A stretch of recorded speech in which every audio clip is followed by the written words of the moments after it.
By motor to the Golden Gate ******, by motor to the Golden Gate, the Pacific at last. By Motor to the Golden Gate by Emily Post, illustrated with photographs and road maps, New York and London. D. Appleton and Company, 1916. Copyright 1916 by D. Appleton and Company. Copyright 1915 by P. F. Collier and Son, Incorporated. Printed in the United States of America. To my younger son Bruce. Preface. Key accuse, which, I suppose, proves this a defense to start with. But having been a few times accused, there are a few explanations I want very much to make. When this cross-continent story was first suggested, it seemed the simplest sort of thing to undertake. All that was necessary was to put down experiences as they actually occurred. No imagination, or plot or characterization, could anything be easier. But when the serial was published and letters began coming in, it became unhappily evident that writing fact must be one of the most unattainably difficult accomplishments in the world. In the first place, only those who, having lived long in a particular locality and knowing it in all its varying seasons, are qualified truly to present its picture. The observations of a transient tourist are necessarily superficial, as of one whose experiences are merely a series of instantaneous impressions, at one time colored perhaps too vividly, at another fogged, according to the sun or rain at one brief moment of time. It would be very pleasant to write nothing but eulogies of people and places. But after all, if a personal narrative were written like an advertisement, praising everything, there would be no point in praising anything, would there? Compared with crossing the plains in the 50s, the worst stretch of our most uninhabited country is today the easiest road imaginable. There are no longer any dangers, any insurmountable difficulties. To the rugged sons of the original pioneers, comments upon poor roads, that are perfectly defined and traveled over highways, or poor hotels, where you can get not only a room to yourself, but steam heat, electric light, and generally a private bath, must seem an irritatingly squeamish attitude. Poor soft weaklings is probably not far from what they think of people with such a point of view. On the other hand, if I, who after all am a New Yorker, were to pronounce the Jackson House perfect, the city of Minesburg beautiful, the trailing highway splendid, everyone would naturally suppose the Jackson House a Ritz, Minesburg an Upper Fifth Avenue, and the trailing highway a duplicate of our own state roads, to say the least. I am more than sorry if I offend anyone. It is the last thing I mean to do. At the same time, I think it best to let the story stand as it was written, taking nothing back that seems to me true, but acknowledging very humbly at the outset that after all mine is only one out of a possible 50 million other American opinions. Contents chapter page I. It can't be done, but then, it is perfectly simple. 1-2. Albany, first stop 15-3. A breakdown 18-4. Pennsylvania, Ohio and Indiana 23V. Luggage and other luxuries 37-6. Did anybody say chicken? 41-7. The City of Ambition 46:8. A Few Chicagoans 52:9. Tin 60x Mud 67:11. In Rochelle 72:12. The Weight of Public Opinion 75:13. Muddier 79:14. One of the Fogged Impressions 86:15. A Few Ways of the West 90:16. Halfway House 99:17. Next Stop, North Platte 107:18. The City of Recklessness 119:19. A Glimpse of the West that was 135xx. Our Little Sister of Yesterday 150xxi. Ignorance with a capital I 155xxii. Some Indians and Mr. X 159:23. With nowhere to go but out 172 xiv. Into the desert 175xxv. Through the city unpronounceable to an exposition beautiful 187xxvi. The Land of Gladness 198 xxi. The Metal of a Hero 205 xx8.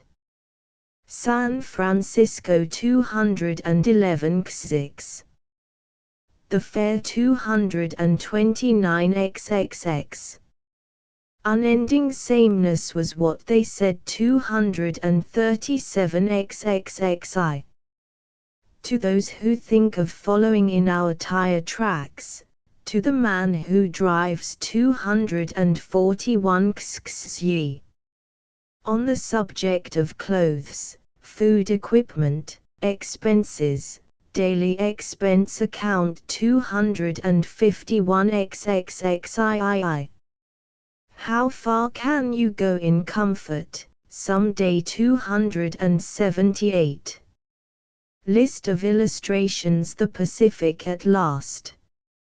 Frontispiece facing page. What we finally carried 8. Stowing the luggage 12. Leaving Gramercy Park, New York 16. Still in New York State 20. The crowd in less than a minute. Out of the window in Cleveland 34. One of the exciting things in motoring is wondering what sort of a hotel you will arrive at for the night. 44 hours and hours, across land as flat and endless as the ocean. 84. A bedroom in the Union Pacific Hotel, North Platte, not much of a hardship, is it?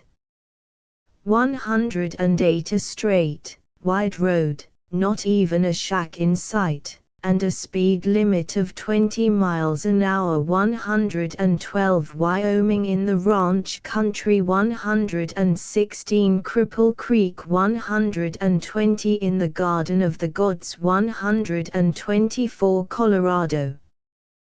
Pikes Peak in the distance. 128. First Cowboys and Cattle. 132. Halfway across a thrilling ford, wide and deep, on the Hifano River. 136. A glimpse of the West of Yesterday. 140. Your route leads through many Mexican and Indian villages. 148. The Indian Pueblo of Taos. 160. To see the sleeping beauty of the Southwest. The path is by no means a smooth one to the motorist. 170. Across the real desert. 180. Our chauffeur takes a day off at the Grand Canyon of the Colorado. 184. This is not a gallery in a Spanish palace, but a gallery in the Mission Inn at Riverside, California 188 in a California garden 192 under Santa Barbara skies 196 Ostrich Rock, Monterey, California 200 on the 17-mile drive at Monterey 208 on a beautiful ocean road of California 216 the portico of a California house 226 sometimes we struck a bad road 244 in order to cross here. Built a bridge with the logs at the right 248 on the famous staked plains of the Southwest 254. By motor to the Golden Gate chapter it can't be done, but then, it is perfectly simple of course you are sending your servants ahead by train with your luggage and all that sort of thing said an Englishman. A New York banker answered for me, not at all. The best thing is to put them in another machine directly behind, with a good mechanic. Then if you break down the man in the rear and your own chauffeur can get you to rights in no time. How about your chauffeur? You are sure he is a good one? We are not taking one. Nor servants, nor mechanic, either. Surely you and your son are not thinking of going alone. Probably he could drive, but who is going to take care of the car? Why, he is. At that everyone interrupted at once. One thought we were insane to attempt such a trip, another that it was a corking thing to do. The majority looked upon our undertaking with typical New York apathy. Why do anything so dreary? If we wanted to see the expositions, then let us take the fastest train, with plenty of books so as to read through as much of the way as possible. Only one, Mr. B, was enthusiastic enough to wish he was going with us. Evidently, though, he thought it a daring adventure, for he suggested an equipment for us that sounded like a relief expedition, a block and tackle, a revolver, a pickaxe and shovel, tinned food. He forgot nothing but the pemmican. However, someone else thought of hardtack, after which a chorus of voices proposed that we stay quietly at home. They'll never get there, said the banker, with a successful man's finality of tone. Unless I am mistaken, they'll be on a Pullman inside of 10 days. Oh, you wouldn't do that, would you? Exclaimed our one enthusiastic friend, B. I hoped not, but I was not sure, for, although I had promised an editor to write the story of our experience, if we had any, we were going solely for pleasure, which to us meant a certain degree of comfort, and not to advertise the endurance of a special make of car or tires. Nor had we any intention of trying to prove that motoring in America was delightful if we should find it was not. As for breaking speed records, that was the last thing we wanted to attempt. Whatever put it into your head to undertake such a trip? Someone asked in the first pause. The advertisements, I answered promptly. They were all so optimistic, that they went to my head. New York to San Francisco in an X-car for $38. We were not going in an X-car, but the thought of any machines running such a distance at such a price immediately lowered the expenditure allowance for our own. Cheapest way to go to the coast, agreed another folder. Travel luxuriously in your own car from your own front door over the world's greatest highway to the Pacific shore. Could any motor enthusiasts resist such suggestions?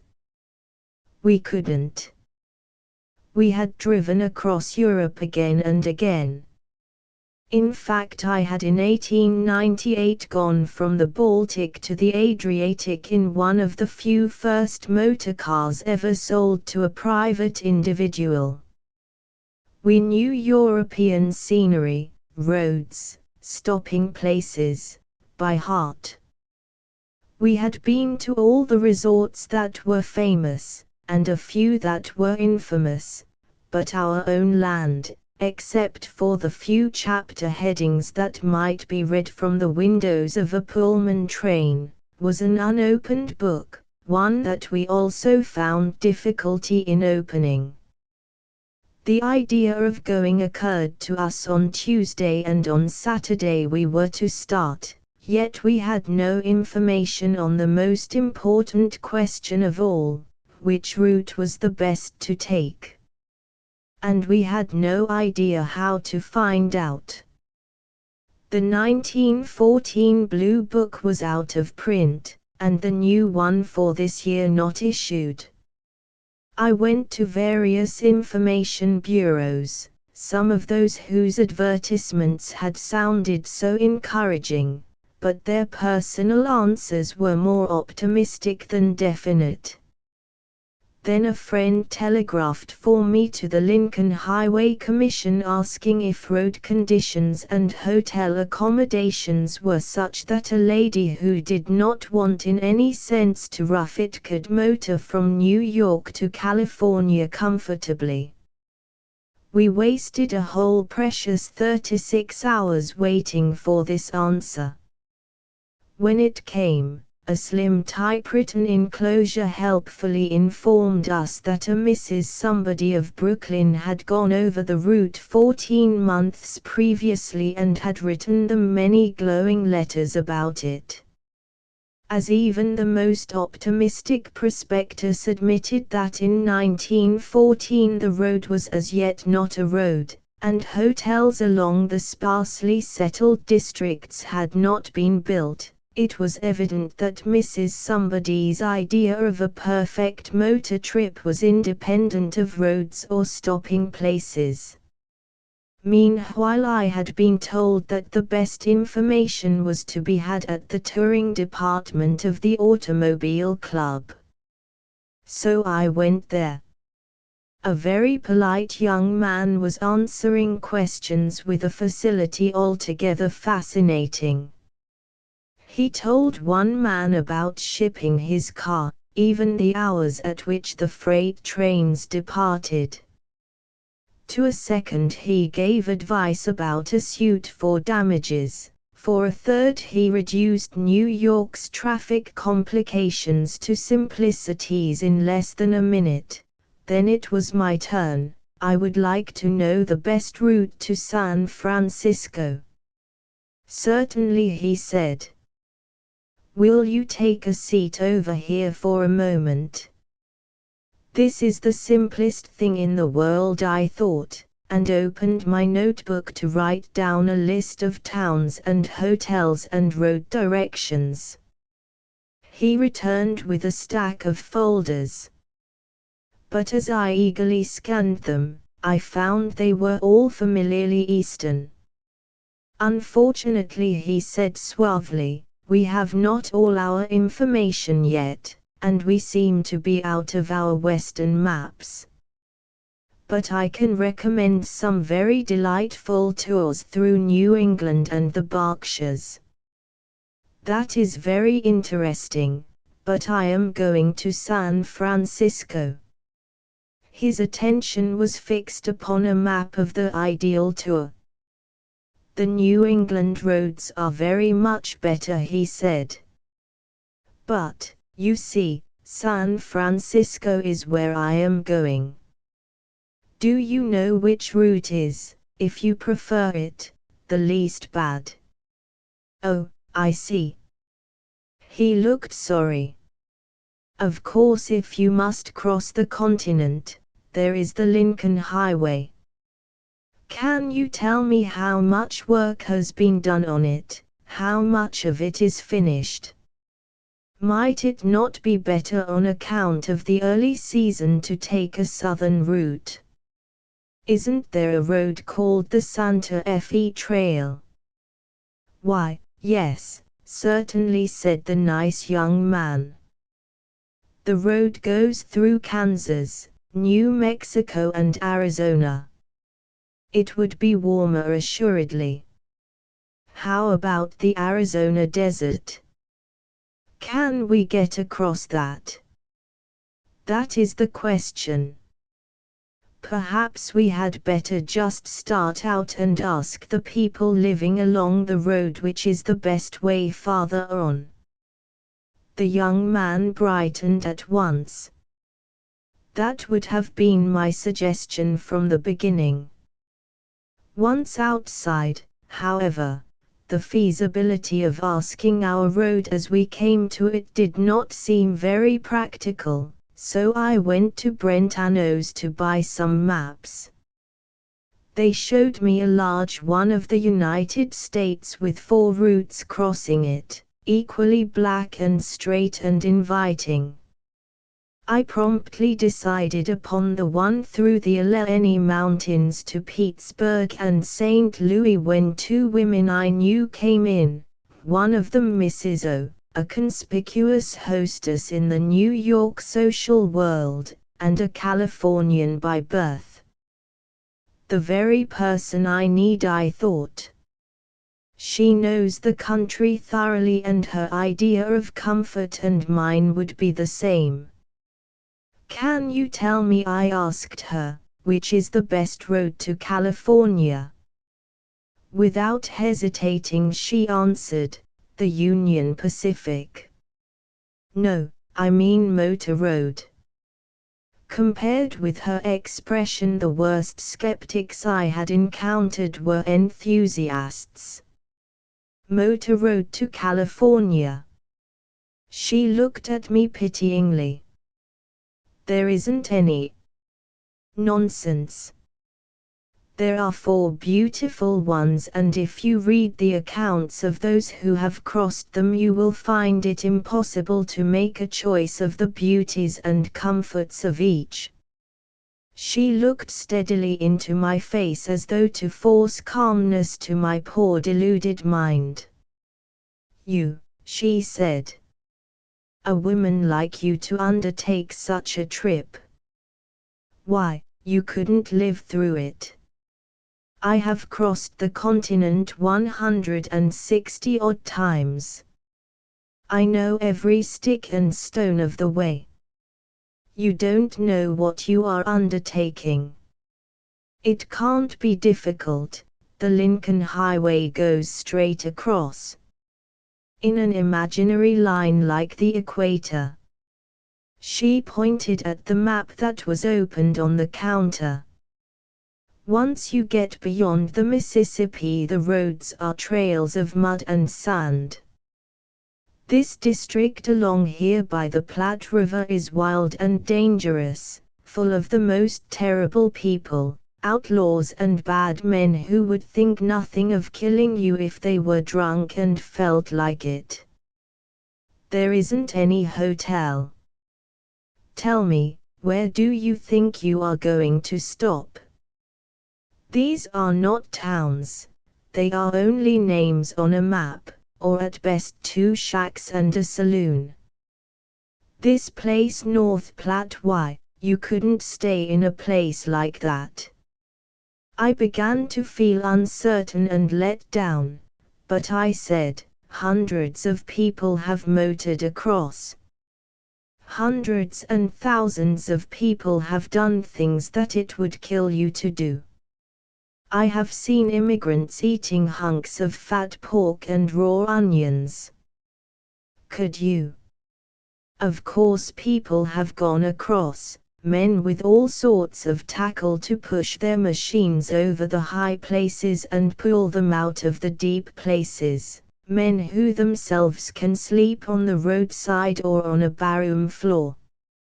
You may think roughing it has an attractive sound, because you have never in your life had the slightest experience of what it can be.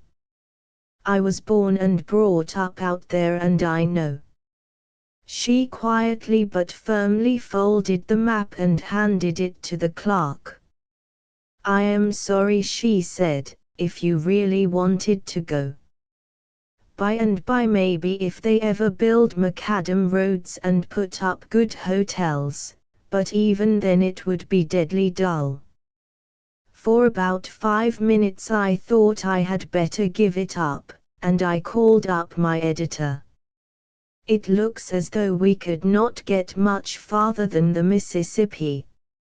All right, he said, cheerfully, go as far as the Mississippi.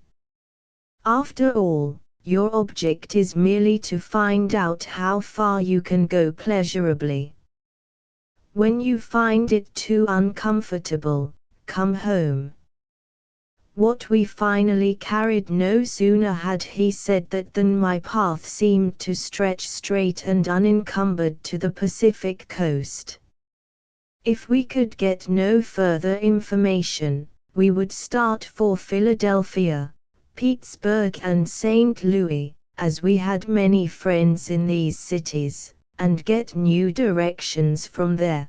But as a last resort I went to the office of a celebrated touring authority and found him at his desk. I would like to know whether it will be possible for me to go from here to San Francisco by motor. Sure, it's possible. Why isn't it? I have been told the roads are dreadful and the accommodations worse. He surveyed me from head to foot with about the same expression that he might have been expected to use if I had asked whether one could safely travel to Brooklyn. You won't find Ritz hotels every few miles, and you won't find Central Park roads all of the way. If you can put up with less than that, you can go easy. Whereupon he reached up over his head without even looking, took down a map, spread it on the table before him, and unhesitatingly raced his blue pencil up the edge of the Hudson River, exactly as the pencil of Tad draws cartoons at the movies. You go here, Albany, Utica, Syracuse. No, please, I said. I want to go by way of Pittsburgh and St. Louis. You asked for the best route to San Francisco. He looked rather annoyed. Yes, but I want to go by way of St. Louis. Why do you want to go to St. Louis? Because we have friends there. Well, then, you had better take the train and go and see them.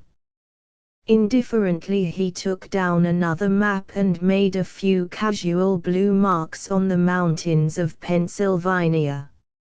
They're rebuilding roads that will be fine later in the season, but at the moment, April 1915, all of these places are detours. You'll get bad grades and mud over your hubs. Of course, if you're set on going that way, if you want to burn any amount of gasoline, cut your tires to pieces, and strain your engine, go along to St. Louis. It's all the same to me, I don't own the roads. But you said you wanted to take a motor trip. Then Chicago is much the best way. It is the only way. He did not wait for my agreement, but throwing aside the second map and turning again to the first, his pencil swooped down upon Buffalo and raced to Cleveland as though it fitted in a groove. He seemed to be in a mental aeroplane looking actually down upon the roads below. There is a detour you will have to take here. You turn left at a white church. This stretch is dusty in dry weather, but along here his pencil had now reached Iowa and Nebraska. You will have no trouble at all, if it doesn't rain. And if it rains, well, you can get out your solitaire pack. For how long? The vision of the sort of road it must be if that man thought it impassable was hard to imagine. Oh, I don't know, a week or 2, even 3 maybe. But when they are dry there are no faster roads in the country. What kind of a car are you going in? I told him proudly. Instead of being impressed by its make and power, he remarked, "Humph. You'd better go in a Ford. But suit yourself. At any rate, you can open her wide along here, as wide as you like if the weather is right." At the foot of the Rocky Mountains his pencil swerved far south. "Way down there?" I asked. "That is all desert." "Can we cross the desert?" "Why can't you?" He looked me over from head to foot. I had felt he held small opinion of me from the start. I only wondered if the roads were passable. I answered meekly. "The roads are all right." He accented the word roads. I was wondering if there were hotels. And what if there aren't? Splendid open dry country, won't hurt anyone to sleep out a night or 2. It'd do you good.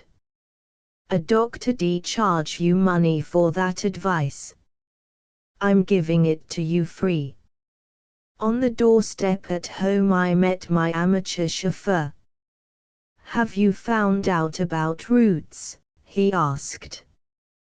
"We go by way of Cleveland and Chicago." He looked far from pleased. "Is that so much the best way?" "It is the only way," and I imitated unconsciously the voice of the oracle of the touring bureau. One would have thought that we were starting for the Congo or the North Pole. Friends and farewell gifts poured in.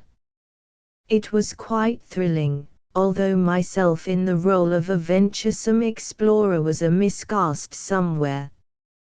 Every little while Edwards, our butler, brought in a new package.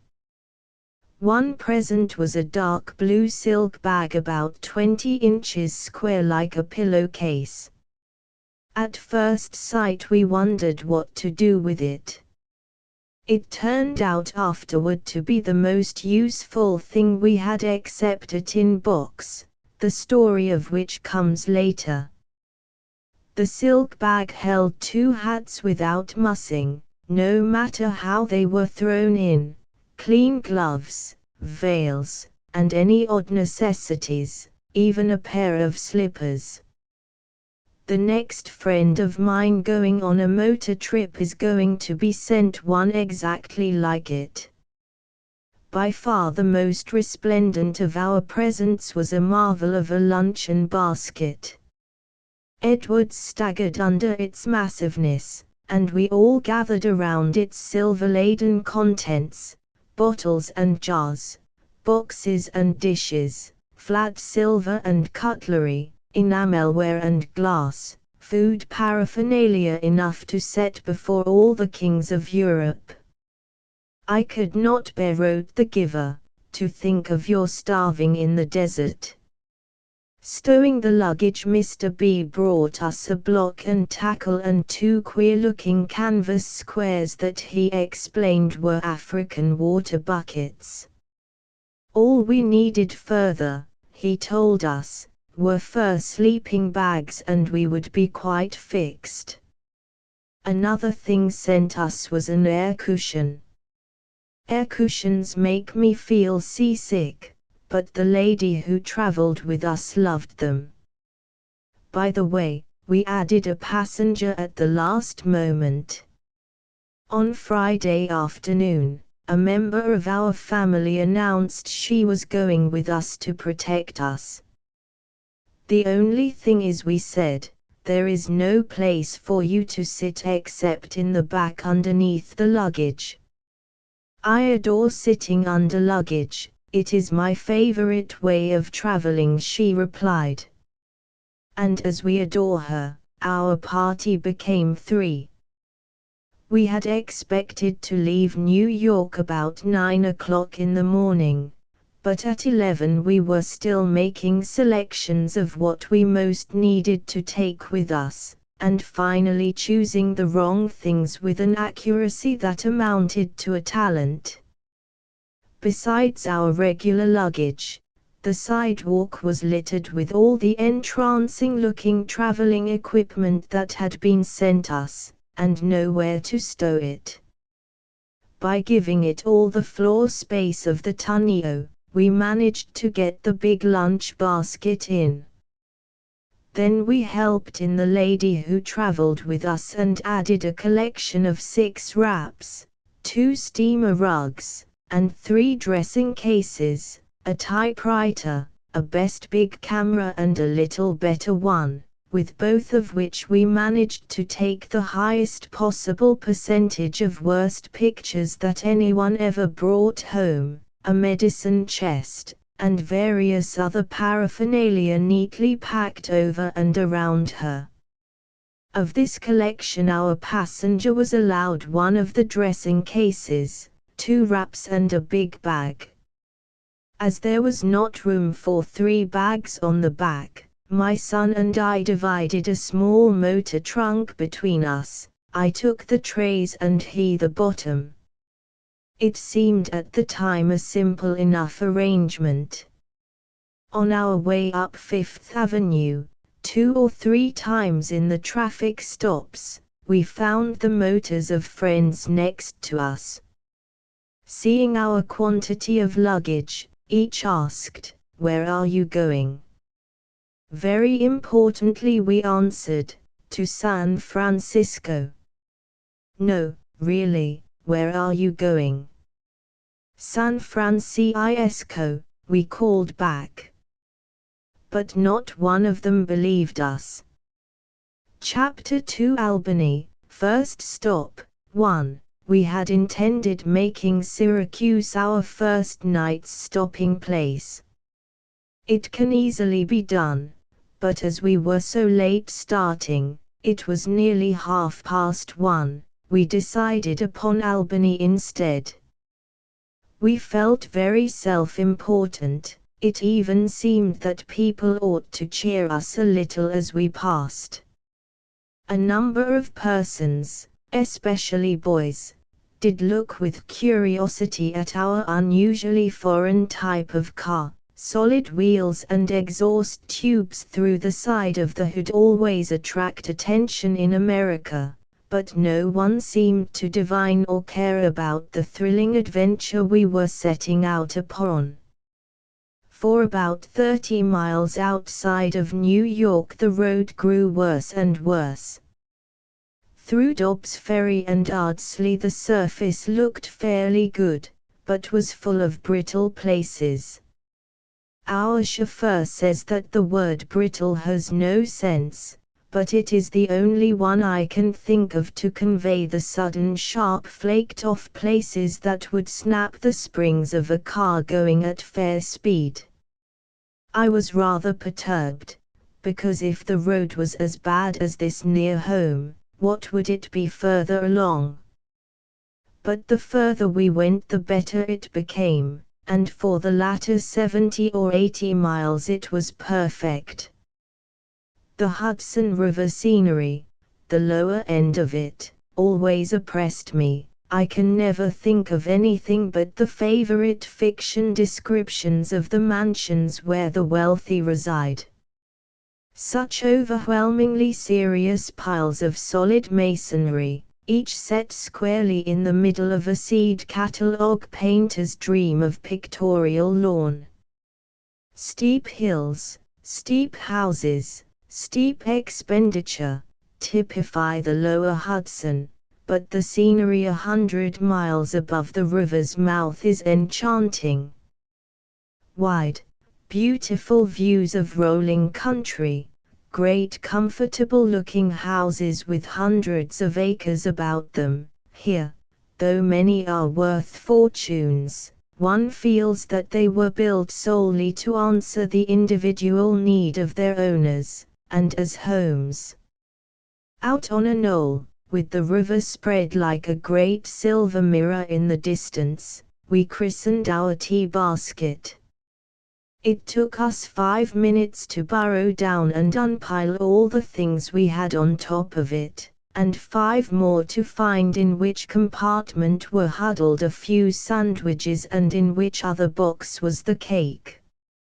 For 20 minutes we boiled water in our beautiful little silver kettle, but as at the end of that time the boiling water was tepid, we gave it up and ate our sandwiches as recommended by the Red Queen in Alice, who offered her dry biscuits for thirst. Then we spent 15 minutes in putting everything away again. Leaving Gramercy Park, New York. When we get out on the prairies, where can we get supplies enough to fill it? I wondered. Our chauffeur mumbled something about strain on tires and not driving a motor truck. "It is a most wonderfully magnificent basket," said the lady who was traveling with us, rather wistfully, as she braced all the heaviest pieces of luggage between her and it. Not counting the time out for tea, which we didn't have, it took us 5 hours and a half from 59th Street, New York, to the Tenick at Albany. The run should have been 150 miles, but we made it 160 because we lost our way at Fishkill. We had no blue book, but had been told we need only follow the river all the way. At Fishkill the road runs into the woods and the river disappears until it seems permanently lost. We wandered around and around a mountain in a wood for about 10 miles before we discovered a signpost pointing the way to Albany. Fortunately we had telegraphed ahead for rooms at the Tenick, or they would not have been able to take us in. The hotel was filled to overflowing with senators and assemblymen, but we had very comfortable rooms and delicious coffee in the morning before we left for Syracuse. Chapter 3: A breakdown. Only 200 miles from home and a breakdown. We had left Albany early in the morning and were running happily along over a road as smooth as a billiard table. Everything went beautifully until we were about 20 miles from Utica when our chauffeur said he heard a squeak.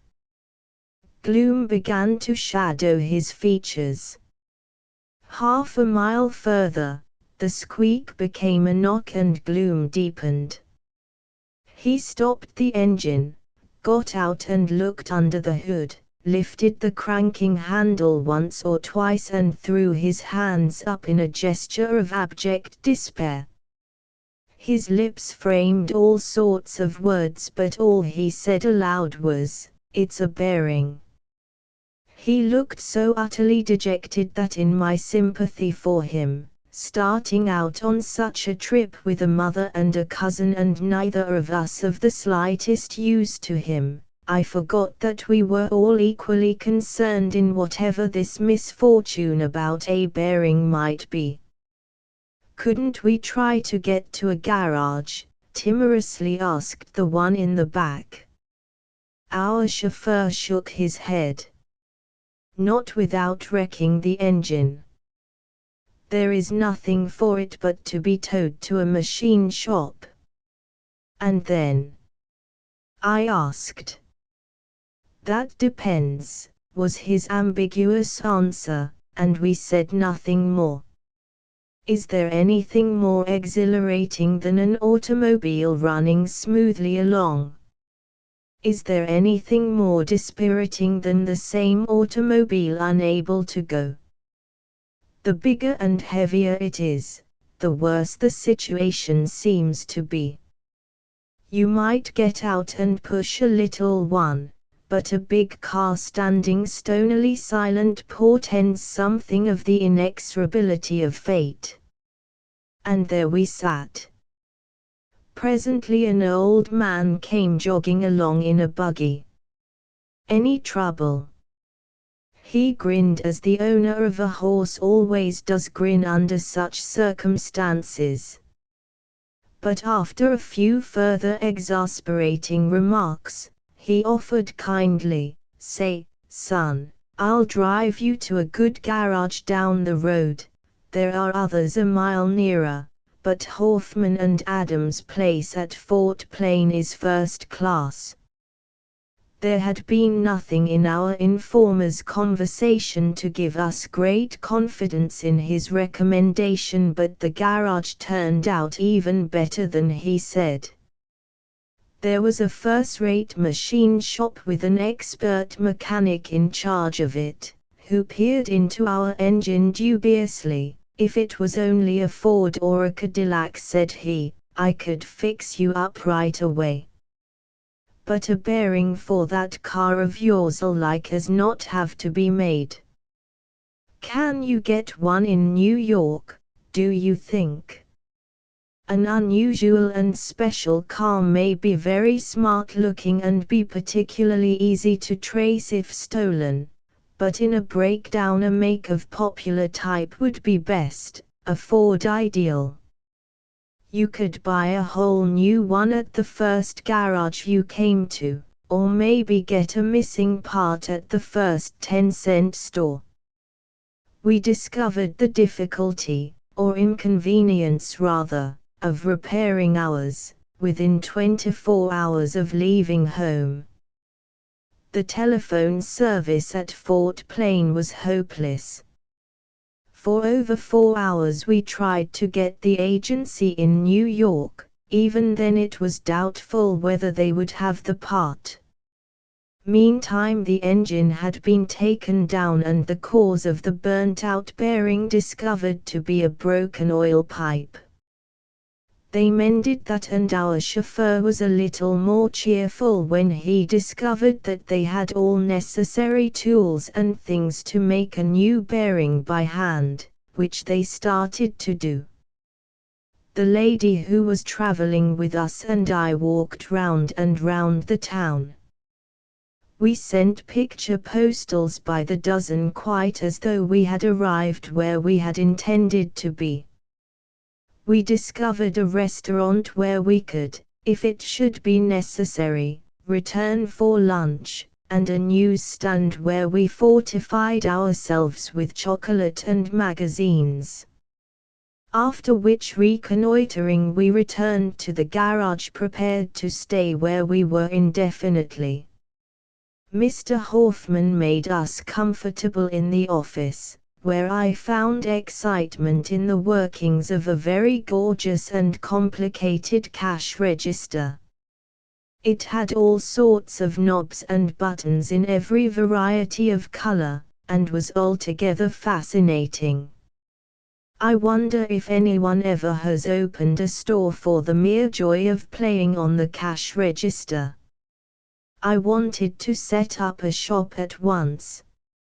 Still in New York State. Finally New York telephoned they had a bearing, so we decided to go on to Utica by train.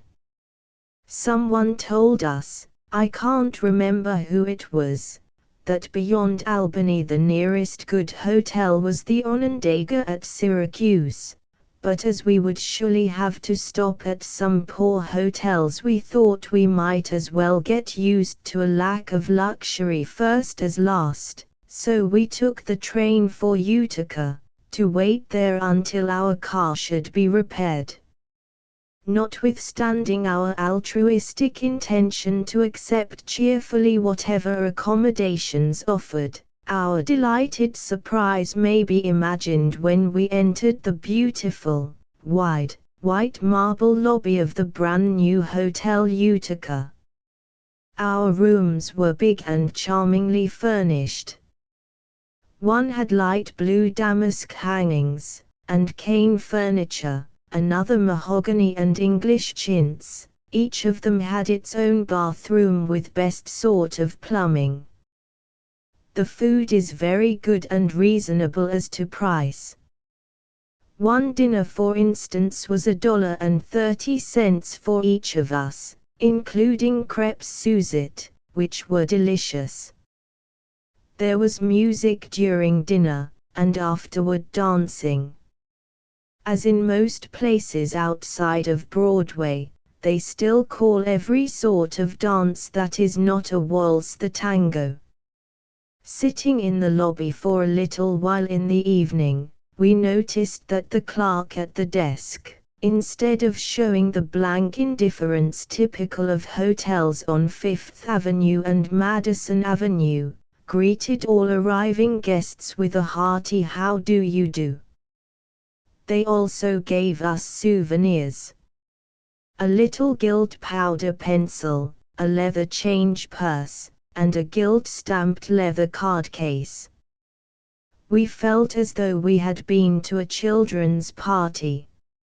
Our chauffeur, who went back to Fort Plain at daybreak, returned with the car in the late afternoon, so that we were able to go on again after a delay of only a day and a half.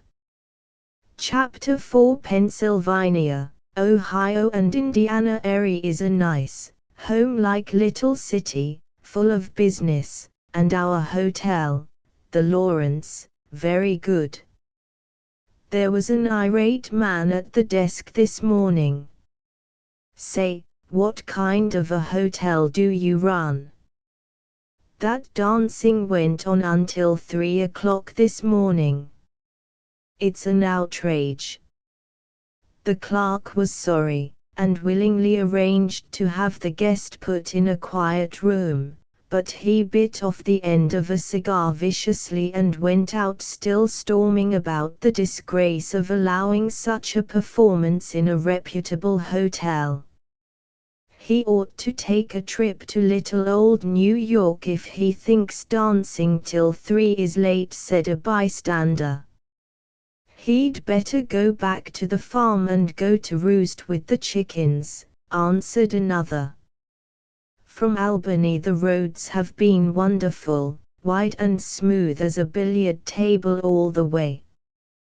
There were stretches of long straight road as in France, much better than any in France since the first year theirs were built. One thing that we have already found out: we are seeing our own country for the first time.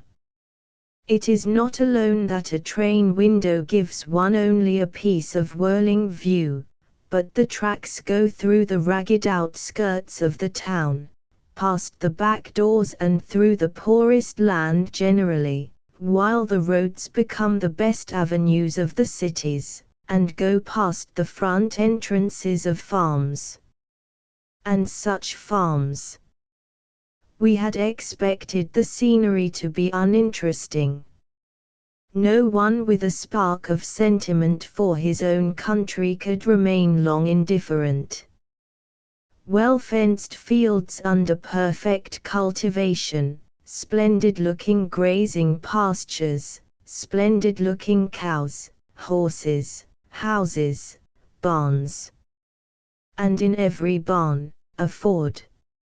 And fruits, fruits, fruits. Miles and miles and miles of grapevines as neatly trimmed and evenly set in rows as soldiers on parade. "It looks like Welsh grape juice," we said and laughed. It was. So much for the country. The towns, only the humanizing genius of Julian Street could ever tell them apart. Small Utica dressed herself in taupe color, big Syracuse wore red with brown trimmings. The favorite hues were brown and red, though one or two were fond of gray, but all looked almost exactly alike. Each had a bustling and brown business center, with trolley cars swinging around the corners, pedestrians elbowing their way past big new dry goods stores' windows, and automobiles driving up to the curbs. Each had a wide tree-bordered residence avenue, with block-shaped detached houses, garnished with cupolas and shelf paper trimmings. The houses of Utica had deeper gardens than most, and there was a stable at the rear of nearly every one on the proverbial Genesee Street. Syracuse, like the cities in Holland, was picturesquely crossed by canals and, like the thriving commercial center it is, by, this is just our personal opinion, all the freight trains of the world. It took us almost an hour to dodge between the continuous parade of box, refrigerator, and flat cars. Of the salt, for which Syracuse is so celebrated, the marshes were to the north of our road, we saw not an ounce. Perhaps those millions of freight cars were all full of it. For a surprise we came upon Geneva, a perfect little Quaker, sitting on her own garden lawn at the edge of the road leading west. Facing an old Puritan church across a square of green, stood a row of little houses that suggested the setting of a play like Pomander Walk.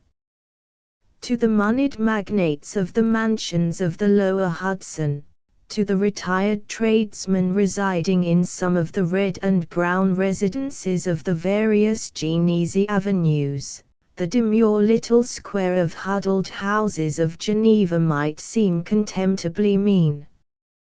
Yet the mansions left us cold, while the little houses indescribably warmed our hearts. It was like the unexpected finding of a bit of fragile and beautiful old porcelain in a brickyard.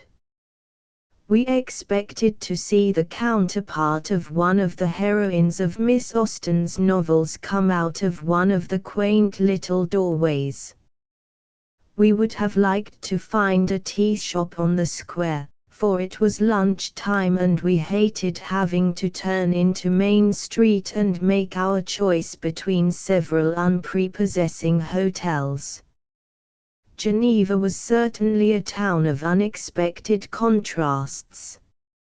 Although the little houses around the corner were so adorable, the Hotel Seneca from its facade of factory brick, sitting flat on the street, never for a moment warned us of an interior looking exactly like the illustrations in vogue. White woodwork, French blue-cut velvet, delicate spindly Adam furniture, a dining room all white with little square-paned mirrored doors, too attractive. Luncheon was delicious and well served by waitresses in white dresses, crisp and clean. Our great surprise has been the excellence of the roads and the hotels, and our really beautiful and prosperous country. Going through these miles after miles of perfect vineyards and orchards, these wonderfully kept farms, it seems impossible to believe that in New York City are long bread lines, and that in other parts of our great country there is strife, hunger, poverty and waste. In Buffalo we stopped at the Statler, a commercial hotel with a much advertised and really quite faultless service that carries the idea of personal attention to guests to its highest degree. When you register, the clerk reads your name and invariably thereafter everyone calls you by it. In fact they did even more than that. I had wired ahead for rooms, and as soon as I went up to register, the clerk, whose own name was printed and hung over the desk, said, "Your room is number 355, Mrs. Post." I had no idea where room 355 was, but I felt as though I must have occupied it often before, as though in fact it in some personal way belonged to me. A decidedly pleasant contrast to a certain New York hotel where, after stopping 4 months under its roof, the clerks asked a guest her name. The Buffalo Hotel publishes a little pamphlet called the Statler Service Codes. It contains advice to employees, an explanation of what is meant by good service, a talk about tipping and a talk to patrons. A few of its sayings, copied at random, are, at rare intervals some perverse member of our force disagrees with a guest. He maintains that this sauce was ordered when the guest says the other. Or that the boy did go up to the room. Or that it was a room reserved and not dinner for 6. Either may be right. But no employee of this hotel is allowed the privilege of arguing any point with a guest.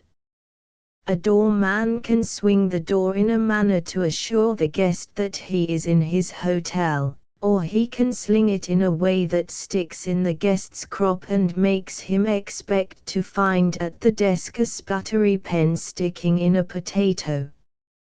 After giving every thought to the guest's comfort, the end of the little book also asks fairness on the part of the guests. Such as, not to say you waited 15 minutes when you waited barely 5, or not to object if the clerks can't read your signature if you write in hieroglyphics. In the morning at the Statler, a newspaper is pushed under your door and on it is a printed slip saying, "Good morning. This is your paper while you are in Buffalo." And when you are ready to leave, instead of calling, "Front, get 355's baggage," the Statler clerk says, "Go up to Mrs. Post's room and bring down her things." I certainly liked it very much. And I am sure other people must feel the same. If the hotel tried to make us pleased with ourselves, we were not allowed to keep our self-complacence long. When we went to Niagara, we passed a sort of taxidermist's museum. Its windows at least were full of stuffed beasts. The proprietor, standing in front of it, tried his best to make us step inside and see the mummied mermaid and his museum of the greatest educational wonders of the world. When we showed no interest in his collection, he burst out with, "If you're going to remain as ignorant about everything you come to, as you are about this wonderful museum, traveling won't educate you any." Put a little differently, it might have hit a mark. We had ourselves been saying, only a little while before, that we were undoubtedly missing lots of interesting things because we did not quite know how or where to see them.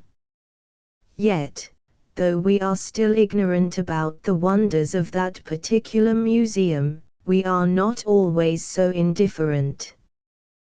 We have tried to look out for points of historical value, and we have found many things of great diversion to ourselves. In Utica, for instance, we hung for hours over the railings of an exhibit of china making by the Syracuse pottery manufacturers. There is an irresistible fascination in watching the potters shaping pitchers, and the decorators putting decalcomania on plates and drawing fine gilt lines. the facility with which experts in any branch of industry use their hands is a marvel and a delight to me. I could stand indefinitely and watch a glass blower, or a potter, or a blacksmith, or a paper hanger, anyone doing anything superlatively well.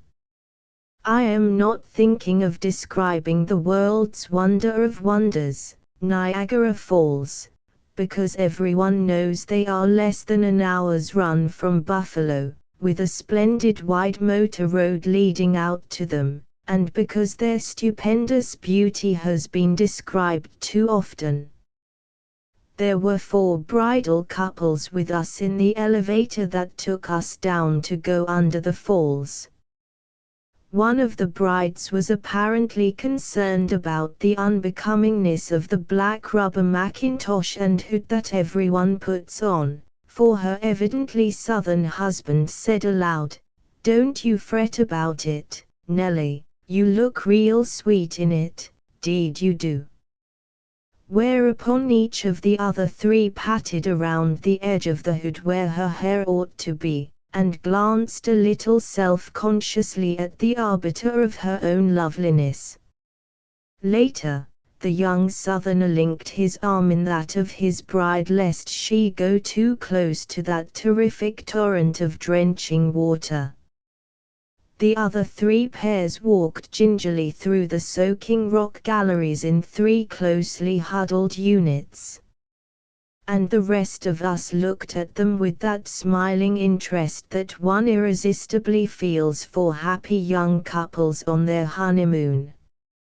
On Sunday evening in Buffalo, a man who looked as though he had been lifted out of a yellow flour barrel had come into the lobby of the hotel. We could not tell whether he was black or white or even human. A clerk, seeing us staring, remarked casually, "Oh, he's just a motorist who has come from Cleveland." Gives you some idea of the roads, doesn't it? We started the next day therefore in a rather disturbed frame of mind, and soon saw how on a Sunday, when every motorist is out, he had looked as he did. Even on Monday the dust was so thick that the wind blew it in great yellow clouds, sometimes making it impossible to see ahead. But most of the way it blew to the left of us, leaving us fairly clean and not enveloping us unless we had to pass another car going our own way. As we had gone out to the falls in the morning, we did not leave Buffalo until about 2 o'clock, but in spite of bumpy roads and dust so thick that it made us swerve a little, we reached Erie easily at a little after 6. We left Erie the next day at 2 o'clock and arrived in Cleveland at 7, which was as fast as the Ohio speed limit of 20 miles an hour would allow. The road was much the same as it had been the day before. 40 miles of the whole distance was rather rough and very dusty, the rest was good, a little of it splendid. At Mentor, about 23 miles before Cleveland, we came to a number of beautiful places that must have been the out-of-town homes of Cleveland people. The houses, many of them enormous, were long, low and white, not farmhouses and not colonial manor houses, but a most happy adaptation of the qualities of both, dignified, homelike, imposing and enchanting. 2. The remark of the man at the museum in Buffalo irresistibly recurs to me. We certainly won't be educated if our chauffeur can help it. He is exactly like the time lock on a safe. Only instead of being set for an hour, he is set for distance. At Erie, for instance, he throws in his clutch, Cleveland. He asks, and snap. Nothing can make him look to the left or the right of the road in front of him. Oh, look. That's the house where President Garfield, zip. We have passed it. Wait a minute, let me see that inscription. We are half a mile beyond. We arrive in Cleveland, when click goes the lock and he stops dead, and nothing will make him go further. The food at the hotel in Cleveland, also a Statler, was so extraordinary good that I asked where the maitre d' hotel and his chefs had come from. I thought that possibly on account of the war they had secured the staff of Henry's or Voisin's or Palliot's in Paris, and was really surprised to hear the head chef was from Chicago and the maitre d' hotel from New York. The dining room service was quite as good as the food. We did not wait more than a moment before they brought our first course, and as soon as we had finished that our plates were whisked away and the second put before us. Never, even in France, have we had better or more perfectly cooked chicken casserole, and the hollandaise sauce on the asparagus was of the exact smooth, golden consistency and flavor that it ought to be, instead of the various yellow acids, pastes, and eggy mixtures that too often masquerade under the name. Our waiter brought in crisp, fresh salad and expertly and quickly made his own dressing. He was in fact a paragon of his kind, serving all of our meals without that everlasting patting and fussing and fixing that most waiters go through with until what you have ordered is so soap-worn and handled and cold that it is not fit to eat. Can anything be more unappetizing than to have a waiter, or two of them, breathing over your food for half an hour? Personally, I hate hotel service. I hate to be helped. In our own houses even children of 6 resent it. I often wonder, why do we submit to having the piece we don't want, in the amount we don't want, put on the part of the plate we don't want it on, covering it with sauce if we hate sauce, or giving us the driest wisps if we like it otherwise, by a waiter who bends unpleasantly close. Why do we have everything we eat pinched between the fork and spoon in that one-handed lobster claw fashion, and endure it in silence? All of this is no fault of the waiter who, after all, is trying to do the best he can in the way that has been taught him. But why is the service in a hotel so radically different from all good service in a private house? Cleveland, the 6th city, and she likes to have you know her rating, is certainly prosperous looking and in many ways beautiful. She has wide, roomy streets with splendid lawns and trees and houses. A few of the older mansions are hideous but enormous, comfortable, and well built. They look like the homes of people with no end of money who are content to live in houses of American architecture's darkest period because they are used to them and often because their fathers lived in them. There is no suggestion of the upstart in their ugliness. The whole city impresses one as having a nice fat bank account and being in no hurry to spend it. The municipal buildings, however, are superb, and the newer dwelling houses all that money and taste can make them, but almost best of all, I liked the shops. In a big new one on Euclid Avenue, 2 elderly ladies with much befeathered bonnets were ensconced in a double rolling chair like those of the Atlantic City boardwalk. An attentive young man was pushing them about among bronzes and porcelains. Stopping before a shelf of samples, he asked, "Are any of these at all like the coffee cups you are looking for, Mrs. Davis?" Mrs. Davis was so absorbed in the conversation of her friend that the clerk had to repeat his question 3 times before her purple feathers bobbed toward the coffee cups casually. "Coffee cups," she added absently. "I don't think I care about any today, thank you. But you might drive us through the linen department and the lampshades.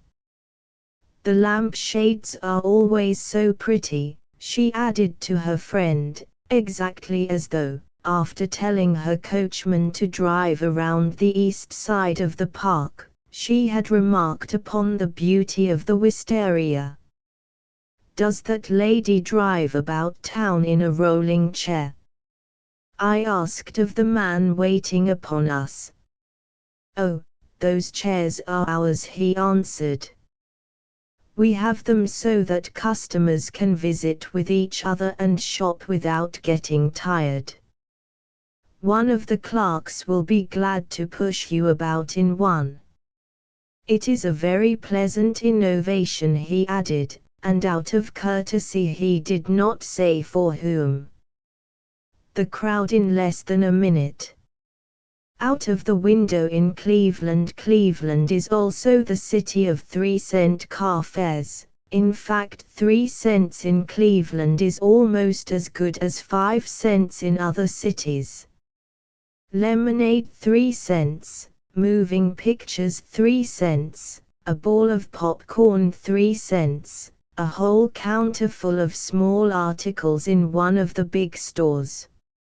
Let's all move to Cleveland. One thing, though, struck us most particularly in the hotels of Utica and Cleveland: the people didn't match the background.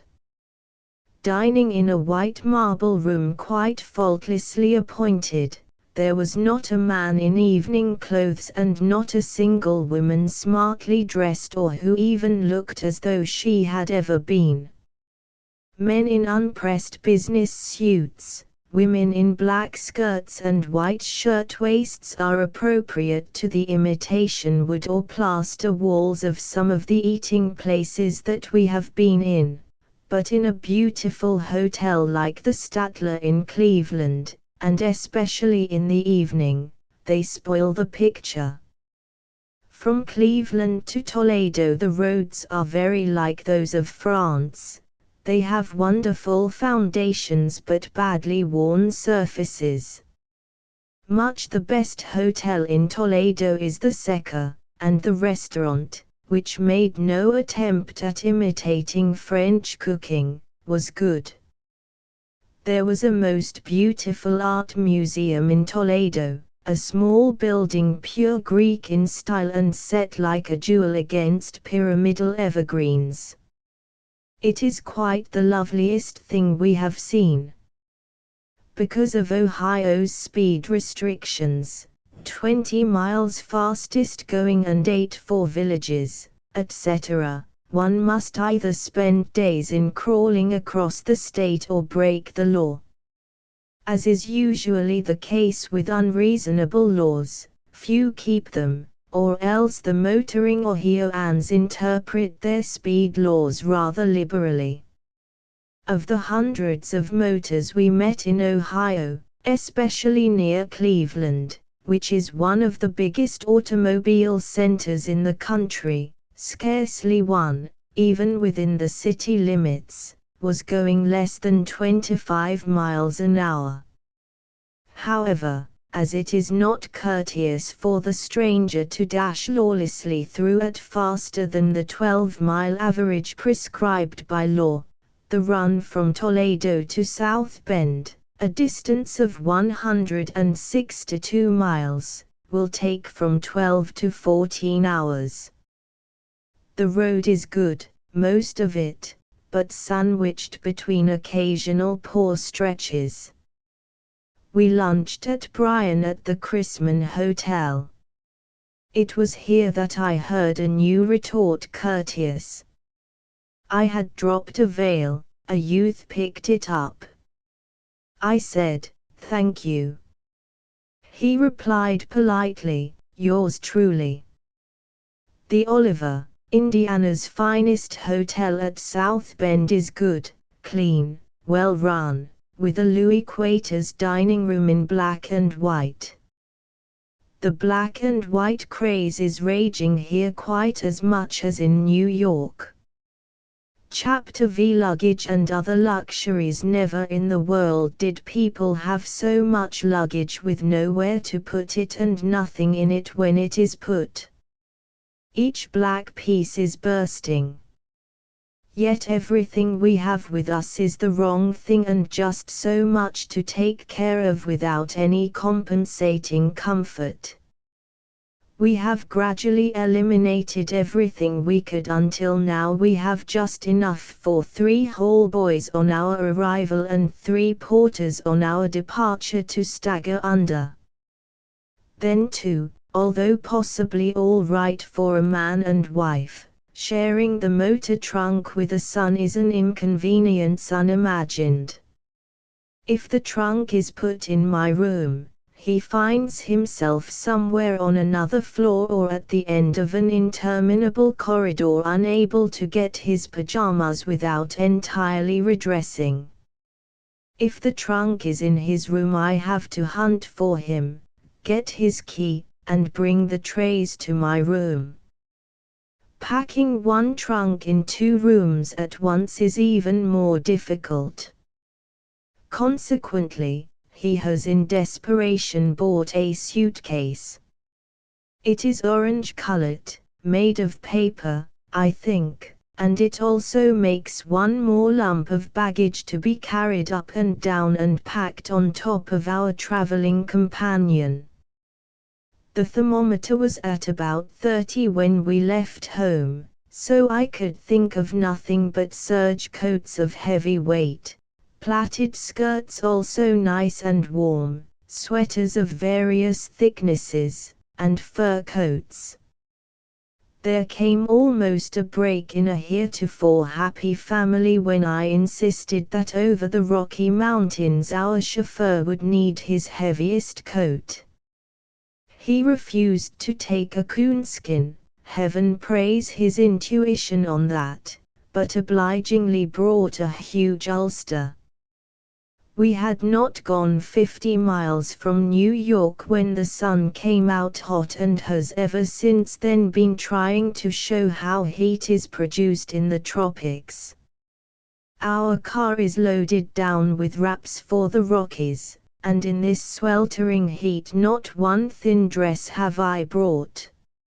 In every way my clothes are a trial and disappointment. A taffeta afternoon dress that was intended to give me a smart appearance whenever I might want to look otherwise than as a bedraggled trooper comes out of the trunk looking like crinkled crepon.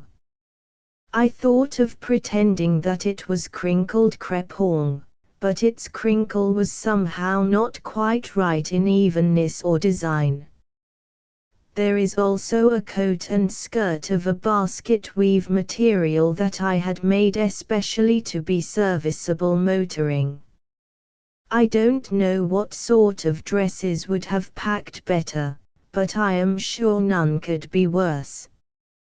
In fact, I unhesitatingly challenge these 2 of mine against the most perishable clothes that anyone can produce, that mine will wrinkle more and deeper and sooner than any others in existence. I have, however, found one small article that I happen to have brought, a great success, and that is a lace veil with a good deal of pattern. One of those things that make you look as though something queer was the matter with your face, unless there is something the matter with your face, in which case it takes all the blame. In doing the same thing every day you find you shake down to a rather regular system. As we come into the outskirts of the city where we are to spend the night, I take off, in the car, my goggles and the swathing of veils that I wear touring, and put on the lace one. The transformation from blown-about hair and dusty face to a tidy disguise of all blemishes is quite miraculous. Dusters are ugly things, but as every woman who motors knows, there is nothing so practical. I don't think personally that silk ones can be compared for sense and comfort with those of dust-colored linen or cotton. Silk sheds the dust perhaps a little better, but wrinkles more. At all events, I find that by putting my lace veil on and taking my duster off, I can walk up to the desk and register without being taken for a vagrant. The lady who was traveling with us is one of those aggravating women who stay tidy. She keeps her gloves on and her hands dustless. But even she saw the transforming possibilities of a lace veil and soon bought one too. Hotels, however, are very lenient in the matter of the appearance of guests, because of all the begrimed-looking tramps. Our chauffeur, after driving 10 hours or so in the sifting dust, is the grimiest. The only reason why he is not taken for a professional driver is because no one would hire anyone so disreputable looking. In one hotel, though, a grimy working mechanic having gone up in the elevator and a strange, perfectly well turned out person having come down, the confused clerk asked where the chauffeur went and did the new gentleman want a room. Chapter 6. Did anybody say chicken? Sometimes we take luncheon with us and sometimes we don't. If we do, we see nice, clean-looking places on the road, such as the Palmley at Plainsville between Erie and Cleveland and the Avalon at Norwalk between Cleveland and Toledo. If we don't, we find nothing but hotels of the saloon front and ladies' entrance in the back variety. Between South Bend and Chicago we had not intended to stop, but found ourselves rather hungry and unwilling to wait until about 3 o'clock to lunch in Chicago. We looked in the Blue Book and saw the advertisement of a restaurant a few miles ahead. Mrs. Seth Brown. Chicken dinner's a specialty. That is not her real name. The very words chicken dinner made us suddenly conscious that we were ravenous. Do you remember the chicken dinners at the different places near Bar Harbor? Reminisced the lady who was traveling with us. I am not going to call her that anymore. It is too long to say. I will call her Celia instead. It is not her name, but it is an anagram of it, which will do as well. Also, a repetition of our chauffeur sounds tiresome, and his own initials of EM would be much simpler. Anyway, all three of us conjured up visions of the chicken that was in a little while going to be set before us. Country chickens are so much better than town ones, said Celia. They are never the same after they have been packed in ice and shipped, and I do wonder whether it will be broiled, with crisp fried potatoes, or whether it will be fried with corn fritters and bacon. And popovers, suggested EM. Couldn't we drive a little faster? I asked. For by now my imagination had conjured up not only the actual aroma of deliciously broiled chicken, but I was already putting fresh country butter on crisp hot popovers. But in my greediness for the delectable dinner that was awaiting us, I lost my place in the blue book. Nothing that I could find any longer tallied with the road we were on, and it took us at least half an hour to find ourselves again. By the time we finally reached the little town of Delectable Dinners, we were so hungry we would have thought any kind of old fowl good. But search as we might, we could not discover any place that looked even remotely like a restaurant.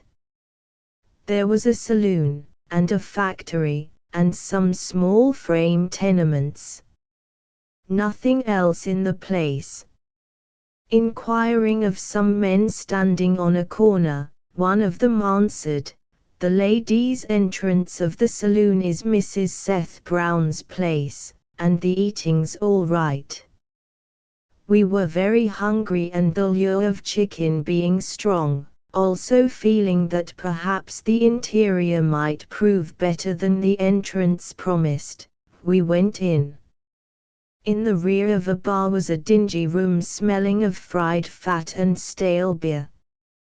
There were 3 groups of perfectly respectable-looking people sitting at 3 tables. A barkeeper with a collarless shirt, ragged apron, and a cigar in his mouth sat us at a 4th table with a coffee-stained cloth on it, rusty black-handled cutlery, and plates that were a little dusty. "What I want?" "Do you serve chicken dinners?" I asked. "Do ye see it advertised?" "Yes, in the blue book." "YCN have dinner," he said, as though he was obliged against his inclination to live up to his advertisement. EM was drawing water out of the well to fill the radiator tank. Celia and I began wiping off the plates and forks on the corners of the tablecloth. At the table nearest us were 4 men and a woman. One of the men kept hugging the woman, who paid no attention to him. 2 of the others went continually back and forth to the bar, while the 4th was occupied solely with his food. At another table was a family motoring party, and at the 3rd, a second family, with a baby that cried without stopping and a little child who screamed from time to time in chorus. Our chicken dinner proved to be some greasy fried fish, cold bluish potatoes, sliced raw onions, pickled gherkins, bread and coffee. We ate some bread and drank the coffee. If we had been blindfolded it wouldn't have been so bad. There is one consoling feature in such an incident, that although it is not especially enjoyable at the time, it is just such experiences and disappointments, of course, that make the high spots of a whole motor trip in looking back upon it.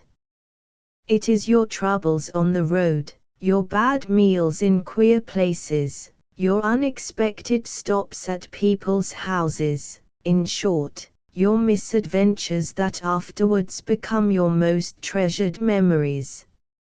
In fact, after years of touring, I have in a vague, ragged sort of way tried to hold to what might be called a motor philosophy. Anyway, I have found it a splendid idea when things go very uncomfortably to remember, if I can, what a very charming diplomat, who was also a great traveler, once told me, that in motoring, as in life, since trouble gives character, obstacles and misadventures are really necessary to give the trip character.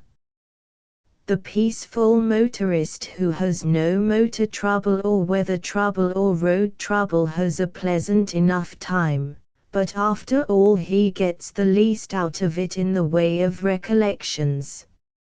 Not that our one disappointment about our chicken dinner is meant to serve as a backbone of character for this trip, Neither do I hope we shall run into any serious misadventure, but I really quite honestly hope that everything will not be so easy as to be entirely colorless. One of the exciting things in motoring is wondering what sort of a hotel you will arrive at for the night. I was turning these thoughts over in my mind as we sped on to Chicago, and they suggested a most discouraging possibility, which I immediately confided to Celia. Suppose so little happens that there will be nothing to write about. No one wants descriptions of scenery or too many details of directions as to roads or hotels, and supposing that is all we know. You could make some up, couldn't you? Said she sympathetically. Do you think that I could tell you a lot of things that never happened and that you would believe me? I asked. She answered positively, of course you couldn't. Then I'm certain nobody else would believe me either. No, I don't suppose they would, she agreed, but suddenly she suggested, I tell you what we could do. We could stop over in little places and pass those where we mean to stop, and we can in many ways make ourselves uncomfortable, if you think it necessary for interesting material. But our conversation turned at that point into admiration of our surroundings, for we had come into a long drive through a park on the very edge of the lake that is the beautiful, welcoming entrance to Chicago. Chapter 7: The City of Ambition. We arrived yesterday at America's most perfect hotel. We are still a little overawed.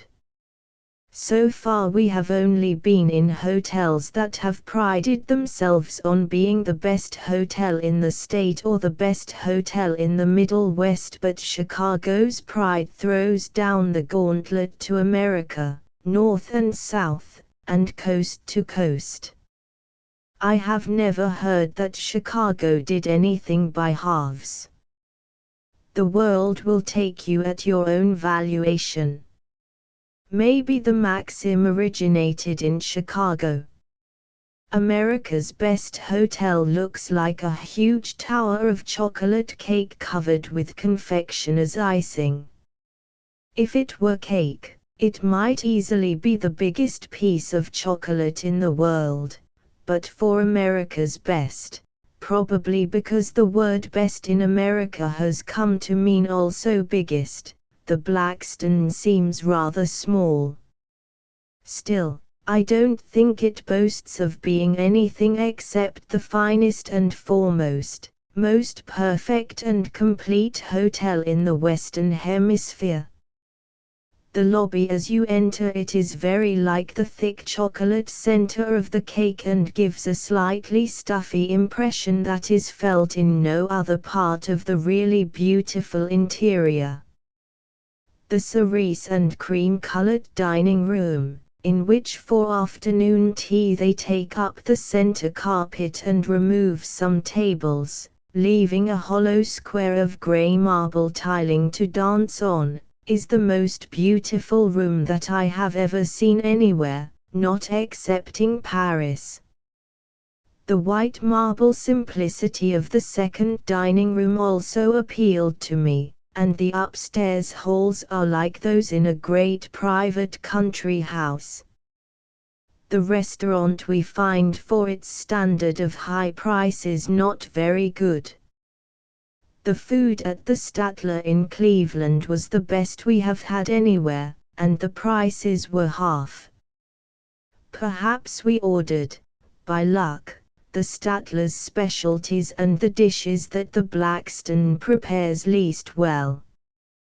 The room service, however, is well done, with a lamp under the coffee pot and a chafing dish for anything that ought to be kept hot. Yet my coffee this morning had a flavor not at all associated with memories of best hotels, but reminiscent of little inns that one stops at in motoring through France, Germany, or Italy. There should have been a sourish bread and fresh flour-flavored honey to go with it. It leaves a copperish taste in the mouth long afterward. In defense of the management, I ought to add that we take our coffee at the abnormally early hour of 7, and the coffee for such as we is probably kept over in a copper boiler from the night before. Still, ought this to happen in the best hotel, even if only of the Western Hemisphere? Our rooms high up and overlooking the lake are lovely, perfectly appointed, and with an entrancing view of moonlight on the water. The furnishings of the bedrooms are very like those of the Ritz hotels, and the prices are reasonable considering the high quality of their accommodations. The $3.50 rooms are small, light, and completely comfortable. For $7 one can have a big room overlooking the lake, both of course including bathrooms with outside windows and all the latest Ritz-Carlton type of furnishings, and, I must not forget, linen sheets and pillowcases, the first real linen we have seen since we left home. Also the reading lamp by my bed has a shade, pink on the outside and lined with white and a generous flare, that I can read by.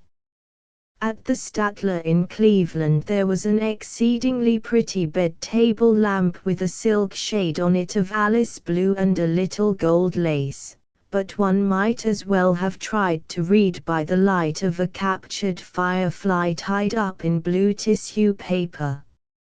I tried to get the shade off but it was locked on, to prevent guests from ironing or stealing the shade or the bulb. At any rate, since nothing could part the cover from the fixture, and reading in the blue, glimmering gloom was impossible, I was obliged to get to sleep by watching the members of a club in the building opposite smoking and lounging, exactly like the drummers downstairs in Cleveland, not here. The ubiquitous drummer is not in evidence as he was in northern New York, Indiana, and Ohio. The people down these stairs are more like the people one sees in the hotels in New York, Boston, or Philadelphia. In the other cities we have come through there were traveling men to the right of us and traveling men to the left of us, with hats on the backs of their heads and cigars looks more like it, tilted in the corners of their mouths. Traveling men standing and leaning, traveling men leaning and sitting, but always men in cigar smoke, talking and lounging and taking their rest in the lobbies. Like the drummers, I shall soon have all the hotels in the country at my finger ends, the advantages, disadvantages, and peculiarities of each. Already I could write a treatise on plumbing apparatus. The Statler in Cleveland had an anti-scald device. I read about it in the service booklet afterward. The curious-looking handles and levers occupying most of a white-tiled wall at the head of the bathtub so fascinated me that I had to try and see how they worked. I pulled knobs and pushed buttons that seemingly were for ornament merely, until suddenly a harmless-looking handle let loose a roaring spray of water that came from every part of the amateur Niagara at once. My bath was over before I had meant it to begin, and I got undressed afterward instead of before. But I like the bathrooms with running ice water faucets, and I love to examine the wares in the automatic machines, also placed in the bathrooms. They look like a miniature row of nickel telephone booths, each displaying a bottle or box through the closed glass door, each with a slot to drop a quarter in and a knob to pull your chosen box or bottle out with. The tantalizing thing about them is that they hold very little of use to me. I don't like the kind of cold cream they carry. The toothbrushes are usually sold out, and razors and shaving soap don't really tempt me. There are paper bags in the closets to send your laundry away in and a notice that all washing sent to the desk before 9 in the morning will be returned by 5 in the afternoon. If only they could run an hour laundry, taking your things at 9 in the evening and returning them at 5 in the morning, it would be much more convenient for people who arrive at night and leave in the early dawn. I should like to make a collection of hotel signs, such as plates on the bedroom doors saying, "Stop.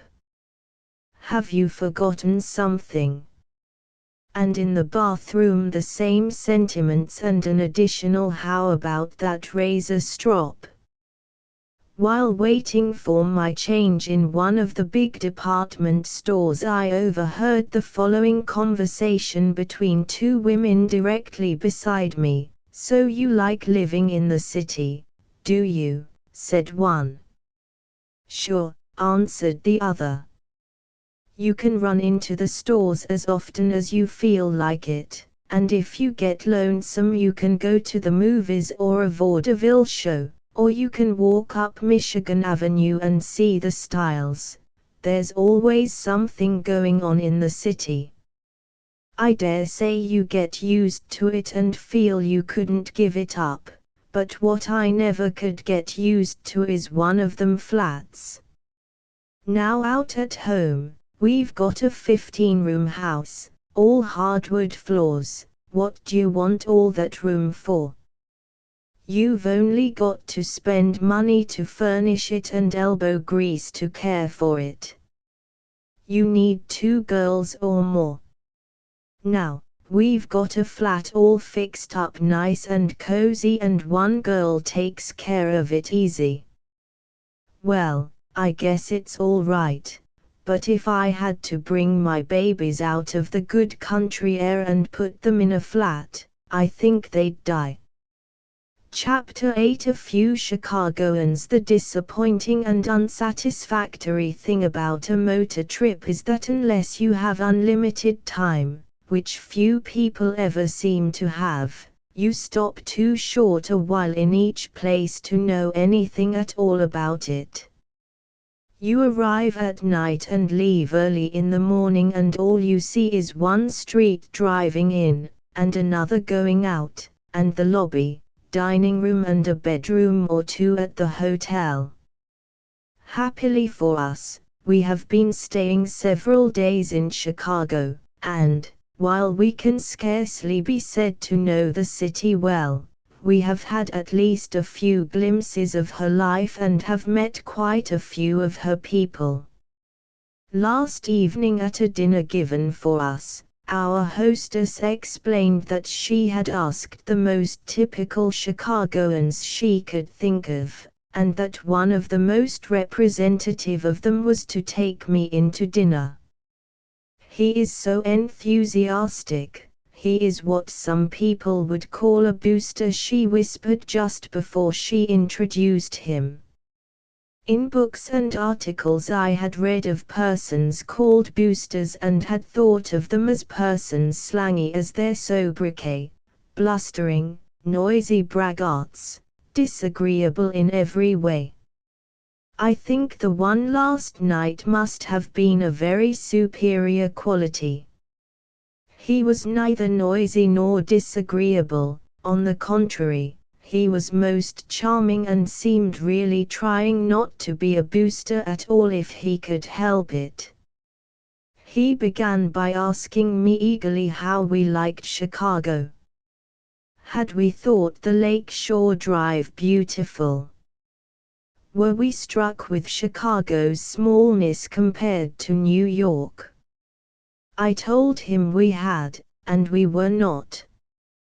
He thereupon generously but reluctantly admitted, the list is his own, that probably New York had more tall buildings, more wholesale hat and ribbon houses, a bigger museum of art, a few more theaters, and yes, undoubtedly, more millionaires' palaces, but, he suddenly straightened up, Chicago has more real homes. And when it comes to beauty, has New York anything to compare with Chicago's boulevard systems of parks edged by the lake and jeweled with lagoons? And yet she is the greatest railroad center in the whole world. And let me tell you this, he paused. New York can never equal Chicago commercially. How can she? Look on the map and see for yourself. From New York to San Francisco, north to the lakes and south to Mexico, that's where Chicago's trade reaches. What is there left for New York after that? She can, of course, trade north to Boston and south to Washington, but she can't go west, because Chicago reaches all the way to New York herself, and there is nothing on the east except the Atlantic Ocean. After dinner we were taken to the small dancing club, a one-storied pavilion containing only a ballroom with a service pantry in the back, that a few fashionables of Chicago built in a moment of dancing enthusiasm. Although we met comparatively few people and had little opportunity to talk to anyone, I noticed everywhere the same attitude as that of my companion at dinner. The women had it as much as the men. As soon as they heard we were from New York they began to laud Chicago. Mrs. X, one of their most prominent hostesses and one of the most beautiful and faultlessly turned out people I have ever seen, instead of talking impersonalities as would a New York woman of like position, plunged immediately into the comparison of New York's shoreline of unsightly docks with the view across her own lawn to the lake. Imagine a typical hostess of Fifth Avenue greeting a stranger with, "How do you do, Mrs. Pittsburgh? Our city is twice as clean as yours." However, I felt I had to say something in defense of mine, so I remarked that the houses on Riverside Drive faced the Hudson, and across a green terrace, too. "Oh, but the Palisades opposite are so hideously disfigured with signs," she objected, "and besides none of your really fashionable world lives on your Upper West Side." Having staked out our fashionable boundaries for us, she switched the topic to country clubs. Had we been to any of them?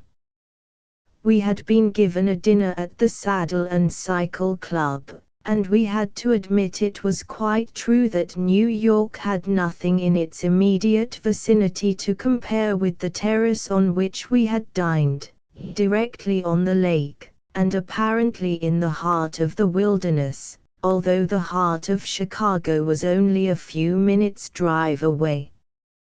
"You must come out to Wheaton and lunch with us tomorrow," Mrs. X said. You could tell from her tone that she was now speaking of her particularly favorite club. "I think they will be playing polo, but anyway you must see what a beautiful spot we have made of it, and there wasn't even a tree on the place when we started. We have done everything ourselves." Doing things themselves seemed to me chief characteristic of the Chicagoans. A do-nothing must be about the most opprobrious name that could be given a man. Nearly all of Chicago's prominent citizens are self-made, and proud of it. Millionaire after millionaire will tell you of the day when he wore ragged clothes, ran barefooted, sold papers, cleaned sidewalks, drove grocers' wagons, and did any job he could find to get along. And then came opportunity, not driving up in a golden chariot, either, but more often a trudging wayfarer to be accompanied long and wearily. You cannot but admire the straightforwardness, even the pride with which these successful men recount their meager beginnings, as well as the ability that always underlies the success. Another thing that impressed us was that cleverness is rather the rule than the exception, and the general topics of conversation are more worth listening to than average topics elsewhere. For instance, their city is a factor of vital interest to them, and therefore their keenness on the subject of politics and all municipal matters is equaled possibly in English society only. They are also interested in inventions, in science, in all real events and affairs, both at home and abroad. At least this is what we found there, and what I am told by many people who have spent much time in Chicago. To compare Chicago with Boston is much like comparing a dynamo with a marble monument. Yet paradoxically there is a strong similarity between the two. There is no public place where people congregate. Both are cities of homes, and hotel life has little part in the society of either. Boston society is possibly the most distinguished in America, and Boston front doors will never open to you unless you have cultivation and birth to the extent of proving satisfactorily who your grandparents were.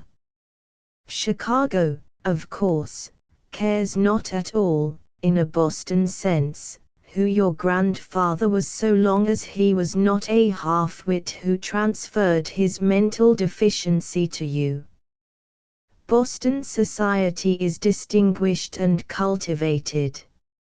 Chicago society interesting and stimulating. At least that is what the people I have met in these two cities seem to me. But to go back to the evening of our first dinner party in Chicago, the attitude of everyone rather puzzled and not a little amused me. And after I had gone to bed I lay awake, and their remarks, especially those of the man at dinner, recurred to me and I began to laugh, then suddenly stopped. The mere bragging about the greatness and bigness of his city was not the point was his caring. The Chicagoans love their city, not as though it were a city at all, but as though it were their actual flesh and blood. They look at it in the way a mother looks at her child, thinking it the brightest, most beautiful and wonderful baby in the whole world. Tell a mother that Mrs. Smith's baby is the loveliest and cleverest prodigy you have ever seen, and her feelings will be those exactly of Chicagoans if you tell them anything that could be construed into an unfavorable comparison. They can't bear New York any more than the mother can bear Mrs. Smith's baby. At the very sight of a New Yorker they nettle and their minds flurry around and gather up quickly every point of possible advantage to their own beloved Chicago. Not for a second am I ridiculing them any more than I would ridicule the sacredness of a man's belief in prayer. Their love of their city is something wonderful, glorious, sublime. They don't brag for the sake of bragging, but they champion her with every last red corpuscle in their heart's blood because they so loyally and tremendously care. I wonder, is it their attitude that has affected us, too? Otherwise, why is the appeal of Chicago so much more personal than that of other cities we have come through, so that even we are feeling quite low-spirited because tomorrow we leave for good? To be sure, the Blackstone is a beautiful and luxurious hotel, and we are not likely to meet its double again between here and the Pacific coast, but it is not that. Neither is it that we have any sentiment for the city or those that dwell therein.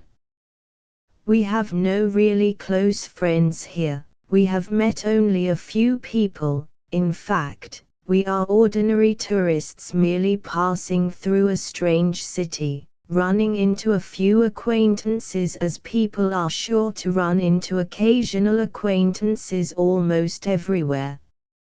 I don't think I can explain this personal and sudden liking that I feel for Chicago. Once in a very great while one meets a rare person whom one likes and trusts at first sight, and about whom one feels that to know him better would be to love him much.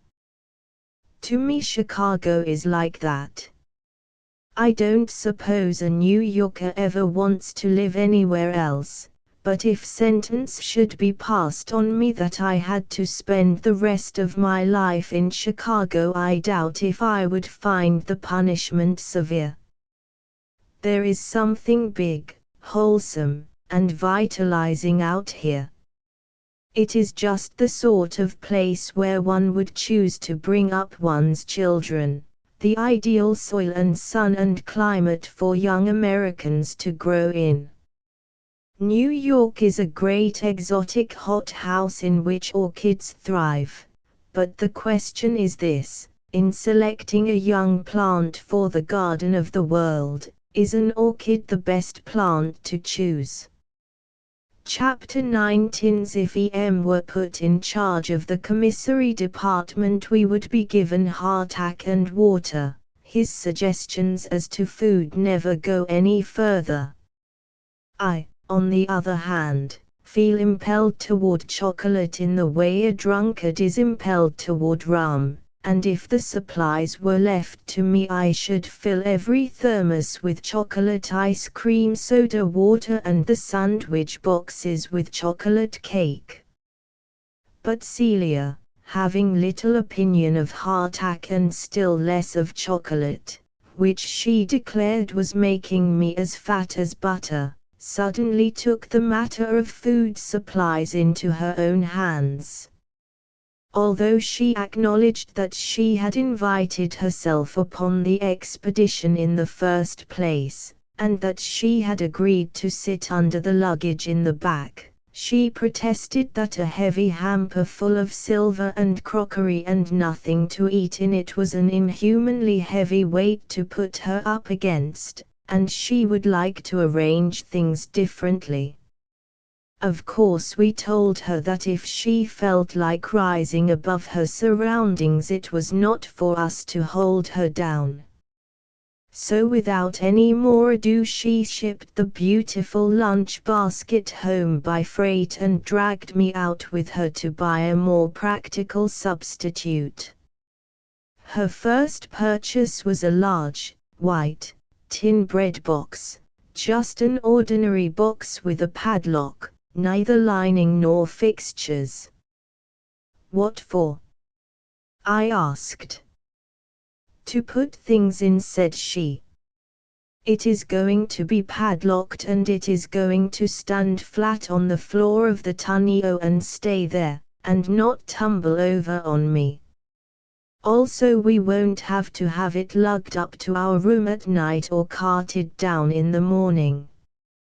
"Excellent," I agreed enthusiastically.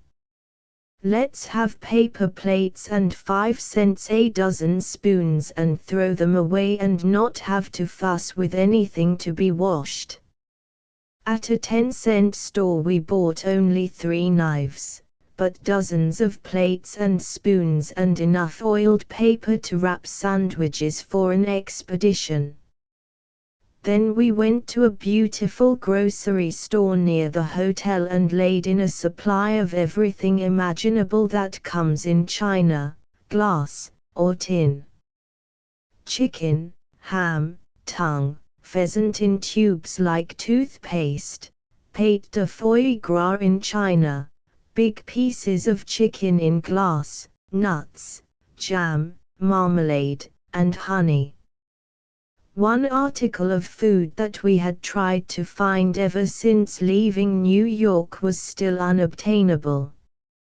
Neither brittle bread nor proto-puffs had ever been heard of west of New York, and our Chicago grocer looked as blank as the rest. Either New York women are the only ones who worry about keeping their figures, or else the women of other cities stay slim naturally. Nothing but good, rich fat-producing bread and butter to be had, to say nothing of chocolate. And our waistbands getting tighter every day. Not he being very young is as lath-like as ever. Having bought everything else, we repeated our question, was he sure he had no gluten or Swedish bread, no dry, flourless bread of any kind? No, he had only hardtack, and then produced round packages of brittle bread. Wonderful! We were so delighted we fairly floundered in it. Bring us more, we are going to cross the continent, we must have lots of it, I said greedily. Then we hurried home and waited for our supplies to arrive. First came a big basket, bulging. Had we really bought all that? But it was only the beginning. Bread, bread, and more bread. Bales of it. It was I who had ordered lots of it. Celia looked sorry for me. It looks like rain. We could shelter the car under it was all I, idiotically, could think of. And in my absent-mindedness I broke open one of the bales. It was certainly Swedish bread, the nicest, crispest imaginable, and then I took a bite. Caraway seeds.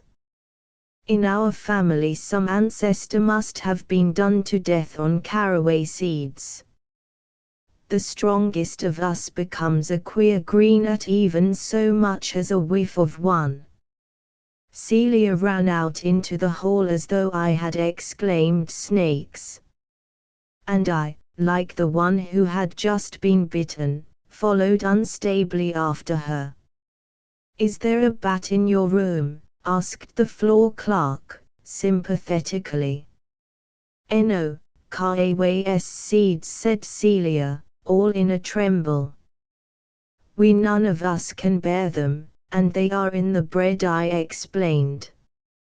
Caraway seeds, exclaimed the bewildered floor clerk. Oh, but I like caraway seeds very much. Do you? We gasped. Well, then if you will send a staff of porters into room 2002, you can have enough to last all your life. You can stack a whole mountain of it around your desk and eat your way out. It rained all last night and drizzled off and on all morning. As everyone has warned us against muddy roads west of Chicago, we sat with our faces pressed to the windows overlooking the lake, feeling alternately hopeful and downcast and asking each other questions in circles. Might we try to get on? Had we perhaps better unpack and stay? Twice the sun struggled out and we sent down for the porters to come for our luggage, but both times when they arrived it had begun to rain and we sent them away again.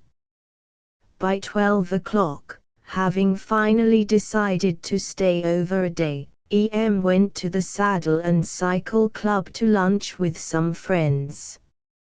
Celia and I were about to go down to the restaurant for our own luncheon when the bread box caught her attention. I saw her lift the cover and look wistfully at the 2 neatly tied white paper packages and 3 brightly shining thermos jars that were on top. Expecting to start early in the morning, we had the night before ordered a luncheon put up. And now what were we to do with the food? It was so expensive, she said wistfully. The pate sandwiches were 60 cents apiece and they will be horrid and dry tomorrow. And the lobster salad was $1.50, and that certainly won't keep. And we don't even know whether it is good or not, she almost wailed, but quite as quickly she exclaimed happily, let's picnic here. Here? I said vaguely, looking about at the rose silk hangings and the velvet carpet. Why not? It is ever so much more comfortable here than it would have been out on a dusty roadside. Besides, we really ought to see how our commissary department works. We ought to be sure that we haven't any more caraway seeds, she shivered. A few minutes later we had spread our picnic on the floor and were having a perfect time. Also, while we were about it, we thought we had better sample the various things we had bought the day before. There is no use, said the food expert, in carting about a lot of stuff that we don't like. So we opened and tasted a tin of this and a jar of that until we were surrounded with what looked like the discards of a canning factory. Suppose our New York friends who had exclaimed at our going without any servants could see us now. I was jabbing a hole in a can of condensed milk with a silver and tortoise shell nail file when someone knocked at the door. Without a thought of the picture we were presenting to the probable chambermaid, I called, "Come in," but was too busy to look up until I heard a sort of gasp and a man's voice stammered, "I only came to see if Mrs. Post, if there was anything I could do to serve Miller." It was the head waiter of one of the dining rooms downstairs, a man who had for several years been a second head waiter in a celebrated New York hotel and who had once been a butler for a member of our family. The expression on his face was one of such surprise, bewilderment, apology, shame and humility that I found myself explaining, we were to have picnicked along the road, but it rained. And so we have picnicked. It is very simple. Yes, madam, he agreed, stoically. But it was not until I had assured him that we never picnicked more than once a day indoors and had given him permission to order our dinner at what time and wherever he pleased, and most particularly after I refused to allow him to send a waiter to put the room in order and be a witness to the family's eccentricities, that he became his urbane, impassible self once more. Tonight I suppose we will have to deck ourselves out in our best bibs and tuckers and sit through a conventionally complete dinner at the most prominent table in the dining room so that Miller may suffer no loss to his proper pride. Chapter X Mud. We have struck it. It looks pretty much as though our motor trip to San Francisco were going to end in Rochelle, Illinois. 36 miles out of Chicago we met the Lincoln Highway and from the first found it a disappointment. As the most important, advertised and lauded road in our country, its first appearance was not engaging. If it were called the Cross-Continent Trail, you would expect little, and be philosophical about less, but the very word highway suggests macadam at the least.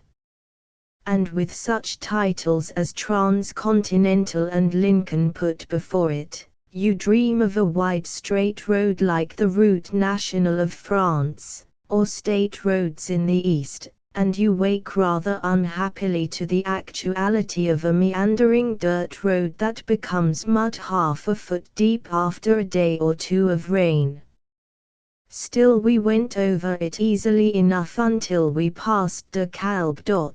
3. After that the only highway attributes left were the painted red, white and blue signs decorating the telegraph poles along the way. The highway itself disappeared into a wallow of mud. The center of the road was slightly turtle-backed, the sides were of thick, black ooze and ungaugeably deep, and the car was possessed, as though it were alive, to pivot around and slide backward into it. We had no chains with us, and had passed no places where we could get any. Apart from the difficulty of keeping going on chainless tires, our only danger, except that of being bogged, was in getting over the bridges that had no railings to their approaches. The car shassed up every one, swung over toward the embankment, slewed back on the bridge, went across that steadily, and dove into the mud again. It certainly was dampening to one's ardor for motoring. If the Lincoln Highway was like this, what would the ordinary road be after it branched away at Sterling? A little car on ahead was slithering and sliding around too, although it had 4 chains on it, but it did not sink in very far, and it was getting along much better than we were, so much better in fact, that at the end of a few miles it slowly wobbled beyond our sight. Finally we turned a bend and there was a little car on ahead. Not the same one, however. This one evidently had no chains and was coming toward us drunkenly, staggering from side to side. Gradually the lower half of it was hidden by the incline of an intervening bridge, then suddenly it disappeared altogether. When we arrived at the bridge ourselves, we saw the car in a deep ditch almost over on its side. The occupants of it, a man and a small boy, were both out, and nothing, apparently, was hurt. The small boy was having a heavenly time paddling around in mud way above his knees, and the man called up to us cheerfully, "'Twas em own fault, I hadn't ought to a come without chains on. No use for you to stop, thank you. You couldn't help any, and we'd only block th road between us. A team'll be along before long." Regretfully we left them and slipped and slid and staggered on for some miles more. "Oh," said Celia in the back, "how are we ever going up that?" That was an awful embankment ahead which to look at made me feel as if I had eaten nothing for a week. It was steep, narrow, turtle-backed, with black slime, and had a terrifying drop at either side of its treacherous and unguarded edges. The car went snorting up the incline until, nearly at the top point where the drop was steepest, it balked and slid toward the edge. "This is the end," I thought, wondering in the same second if any of us would fall clear. For one of those eternity-laden moments we seemed to hang poised on the brink. Then EM seemed almost to lift the huge weight of the machine around bodily and compel it, in spite of its helplessness, to crawl up on the bridge. Glancing back at Celia, after we were safely over, she looked about as chalky and weak-kneed as I felt. A short distance further, however, we ran on the brick pavement of a town. The ragged red brick buildings of the street we turned into were not very encouraging, and we feared that again the Blue Book's hotel description might be one of those complimentary ones, consisting of its paid advertisement. Urged our trying to get chains and going on to Davenport, but Celia and I had all the motoring in the mud that we cared about. No matter how squalid the town, or how poor the accommodations, we meant to cross no more bridges like that last one until the roads dried. Then we made 2 turns like a letter Z and found ourselves in the sweetest, cleanest, newest little town imaginable. Its streets were all wide and smoothly paved with brick, and its houses, mostly white, were set each in a garden of trim and clipped green. There was a new post office of marble magnificence and a shopping center of big-windowed, fresh-painted, enterprising stores, but no hotel except a dingy ramshackle tavern that we took for granted was the one mentioned in the guidebook. We wondered if one of the neat, sweet little houses might perhaps take us to board instead. In front of a garage was a man with a blue coat and brass buttons, and Fire Chief on them. We asked him if he knew anyone at whose house we could stay until the road dried.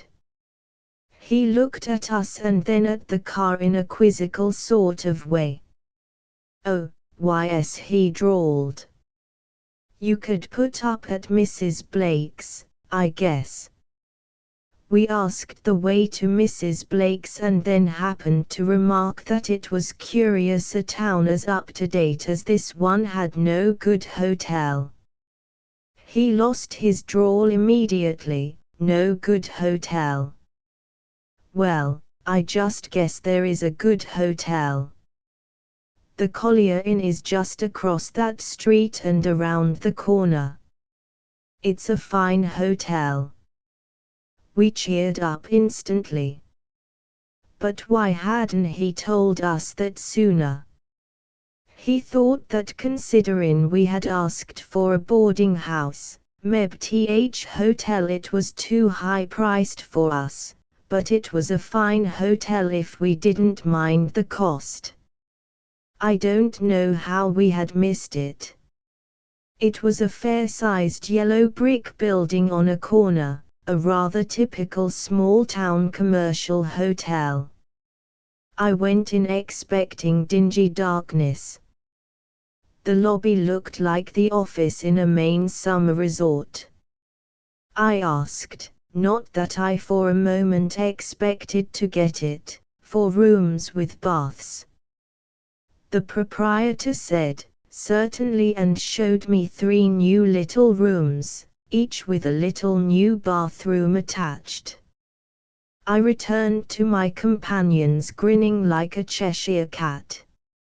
It seemed to us as though we had found a veritable Ritz. Chapter 11. In Rochelle, 24 hours in a town like this and we feel as though we knew it and the people intimately. In many ways it suggests a toyland town. Its streets are so straight and evenly laid, its houses so white and shining, its gardens so green, its shops so freshly painted, its displays in the windows so new, and its people so friendly.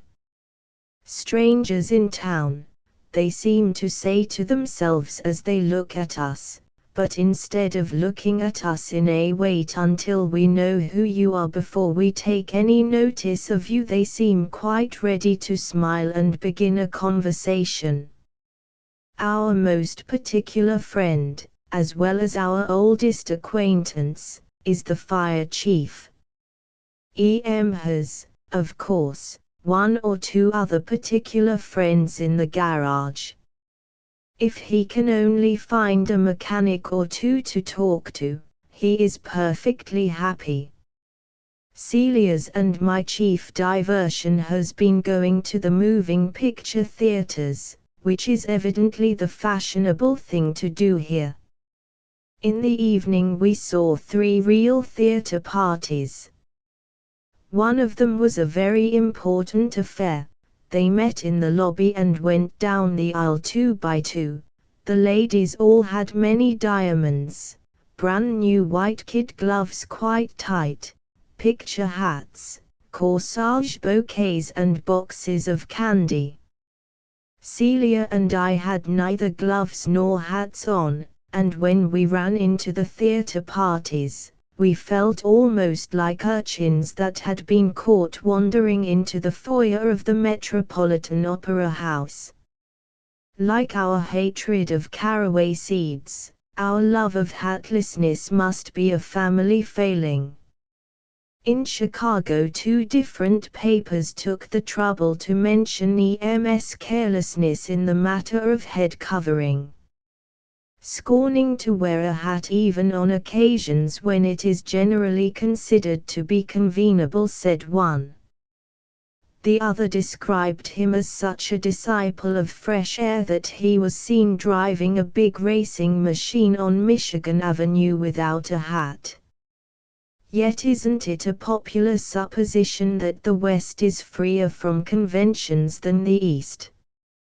The rain has finally stopped and this morning the sun is trying hard to shine.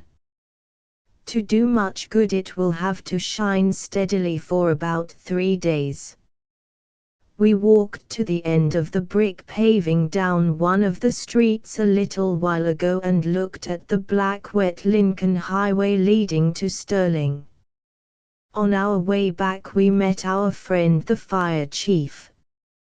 "Been to look at the mud?" asked he, cheerfully. "It isn't a bit bad now. You ought to see it when it's muddy." "Why, it took me 8 hours to go 21 miles. I did have to get a team of horses to pull me out of one bog, but otherwise I got through all right." "Didn't you strain your engine?" I asked him. "Oh, yes," he said cheerfully, "I guess I did, but I couldn't help that." "Well, maybe you couldn't," I agreed, then added with confidential finality, "but I tell you what we're going to do. We're going to put ours on a nice, dry, comfortable freight car tomorrow morning and ship it past the mud district, which is probably the width of the continent." His warmth of manner fell suddenly to 0. I feared we had in some way offended him because we thought his state muddy. "Of course it is a lovely country to grow things in," I added quickly, "but you see we want particularly to get to San Francisco, and the surest way is by freight." But we could not put the broken conversation together again. In fact, our friend the fire chief doesn't smile anymore. Our other friends, the garage men, also look at us askance. In fact, in some way we seem to have lost our popularity. Chapter 12: The Weight of Public Opinion. We know now what is the matter. They think we are quitters. They are so filled with a sense of shame for us that we are beginning to feel it ourselves. In spite of our original intention to go only so far as roads were good and accommodations were comfortable, we feel that we are somehow lacking in mettle, that we are sandless, to say the least. To explain that we are not crossing the continent as a feat of endurance is useless. Having started to motor to the west, our stopping this side of the place we set out for is to them incomprehensible.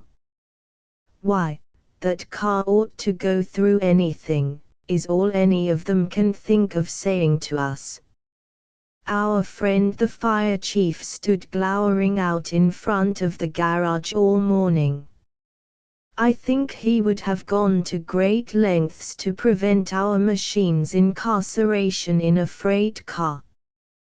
The proprietor of the garage gave us his opinion. Of course we drive pretty light machines around here, and yours is heavy and your wheels are uncommon narrow, but that engine of yours sure ain't no toy.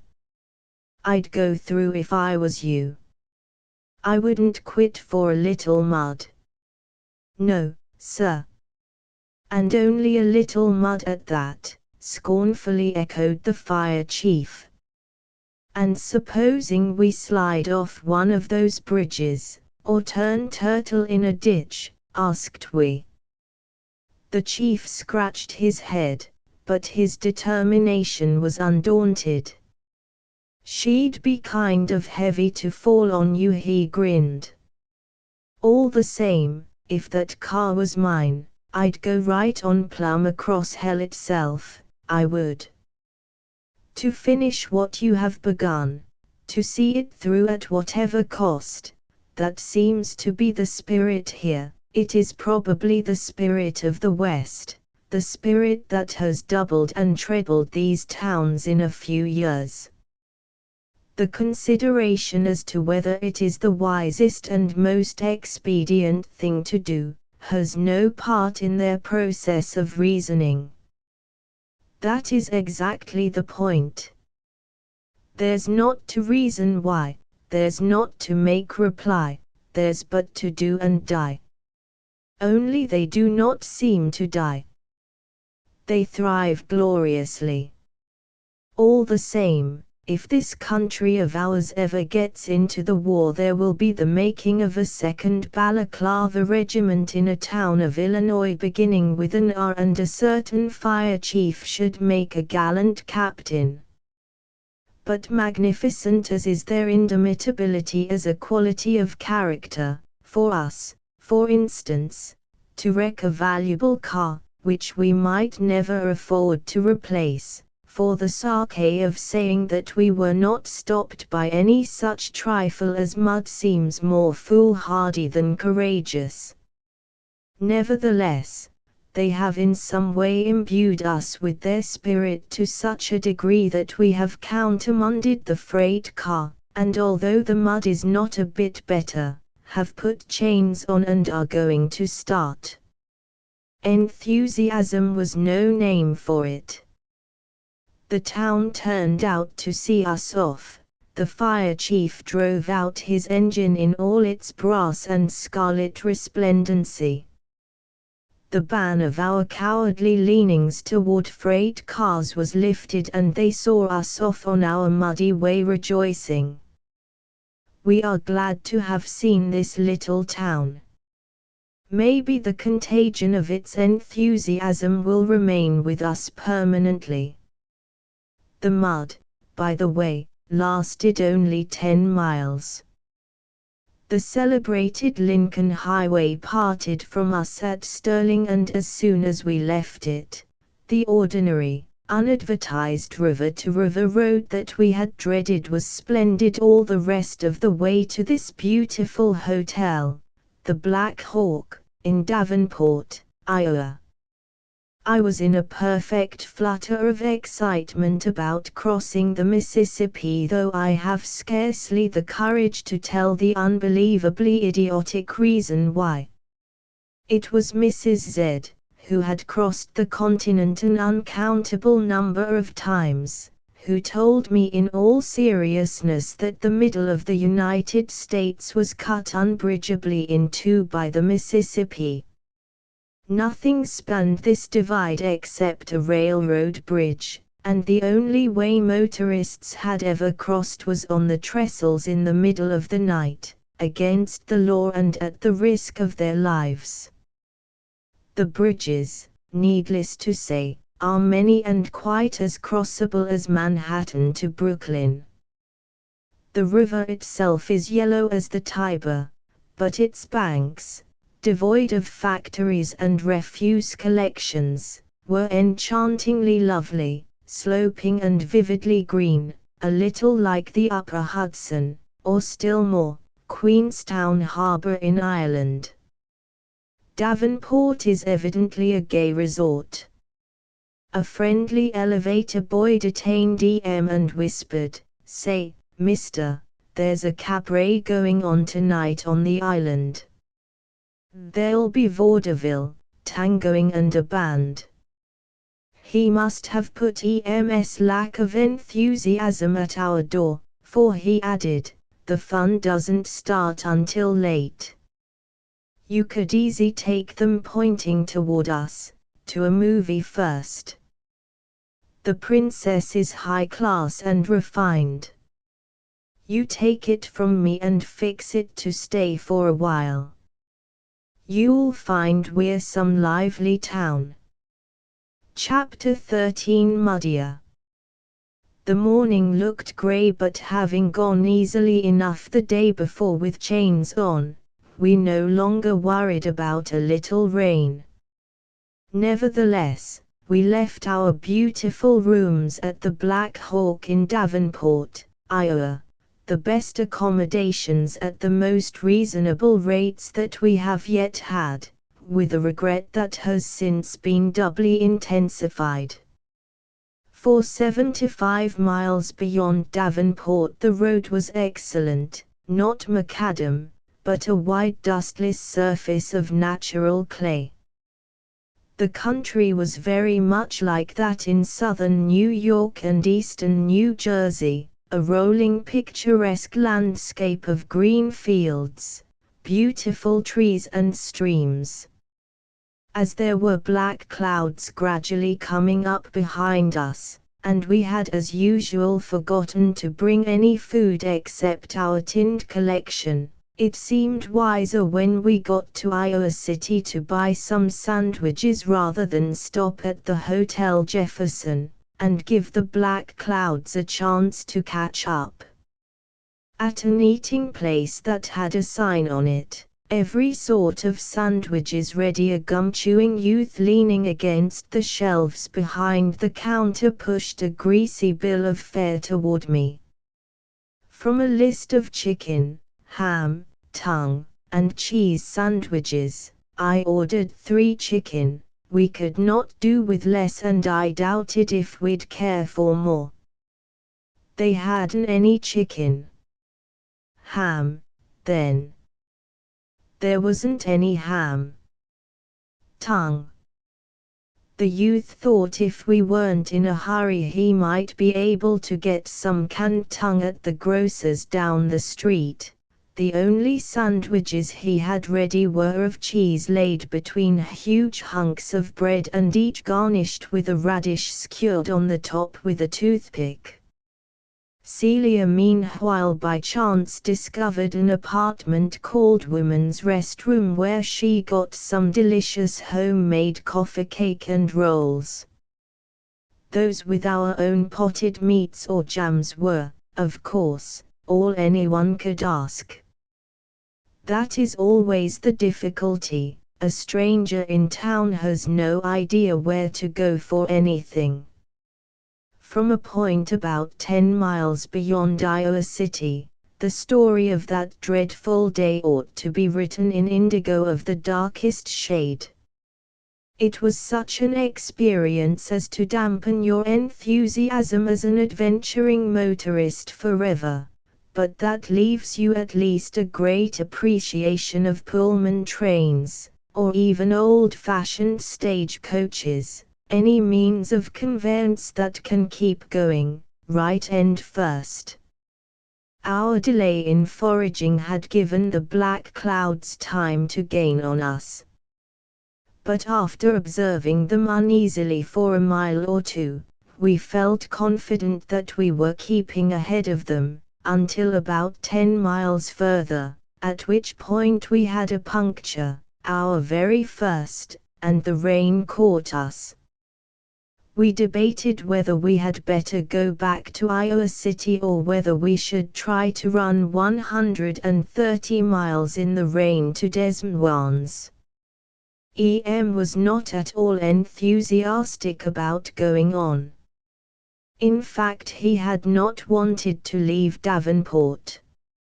As he is certainly not apt to care about whether we ought to have paid exceptional attention to his dubiousness. But he only said something about a strain on his engine, to which I paid no great attention, as I feel perfectly confident that no matter what happens, he is not going to let that engine get hurt very much if it is in his power to prevent it.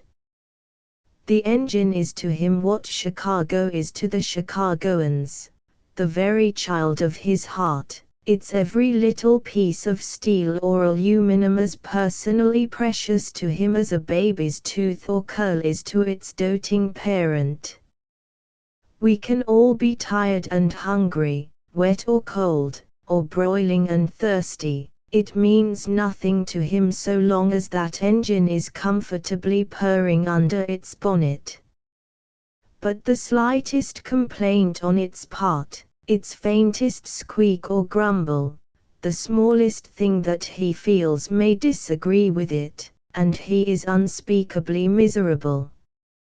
However, the rain seemed to be only a drizzle and the roads looked so hard and splendid, we concluded it would surely take many hours of downpour to get them in a bad condition, if in fact they were likely to be much affected at all. So although as a precaution EM put on chains, we went on in tranquil ignorance of the nemesis that lurked in waiting. As an illustration of what rain in Iowa can do, 25 minutes of drizzle turned the smooth, hard surface of the road into the consistency of gruel. Not only that, but as though it were made in layers, and the top layer slid off the underlayers and the underlayers slipped out between, or the reverse. Our wheels, even with chains on, had no more hold than revolving cakes of soap might have on slanting wet marble. The car not only zigzagged sideways, backwards, every way but forward, unless some unexpected obstacle or pitfall loomed or yawned in our path, in which case it was seized with an impetuous desire to plunge to destruction. We saw 2 unfortunate automobiles already landed in the ditch.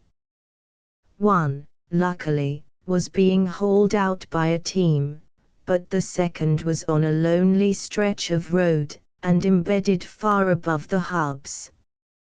Its occupants peered out at us sympathetically, as they saw we were utterly powerless to help. We were just balancing this way and that, and for a while it looked as though we were going to park ourselves beside them.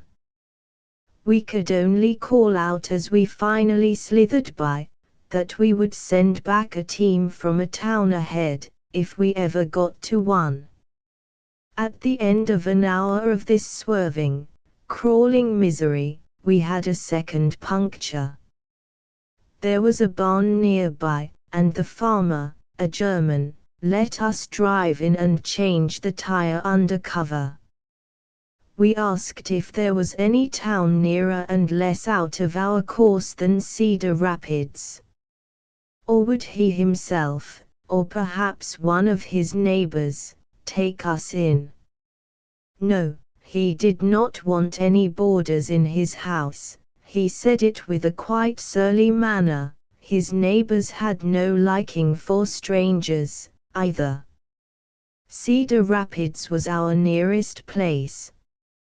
In contrast to the kindness with which he had motioned us to come into his barn in the first place, it struck us that he was on closer acquaintance, surprisingly curt. But it was not until afterwards, in the light of later experience, that we realized his manner had become intentionally unfriendly. The tire changing went very quickly, and in a few minutes we were on the road again. Celia and I ate our luncheon, but struggling with the zigzagging car, had no thought for food and ate only a mouthful or two that I fed him as he drove. It was by now pouring hard and we seemed to be making less and less progress. One thing, we now quite understood what our friend the fire chief meant when he said the road around Rochelle was only a little muddy. Without hesitating a moment we would be willing to swear that the mud championship of the world belongs to Iowa. Illinois mud is slippery and slyly eager to push unstable tourists into the ditch, but in Iowa it lurks in unfathomable treachery, loath to let anything ever get out again that once ventures into it. Our progress through it became hideously like that of a fly crawling through yellow flypaper, as though it were a question of time how soon we would be brought to an exhausted end, and sink into it forever. At the end of 2 hours more, we had gone 10 miles. Cedar Rapids was still nearly 20 miles away. 20 miles. Could anyone in a lifetime go so far as that? Could any machine hold out so endlessly? In another hour we had gone only 4 miles further, and by no means sure of our road, and then came a third puncture. It was one of those last straws that seem to finish everything. You think you just can't live through it and struggle more. Much better give up and lie down in the flypaper and stay there. We were at the top of a fairly steep hill, so that we might perhaps be able to go on again, but to see already exhausted, and not a soul to help him, get out again into that drenching rain. He had no raincoat and the mud was over his shoe-tops, and we had started on the trip in the first place because he had been ill. I could easily have burst into tears. Which exhibition of courage would have helped the situation such a lot? Hours and hours, across land as flat and endless as the ocean, meanwhile he was having a hopeless time trying to jack the car up. There was no foundation for the jack to stand on, so that it merely burrowed down into the clay. Some men lounged out of the one house nearby. They were Germans. All the inhabitants seemed to be German. They approached with seeming friendliness, but on closer inspection of us, their demeanor noticeably changed. There was something in our appearance they did not like. I thought possibly they resented our cars waltzing, or thought that EMS Jack was harmfully puncturing the surface of their beautiful road.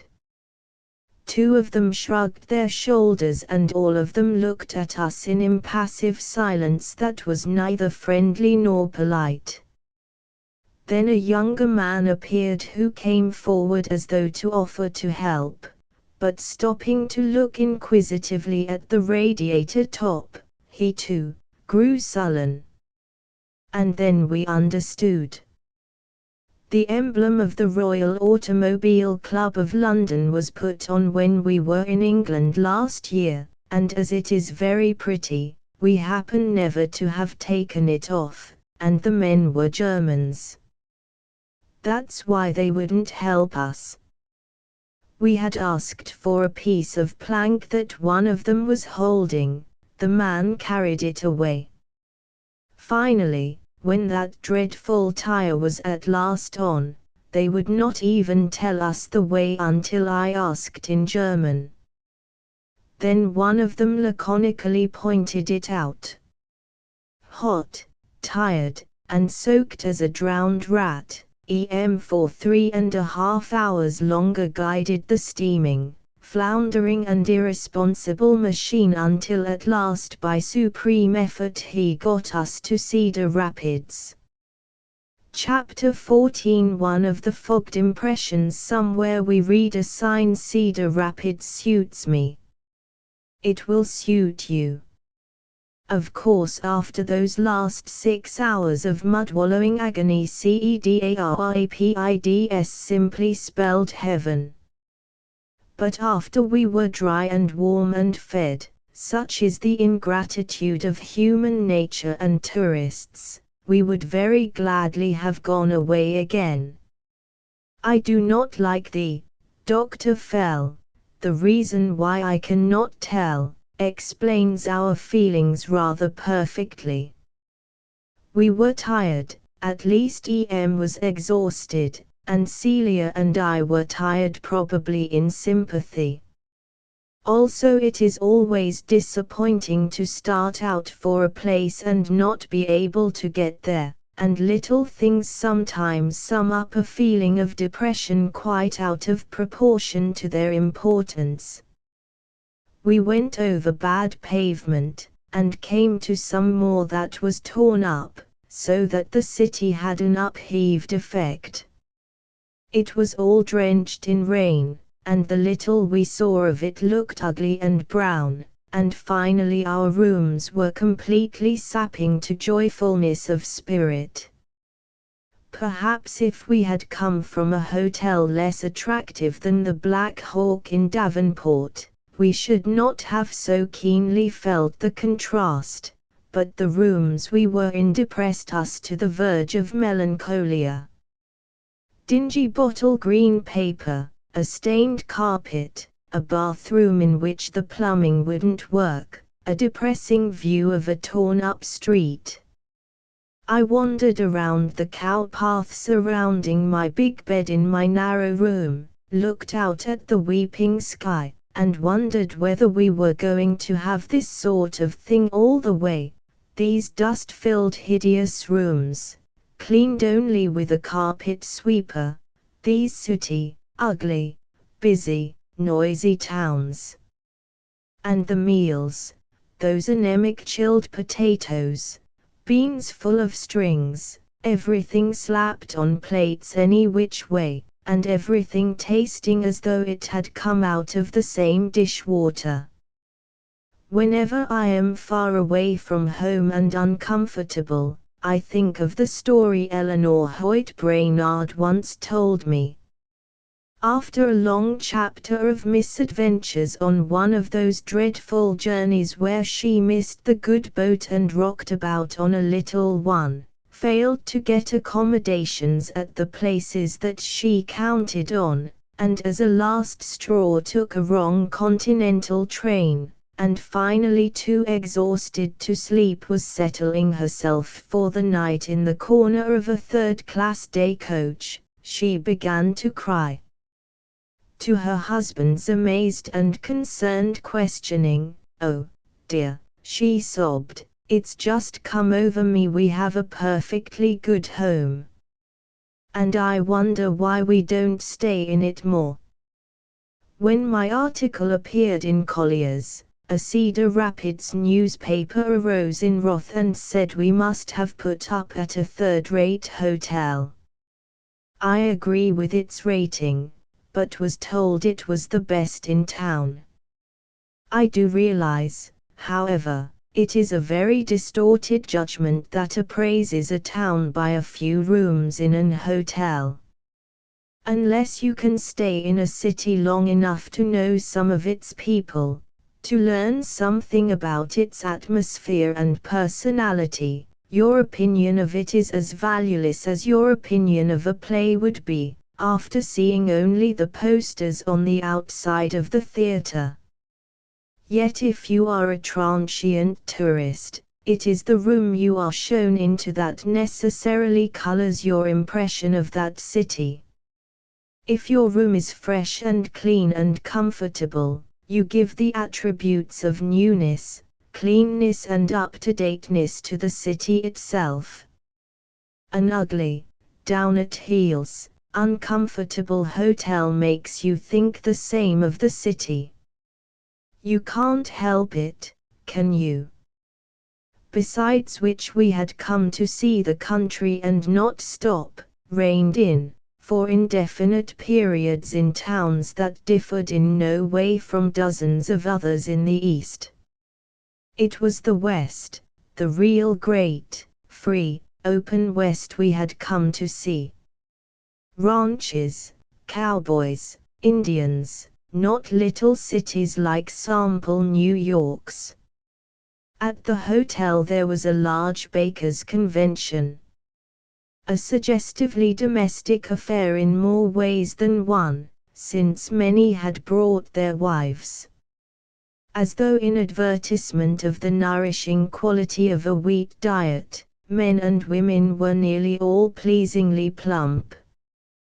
We noticed also, that every man without exception had a solitaire diamond ring on his wedding ring finger. Sometimes the wife had only a white gold wedding ring, but her husband was in diamonds. I don't know whether bread is a specialty of Cedar Rapids, or whether an effort was made to do particular honor to the bakers, but bread was the one thing on the menu that proved to be really good. There were 2 bakers and their wives, elderly couples, who sat at the next table to us. One of the wives had a wretched cough and the other was rather deaf, and to the combination we owe an anecdote that I hope they did not mind our overhearing, or my repeating. It seems the husband of the wife who had the cough sent for a doctor who had been out night after night on serious cases until the poor man was completely exhausted. In order to listen to the patient's breathing, he put his head on her chest and told her to count 4. The husband came into the room and heard his wife counting, 146, 147, and the doctor sound asleep. It was in Cedar Rapids, too, that our waitress told us about an automobile she had just bought, to drive out in the evenings. As a newspaper afterwards printed in criticism of my above remark, tips in the West may be larger than the earnings of dyspeptic authoresses in the East. Chapter 15 A few ways of the West. Just as the good roads turned into mudslides in a few minutes, a few hours of sun and wind transformed them into good ones again. After only 2 days' delay we went back over the scene of all our misery and the distance out of our way that had taken us nearly 6 hours, we skimmed over in less than 1. Returning to our Des Moines road with a little delay and no misadventure. Our non-interruptible chauffeur paying no attention to the suggestion of stopping to taste the famous springs at Colfax. When we arrived in Des Moines, as EM wanted to take the car to a garage to have some things fixed, Celia and I went out by ourselves on foot. The first vehicle we saw had a sign on it, Jitney, 5 cents. Never having been in one, and not caring a bit where it took us, we promptly got in. Now, what are we going to see? Asked Celia, not addressing anybody in particular. Strangers, questioned the driver affably, turning around. Yes, said Celia, what can we see from your car? Well, there's the Capitol, I go right by that, and the finest buffaloes in the States are less than a block further out. You could go see the buffaloes and then walk back to the Capitol. Excellent, we agreed. The buffaloes were stuffed in a case at the museum, but they must certainly have been among the finest in the world when they were alive. We also saw some stuffed prairie dogs. But out here you need not go in a museum to see them.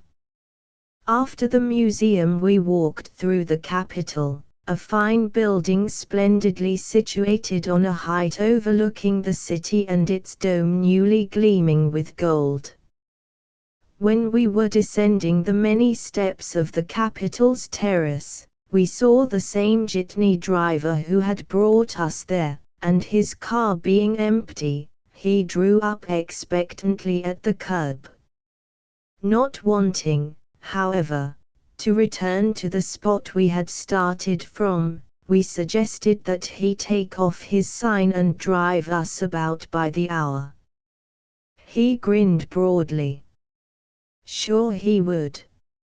Also he augmented his price with equal alacrity.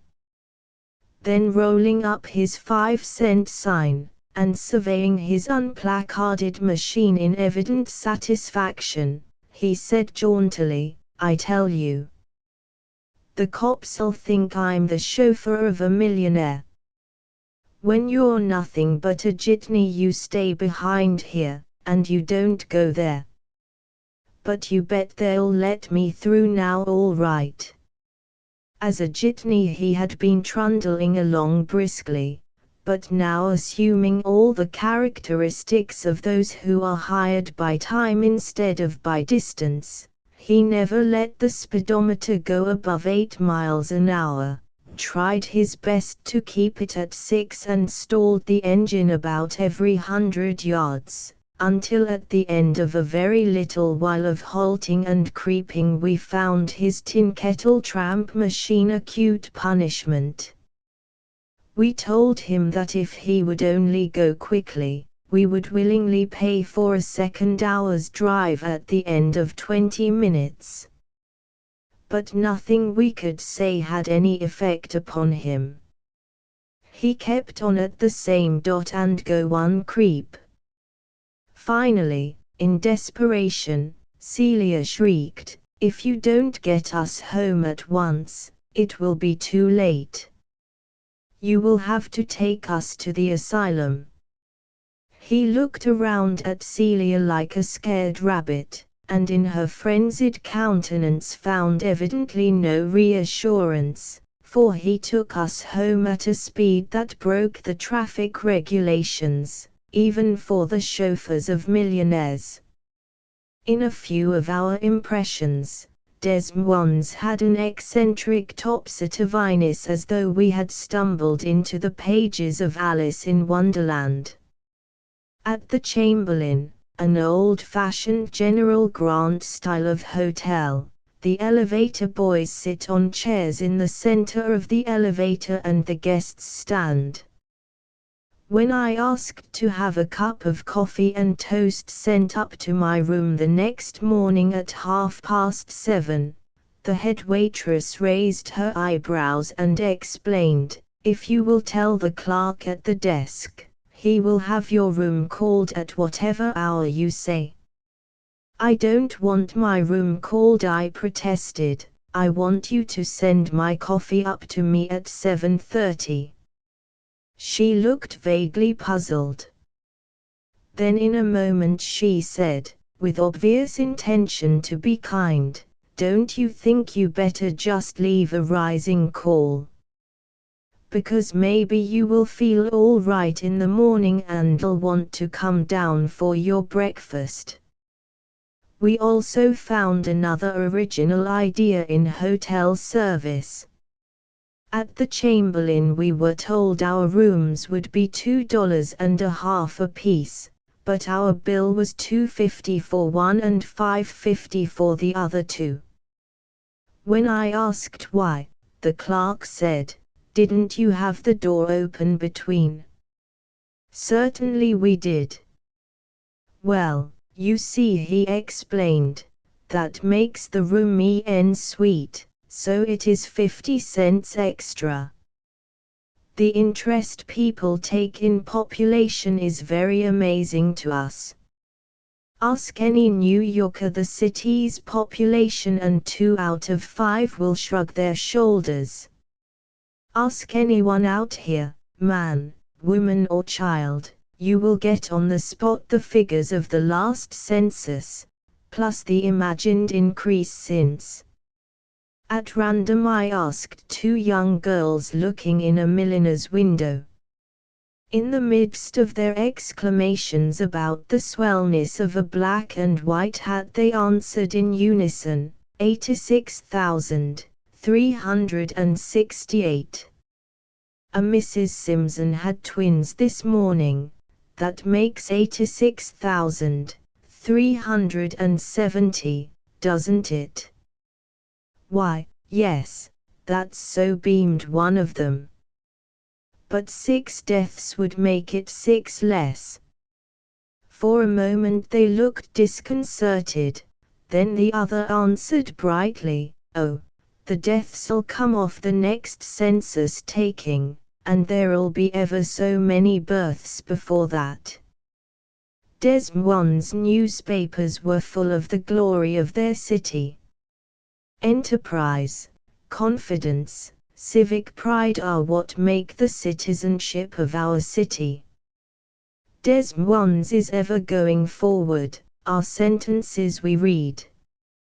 Nothing the matter with Des Moines, was the title of a leader in one of them. What was the matter with Des Moines, we wondered. The article did not tell us. It only said, with our new 13-story building and the new gilded dome of the Capitol, Des Moines towers above the other cities of the state like a lone cottonwood on the prairie. However, levity aside, when Des Moines has completed the parkway in front of the Capitol, and built up all of the embankment like the stretch that is already finished, the city with its civic center will be one of the most beautiful and perfect in the world. Already a community of beautiful buildings and houses, someday Des Moines will probably put up a last word in hotels. Maybe Des Moines, being a city of homes, doesn't care about hotels. Don't think from this that the Chamberlain is poor. It is a perfectly comfortable and well-run hotel, but not truly representative of this fine city. In a little hotel the other day a waitress rushed out of the dining room and shouted to the clerk behind the desk at which I was standing, "Say, have you seen Charlie? Who wants him?" "Miss Higgins." "Excuse me a minute," said the clerk, as he went to look for Charlie, the proprietor, for Miss Higgins, the waitress. Most of the hotels so far have been comfortable and nearly all clean. One of the exceptions has a story, and because of the story I cannot bear to tell its name. A new house the clerk we left in the morning told us, doing a big business. Yes, you had better telegraph ahead for rooms. Escorted by Negro bellboys we entered a terracotta and green lobby, the walls and ceilings of which protuberated with green and orange and brown and iron and gold and plaster, and all smudged with many wipings in of soot. The clerk, or proprietor, was a ray of welcoming attentiveness. Yes, indeed, he had saved rooms with baths for each of us. He was the pink of personal neatness, and we hoped the bellboy's color had perhaps not been chosen with a purpose. Our rooms, however, were brown and sooty, and in my bathroom I wrote the word dirt on the washstand with my finger and it showed like a rut in the road. We went down to dinner not expecting much, and had surprisingly good food in a spotlessly clean dining room. When I went to bed the electric lights would not turn on, and as no one answered the bell I gave up ringing and went to bed in the dark. The thermometer was about 95, everything felt gritty, and in front of my eyes blinked mockingly an intermittent electric sign which in letters 6 feet high flashed all through the night about a snow-white laundry. I was awakened by a waiter with my breakfast, which couldn't have been better: clean silver, unchipped china, and the best coffee and toast we had had anywhere.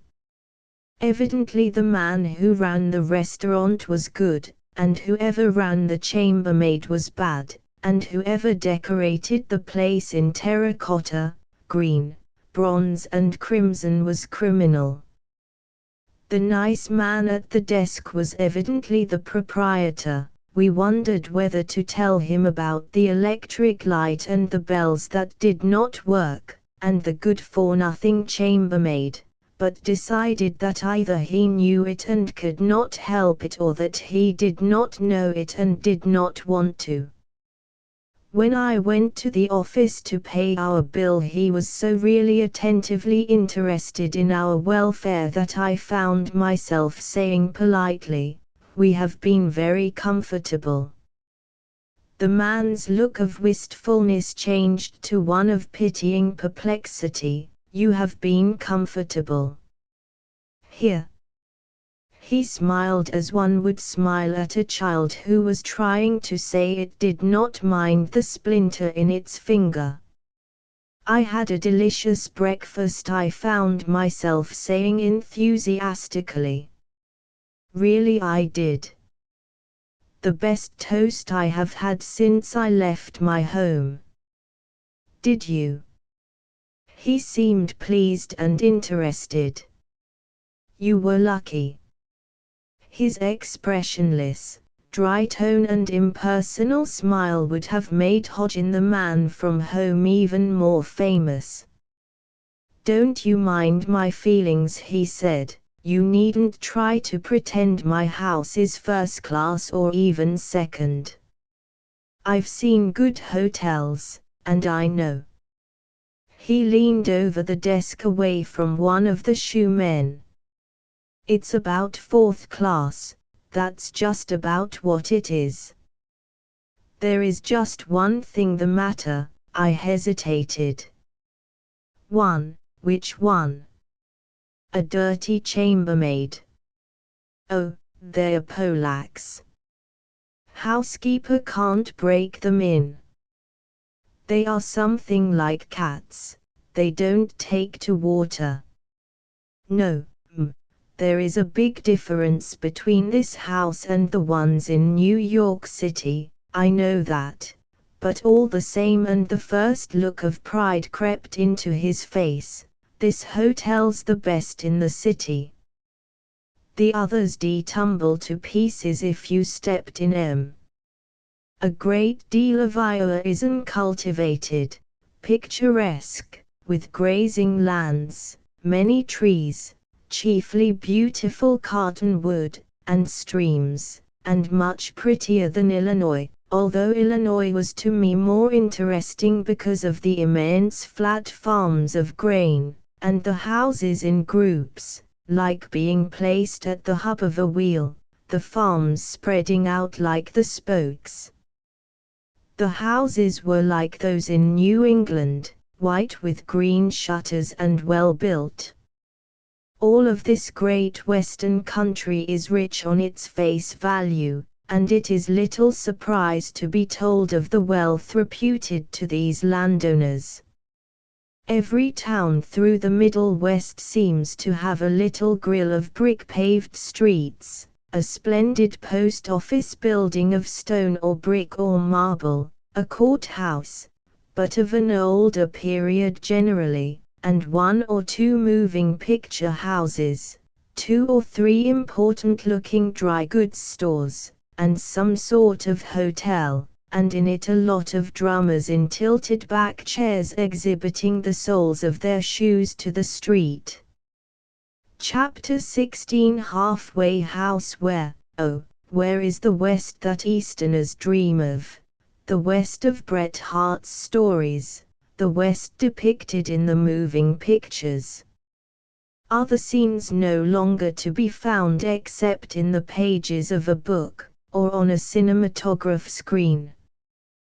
We have gone half the distance across the continent, and all this while we might be anywhere at home. Omaha is a big, up-to-date and perfectly Eastern city, and the Fontanelle is a brand new hotel where we are going to stay over a day in order to luxuriate in our rooms. One act of cruelty, however, I hereby protest against. They sent to our rooms a tempting bill of fare, a special and delicious-sounding luncheon at only 60 cents. When we hurried down to order it, we were told it was served solely to the traveling men in their cafe, Celia and I not admitted. EM said it was as good as it sounded. Much interest was that to us. Also that he sat at a table with a traveler for the Ansco Photographic Company. EM had some very poor films we had taken, and after luncheon his new friend made him some prints. The results were little short of marvelous. If it was the paper, why does anyone ever use any other? If it was the man, oh, why doesn't he open a hospital for the benefit of weak and decrepit amateur films? On the subject of food, the cumulative effect of a traveling diet is queer. After many days of it you feel as though you had been interlined with a sort of paste. Everything you eat is made of flour, and again flour. A friend of ours took a trip around the world going by slow stages. After a month or two her letters were nothing except dissertations on the state of the cleanliness of hotels and the quality of the food. Alas! We are getting the same attitude of mind. Ordinarily the advantage of motoring is that if you don't like the appearance of the hotel you come to, you can go on. Out here where one stopping place is 50 or 100 miles away from the other, that is not possible, unless you are willing to drive nights and days without a pause, or sleep along the roadside and be independent of hotels altogether. We are not traveling that way, yet. Omaha, as everyone knows, is divided from Council Bluffs by the coffee-colored Missouri. How can as much mud as that be carried down current all the time and leave any land above, or any river below? It seemed to us that Council Bluffs and Omaha were comparatively not unlike Brooklyn and Manhattan. Council Bluffs is much the smaller city, and the bluffs from which it takes its name are not steep river embankments as we had supposed, but a high residence ground hill behind and above its innumerable railroad stations. Nothing, by the way, seems more typical of American towns than to have a residential district on the heights.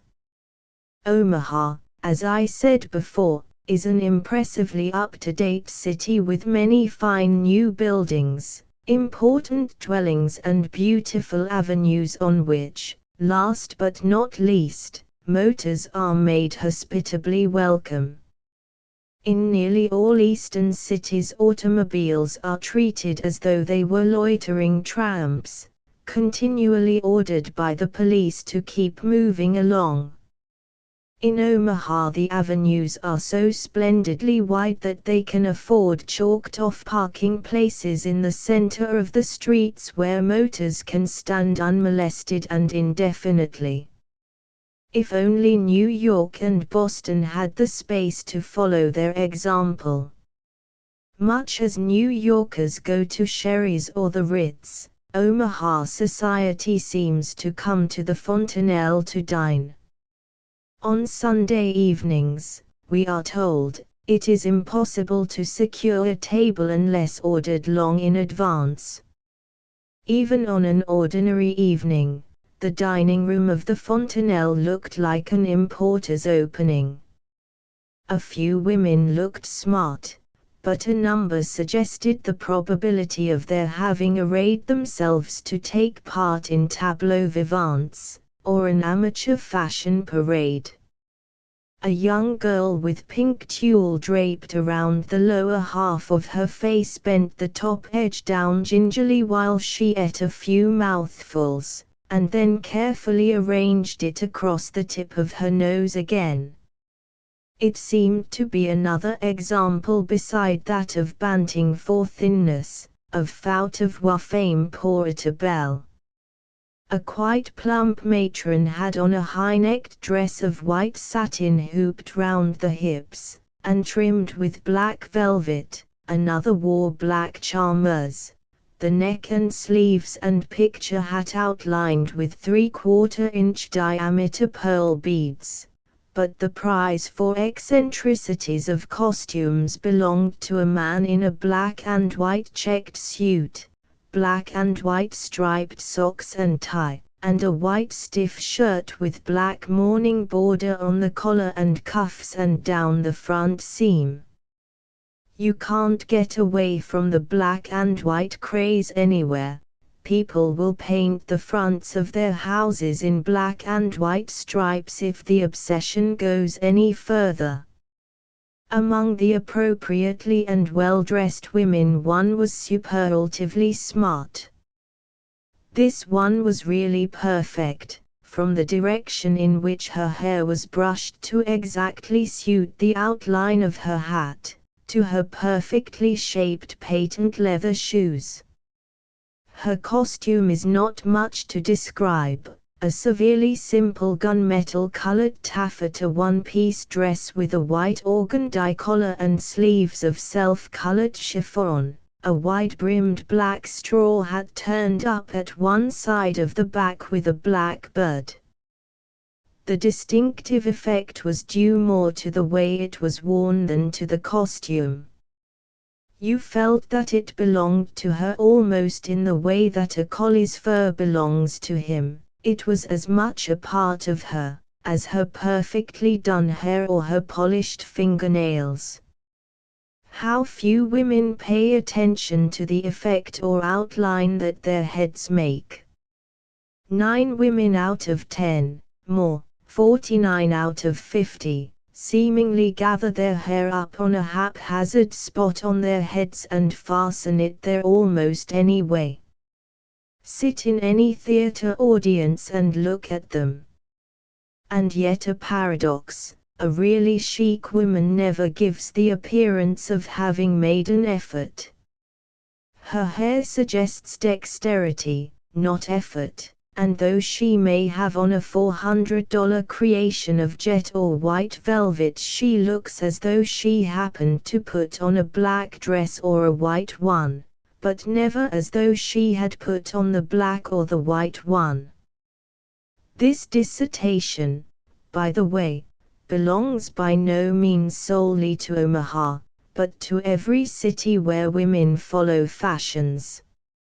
New York women are quite as prone to be content with being mannequins for the display of their clothes rather than take greater pains to select clothes that are a completion of their own personalities, the last leaf left for the American woman to take out of the book of her Parisian sister.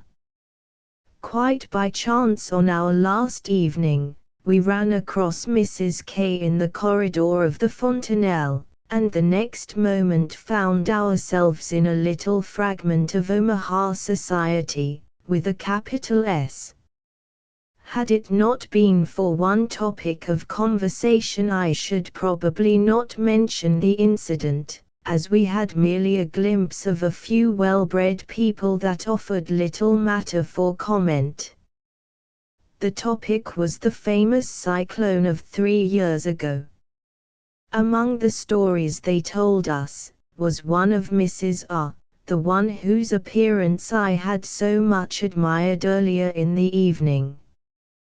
3 years ago she arrived home from Paris with 17 trunks full of trousseau, and as soon as her things could be unpacked she spread them around a big room, in imitation of a bazaar, so that her particular friends might view them. Instead of her friends, however, arrived the cyclone. It tore off the entire bay window, caught up dresses, hats, lingerie, wraps, whisked them through the open space where the window had been, and festooned the topmost branches of the trees all down Farnham Avenue with fragments of French finery. Scarcely a garment was ever worth rescuing, as each was pierced through and through by the branches that secured it fast. Mrs. K.'s own story of the cyclone, I give as she told it. It did not seem very amusing at the time, but one of the funny things to look back upon was what happened to Father. The storm came from the south.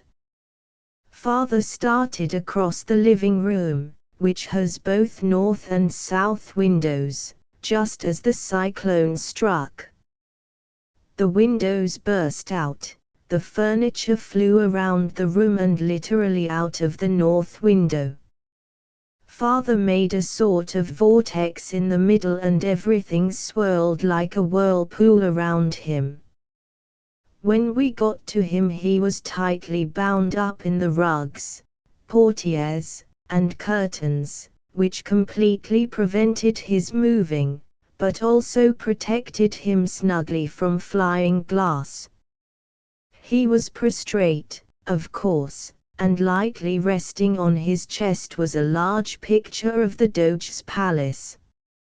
Whatever damage the cyclone did has long been obliterated, and Omaha now presents a beautifully in order exterior and enjoys an evidently gay social life, two features of which are the new hotel and the country club, neither of them likely to grow much moss on their ballroom floors. But to go from the triviality of the mere social side to the deeper characteristics of the Omahans. There is something very inspiring, very wonderful in the attitude of the West. The pride in their city, the personal caring, that we met first in Chicago, is also the underlying motive here. One hears much of the ambitious Western towns, but I think the word not quite right. It is not mere ambition, but aspiration, that is carrying them forward.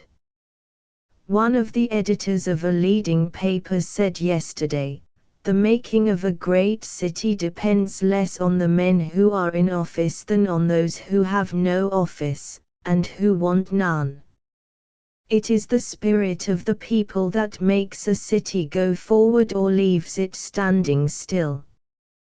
The spirit that is essential to progress, in Omaha as everywhere, is one of unity, harmony and goodwill. Combined with this there must be energy, enterprise, confidence in the future, civic pride and devotion.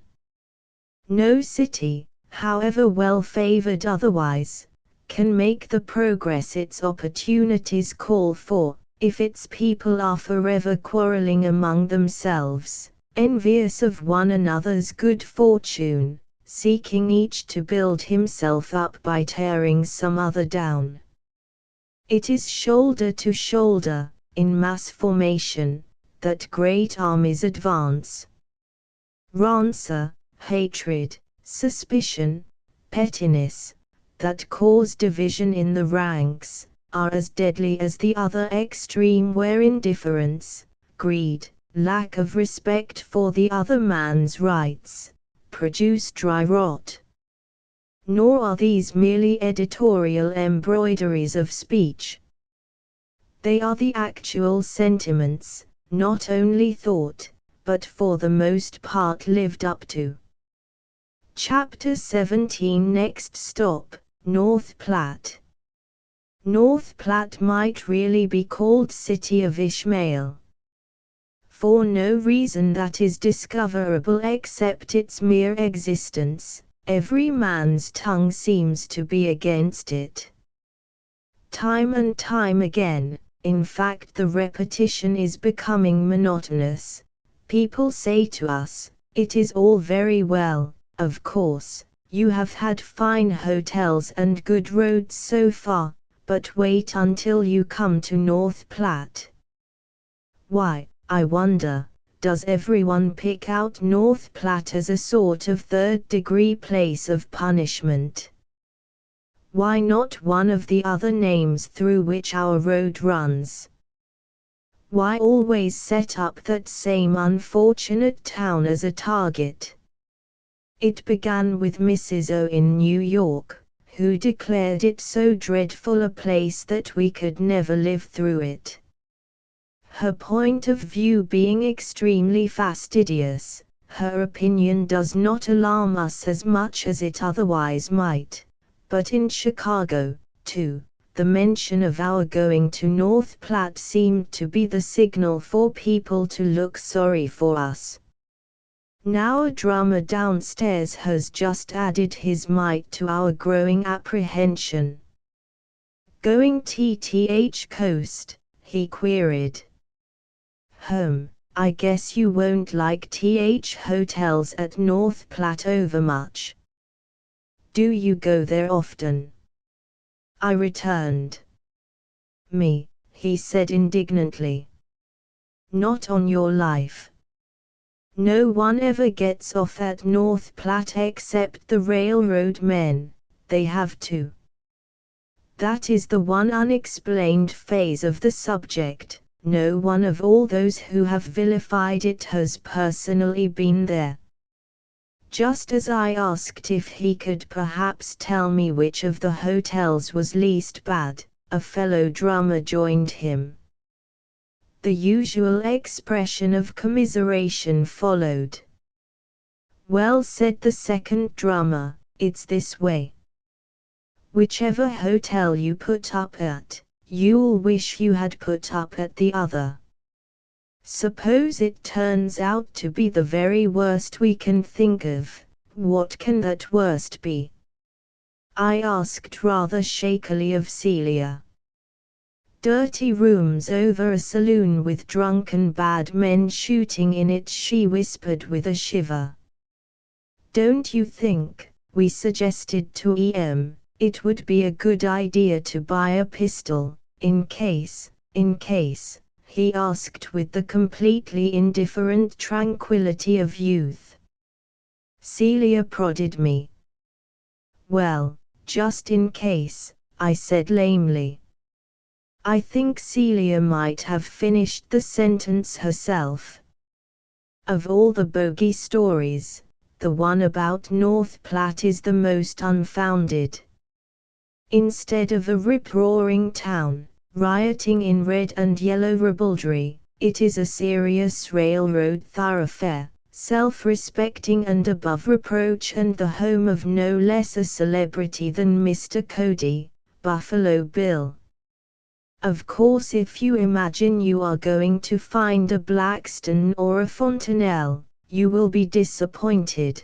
But in comparison to some of the other hotels along the Lincoln Highway, the Union Pacific in North Platte is a model of delectability.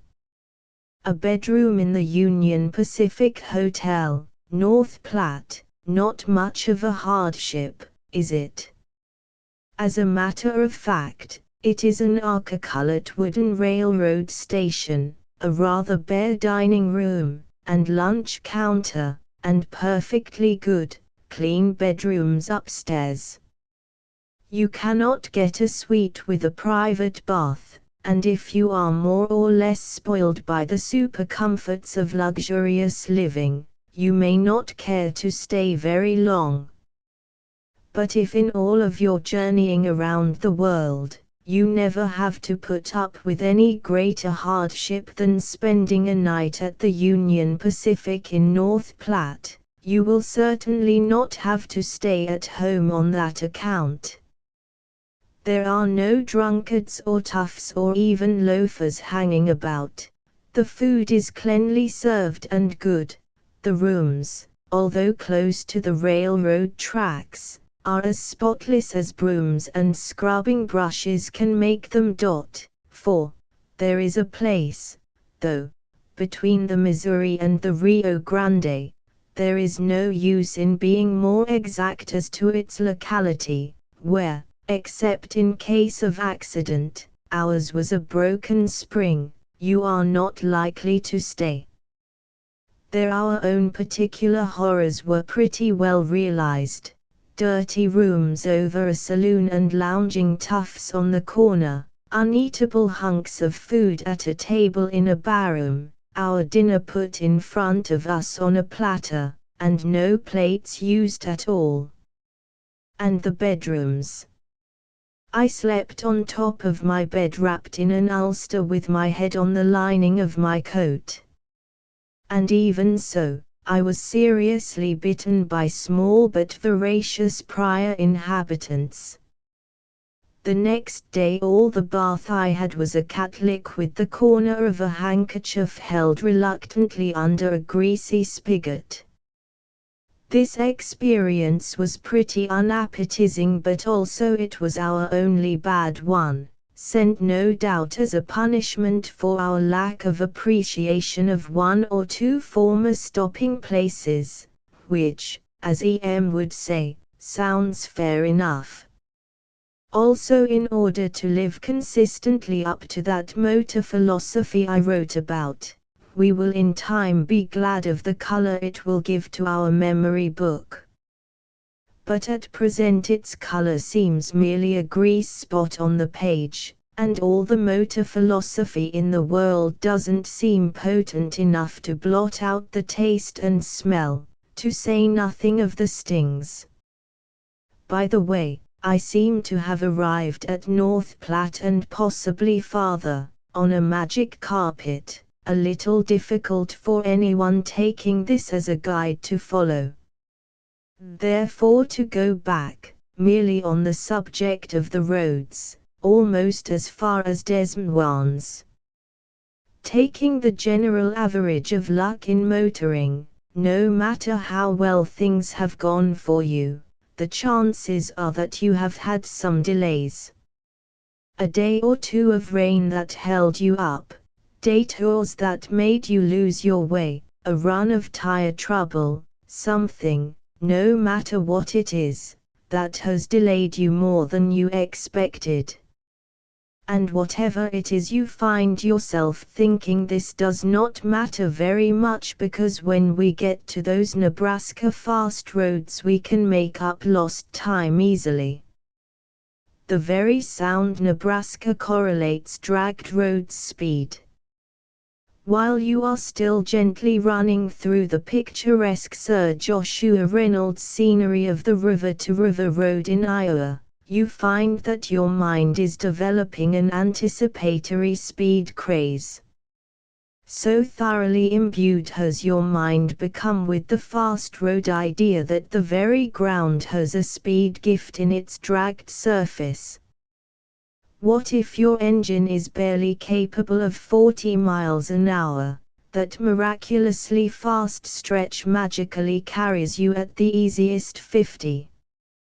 If you have a big powerful engine, you forget that ordinarily you dislike whizzing across the surface of the earth, and for just this once, even though you think of it more in terror than in joy, you are approaching the raceway of America, and you, too, are going to race. We must be sure that everything is in perfect running order, you exclaim excitedly as you picture your car leaping out of Omaha and shooting to Denver while scarcely turning over its engine. Not many stopping places, you are told. What matter is that to you? You are not thinking of stopping at all. North Platte, perhaps, yes. 330 miles in a day is just a nice little fast road run. A nice little which, says the head of a garage in Omaha.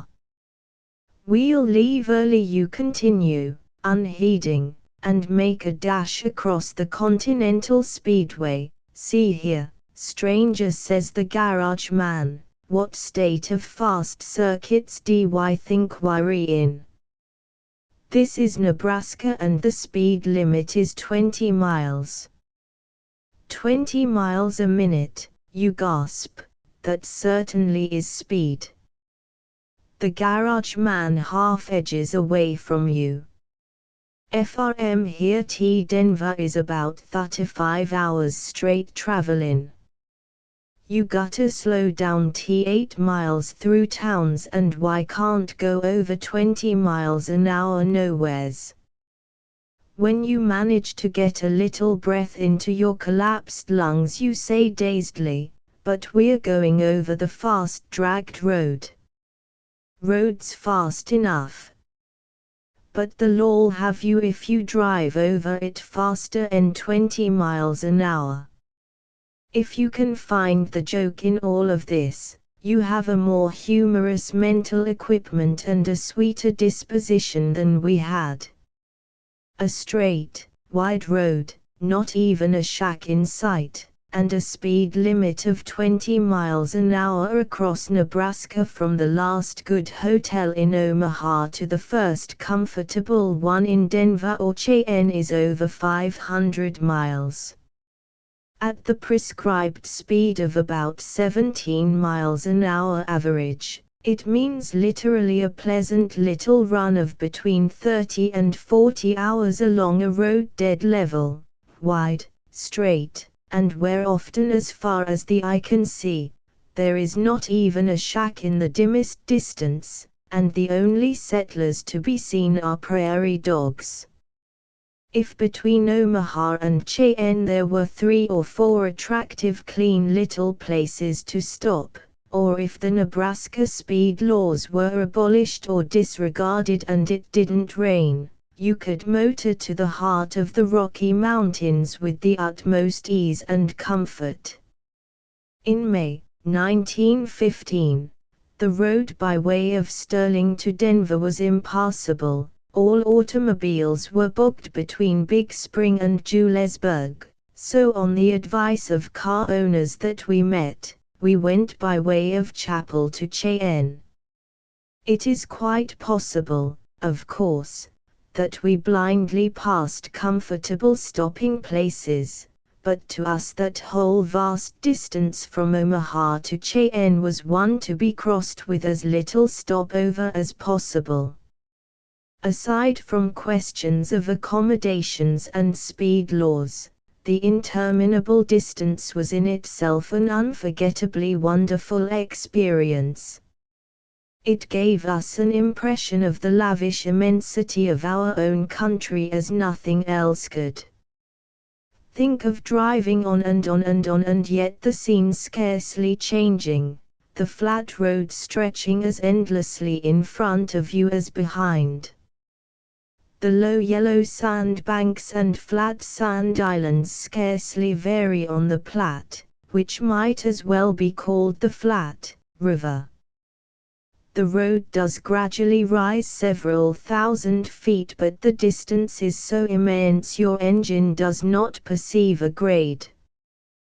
Once in a while you pass great herds of cattle fenced in vast enclosures, and every now and then you come to a group of nesters' shanties, scattered over the gray-green plain as though some giant child had dropped its blocks, or as though some titans, playing dominoes, had left a few lying on the table.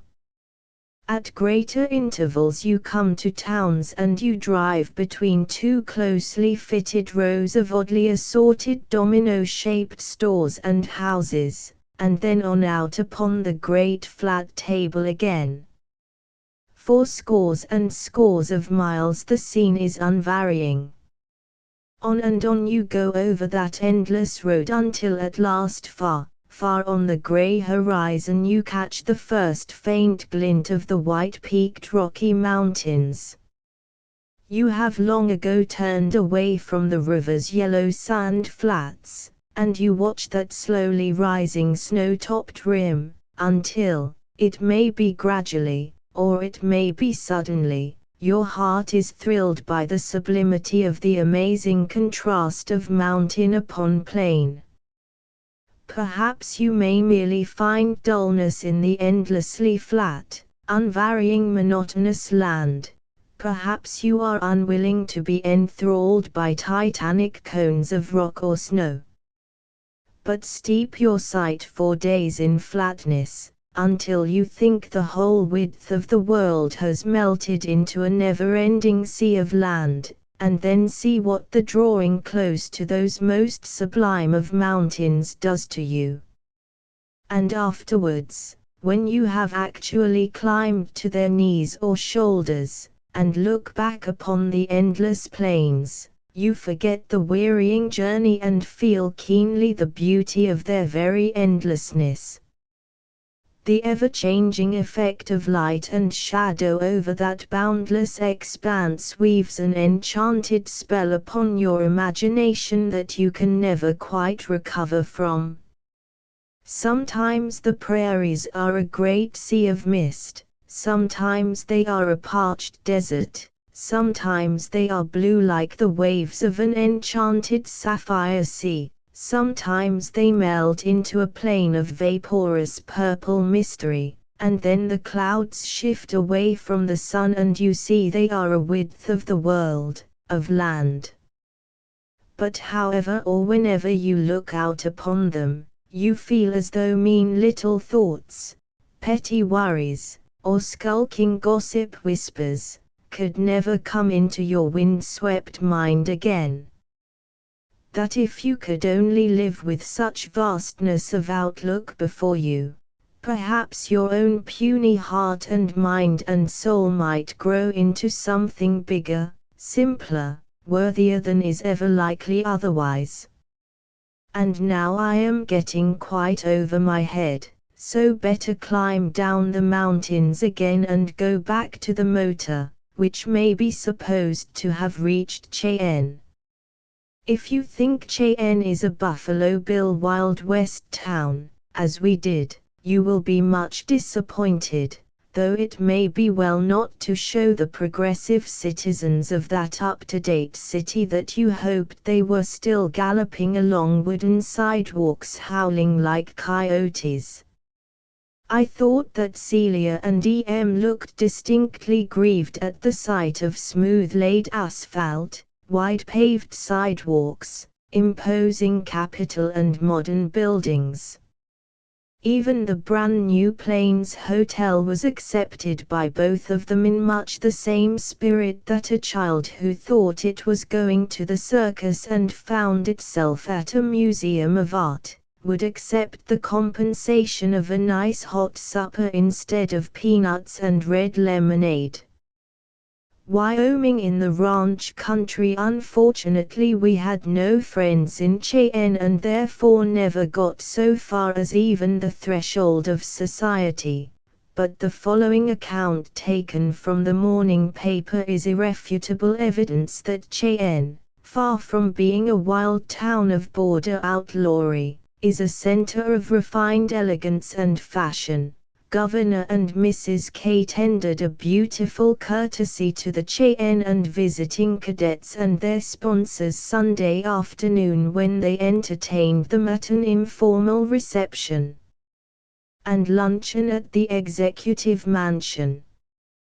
This brilliant social function was scarcely second in the estimation of the guests to the wall scaling tournament Saturday evening, when world records were smashed by the invincible cadet squad from Casper.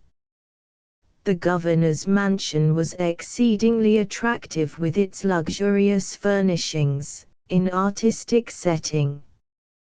120 voices mingled in chatter, laughter and song to the accompaniment of violin and piano.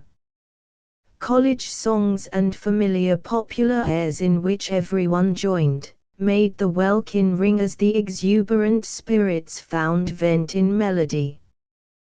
To the hostess' understanding of the needs of boys and girls was due the satisfactory nature and quantities of the salads, sandwiches, ice cream and candies served so generously in the dining room. The cadets outnumbered the pretty sponsors 8-1, and every girl was a queen at whose shrine a circle of admiring youths was in constant attendance. In our ignorance we don't know what a sponsor is further than that the paper tells us she is a young girl who is a queen of despotic fascination, but what, or whom, or why or how she sponsors, is a mystery too deep for our solving. Cadet, of course, makes an instantaneous picture of a straight, square-shouldered young human being of inflexibly rigid demeanor but with a quite susceptible young human heart beating underneath his rigid exterior. The object in quoting all this is merely to show our fellow Easterners that the West of yesterday was no longer to be found in Cheyenne. On one day in the year though, they have a Frontier Days celebration, when, like in the midnight hour of the Pup and Fee, the West that was, comes back to life. There are wonderful exhibits of broncho busting and rope throwing, and all the features of county fair, horse show, and Wild West show in one. From Cheyenne to Denver, and from Denver to Colorado Springs, the road was uneventfully excellent all the way. Denver, where we stopped merely for luncheon, is far too important a city to mention in a brief paragraph or two, and is for that reason left out altogether. Chapter 18 The City of Recklessness, for West is West, and East is East, and never twain shall meet, except in Colorado Springs. Mountains, plains, squatters' shanties, replicas of foreign palaces, cowboys, Indians, ranchers, New Yorkers, Londoners. The free open-air life and altitude of the plains, the sheltered luxurious manners and customs of the idle rich. Across the warp of Western characteristics is woven the woof of a cosmopolitan society. Before coming here I had imagined the place a sort of huge sanatorium. I had expected long lines of invalid chairs on semi-enclosed verandas, even beds possibly, as in the outdoor wards of hospitals. I knew, of course, that there were good hotels and many private houses, and having friends who had come out here, I thought perhaps we might take luncheon or dinner with them in a quiet, semi-invalid sort of way, an early simple supper, and someone to tell us not to stay too long for fear of tiring Jim or Mary. As a matter of fact, Mary drove her own motor up to the hotel 10 minutes after we arrived, and, telling us of half a dozen engagements that she had made for us, including a dinner that she was giving that evening, wanted us to come out to Polo then and there. Hadn't she better rest? Not a bit of it. Instead of the invalid regimen that we expected to fall into, we were kept going at a pace we could scarcely catch up with. We dined in extravagantly appointed houses, lunched on terraces overlooking gardens, danced into the first hours of the morning, and led the life typical of any fashionable pleasure resort. Of invalidism there was, on the surface, not a trace. Mary herself had come out a few years ago very ill, and Jim and Elle, two men who had been sent away from home in an almost dying condition, seemed quite as unlike invalids as Mary. Elle has a beautiful house, run exactly as his establishment in Newport used to be, and he leads much the same life that he used to lead there. Motoring takes the place of yachting, he plays poker, polo, and golf, and dines rather much, wines rather more, and has changed not at all. Jim, not because he is different, but only because he is less rich, lives in a little bungalow in Broadmoor. Instead of 3 or 4 footmen standing in the hall, as in L.'s house, Jim lives alone with a Jap boy who is cook, butler, valet, housemaid and nurse combined, but he gave us a delicious luncheon to which he had asked a few of his neighbors. Cripple Creek they all have T.B., he whispered, otherwise we should never have known it. After lunch he showed me his sleeping porch. Nothing unusual in that, everyone has a fad for sleeping out of doors nowadays. He did, however, happen to mention that his Jap boy was bully whenever he was ill, but it was only in his almost emotional gladness to see us, his wistful eagerness for every small detail of news from home, that I caught a suspicion of what might once have been homesickness. Perhaps I only imagined that faint suspicion. Certainly he seemed cheerful and happy and spoke of himself as a busted lunger as lightly as he might have said he was 6 feet 2 inches tall. As a matter of fact, his busted lungs are pretty well mended, for so long as he stays out here. Later we heard that there was likely to be a wedding between Jim and the young quite lately widow who sat opposite him at table. She happily is not a member of the TB fraternity, but came out some years ago with a dying husband. What an old fox you are! Why didn't you tell me about her? I said to him afterward.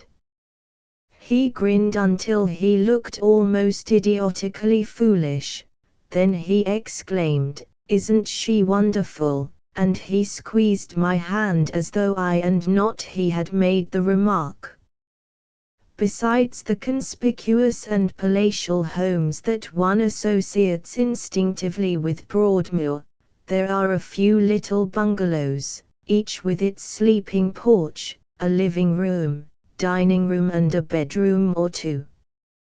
There are also, in Colorado Springs itself, many boarding houses, and in both of these the people do live very simply and follow more or less the prescribed life of a health resort.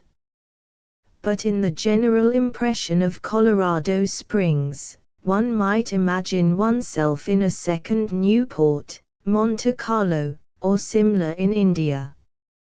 Not that any of these places bear much physical resemblance to the heart of the Rocky Mountains, especially Simla, yet this last is suggested most of all. The conditions are much the same in that the people are there because they have been ordered to be, rather than because it is a home they have themselves chosen. In India the people can't do very much because the climate is too enervating. In Colorado the people can't do very much because their health is too uncertain. In both places there is an underlying recklessness of attitude, of wanting to get all the fun out of their enforced extradition that they can, and the fun consists in both places in riding, driving, playing, or watching polo or tennis, flirting and gambling. The latter two are the favorites, as they afford the most diversion for the least physical effort. The Anglo-Indians plunge into whatever form of amusement offers because the place would be deadly otherwise. The Coloradoans lead as gay a life as health will permit and ingenuity devise, because the deadliness may at any time be earnest. Eat, drink and be merry, for tomorrow was never more thoroughly lived up to, even in the time of the ancients who originated the adage. Anything for excitement, anything for amusement, anything not to realize that life is not as gay as it seems. Death is the one word never mentioned. If by chance they speak of one who has gone, they say he has crossed the great divide. If someone leaves to go home hopelessly, the women say goodbye as casually as they can. A few men at the club drink to him, once. That is all. They are people facing the grim spectre always, yet never allowing their eyes to see. Personally, I should have had no inkling of the sadder side. I should have taken everything at its happy face value had it not been for one awakening incident. I was sitting in the wide, cheerfully home-like hall of the Antlers Hotel when the people from an arriving train came in. Among perhaps a dozen indiscriminate tourists, one in particular attracted my attention and interest. He was little more than a boy, 22 perhaps or 23, good-looking, well-bred, and well-off if one might judge of these things by his manner and appearance, and the pigskin bags, golf clubs, polo mallets and other paraphernalia that two porters were carrying in his wake. There's a lucky young person, I thought, evidently fond of sport and with the ability, wealth and leisure to gratify his taste. I saw him register and give a stack of extra baggage checks to the clerk, and then on his way to the elevator he passed close to me. He was moderately tall with a graceful, well-built frame, but his step lagged and his shoulders drooped, and in his drawn face I caught a lost, helpless, despairing expression that I recognized unmistakably. Near where I often go in the autumn is a boys' school, and I have seen little new boys on the first evening of their arrival look just so, livid and lost, poor little chaps, but you know that in a day or two they will be running about as happy as grigs in the excitement of school events and the exhilaration of football.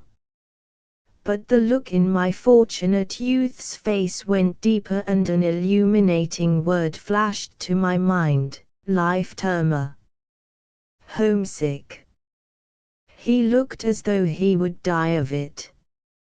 A moment before, the big splendidly kept hotel with its broad white hallways, wide verandas and sunny terrace under the very shoulder of Pike's Peak, rising in snow-crowned glory above all the lesser glorious mountains, had seemed so beautiful. Suddenly, though, I saw it not merely with the eyes of one broken-hearted, homesick youth, but with some realization of the thousands of tear-filled eyes that have looked about its commonplace stations.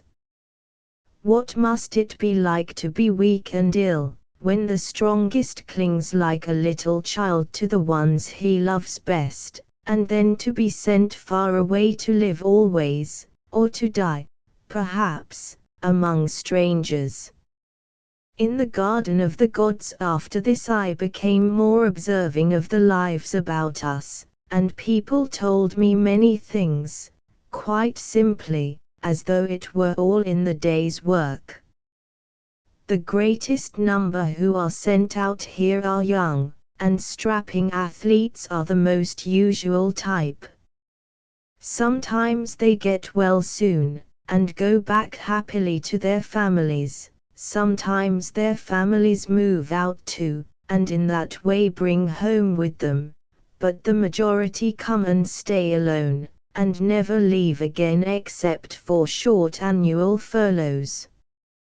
One of these latter lives here at the hotel.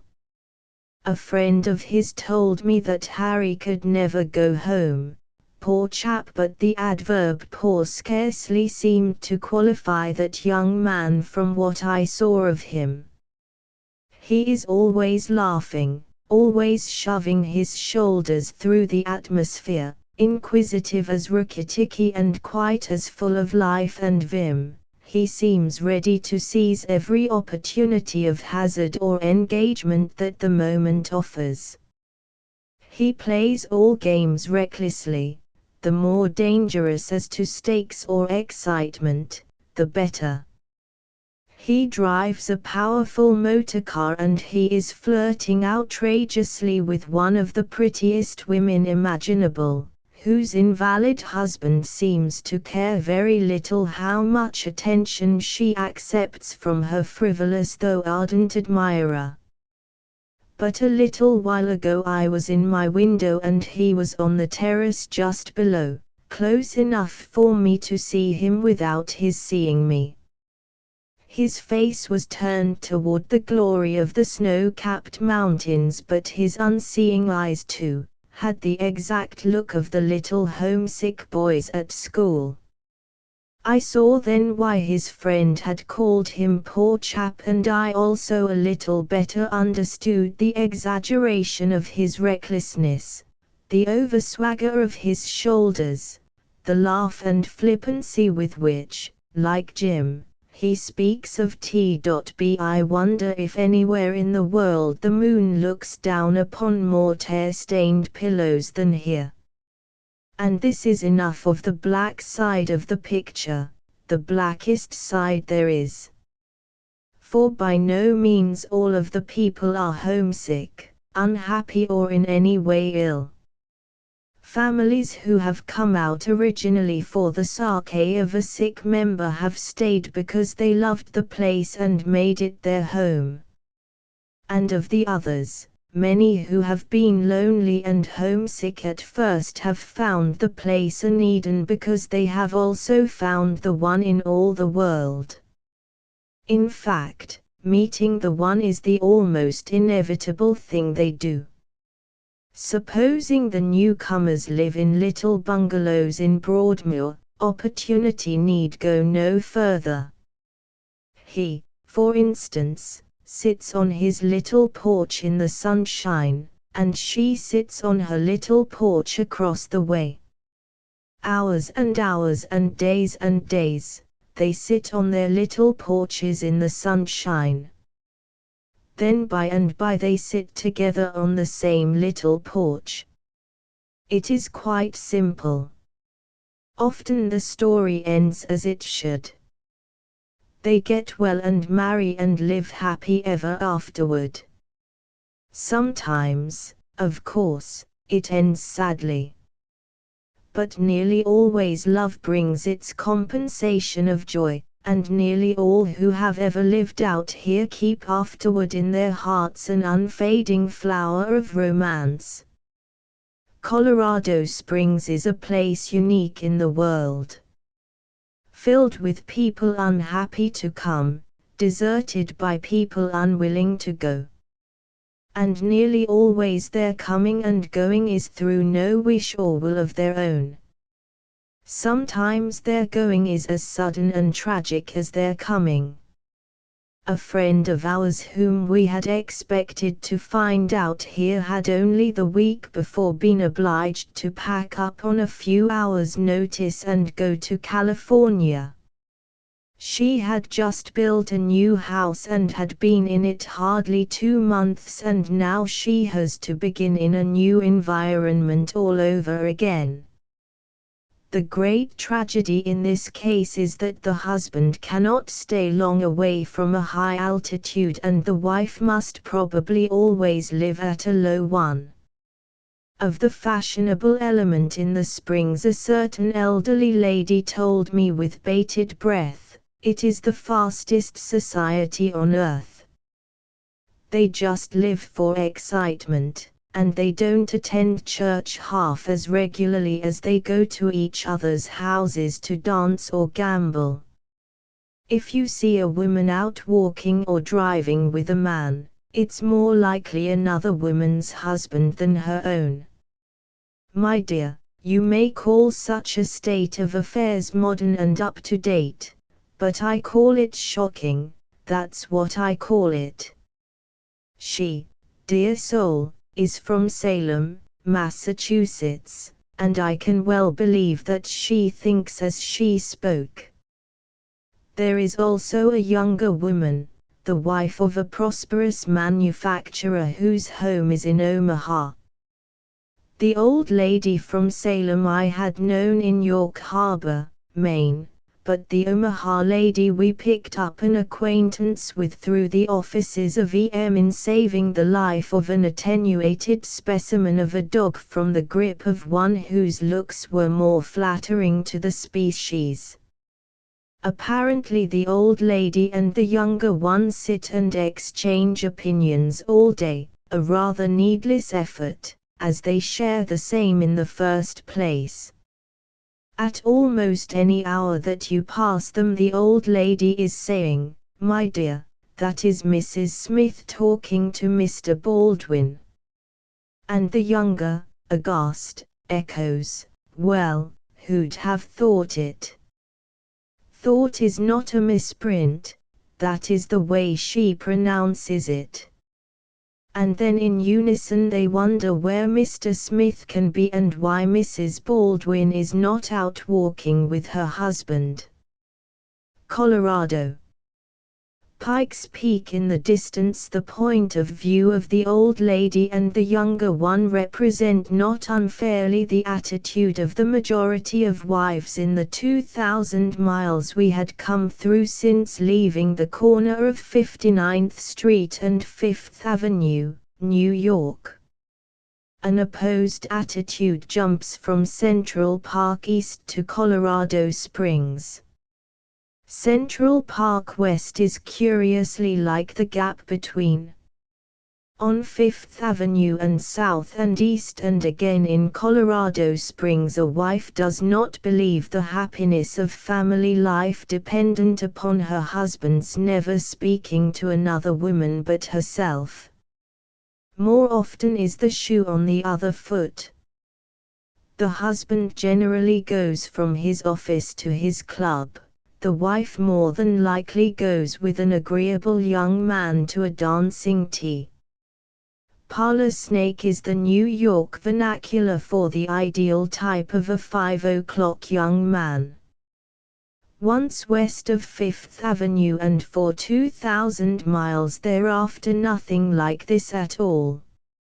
For Mr. X to cross the threshold of Mrs. B.'s house unless accompanied by Mrs. X, and sometimes several little X's, would be just cause for storms and tears, if not for divorce. Even we as strangers could see wives trailing like veritable shadows behind their husbands. Let Mr. X stop for a second to speak to any Mrs. W, Y or Z and Mrs. X sidles up and clings to husband's sleeve as though a few sentences uttered apart from a general conversation were affronts upon the security and dignity of a wife. In the small circle of Chicago's smart set this wifely attitude of "speak to him not, he is mine" is certainly not apparent. A very opposite attitude, however, is very noticeable in Colorado Springs, where a perfectly adoring wife said to Celia, who is one of the most attractive women imaginable, "For heaven's sake, do take Fred out on the veranda and talk to him. He has been here 2 years without seeing a new face, and scarcely anyone to talk to about home but me." Just how the pioneers and cowboys affect the place is hard to define, and yet they undoubtedly do. Colorado people love the very name cowboy with an almost personal sentiment, just as, in their love for them, they seem personally to appropriate the mountains, and from both, in spite of the luxury which many have brought from Europe or the Atlantic coast, and in contrast to their mere recklessness, they have acquired directness of outlook, fearless, open-air customs of living, and an unhampered freedom from unimportant trifles. The spirit of going through with what you undertake and not being stopped by a little mud that we first met with in Rochelle is here much intensified. In Illinois they prided themselves on surmounting obstacles. Out here they are so imbued with the attitude of the men who live out on the plains and through the mountains, the pioneers whose adventures the most frivolous social leader knows by heart, that they don't even recognize an obstacle when they see it. Notwithstanding the luxury of his own house, L goes off into the wilderness generally with one guide but sometimes entirely alone, sleeps on the ground, eats what he can kill and reverts to the primitive. And you can sit in a room the interior of which might be in the Palace of Versailles and hear your hostess in a $200 simplicity of chiffon and lace repeat to you by the hour stories beginning, Bill Simpson, who was punching cattle on the staked plains, or the Apaches were on the warpath, and Kit Carson. Possibly even she may tell you of a hold-up adventure of her own when as a child she was traveling in the Denver stage. One amusing anecdote told us one afternoon at tea was of a celebrated plainsman who, carrying a large amount of money and realizing that he was about to be held up, quickly stuffed his roll of money down his trouser leg, but craftily left $2 in his waistcoat pocket. The outlaws, finding him so ill-supplied with grub money, made him a present of $1 to show him that he had met with real gentlemen. Perhaps from habit, just as when someone says, "How are you?" you say, "Very well, thank you," though you may be feeling wretchedly. Whenever anyone mentions the topic of motoring, I find myself saying, "Can you tell me anything about the roads between here and?" Why I keep on asking about the roads I really don't know. Hearing that they are good or bad is not going to help or hinder. I think I must do it for the sake of being sociable and making conversation. So, sitting next to one of the prominent members of the Automobile Club, yesterday, I found myself quite parrot-like asking for details of the road to Albuquerque. With good brakes, and an experienced chauffeur who won't get flustered or light-headed, you oughtn't to have much trouble. You will find teams nearly always available to pull you through dangerous fords, he said casually. Having ourselves withstood the mud of Iowa without injury and survived the perils of the Platte River Valley without meeting any, we find ourselves as commonplace as anyone who had crossed Long Island would be to New Yorkers. These people out here talk about being hauled through quicksand streams, or of clinging along shelf roads at the edge of a 1,000-foot drop as though it were pleasant afternoon driving. I don't like the sound of the word shelf. Why not, by calling them Mountain View roads, let us keep our tranquility at least until we get to them. And beyond the precipices is the desert, where there is no place to stop over, and heaven alone knows what fate awaiting us should anything happen to the car. First Cowboys and Cattle, my companion at luncheon, volunteered further that he had unluckily never been farther south than Pueblo himself, but he knew a drug clerk who was the highest authority on road information. Information and ice cream soda at the same time was a combination too alluring to be resisted, and an hour later saw me thirsting at the fountain. The soda clerk called to another out of sight behind the drug screen. "Say, Bill, there's a lady here wants to start for Albuquerque tomorrow. Do you know anybody that's gone over the Rayton lately?"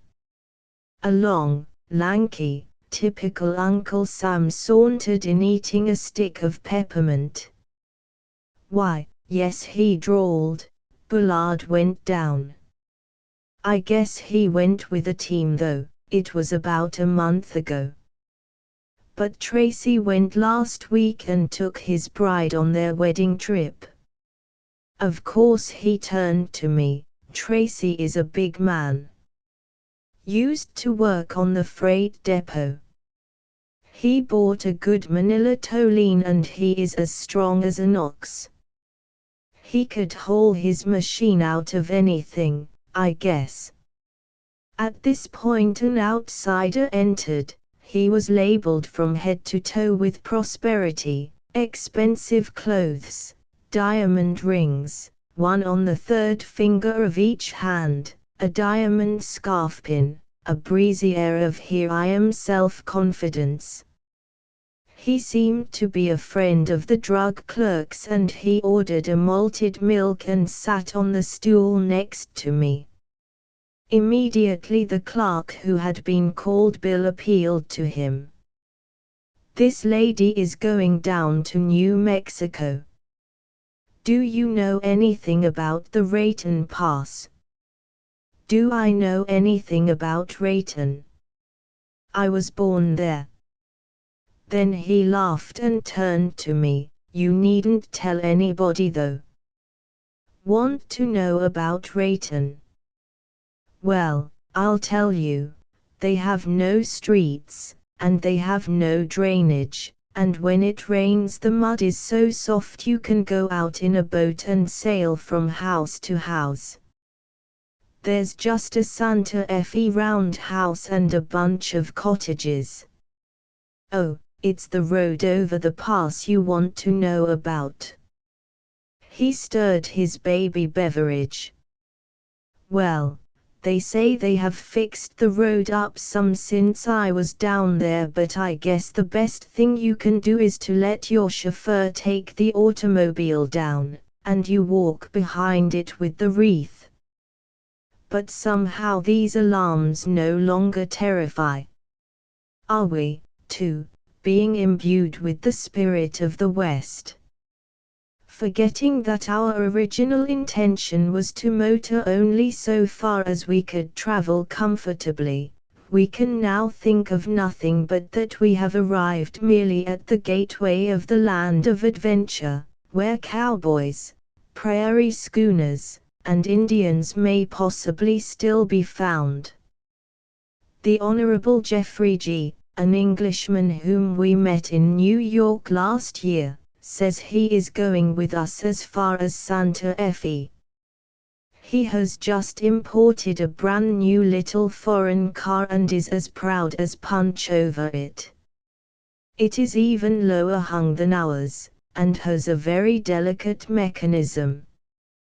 He drives it apparently well, but from various remarks he has made I don't believe he knows the first thing about machinery. Chapter 19 A glimpse of the West. That was, we might have been taking an unconscious part in some vast moving picture production, or, more easily still, if we overlooked the fact of our own motor car, we could have supposed ourselves crossing the plains in the days of the caravans and stagecoaches, when roads were trails, and bridges were not. To Pueblo by way of Canyon City and over the Royal Gorge Loop, you go through great defiles between gigantic mountains, then out on a shelf road overlooking now vistas of mountains, now endless plains, now hanging over chasms 2,000 or 3,000 feet deep, now dipping down to the brink of the river tearing along the base of the canyon walls. All of the mountain roads of Colorado are splendidly built, even though some of their railless edges are terrifying to anyone light of head, and by no means to be recommended to an inexpert driver. One famously beautiful drive has a turntable built at an otherwise impossibly sharp bend. After Pueblo, which by the way is not in the least quaint or Indian as its name promised, but a smoky and smeltering industrious little Pittsburgh, you come out upon the plains that look as you imagined them, on which cattle and cowboys ranged and prairie schooners came slowly over the horizon.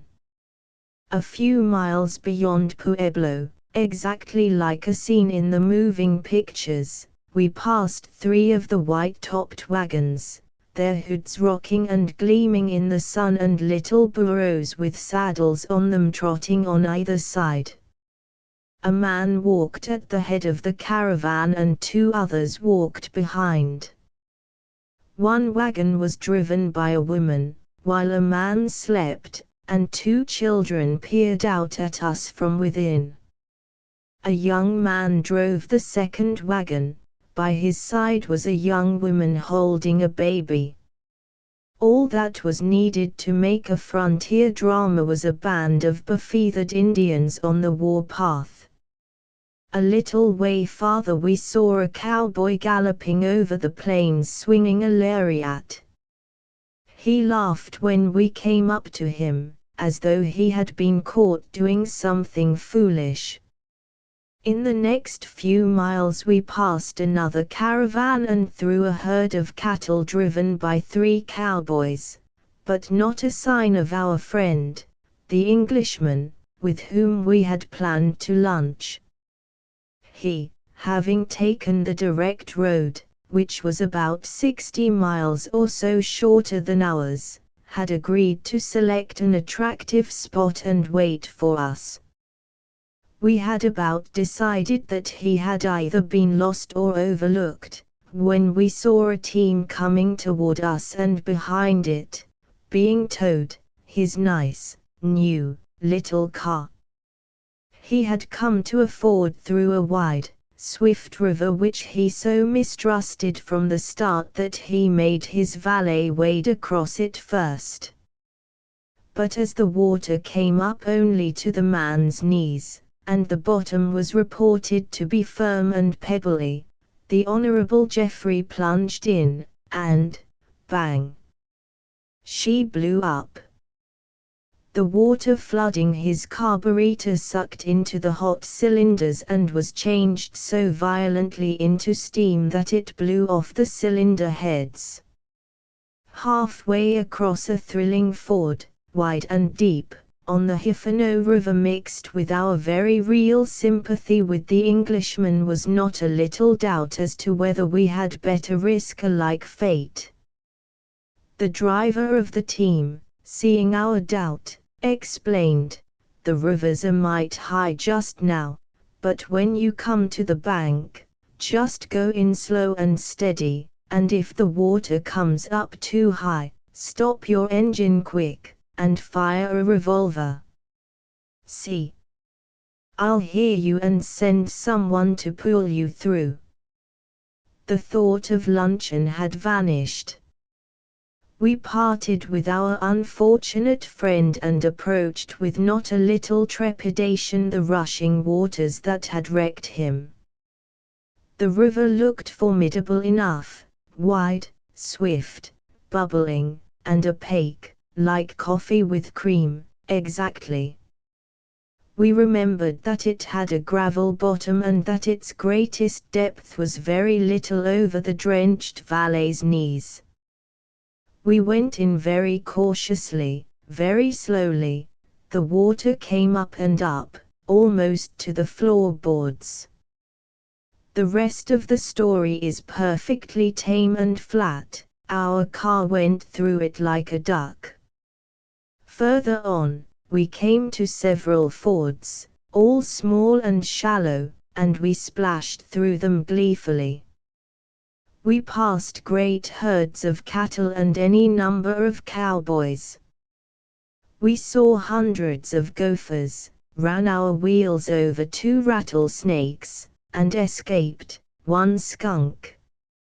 In Trinidad we ran across our first companion motor tourists. Kansas City to Los Angeles was written in letters 6 inches high with an American pennant on one side, and the name of a popular machine on the other. Another car, a Ford, announcing that it was bound from Lincoln, Nebraska, to San Francisco, had enough banners to decorate the room of a schoolboy. The owners of these 2 talked volubly on touring in general and the roads ahead in particular. The owner of the Ford, adjusting the visor of his yachting cap and pulling on his gauntlets, looked at us doubtfully. "Well," said he, "everyone to his own liking. I myself prefer a shorter, lighter car." "Are you going to try to take that machine down the Bay Jada?" asked the other. "I'm glad I haven't the job of driving her even over the Raton." "My, but she's a peach," exclaimed an enthusiastic mechanic.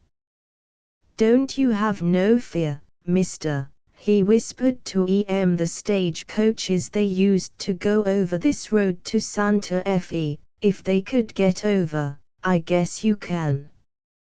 It had never occurred to us that we couldn't, but the reminder of the lumbering caravans was comforting, and we started tranquilly to climb the Colorado side of the Raton Divide.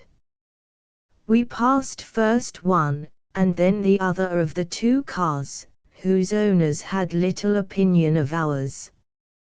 Did they believe their ugly snub-nosed tin kettles, panting and puffing and chug-chugging up the grade, like asthmatic King Charles spaniels, better hill climbers than our beautiful, big, long engine, that took the ascent without the slightest loss of breath even in the almost 9,000 feet of altitude? We had looked at the 2 machines in much the same way that passengers in the cab of a locomotive might look at a country cart trundling along the road, for we had pulled smoothly by them in much the same way that the locomotive passes the cart. We have all heard the story of the hare and the tortoise, and the old adage, "He who laughs last." It was all very well as long as we remained in the state of Colorado. But the instant we crossed the divide, our beautiful great, long, powerful machine lay down perfectly flat on its stomach and could not budge until one of these despised snub-nosed spaniels heaped coals of fire on our heads by kindly pulling us out. Because of their highness, one of the chief attributes of their ugliness, the other 2 cars could under the present conditions travel along without hindrance, whereas we discovered to our chagrin that we had far too little clearance, and the first venturing into New Mexico ruts held us fast. The road over the Raton Pass, by the way, was originally built by a famous character known as Uncle Dick Wooten. Having defrayed all the expenses out of his own pocket, he established a toll gate so that he might somewhat reimburse himself. The American traders paid the toll without a murmur, the Mexicans paid only through the persuasion of a revolver, and the Indians would not pay at all.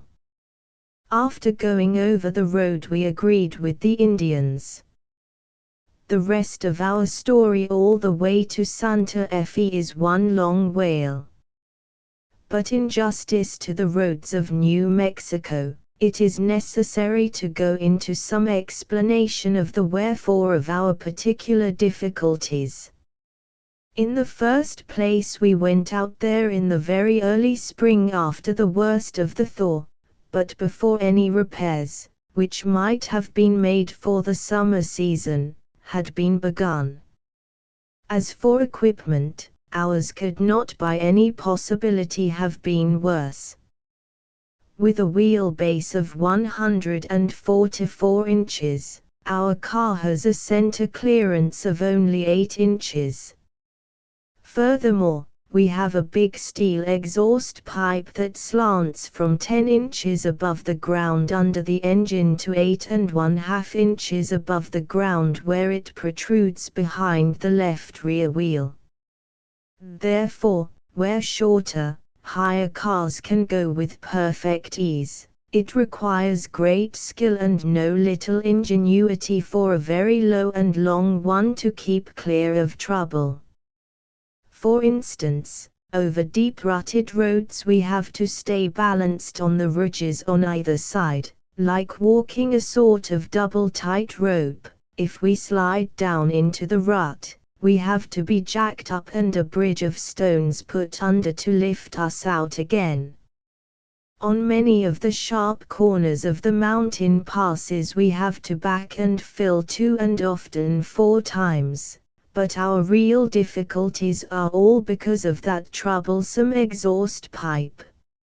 A glimpse of the west of yesterday out on the cattle ranches. They build a great many queer little ditch crossings, 2 planks of wood with edges like troughs, and a wheel width apart.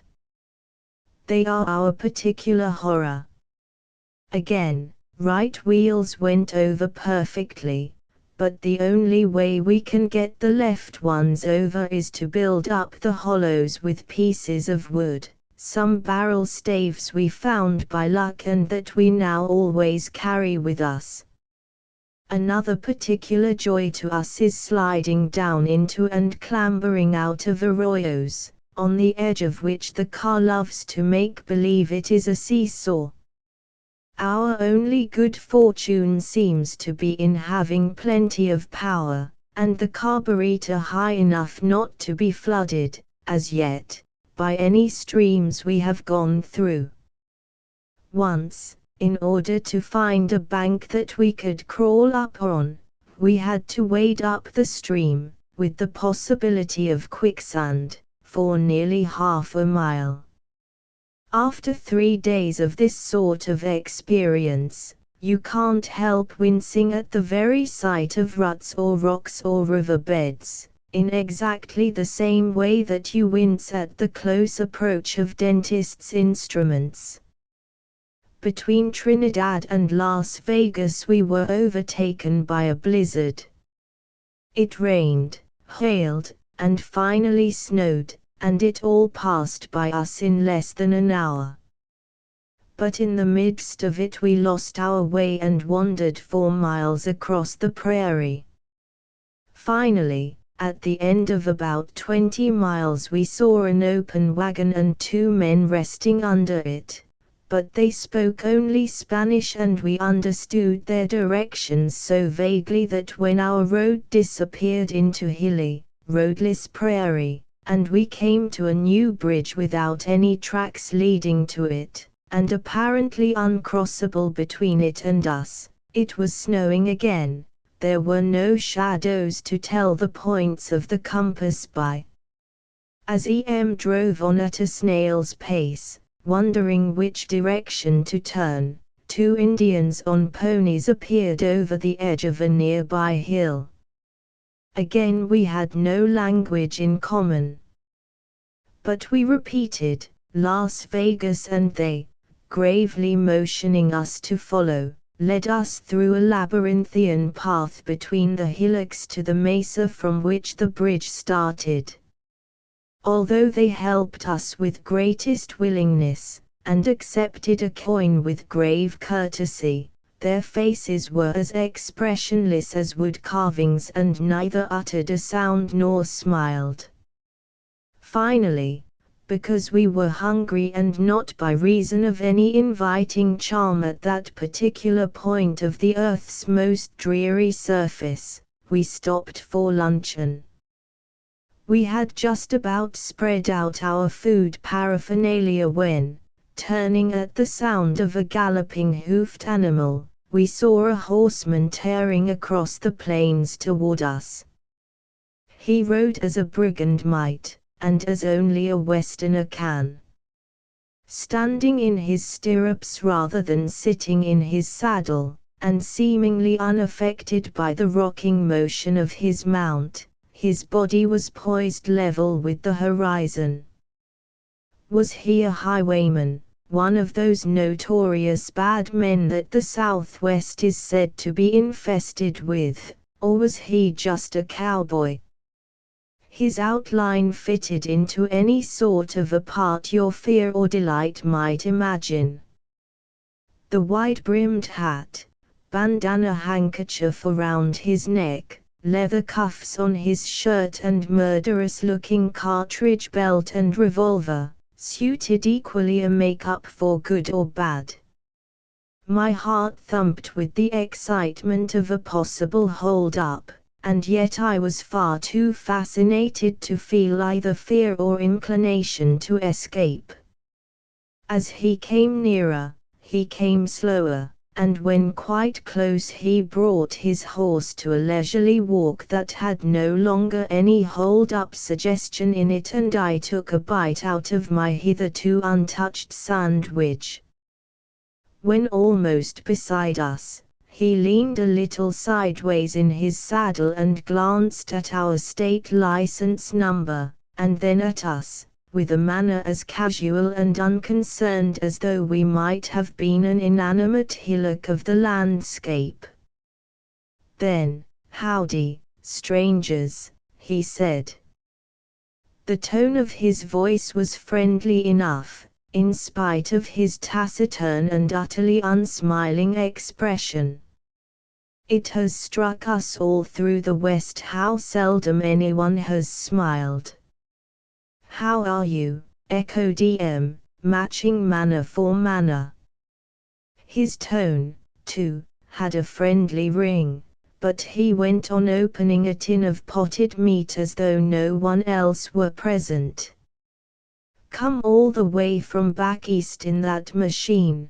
the Westerner asked, with a little more interest. "How long you been coming?"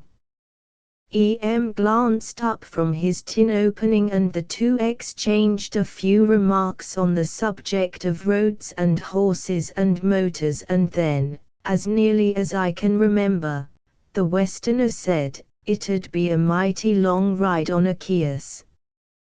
"Which them machines surely disregards distance a whole lot."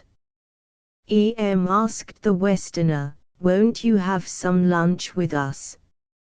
"Awfully glad if you will." "Thank you," but he moved a little away from us, as though for the first time embarrassed. "Thank you," he said again. "I ate dinner about an hour ago." "We have only cold things," I explained, not only thrilled at an encounter with a real live cowboy but attracted by his distinctly pleasing personality. He had no manner at all, and yet in his absence of self-consciousness there was very real dignity. And in contrast to the copper brown of his face, his unsmiling eyes were so blue that their color was startling. I had been wrapped in admiration of E.M.'s color, which I thought as brown as sun could make a man, but beside this other of the plains, E.M. looked almost pallid. "I don't aim to have you deny yourself nothing for me," he hesitated. "Oh, we have lots of food," said Celia. "Cold food, though, you know, nothing hot." For the first time his eyes crinkled into a half-smile. "The grub we get is hot, which is most of the virtues you can claim for it."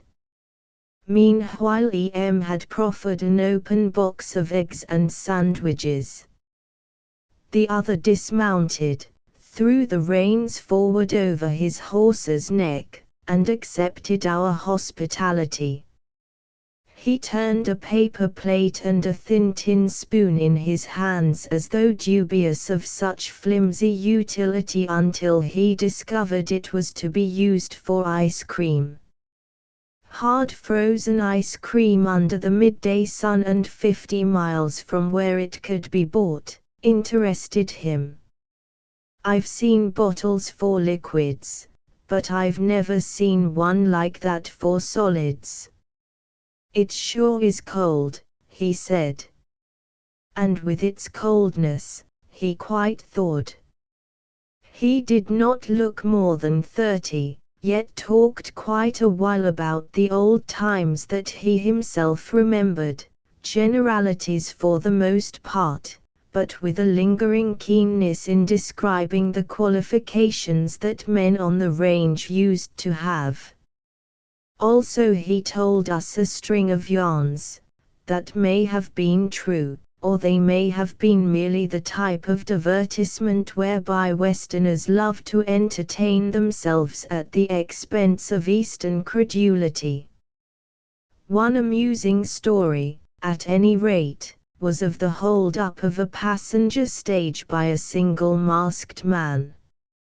Afterwards, when the sheriff and his men followed his horse's tracks, they suddenly disappeared as though the earth had swallowed them. It had. They found the thief's buried boots with horseshoes nailed on them on a path that had too many footprints to single out one to follow.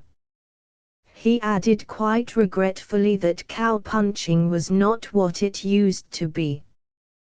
Cattle were getting tame and the ranches were enclosed in wire fences and life was so soft and easy, that cattle raising was no more exciting than raising sheep. Finally he volunteered, "I've got folks in Massachusetts, my brother Sam's in Boston."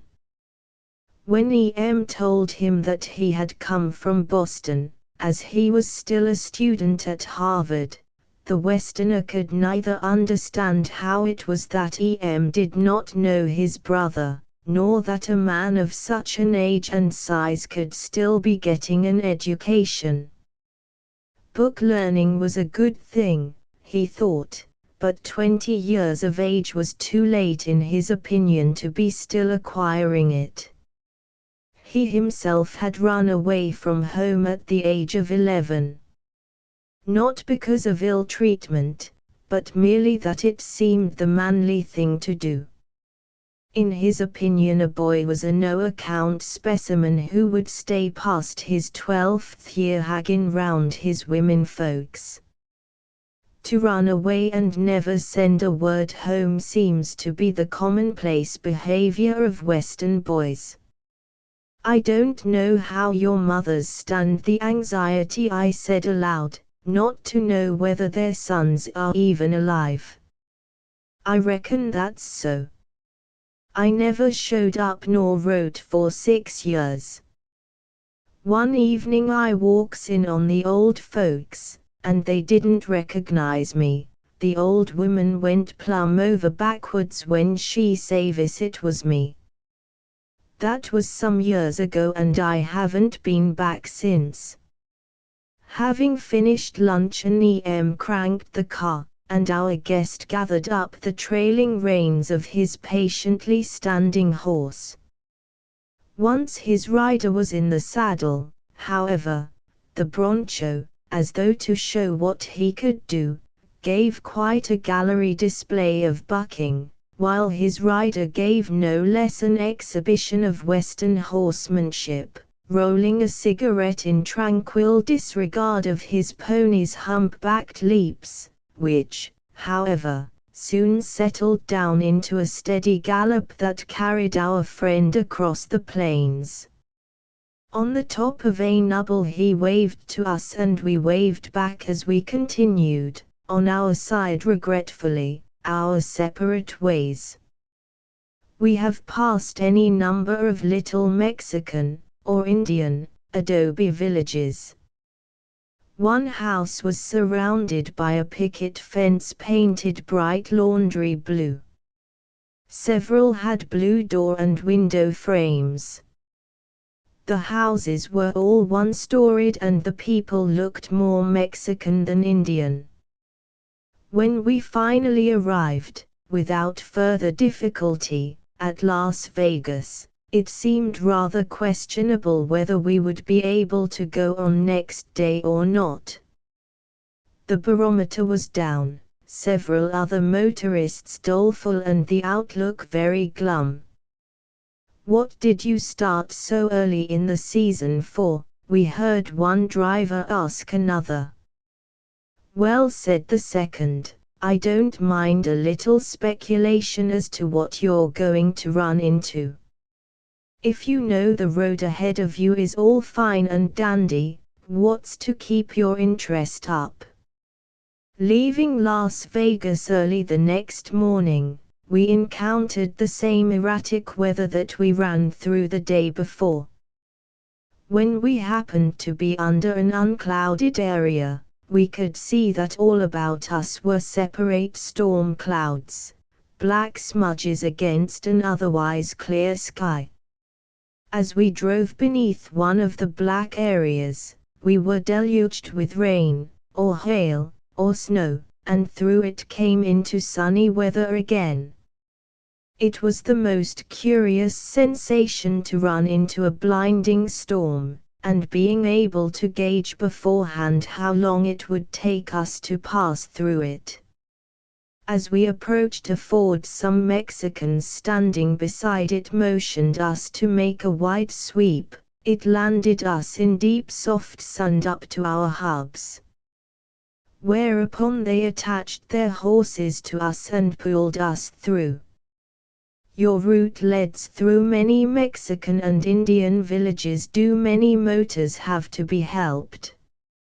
I asked.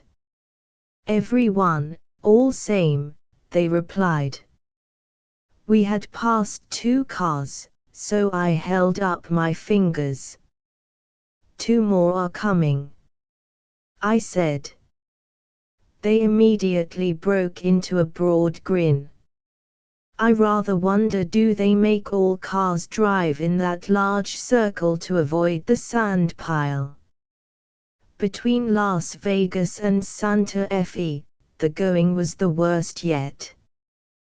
Washed-out roads, arroyos, rocky stretches, and nubbly hills. We just about smashed everything, cracked and broke the exhaust, lost bolts and screws, and scraped along on the pan all of the way. And yet the dread Bayjada Hill, in which we are to drop 900 feet in 1 mile, and long cars are warned in every guidebook of the sharp and precipitous turns, is still ahead of us. One thing, if it is worse than from the top of the Raton, we might as well be prepared to leave all that is left of us scattered in odd pieces along the road.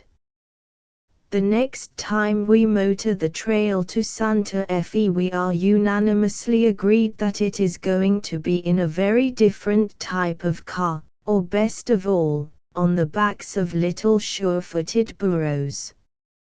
Chapter XX. Our little sister of yesterday, with straight black Indian hair piled high under a lace mantilla, with necklaces of gold and silver and coral and turquoise as big as hen's eggs, with her modern American dress barely showing under her Indian blanket of holiest red, her head pillowed against the mountains of the north, and her little Pueblo feet in the high-heeled Spanish slippers stretched out upon the plains of the south. Santa Fe sits dreaming in the golden sunlight.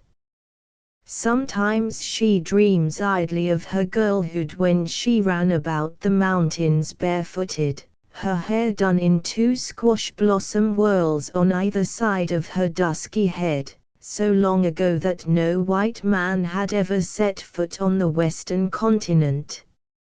Or perhaps, half shutting her unfathomable eyes, she remembers the heroes who fought and died for her, or the pomp of her marriage with her Spanish First Lord, Don Juan Dianet, noble in estates rather than character, though he brought her a wedding gift of white woolly animals, afterward called sheep, and furthermore, dressed her in fine clothes, put her in a palace, and made a lady of her. Her little bare feet were shod in scarlet slippers, and she had many skirts of silk and velvet, though never a bodice to one of them, but her breast was strung with necklaces and her arms with bracelets, and she had shawls of silk and mantillas of lace to wrap most of her face and all of her bare brown shoulders in. The palace had walls 6 feet thick. Some say the thick walls were to hide the true palace already built by her own Indian forefathers. All the same, nobles in broadcloth embroidered in silver and gold crowded her audience room when the island of Manhattan was a wilderness, and the wood of which the Mayflower was to be built was still growing in the forest of England. But then the dream becomes a sad one of injustice and cruelty, of long, long miserable years under the oppression of a dissipated gambling tyrant who put her family to the sword or made them slaves. Then came revolt and savage warfare, massacres that made her palace steps run red, vivid days of flame, black ones of darkness until, and this is her dream of dreams, she forgets it all happened in the long ago. The quick blood leaps again in her veins, her heart beats fast, her pulses quiver at the magic name of her hero, her conqueror, her lover, Don Diego de Vargas. Again she sees him, surrounded by his panoplied soldiers, lances flashing, banners waving, marching victorious across the plaza, and planting his cross at her palace door in the name of the Virgin, demanding her glad surrender. Ah, to love was to live, says Santa Fe. Yet in all the world there was only one de Vargas, and he has passed. And she wraps herself in her Indian blanket and falls again to dreaming. Her alliance with the American Republic is what one might call a marriage of arrangement. Foreign in race, in sentiment, in understanding, she has never adopted the customs or manners of her new lord, but lives tranquilly, uneventfully, dreaming always of the long ago. And even though Don Diego de Vargas has lain for 2 centuries in the grave of his forefathers, though Indians no longer go on the warpath, though the 8-horse wagon-mile-long caravans of the traders and travelers from the Far East beyond the Mississippi no longer come clattering down over the mountains, to the excited and welcoming shouts of the populace of Los Americanos. La Caravana, crowding into the plaza to receive them, if the streets of Santa Fe no longer riot in tumult and bloodshed, they at least still riot in color and picturesqueness, kaleidoscopic enough to vie with anything in Constantinople or Cairo. You might think yourself in the Orient or in a city of old Spain transported upon a magic carpet, but nothing less like the United States can be imagined. Along the narrow crooked streets, dwellings hundreds of years old stand shoulder to shoulder with modern houses that have wedged themselves between. Down a zigzag lane you may see an Indian woman hooded in a white cotton shawl, and balancing a jar of water on her head as in the biblical pictures of Rebecca. Besides big modern automobiles are Indians leading little burros so loaded down with firewood that their meek little faces are all there is to be seen protruding in front, little switching tails or kicking heels in the back, and the whole bundle supported by spindly tiny-footed legs. On a corner is an Indian wrapped in his bright blanket. Two Mexicans in high-crowned wide-brimmed sombreros lean against a door frame and smoke cigarettes. Cowboys in flannel shirts have vivid bandanas around their throats, and there is more color yet in women's dresses, in flowers, in fruits, in awnings, color rioting everywhere. Over everything the sun bakes just as it does in Spain or northern Africa, and the people all look as silent and dreamy as the town. Only a few hundred miles away are typical striving American cities shouting to anyone who will hear, and assailing the ears of those who won't. Watch me grow, just watch me. The big ones boom it, the little ones pipe it, but each and every one shouts to the earth at large. Yesterday I was a community of nesters' shanties, today I'm an up-to-date thriving town. Tomorrow, wait, and you shall see. Yet their little Indian and Spanish sister in the center of a vast domain of buried cities, of unmined treasures, dozes in the sun and cares not a bit how much the world outside may strive, or teem or grow. Can anyone fancy her waking from her reverie, dropping her indolent soft Spanish accent and shouting in strident tones, that she, too, will be a bustling growing town? Sooner fancy the Sphinx on the African desert urging, votes for women. Chapter XXI Ignorance with a capital I. Imagine people living all their lives in Cairo never having seen the pyramids. Imagine anyone living in Italy never having been to Pompeii. Yet we, ourselves, to whom the antiquities and wonders of far countries are perfectly familiar, did not even know that the wonders of our Southwest existed.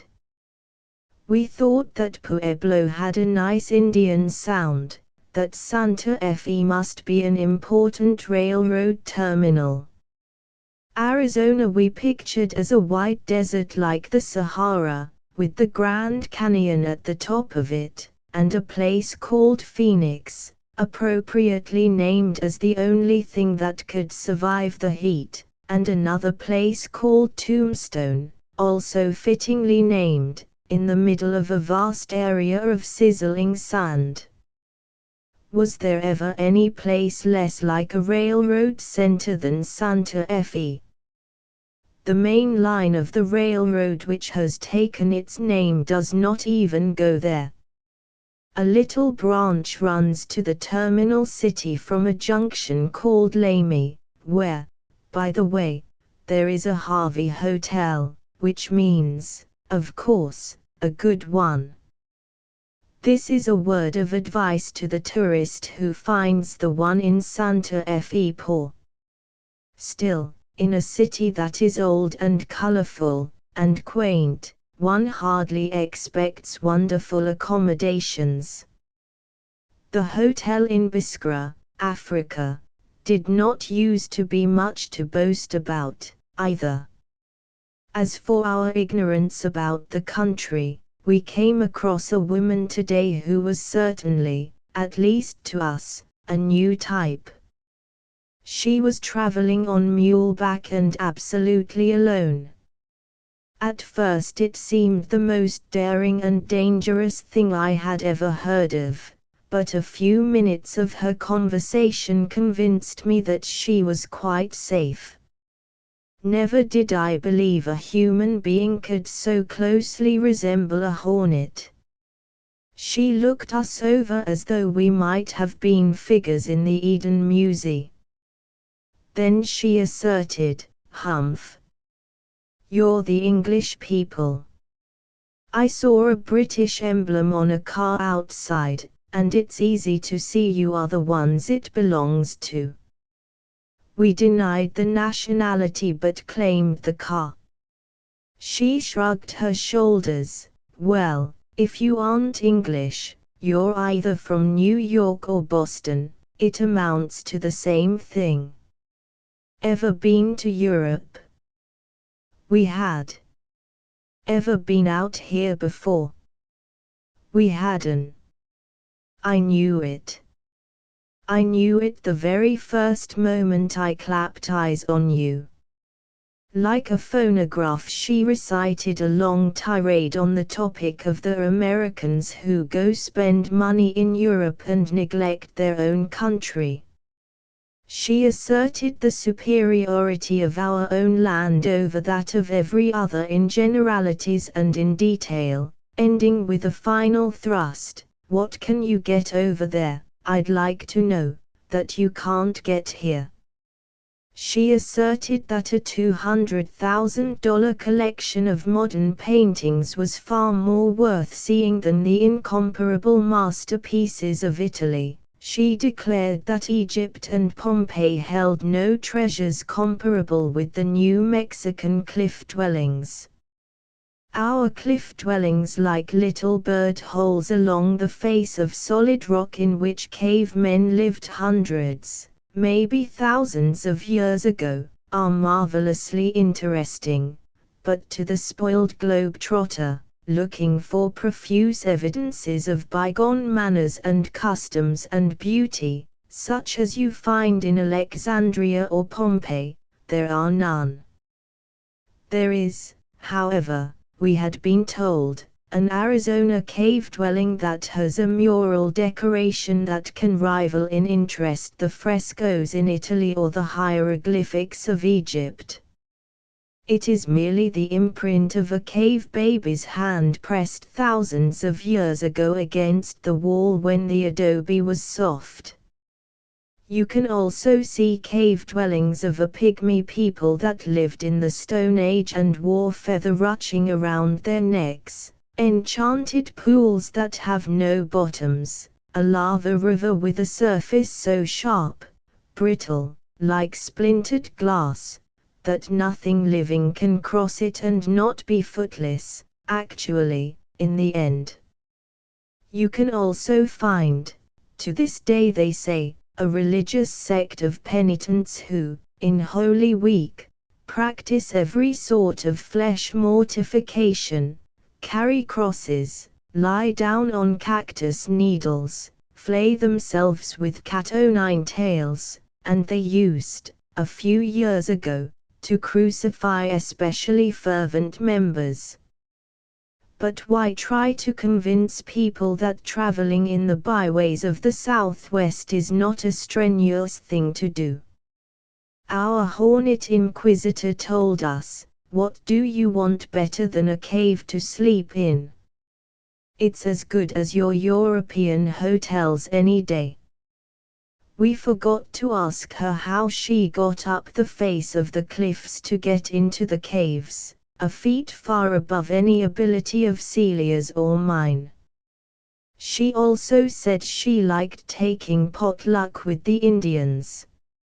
I wonder, does she like, as they do, the taste of prairie dogs, and they say, occasionally, mice and snakes? Although she did her best to spoil it all for us, we took away an unforgettable picture of an enchanted land. Why, though, I wonder, did she want to speak of it or think of it as different from what it really is? Vast, rugged, splendidly desolate, big in size, big in thought, big in ideals, with a few threads of enchanting history like that of Santa Fe, or vividly colored romances of frontier life and Indian legends that vie with Kipling's Jungle Books. Chapter XXII: Some Indians and Mr. X. The best commentary on the road between Santa Fe and Albuquerque is that it took us less than 3 hours to make the 66 miles. Whereas the 73 from Las Vegas to Santa Fe took us nearly 6. The Bayjada Hill, which for days Celia and I dreaded so much that we did not dare speak of it for fear of making Em nervous, was magnificently built. There is no difficulty in going down it, even in a very long car that has to back and fill at corners. There are low stone curbs at bad elbows, and the turns are all well banked so that you feel no tendency to plunge off. A medium-length car with a good wheel cut under would run down the dread Bejada as easily as through the driveways of a park. And the entire distance across Sandoval County, although a tract of desert desolation or bleak sand and hills and cactus, is an easy drive over a smooth road. In one place you go through a great cleft cut through an impeding ridge, but most of the way you can imagine yourself in a land of the earth's beginning and where white man never was. 2 Indian shepherds in fact were the only human beings we saw until our road ran into the surprisingly modern city of Albuquerque. Stopping at the various Harvey hotels of the Santa Fe system, yet not being travelers on the railroad, is very like being behind the scenes at a theater. The hotel people, curio sellers, and Indians are the actors, the travelers on the incoming trains are the audience. Other people don't count. The Indian pueblo of Taos, for instance, you enter a tranquilly ordered dining room. The head waitress attentively seats you, your own waitress quickly fetches your first course, and starts towards the pantry for the second, when suddenly a clerk appears and says, 26. With the uniformity of a trained chorus every face turns towards the clock, and the whole scene becomes a flurry of white starched dresses running back and forth. Back with empty trays and forth with buttered rolls, radishes, cups of soup, like a ballet of abundance. You wonder if no one is going to bring your second course, but you might as well try to attract the attention of a hive of bees when they are swarming. Having nothing else to do, you discover the mystic words 26 to be 26 places to set. Finally you descry your own waitress dealing slices of toast to imaginary diners at a far table. Then you hear the rumble of the train, the door leading to the platform opens and in come the passengers. And you, having no prospect of anything further to eat, watch the way the train supper is managed. Slices of toast and soup in cups are already at their places. Then in files the white-aproned chorus carrying enormous platters of freshly grilled beefsteak, and such savory broiled chicken that you, who are so hungry, can scarcely wait a moment patiently for your own waitress to appear. You notice also the gigantic pots of aromatically steaming coffee, tea and chocolate being poured into everyone's cup but your own. And ravenously you watch the pantry door for that long-tarrying one who went once upon a time to get some of these delectable viands for you. "Will you have broiled chicken?" asks the faithless she you have been watching for, bending solicitously over a group of strange tourists at the next table. At last, when the train people are quite supplied, your speeding head returns to you and apologizes sweetly. "I am sorry, but I had to help get train number 7's supper. They've eaten all the broiled chicken that was cooked, but I'll order you some more if you don't mind waiting 20 minutes.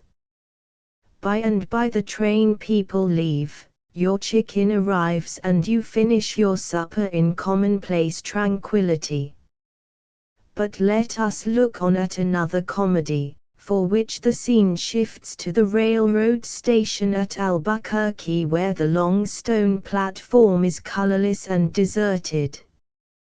You have always on picture postcards seen it filled with Indians. There is not one in sight. Wait though until 10 minutes before the California Limited is due. Out of the nowhere appear dozens of vividly costumed Navajos and Hopis, their blankets and long braids woven with red cloth, their headbands and beads and silver ornaments fill the platform with color like a flower display. Old squaws and a few young squat themselves in 2 rows, forming an aisle between the train and the station sales room. Although you walk up and down between their forming lines watching them arrange their display of baskets and pottery, they are silent until the first passenger alights, and then unendingly they chorus 2 words, "Tine cent. Tine cent."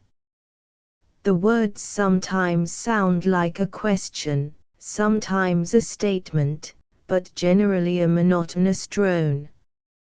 There is a nice old squaw, although I believe the Hopis don't call their women squaws, sitting at the end. I tripped and almost fell into her lap. She looked up, smiled, and by her inflection, conveyed, "Oh, my dear, did you hurt yourself?" But what she said was, "Tine cent." The third Harvey scene is frankly a vaudeville performance of Indian dancing and singing. The stage, the adobe floor of the Indian exhibit room, the walls of which are hung to the ceiling with blankets, beadwork, baskets, clay gods, leather costumes, everything conceivable in the way of Indian crafts. Immediately after supper the tourists take their places on benches ranged against 3 sides of the apartment. Generally there is a big open fire on the 4th side, adding its flickering light as the last note to a setting worthy of Belasco. The Indians dance most often in pairs, but occasionally there are as many as 8 or 9 in a row or a circle, with an additional background of others beating time. The typical step is a sort of a shuffling hop, a little like the first step or 2 of a clog dancer before he gets going, or else just a bent-kneed limp and stamp accompanied either by a droning chant or merely a series of sounds not unlike grunts. To our Anglo-Saxon ears and eyes it seemed very monotonous even after a little sample.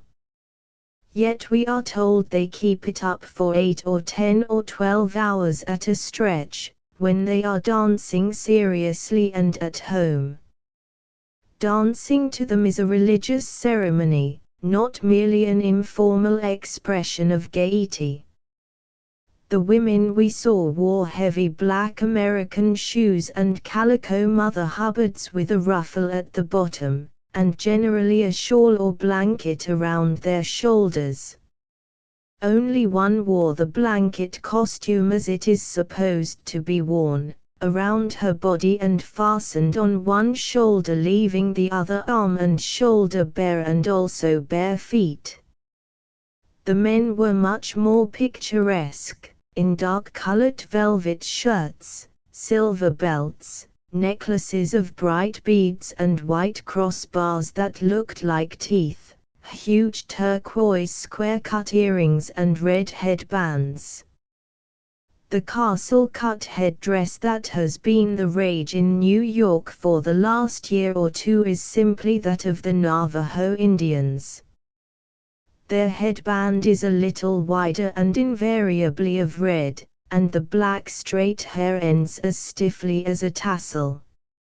In some places, as at the Grand Canyon, there are Navajo huts and a Hopi communal house where the tourist can see something of the way the Indians live, the way they weave blankets or baskets, beat silver or make and paint pottery. But to go back to Albuquerque, where although we saw less of the Indians than later in other places, we were lucky enough to hear a great deal about them. After dinner, there was no dancing. We were in the Indian exhibit room, probably the most wonderful collection of their crafts that there is.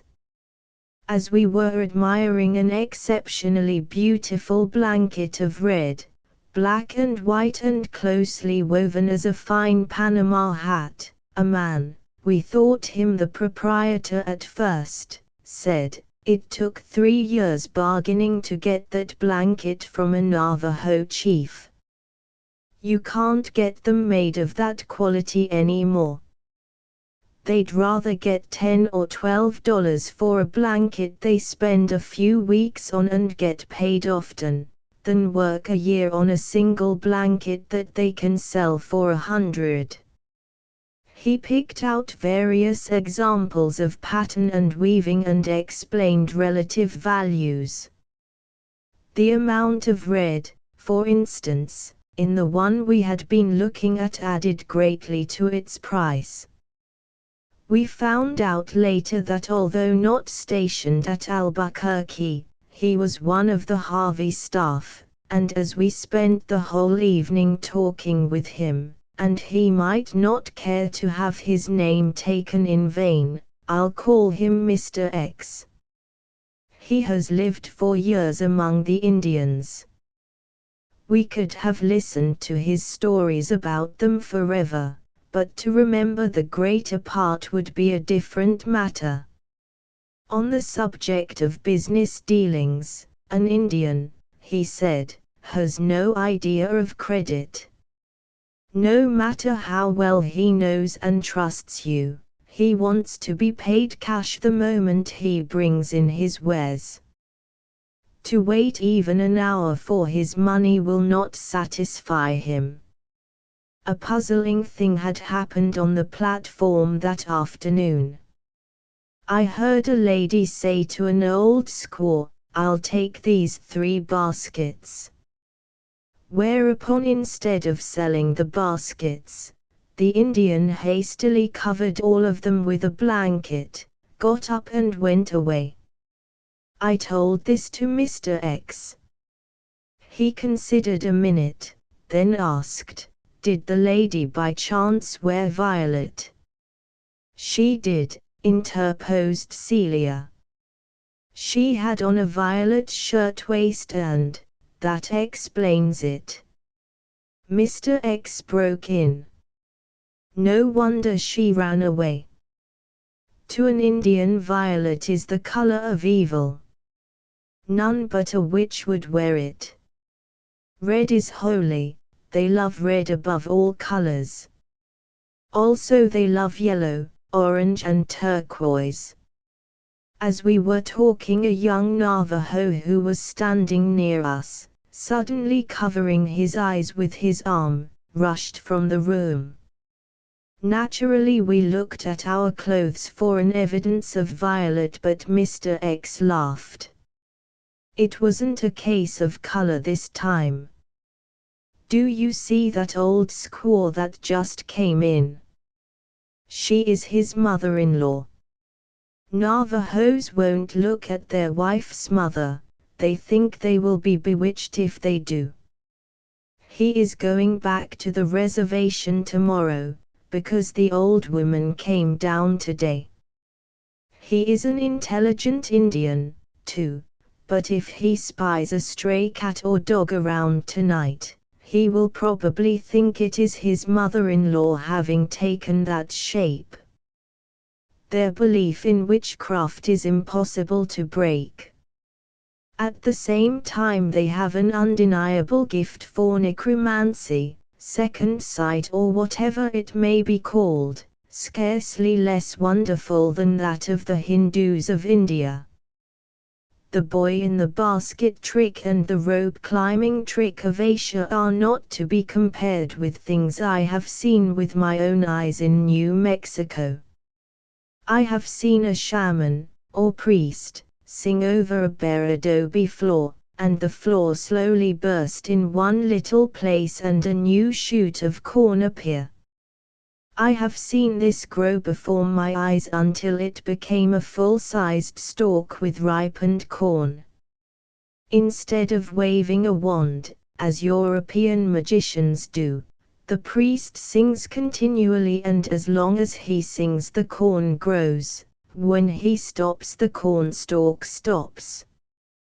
The same shaman can pour seeds and kernels of corn out of a hollow stalk until all about him are heaping piles of grain that could not be crowded into 1,000 hollowed cornstalks.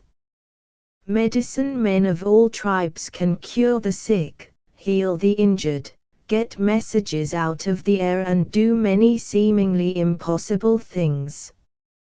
Navajos abhor snakes as much as we do, but Moquis hold them sacred. Before their famous snake dance, during which they hold living rattlesnakes in their mouths and bunches of them wriggling in each hand, they anoint their bodies with the juice of an herb, and drink an herb tea, both said to be medicine against snakebite. At all events, they don't seem to suffer more than a trifling indisposition even when they are bitten in the face. One theory is, and it certainly sounds reasonable, that from early childhood the snake priests are given infinitesimal doses of rattlesnake poison until by the time they reach manhood they are immune to any ill effects. We had by this time wandered out of the Indian room and seated ourselves in the big rocking chairs on the veranda of the Alvarado, Mr. X with us. Every now and then he stopped and said that he thought he had talked about enough, but we were insatiable and always begged him to tell us some more. Of the many things he told us, the most interesting of all were stories of the medicine men and the combination of articles that constitutes each individual's own fetich or medicine. To this day not only medicine men, but chiefs, would as soon be parted from their own scalp locks, as from this talisman. Each has his own medicine that can never be changed, though upon occasion it may have a lucky article added to it. Most commonly the fetich is composed of a little bag made of the pelt of a small animal and filled with a curious assortment of articles such as bear's claws, wolf's teeth, things that are associated with the wearer's early prowess in the world, or more likely a former existence. At all events, an Indian's standing and power in his tribe is dependent upon this fetich, and to lose it is to lose not only power but caste, much more than life itself. In the days past of the Redman's war prowess, this sort of medicine worn by warriors most especially, was supposed to grant them supernatural powers to kill enemies and preserve their own life. If they were wounded or killed, it meant that the enemy's medicine was even more powerful. But using the word medicine in our sense, their medicine men, healers, certainly know of mysteriously potent cures, the secrets of which no white man understands. Their most usual way of effecting a cure is, apparently, to dance all night in a circle around the afflicted person, with curative results that are too uncannily like magic to be believable. One case that Mr. X vouched for personally was that of a child that was dying of blood poison. Two white surgeons of high repute said that the child had scarcely a chance of living even by amputating an arm that had mortified beyond any hope of saving, and that without the operation, its death was merely a question of hours. The Indian parents refused to have it done, and insisted upon taking the child to the reservation. The white doctors declared the child could not possibly survive such a journey, but as, in their opinion, it could not live long anyway, the parents might as well take it where they pleased. They started for the reservation. It was Sunday. 4 sleeps we come back, all right, said the father. On Thursday, the 4th day, exactly, back they came again with the child well, and its arm absolutely sound. That a mortified arm should get well, comes close to the unbelievable, even though vouched for, as in this case, by several reputable witnesses. As a case of mental telepathy, Mr. X told us that time and time again he had known Indians to get news out of the air. An old Navajo one day cried out suddenly that his squaw was heap sick. He was so excited that he would not wait for Mr. X to telegraph and find out if there was any truth in his fear, nor would he wait for a train, but started on a pony to ride to the reservation. After he had gone, a telegram came saying that the squaw had been bitten by a rattlesnake and was dying. After a while the topic turned upon our own trip. We had intended to ship the car at Albuquerque, but the road from Santa Fe had been so good we were encouraged to go further, and Mr. X's enthusiasm settled it. Having come down into this part of the country, he said, you really ought not to miss seeing some of the wonders of our Southwest. The Pueblo of Acoma is a little out of the way, but there is nothing like it anywhere. The City of the Sky they call it. I won't tell you any more about it, you just go and look at it for yourselves. Alita, a short distance south from here, is a pueblo that lots of tourists go to see, and Laguna is fairly well known, too. They are both on your road if you go to Gallup. Acoma is off the beaten track, but you wait and send me a postcard if it is not worth considerable exertion, even to behold it from the desert. The Enchanted Mesa, the higher one that you come to first, is interesting chiefly because of its story. The truth of it I can't vouch for, but it is said to have been inhabited once by people who reached its dizzy summit by a great ladder rock that leaned against its sides.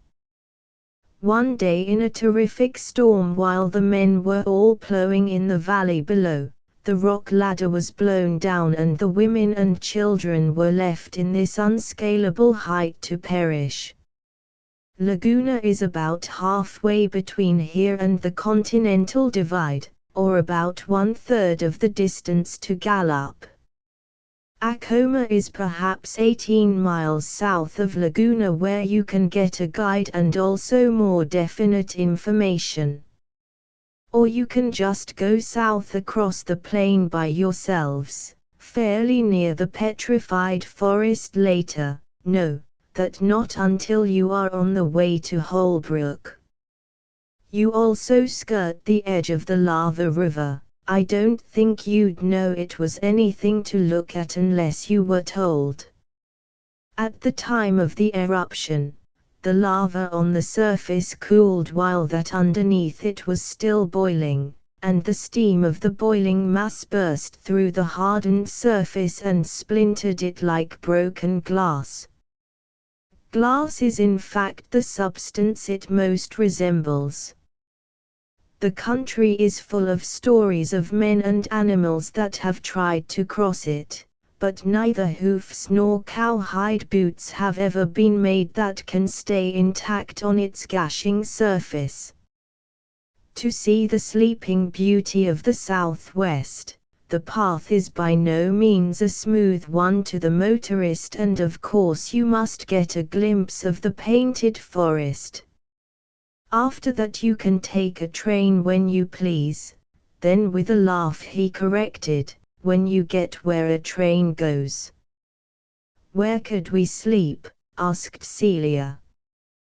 "Well, you can sleep at the hotel in Gallup. It isn't an Alvarado, but it'll shelter you. For my own part, if you have a fine night, I'd sleep out." Chapter 23. With nowhere to go but out. Personally, I felt a sort of half shiver. Sleep out in this land he had been telling us about. Sleep out in the wildest, loneliest country in the world, surrounded by the very redskins about whom he had earlier in the evening been reeling pretty gruesome stories. He seemed to divine my thoughts. "The Indians are as peaceful as house cats now. Navajos never gave us much trouble except when it came to horse stealing." Then he looked at me in much the way our friend the fire chief had in Rochelle, Illinois. "You are not afraid, are you?" "Oh, no. I think it's most enchanting." "Are you cold?" asked EMP. "Perhaps," I said weakly. "Besides, if we are starting early, I'd better go in and see about ordering provisions and things." Which last remark, I think, quite saved my face, at least it was meant to. I did, of course, want to see Acoma, that exaltedly perched city of antiquity.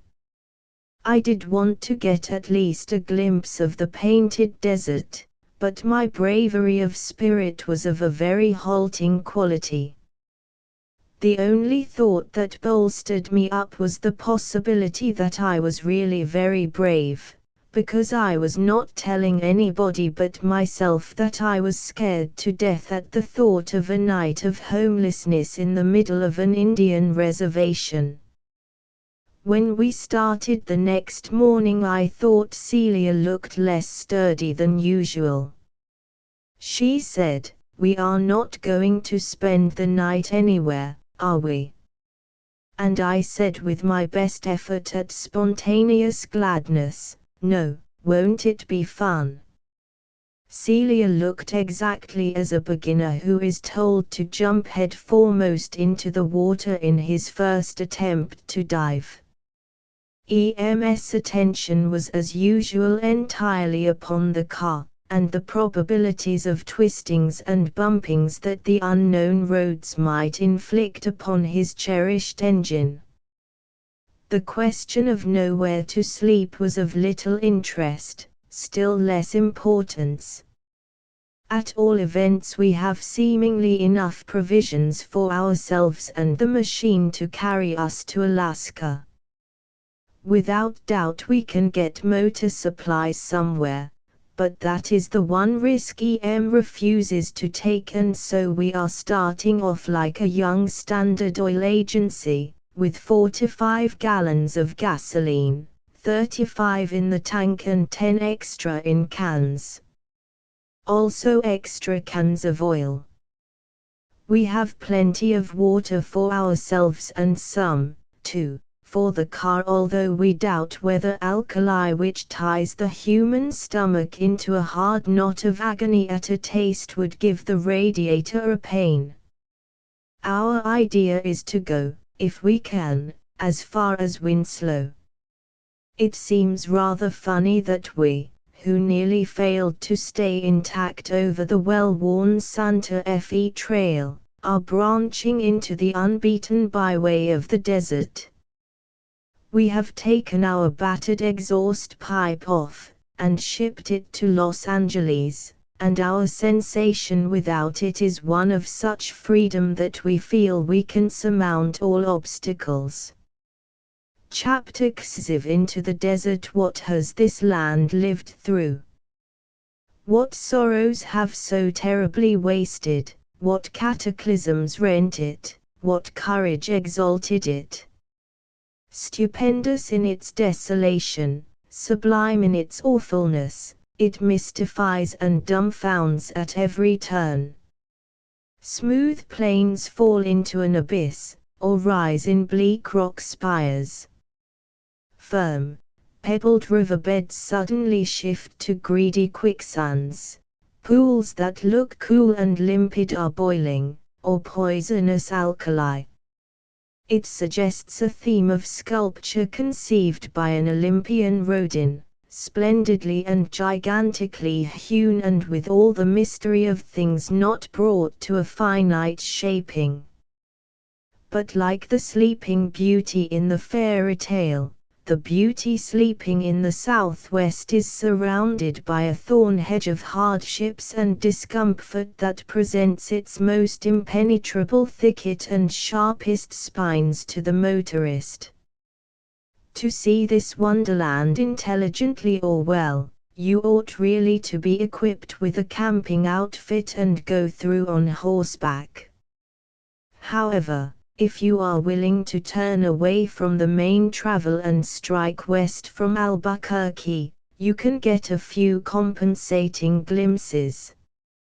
4 miles and miles after leaving Isleta, a quite large settlement where there are many Indians and also many tourists, you go on and on and on over an easy gradually ascending road not unlike the long Platte Valley Drive, but much more uninhabited.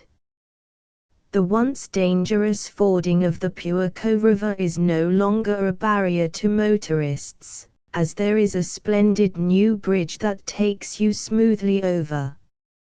From time to time you come to a few adobe huts or a lonely little packing box railroad station, but your road stretches uneventfully on, until Laguna.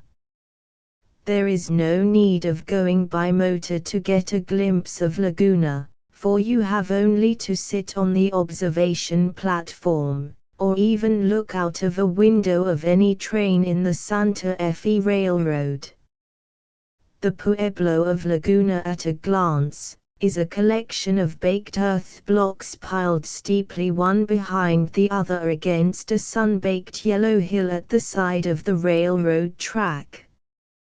But to reach the enchanted mesa, and the sky-built city of Acoma, you must drive southward from Laguna across a stubbled prairie into a desert valley rimmed with distant cliffs like the walls of a vast garden. As you round a sand dune you come suddenly upon a gigantic round, flat-topped rock, like a titanic pink tree stump.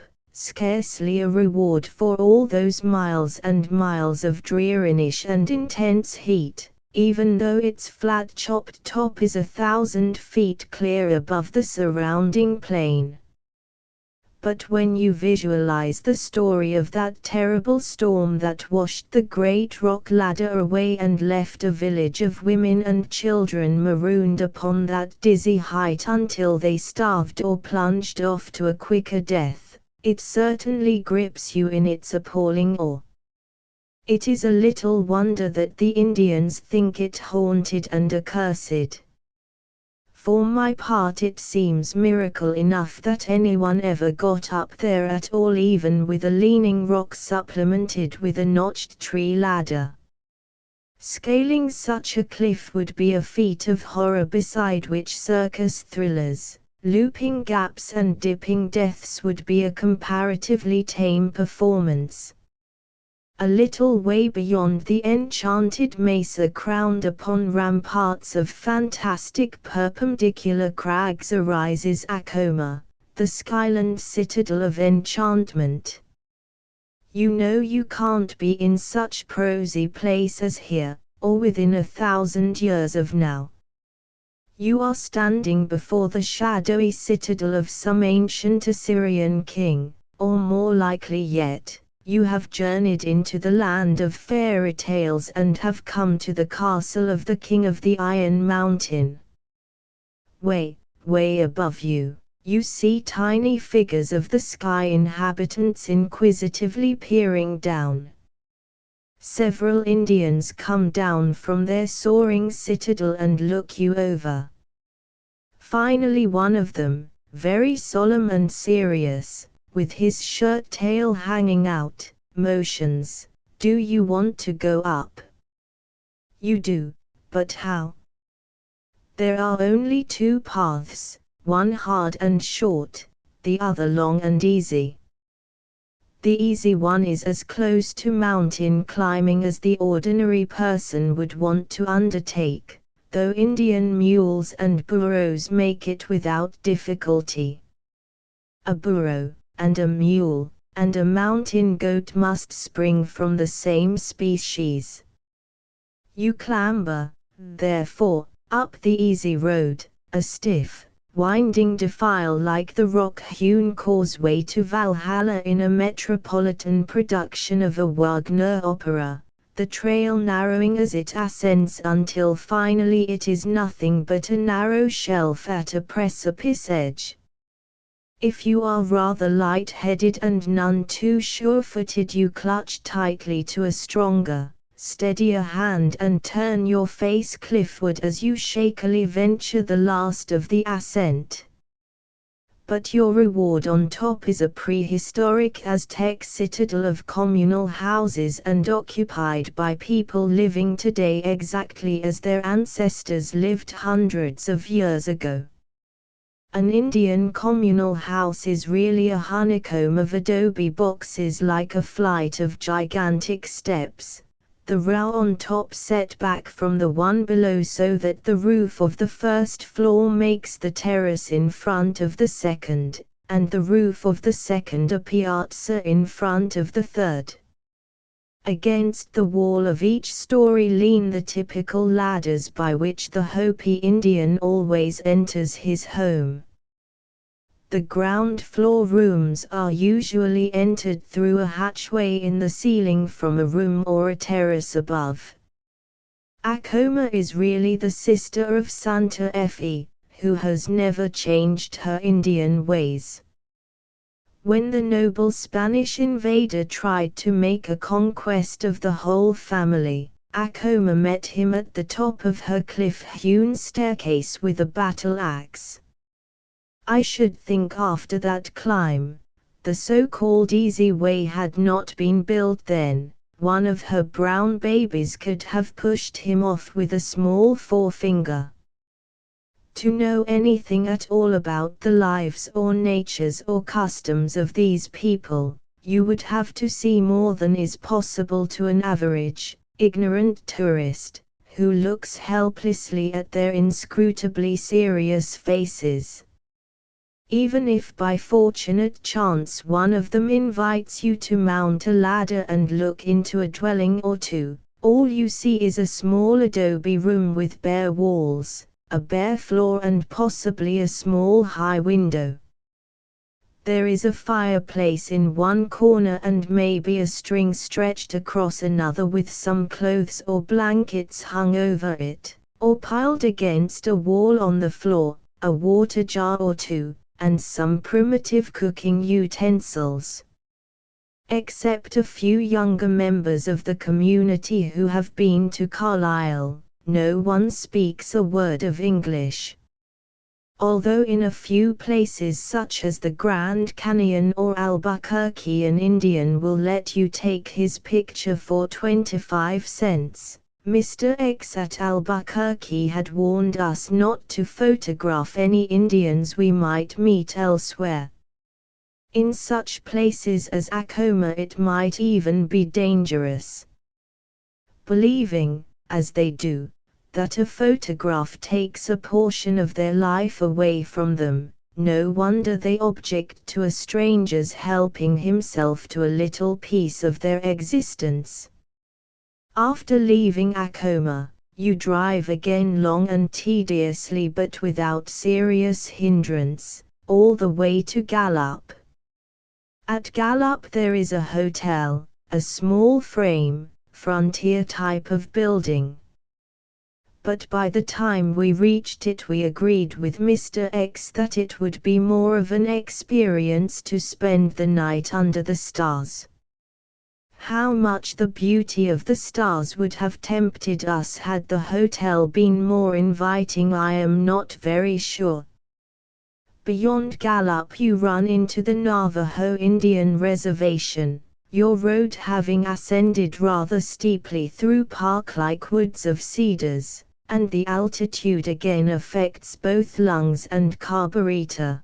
But even if it makes you gasp a little it is an essence of deliciousness as reviving as an elixir of life. You go past the road that leads to the wonderful Canyon de Chelly, but it is impossible for a motor, any kind of a motor, even the littlest and lightest one, to go over it in the early spring, so you continue on until at last, coming out upon a mesa, you see spread below you the painted desert. It can be none other. You would be willing to take oath that a great city of palaces in all the colors of the rainbow lies spread before you. It is inconceivable that rock and sand and twilight alone create these turrets and ramparts and bastions of crimson, gold, blue, azure, indigo, purple, and the whole scene immersed in liquid mauve and gold, as though the atmosphere were made of billions and billions of particles of opalescent fluid.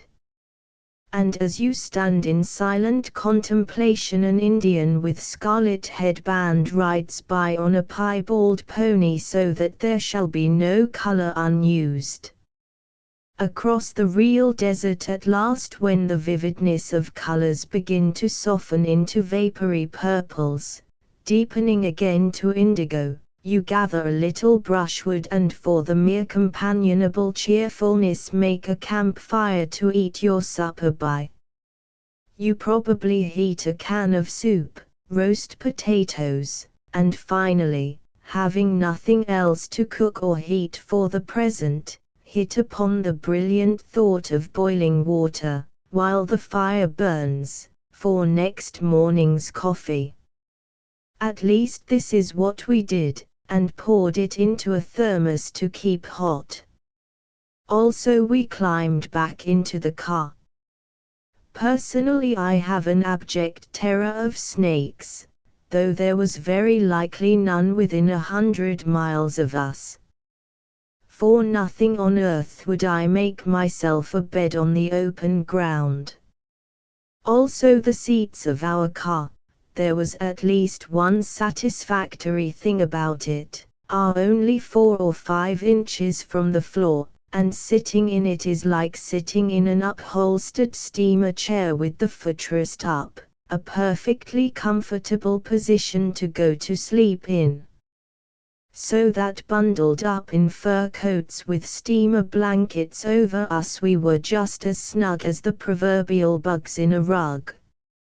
For my own part, though, the night was too beautiful out under that star-hung sky willingly to shut my eyes and blot it out.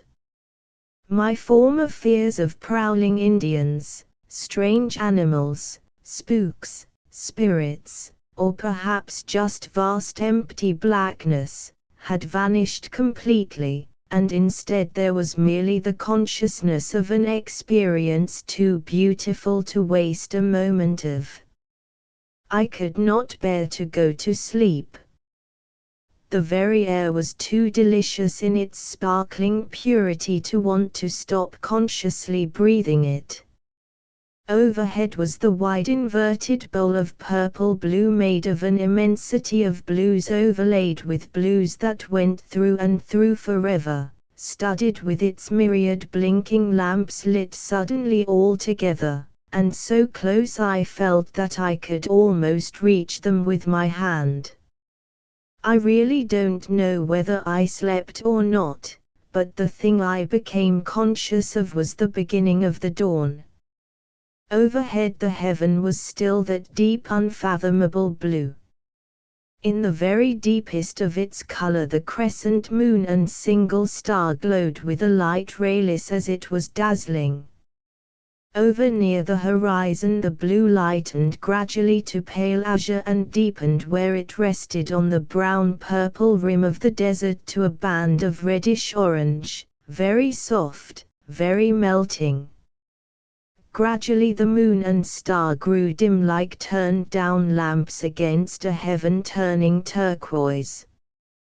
Down in the valley hung a mist of orchid against which the black branches of a nearby cedar were etched in Japanese silhouette.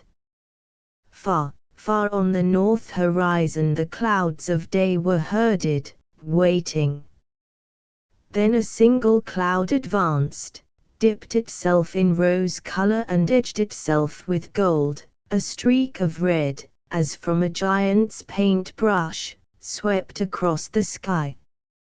A moment of waiting more and then the great blinding sun peered above the eastern mountains rim and the clouds broke and scattered like cotton wool sheep across their pasture skies. The moon turned into a little curved feather dropped from a bird's breast and the star a pinprick, yet in their hour, how glorious they were. Celia and I tried to find a stream in which to wash our faces, but, failing in our search, we shared the water in our African bags with the radiator. The hot water in the thermos bottle poured over George Washington coffee did not delay us a moment in our breakfast making, and it could not have been later than 5 o'clock when we were well off on our way. It was an endlessly long day's run and difficult in places. I'm sure we lost our way several times, a perfectly dispiriting thing to do, as it was much like being lost in a rowboat out in the middle of the ocean. Except while still in the reservation where we passed occasional Navajos, we saw no living person or thing the rest of the day. Sometimes we went over rolling, stubbled prairie, fringed again with cedars and pines, next through a veritable desert of desolation with nothing but rocks and sand. Sometimes the road wound tranquilly through timbered glades, again came a straight, monotonous stretch of sandy trail. Then suddenly it twisted itself over a path of washed-out rock, or suddenly fell into an arroyo. Over and over these symptoms were repeated in every variety of combination.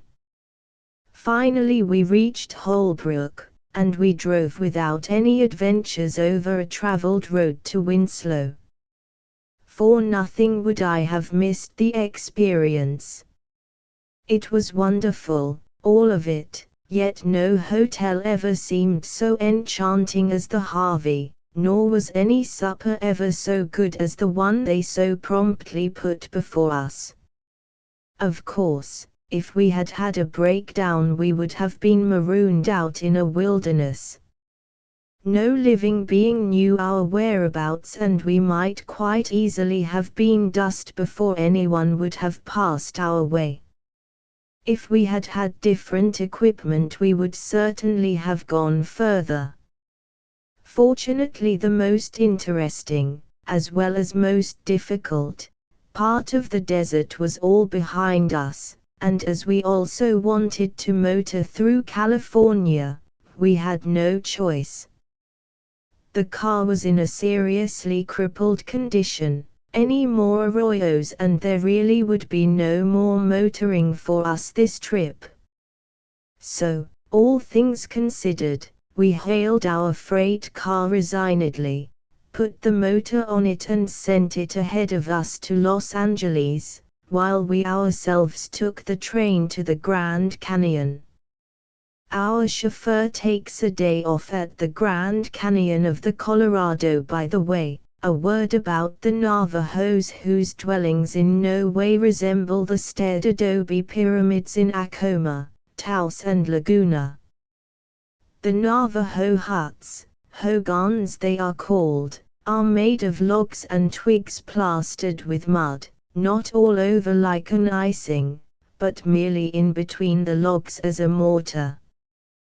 They have no openings except a low door that you have to stoop to enter, and a smoke hole in the center of the dome-like roof.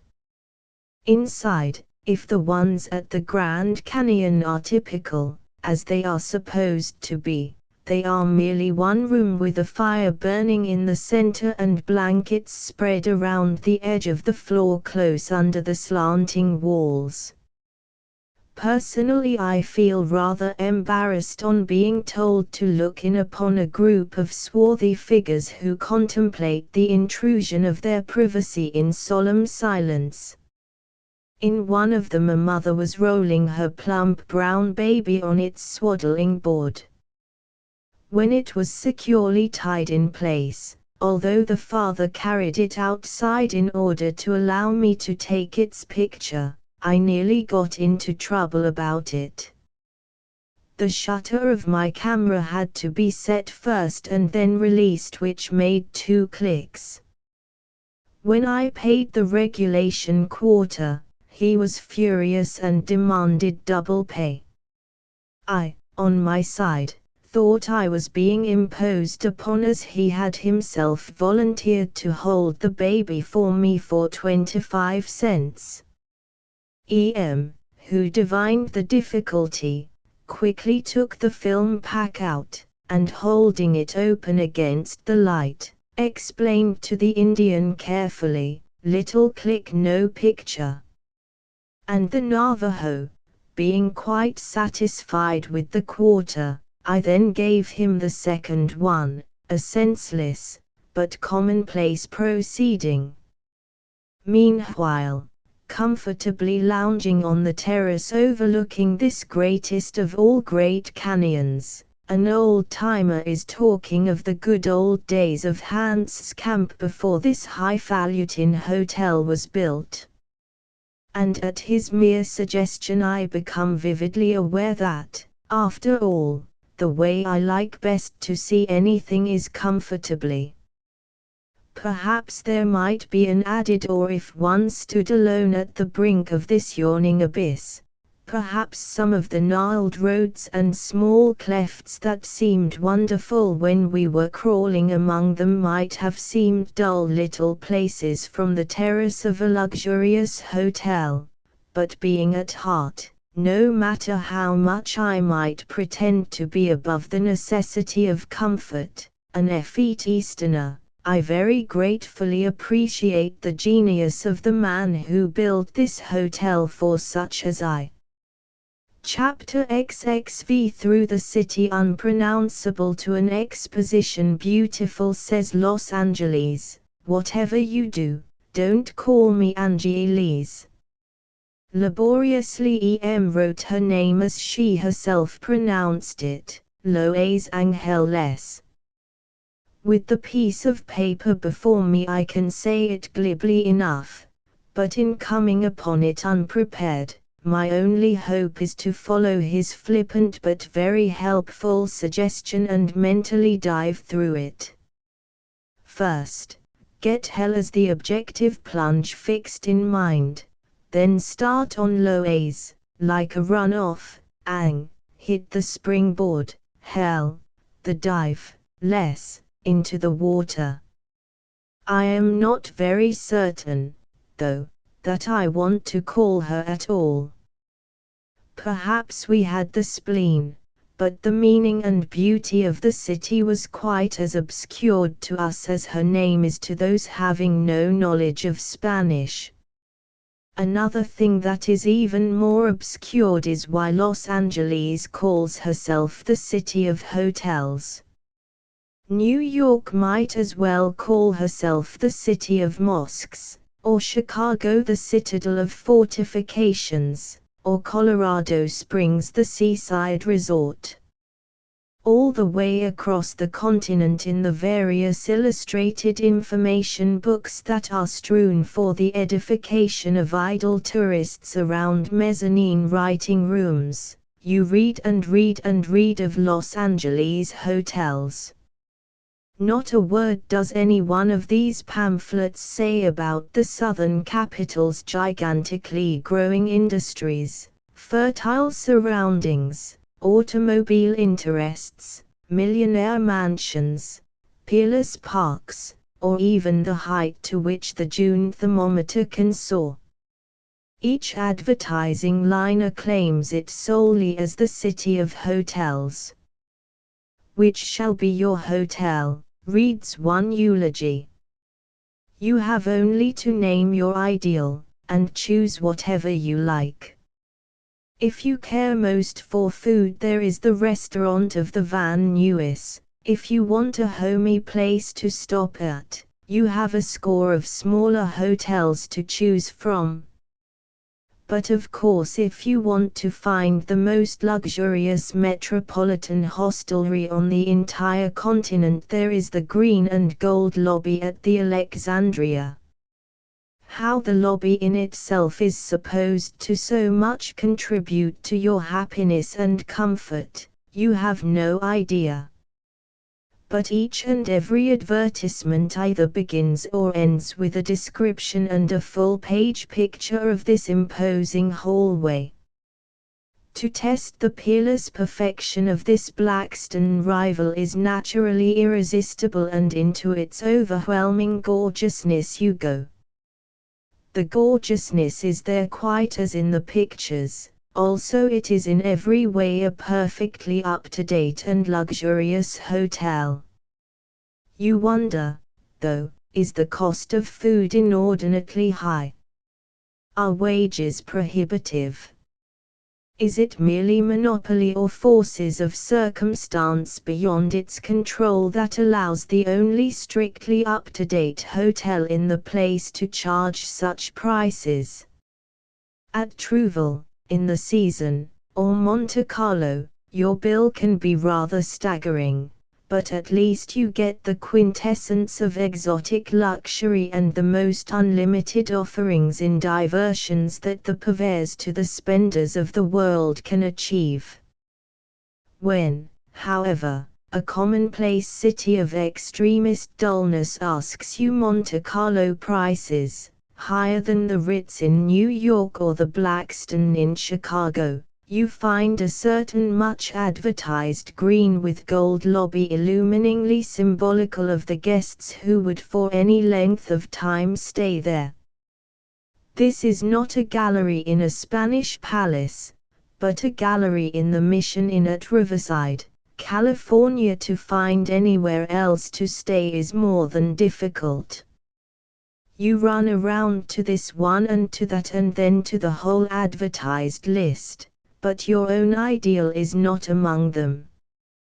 So either you stay on where you are, and ignore the hole in your bank account, or you go quickly on to the next place, or, better yet, move out to the beautiful suburb, for which one might say Los Angeles is famous and where half of the Los Angeles fashionables live. In other words, Pasadena. Pasadena, besides having many splendid hotels, 5, is a floral park of much beauty, a little too neat, perhaps, for real allure and possibly a little over-obviously rich. But its even squares of streets are splendidly bordered with palms or pepper trees. Here and there the center of the street is sentineled by a superb tree that you are glad the street builders had not the heart to cut down. Back of tropically verdant lawns are rows of home-like bungalows smothered in vines, and there are many important and beautiful places that entirely compensate for the few crude garish ones that flaunt so much wealth and so little good taste.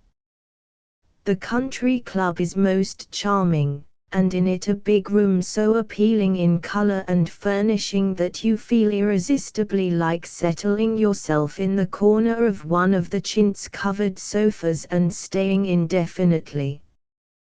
Yet the same people whose own houses are so attractive will seriously take you to admire a horticultural achievement that, in its magentas and scarlets, purples and heliotrope, orange, Indian red and Paris green, lacks no element of discord except an out-of-tune German band to play among its glass globes. I don't really remember whether I saw any glass globes or not, but the disturbed visions that come back to me are of silver globes, iron stags, seashell fountains amid a floral debauch. They say that when people paint their faces they lose their eye and soon put the whole paint box on. In the same way it may be that the brilliancy of the sunshine has affected people's sight and that they can't perceive color discords. All through Southern California you see combinations of color that fairly set your teeth on edge. Scarlet and magenta are put together everywhere, Prussian blue next to cobalt, vermilion next to old rose, olive green next to emerald. Not only in flowers, but in homes and in clothes. We dined the other night in a terracotta room hung with crimson curtains. One woman in a turquoise-colored dress wore slippers of French blue, another carried an emerald-colored fan with a sage-green frock. The conversation, only some of it, was as queerly assembled as the colors. A Mr. Brown, to convince me of the high moral tone of Pasadena men, told me that, in Honolulu, a chief offered a friend of his 2 beautiful young wives. He laid special stress on their beauty of form and sweetness of disposition. Also he explained carefully that they were yellow in color, not black. But my friend explained to the chief that he was married. The chief said, "What difference does that make? Do you want to insult my brotherly love for you?" But the friend insulted and refused the little gold-colored wives. I waited for the rest of the story, but there did not seem to be any rest. So I said, "And then?" "Well, that was just to show you," he answered proudly, "the high type of men we have out here on the coast." I put this down as I heard it, although I myself don't see much point to it, even yet. I am trying not to say so much about hotels anymore, but there is one I must mention, particularly after the failure we had with them in Los Angeles. Wanting to see the most famous orange grove in the country, we drove to Riverside and found quite by accident the most ideal hotel imaginable, the really most lovely place that ever was. So I must tell you that the Mission Inn at Riverside is worth traveling miles to stop at. A hotel of pure delight, in which the beauty of a Spanish palace and the picturesqueness of an old mission is combined with the most perfect modern comfort and at fair and reasonable rates. I don't believe anyone ever entered its hospitable doors without pleasure or left them without regret. From Riverside we made a loop back to Los Angeles and drove to San Diego along the edge of the ocean all the way. The coast was one long succession of big ocean resort hotels on a boulevard that seemed too smooth and perfect to be true. We had forgotten that such road smoothness existed for our poor long-tortured engine to glide over. The fare at San Diego was a little exposition beautiful. The composite impression was of a garden of dense, shiny green. Great masses and profusions of orange trees and vines against low one-storied buildings of gray-white. across a long viaduct under an archway and down a long avenue. There was no other color except grey, white and green until you came into the central plaza filled with pigeons as in street marks in Venice, and saw over one portico of the quadrangle of white buildings a single blaze of orange and blue striped awnings, stripes nearly a foot wide of blue, the color of laundry blue, and orange, the color of the most vivid fruit of that name that you can find. Against the unrelieved green and grey this one barbaric splash of color actually thrilled. In a California garden down the next avenue, hanging behind the balustrade of another building, was the same vivid sweep of blue. Over a building around the corner was a climbing amber rose, and just beyond it some pinkish purple bougainvillea, that beautiful but most difficult vine to put anywhere. There were gardens and gardens of flowers, but each so separated and grouped that there was not a note of discord. And how things did grow! Some of the buildings were already covered to their roofs with vines, and benches shaded by shrubs, that we treasure at home in little pots. The San Diego Exposition was a pure delight. Its simplicity and faultless harmony of color brought out all its values startlingly. A farmer, ought he be called a rancher, said he thought it a homey exposition.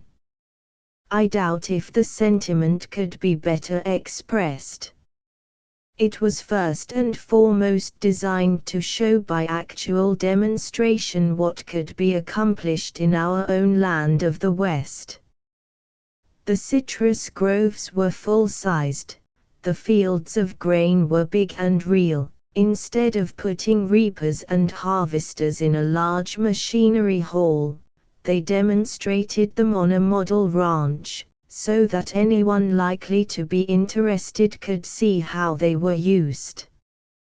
The Indian exhibits were very complete, especially those of the Hopis. There was a life-size model of the Pueblo of Taos and miniature models of the other more famous pueblos, and examples of their arts and crafts. Otherwise the general impressions of the exhibits were much alike. Bottles of fruit in alcohol, sheaves of grain, arches of oranges, and school children's efforts in art. Of all the buildings, we liked Kansas best. We liked it from its 3 stiff clay sunflowers raised and painted over its plain little front door to its unending varieties of grains. And all because the old Kansan, not that he was so old either, in charge of it so loved his state and was so unaffectedly proud of it, that we caught the infection from him. We couldn't help it. Of course, he said, I've only samples here, but there's nothing that can grow in the soil that we can't grow in Kansas. These people out here talk about beautiful California, the ever-blooming Garden of California and her sublime mountain scenery, ocean-kissed shore and what not. Now, for my taste, give me a land that is as flat as the palm of your hand, give me Kansas. An old woman came in while we were there. She poked all around, sniffed at the kaffir corn, at every variety of grain that could be stored in glass-fronted bins or arched into sheaves. Land sakes, she said. Why ain't he got nothing in here but chicken feed? Ain't ya got nothing to eat? And out she switched again. I suppose that old woman'd like me to keep a nice crock of doughnuts ready to give her, and a cup of tea, Meb. Chicken feed, indeed. Well, when it comes to hens, I like the feathered kind. You can put them in a pot and boil 'em. Chicken feed. And it's mighty fine chicken feed, I tell you, that a man can grow in the state of Kansas.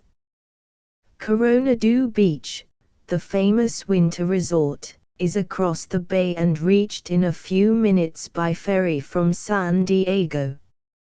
In San Diego itself, a new apartment house, the Palomar, offers a novelty in automatic and economic living that is quite original.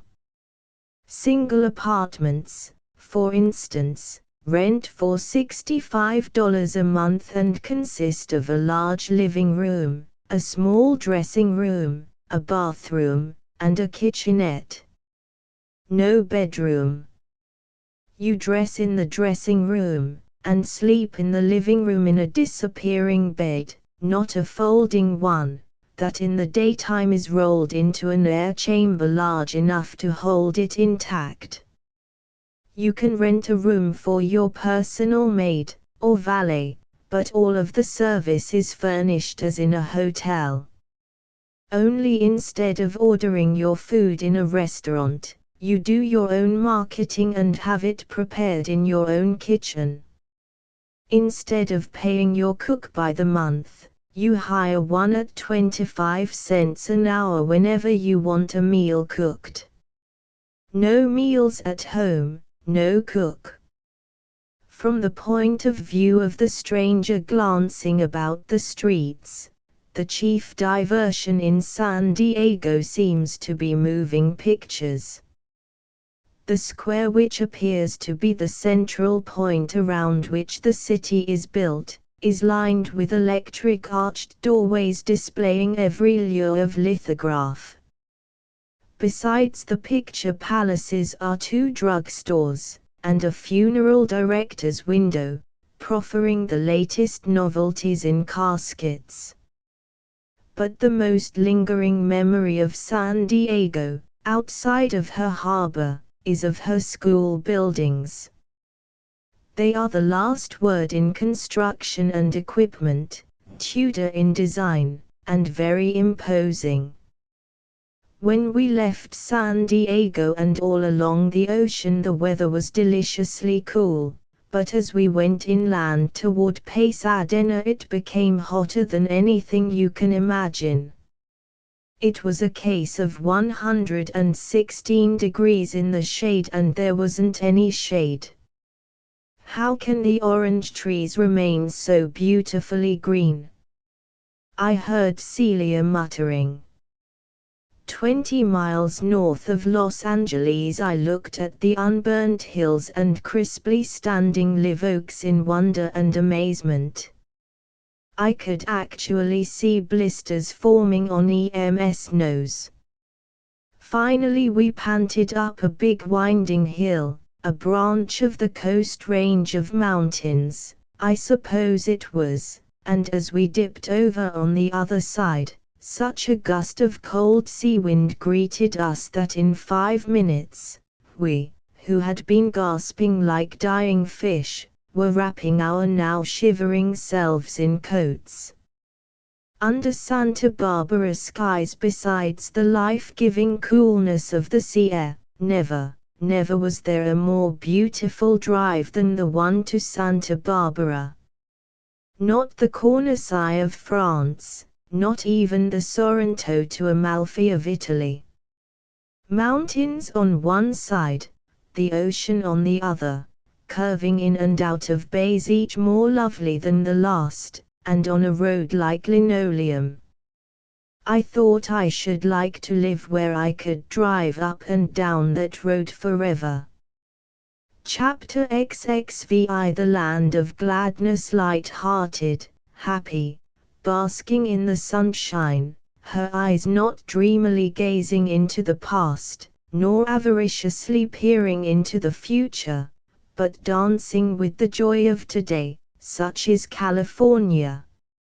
It is not only the sun of heaven shining upon California that makes her the garden land of the world, but the sun radiating from the hearts of her people. Golden she certainly is, land of golden fruit, land of golden plenty, daughter of the golden sun. If you have millions and want to learn a million ways to spend them, if you are a social climber and want to scale the Western Hemisphere's most polished pinnacle, if you want to become worldly, cynical, effete, go to New York. New York is the princess of impersonality, the queen of indifference. Your riches do not impress her, without any, you do not exist. You can come or go, sink or swim, be brilliant, beautiful or charming, she cares not a whit. What new extravagance do you bring to amuse me, she asks, bored even before she has finished asking. What are you ambitious to do, asks Chicago. What are you trying to be? Can I help you? Welcome to the land of sunshine, says smiling California. If your heart is young, then stay with me and play. There are plenty of reasons why they liken Santa Barbara to Nice, Cannes, or Monte Carlo. When we arrived in our rooms at the Hotel Potter we could hardly believe we were not on the Riviera, not merely because of the white enamel and shadow chintz furnishings of our rooms looking out upon the palm-bordered esplanade to the ocean just beyond, but because only in continental watering places do friends send, or could they possibly find for you, bouquets of welcome like that.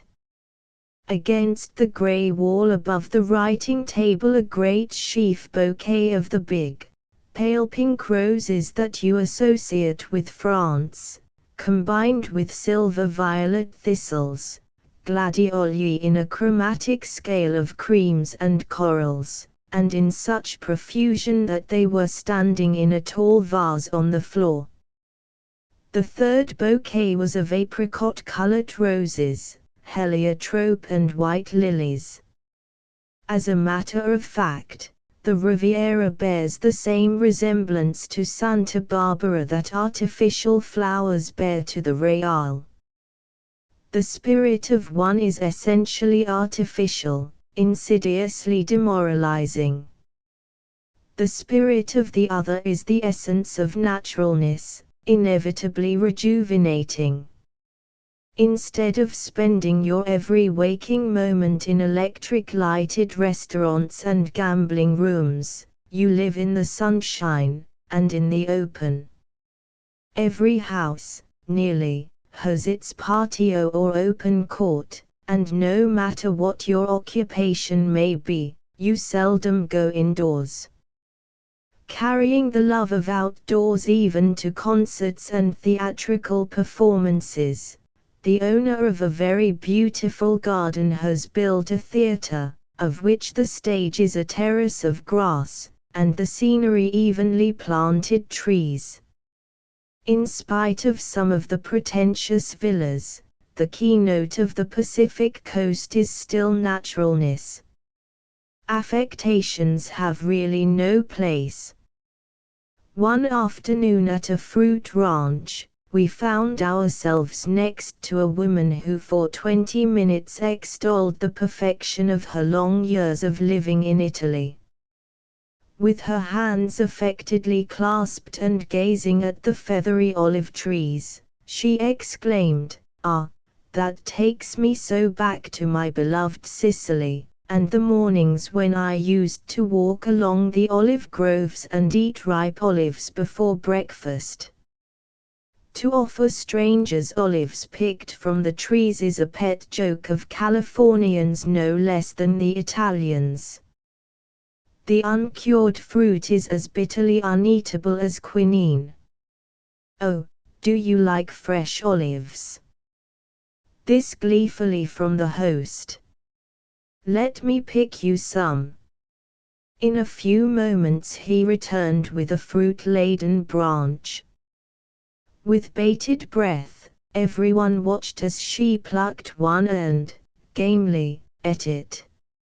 Ostrich Rock, Monterey, California. To look at the orange, lemon, walnut and olive groves out here you would think failure in crops an impossibility.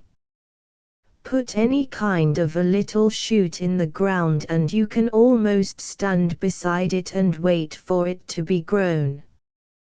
But perhaps the land's perfection is a proof of skilled industry after all. At least one of the greatest of the orange growers in the state told us, "Come out and run a ranch for 15 seasons and you will find 15 reasons why you can fail." Ordinarily, though, in the conversation of people here, the personal equation is left out. Californians seldom if ever accentuate their own share in the success of anything. Everywhere else the enthusiastic inhabitants speak of their state and of their city as a man speaks of his success in business, or a woman speaks of her new home, not only with pride in the thing accomplished but with a satisfaction that comes from their personal effort toward its accomplishment. The Chicagoans, I remember, for instance, in their pride in the Wheaton Country Club, seemed to feel that their planting and building and making a beauty spot out of a sand heap was the most admirable thing about it.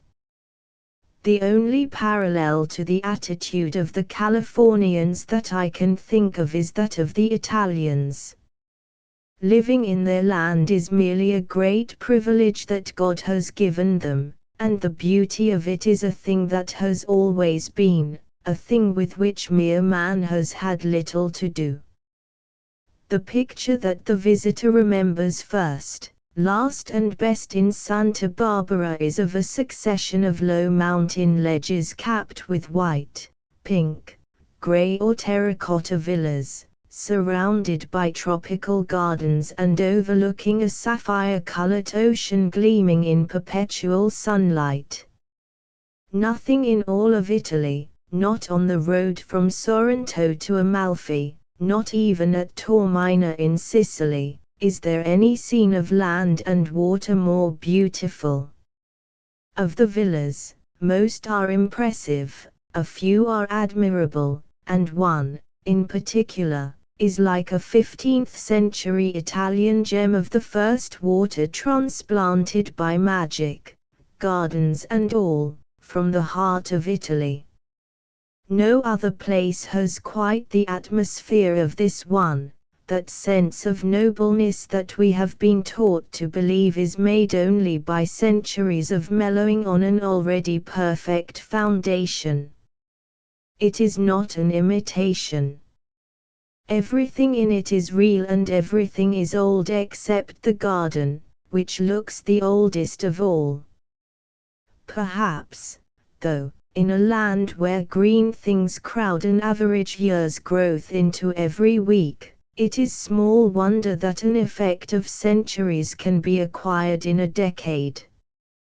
I don't know whether we missed them, but among all the glorious gardens of lawns and hedges and trees, we saw scarcely any flower gardens, and the few we saw screamed in hideous discords of magenta, scarlet and purple. As in Pasadena, the riot of sun and color seems to make people blind to color discord. An exception, however, the only one we saw, was in the gardens of the Mirasol, which reminds me, by the way, that the Mirasol Hotel is a sort of post-impressionist ne plus ultra, in hotel keeping. To begin with, its groups of little white bungalows neatly set within its white picket fenced enclosure, is more like a toy village than any possible suggestion of hotel. Each little bungalow is low and white, with boxes of flowers under every window and a general smothered in vines appearance. So much for the outside. Inside each holds several bedrooms, 1 or 2 bathrooms, and perhaps a private sitting room, all of them supermodern in their furnishings, and each room looking out upon a vista of garden that matches its own color scheme. A rose chintz sitting room, for instance, looks out on a rose garden. A lavender bedroom opens on a garden in which there are none but lavender flowers, and a yellow one looks into a vista of yellow.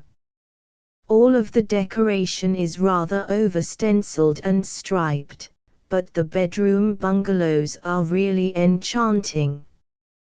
The public rooms, dining room, public sitting room and tea room, are in a bigger house, the orange and blue interior of which suggests nothing so much as the setting of a Bakst ballet.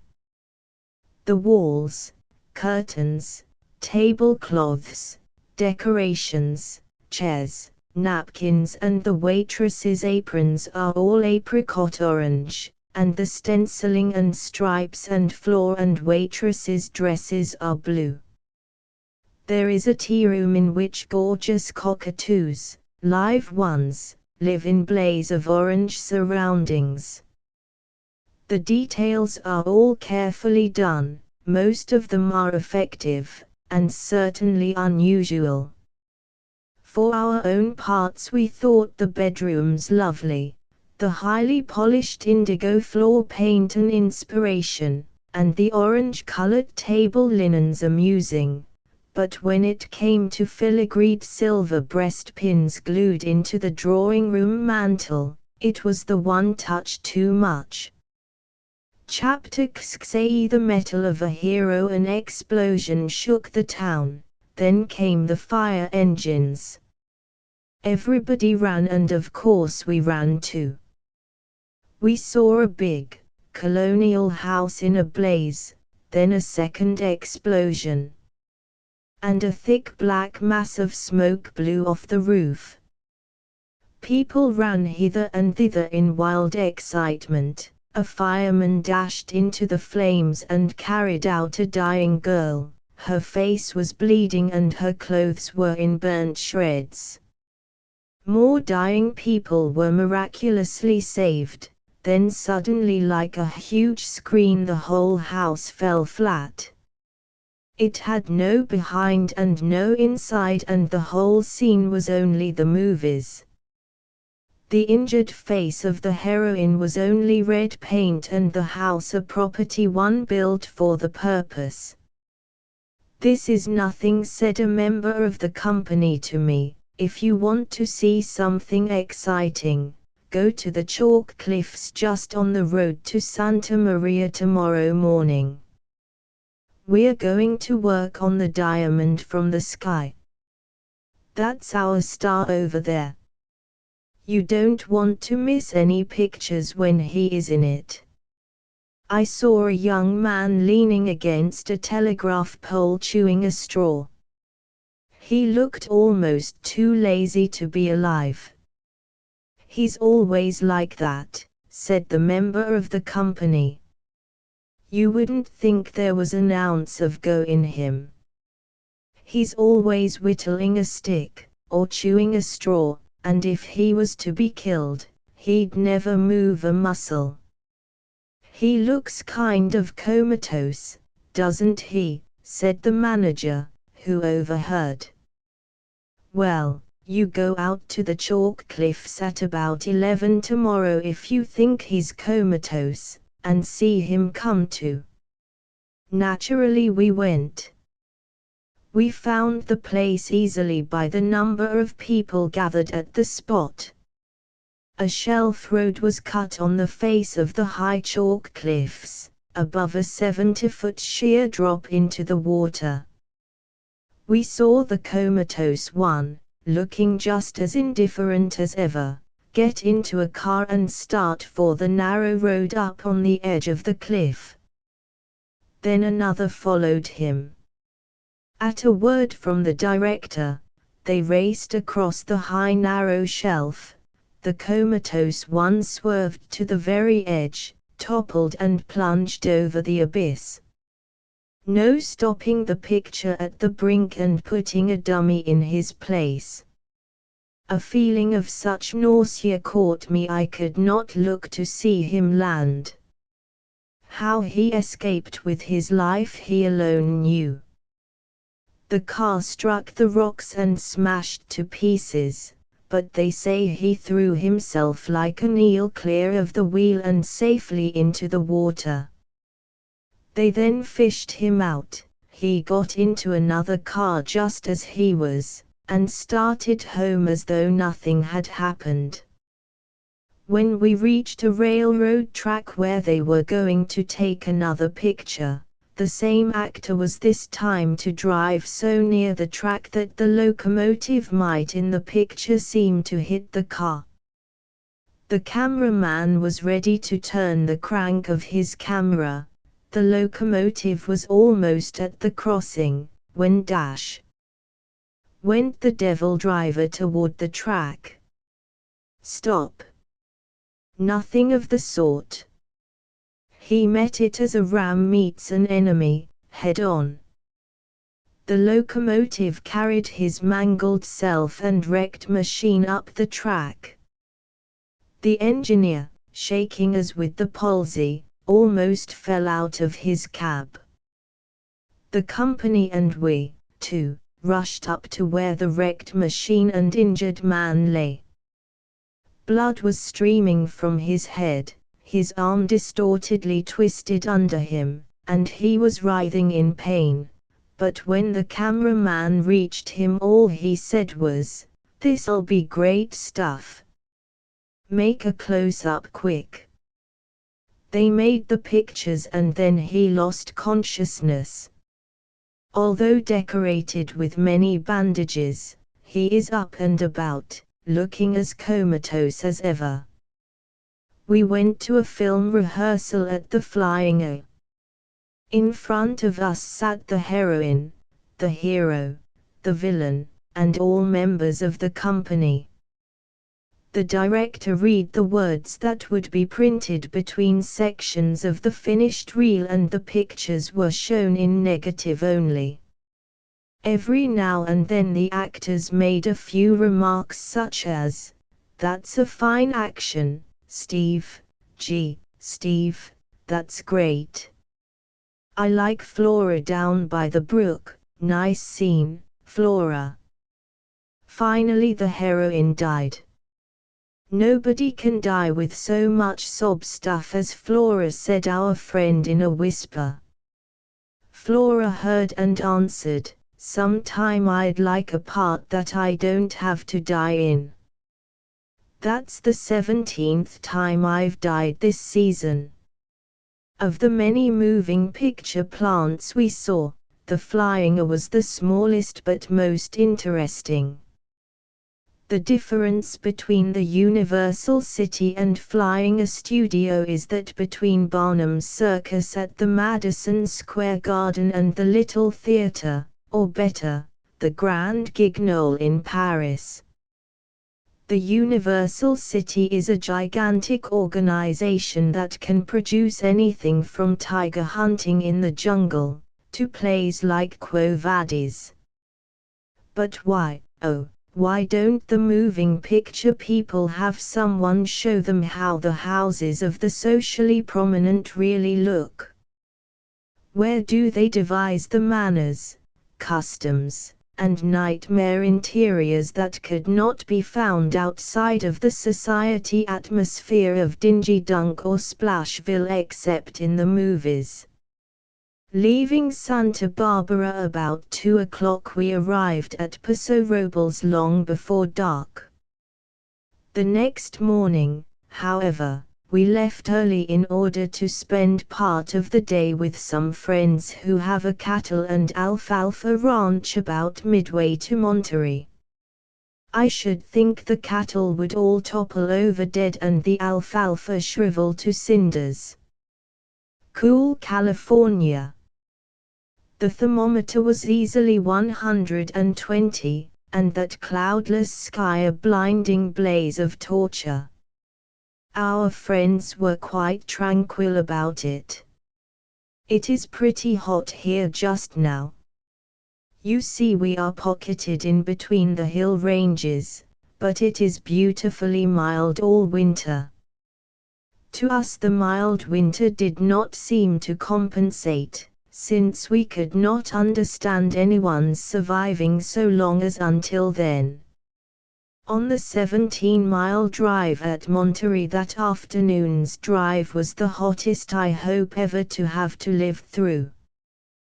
To put your hand on unshaded metal was to burn it, as though on a hot flat iron. The main road, El Camino Real, was good all the way to Salinas, but the branch road from there to Monterey was bumpy and bad until within a mile or so of our destination. Of Monterey and its peerlessly beautiful 17-mile ocean and cedar drive, there is no need to write. Like Niagara and the Grand Canyon, it has been written about and photographed in every newspaper and periodical in the world. Also, as was the case further south, hot as it might be inland, the coast was deliciously cool. The weather changed fortunately by the time we again drove inland and up the perfect boulevard to San Francisco. They tell me, however, that so far as the neighborhood of San Francisco is concerned no one need ever dread heat, a scorching temperature being unknown. Wind you may have, and sometimes fog, but extremes of either heat or cold, never. Besides other blessings in this particular spot of this wonderful land, you can also choose your own temperature. If you like warm weather, walk in the sun. If you like cold weather, walk in the shade. On the former side of the street, you will find a muslin dress just right, on the latter you will be comfortable in a sealskin coat. This is not a joke, as I had always thought it to be, but quite true. Chapter 8 San Francisco. Just as it is often for their little tricks or failings that we love people best, so it is with San Francisco. You may find her beautiful as she rises tier on her many hills above the dazzling waters of the bay. You must admire the resolution and courage with which, out of her annihilation, she has risen more beautiful than before, but you love her for a lot of human, foolish, adorable personalities of her own, such as the guileless way she stuccos the front of her houses, leaving their wooden backs perfectly visible from behind or at the side, a pretense deliciously naive, as though she said, "I am putting a lovely front of concrete where you will see it first, because I think it will please you." And it does. Her insistence upon loading your pockets with pounds of silver cartwheels, instead of few dollar bills, is not quite so enchanting, but maybe when your muscles and pocket linings become used to the strain, you learn to like her silver habits too. And in her methods of building she has no fashionable section but mixes smart and squalid with a method of strange confusion peculiar to herself. The value and desirability of the land is entirely proportionate to the altitude or view, and not to convenience of location or neighborhood. On the top of each and every hill, on the view side perches Mr. Millionaire. If the hill slopes down gently, the wealth of his neighbors decreases gently also, but as the descent is likely to be almost a cliff, Mr. Poorman's shanty, often as not, clings to Mr. Richmond's cellar door. And then there are her queer-looking cable cars, without side seats facing the sidewalk, as in an Irish jaunting car, pulled up and let down the terrific hills on their wire ropes. The cable car was, in fact, originated on the hills of San Francisco. Many streets are so steep that they have a stairway cut in the sidewalk, and in the center, the crevices between the cobblestones are green with grass. The streets are divided into those you can drive up and those you can't. In motoring to an address 10 blocks away, instead of driving there directly as in any other city in the world, you have to take a route not unlike the pattern of a wall of Troy. Also, as there are scarcely any names posted up on any corners, and the traffic policemen order you about for no seeming reason but their own sweet will, it is just as well for a stranger to allow twice as much time to get anywhere as would ordinarily be necessary. We were trying to go to the Hotel St. Francis for lunch. "You turn down Post Street," said one policeman. We certainly made no mistake in the name of that street. When we got to it and tried to go down, another shouted at us, "What's the matter with you? Don't you know you can't go down Post Street?" I don't yet know the solution unless there is one section of Post Street you can go down, and another section that you can't. But I do know, however, that at the end of a little while you get so confused turning around 3 times for every block that you go forward, that your sense of direction seems very like that of a waltzing mouse in a glass bowl. One thing, though, delays are not as annoying as they would seem. Californians take life too tranquilly to begrudge you a little while spent in trying to solve the hill and traffic mysteries. In fact, nothing could harass or annoy anyone long in a land where the spirit of gladness is the first and only thing that counts. Where giantism, self-inflation, or personal ambition plays a prominent part in the characteristics of other states, the Californians are merely happy, happy about everything, happy all the time. Their optimism is as unfailingly golden as their metal, their fruits, their grain, their poppies. In a corner of the orange country, lava poured over the soil. Were they downhearted? Not a bit. "For all we know," said they, "we may find we can grow something new in it that we've never tried before." In Pasadena the heat was stifling. It required all the breath I could muster to ask weakly of a landowner, "Do you think there is any likelihood of more of this weather?" "Yes." "Oh, yes, indeed," he beamed. "It is generally cool until the 1st of May, and then it gets pleasant just like this. In San Francisco it rained all through May without ceasing." "Too wonderful," they said.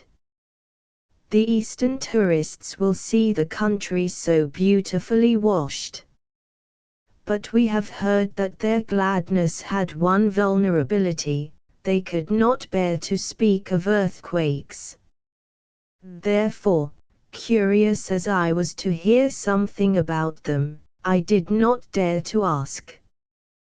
Drinking my coffee one morning in San Mateo where we were stopping with the BS, my bed suddenly shook so that my coffee spilled. In a moment Mrs. B rushed into my room in joyful excitement. "Did you feel the earthquake?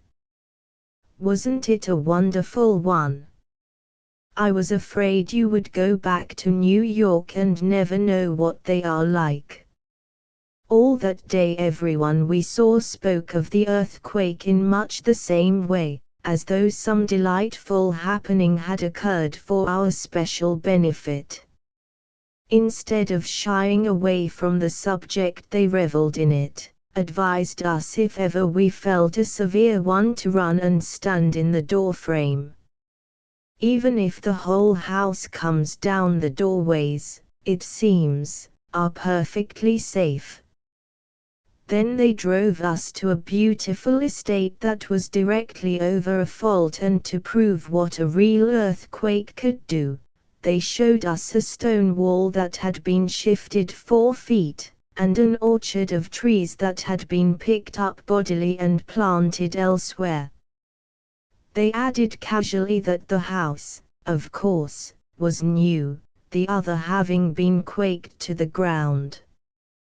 "But how terrible," exclaimed nearly everyone to us, "to live as you do in a country where they have thunderstorms." There is, however, one small matter that upsets them curiously. To us, it was a phenomenon not unlike the elephant's terror of a mouse. Never call Californians Westerners. They get really excited and indignant if you do. They live on the Pacific coast, not in the West. For my own part, they are children of the golden sun, call them what you please. I think it is a rather universal habit to dismiss any unusual features in the lives of others by saying, "Oh, but they are a different sort of people from us." When we first crossed the Rio Grande and heard of 2 women who had gone out camping in the Rocky Mountains alone, and when later we saw a group of unmistakably well-bred people, each riding astride of a little burro and each leading a second burro laden with camping things, we thought, what an extraordinary people Westerners are. We are brothers, and yet it is impossible to believe that we spring from the same stock. Later on, however, we learned the difference was geographical and not ethnological. And the realization came this way: a Mrs. R used to be the most nervous and timid woman I ever knew. 6 years ago, living on Long Island with 12 servants in her house, she used to lock herself in her bedroom immediately after dinner if her husband was out, because she was too nervous to sit in the front part of the ground floor alone. I remember distinctly that she once left a dinner party at about 9:30 because, with her own coachman driving, she was afraid to go late at night through the woods. About 4 years ago her husband and she moved to California. Last year she bought a ranch 10 miles from the nearest station, and 7 miles from the nearest neighbor. And this same woman who used to be scared to death in a house full of people, with neighbors all around, now sleeps tranquilly in a ground floor bungalow with every door unlocked, every window open, and her servants' quarters half a mile away. She drives her own motor everywhere, and thinks nothing of dining with a neighbor 15 or 20 miles distant, and coming home at midnight through Mexican settlements alone. On a beautiful ocean road of California, another New York girl, Pauline M., who certainly was as spoiled as pampering could make her, went once long ago to a Maine hotel and never stopped talking about how awful the rooms were and how starved she was because of the horrible food. 20 years ago she married a Californian and her house in San Francisco is as luxurious as a house can well be, but when we arrived she had gone into the mountains to camp, and telegraphed us to join her. We did not do that, but we motored out to lunch. Having always associated her with calotte dresses and marble balustrades, I expected the make-believe roughing it of the big camps in the Adirondacks.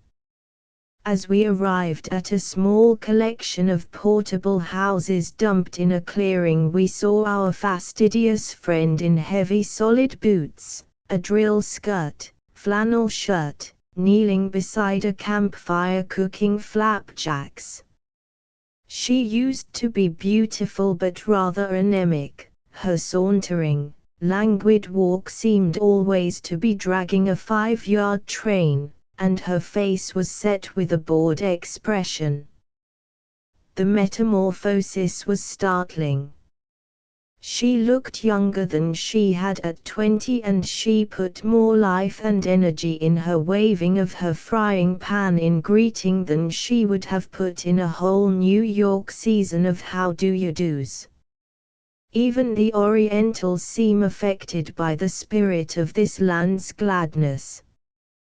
The Chinaman of San Francisco is a big, smiling and apparently gay-hearted individual, none the less complex and mysterious for all that. Frankly, the people out here who fascinate me most of all are the Chinese. From the 2 or 3 that we have seen in friends' houses, a Chinese servant must be about as easy to manage as the wind of heaven. You might as well try to dig a hole in the surface of the sea as to make any impression on him. He is going to do exactly what he pleases and in the way he pleases. Of course, his way may be your way, in which case you are lucky. Also, it must not be forgotten that his faithfulness and devotion, when he is devoted, is quite as unalterable as his way. Of the 2 or 3 individual ones that we have seen in friends' houses, one at least will never be forgotten by any of us. His serene round face was the personification of docility, and he moved about in his costume of dull green brocade like some lovely animate figure of purely decorative value. Why have we nothing in our houses that are such a delight to the eye? I have forgotten what we had for luncheon. Caviar canop, I think, and with it finger bowls. No, Chang, not finger bowls yet, I heard Mr. K say. So Chang removed them, only to bring them back again with the next course. There is no use, laughed Mr. K to me, he will keep bringing them back no matter how often I tell him to take them away. He always does, and we just have to have them from the beginning through. Mr. K carved on the table. Chang probably insisted on that too, and asking me whether I preferred dark or white, put the breast of a broiled chicken on a plate. The celestial one in green brocade, instead of passing it to me, deftly picked up a fork, placed the chicken breast back on the platter, took a second joint instead, and saying severely, "Him like e leg plice," carried the plate to Mr. K.'s mother. Company or no company, Chang served her always first. Also the K.S. told me that Mrs. K, Sr., was the only member of the family whose personal wishes he invariably respected. He is also the slave of the K-baby, but to the rest of the family he behaves exactly as a chow, or a Persian cat, or any other purely decorative independent household belonging. China is the place for old women to live in. They receive all the attention and consideration that is shown in our own country only to the most young and beautiful. Mrs. S., whose husband was for many years chargé d'affaires in the American legation in Pekin, is the most enthusiastic champion of everything Chinese. If a Chinaman is staying under your roof, you need have no uneasiness on the subject of his good intentions, she said this morning. No Chinaman will stay in your employ if he does not like you. As an example, she told us that while she was in Pekin, the head boy of another legation was taken to task about something in front of some of the underservants, a situation of great indignity. The occurrence happened in the midst of the serving of a meal. The Chinaman quietly laid down the dish he was holding and left the room and the house. In less than 10 minutes he presented himself before Mrs. S. and announced that he had come to live with them. For nothing would he go back to the other legation, and having elected Mrs. S. as his tai-tai lady, in her particular service he stayed. One New Year's he presented her with a miniature pig, stunted in the way that the Japanese stunt trees, or else just a little freak. It was only a foot long, but full grown, and as black as though it had been dipped in shoe polish. One day in San Francisco, I went out shopping in the Chinese Quarter with Mrs. S. The sensation may be imagined of an American lady suddenly speaking perfectly fluent Manchu Chinese. Such a grinning and gesticulating and smiling as went on. And the whole neighborhood gathered suddenly into the discourse. Understanding not a single syllable, I could only watch the others, but even more than ever, they fascinated me. In San Francisco we rushed early each morning to the exposition and spent no time anywhere else. Every now and then someone said to Pauline, with whom we were stopping, the mysterious sentence, "Have you taken them to Gump's?" And her answer, "Why no, I haven't," was always uttered in that abashed apologetic tone that acknowledges a culpable forgetfulness. Finally one day, instead of driving out towards the exposition grounds, we turned towards the heart of the city. "Where are we going?" I asked. "To Gump's," triumphantly. To Gump's. Of all the queer-sounding things, what is to Gump's? Our most celebrated shop. You really must not leave San Francisco without seeing their Japanese and Chinese things. Shades of dullness, thought I, as if there were not shops enough in New York. As for Oriental treasures, I was sure there were more on Fifth Avenue at home than there are left in Asia. But Pauline being determined, there was nothing for us to do but, as E.M. said, to gump it. Feeling very much bored at being kept away from the exposition, I entered a store reminiscent of a dozen in New York, walked down an aisle lined on either side with commonplace chinaware. My first sensation of boredom was changing to irritability. Then we entered an elevator, and in the next instant I took back everything I had been thinking. It was as though we had been transported, not only across the Pacific, but across centuries of time. Through the apartments of an ancient Chinese palace, we walked into a Japanese temple, and again into a room in a modern Japanese house. You do not need more than a first glance to appreciate why they lead visitors to a shop with the unpromising name of Gump. I am not sure that the name does not heighten the effect. If it were called the Chinese Palace, or the Temple of Japan, or something like that, it would be like telling the answer before asking the conundrum. As in calling at a palace, 2. Strangers, distinguished ones only, are asked to write their names in the visitor's book. In this museum shop, each room has been assembled as a setting for the things that are shown in it. Old Chinese porcelains, blue and white, sang de boeuf, white, apple green, cucumber green and peacock blue, are shown in a room of the Ming period in ebony and gold lacquer.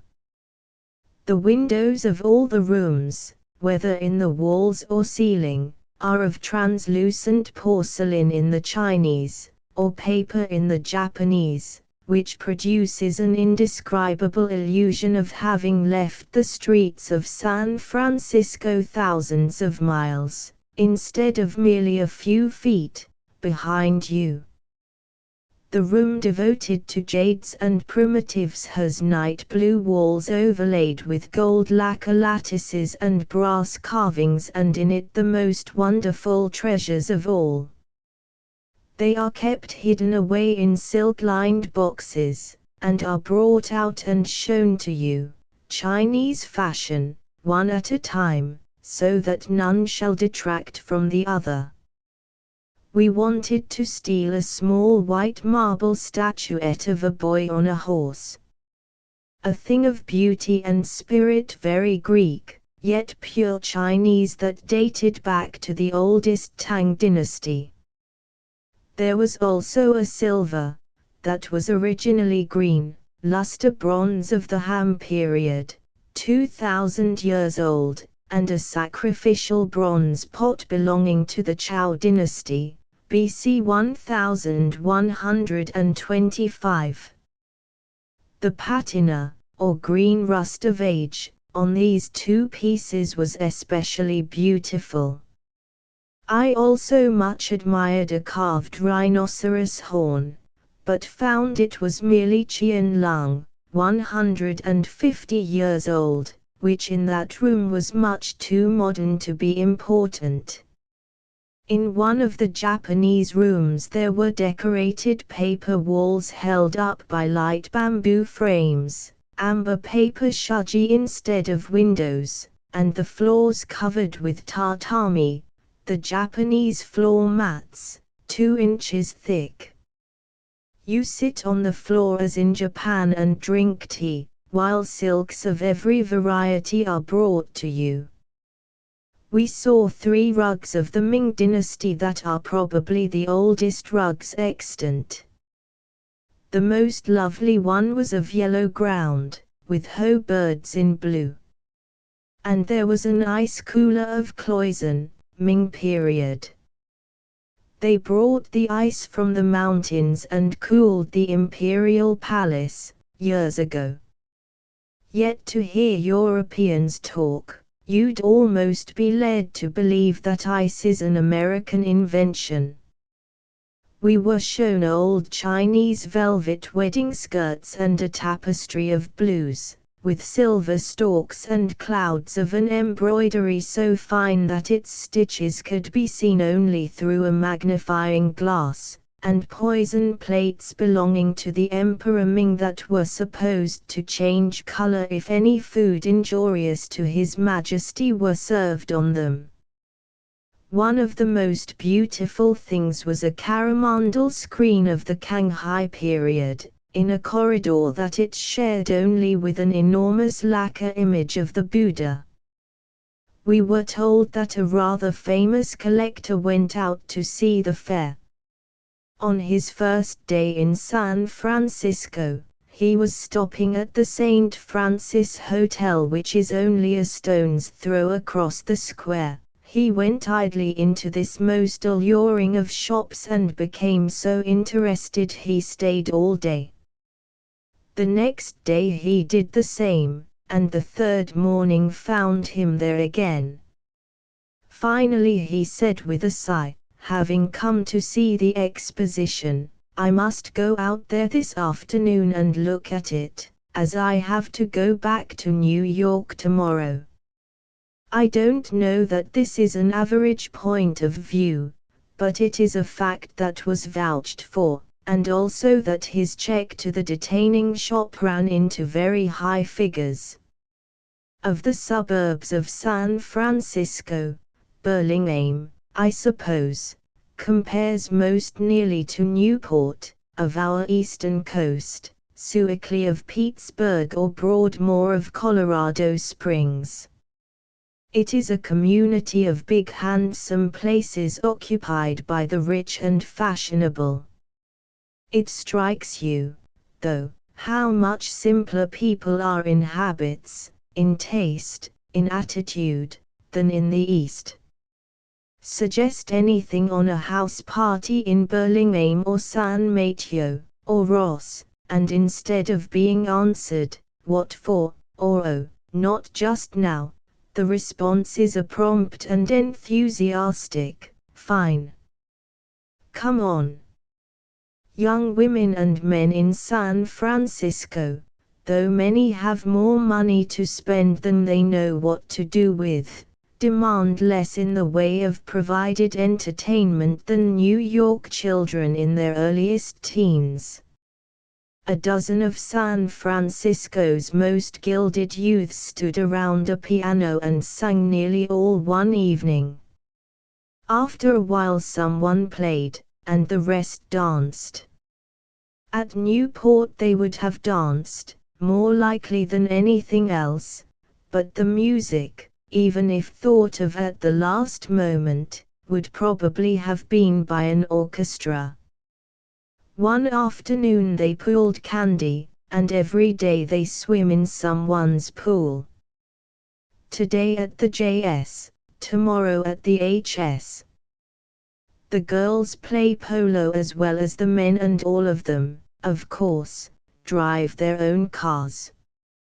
In the JS garden, they have ladders against the cherry trees, and everyone wanders out there and eats cherries, and such cherries.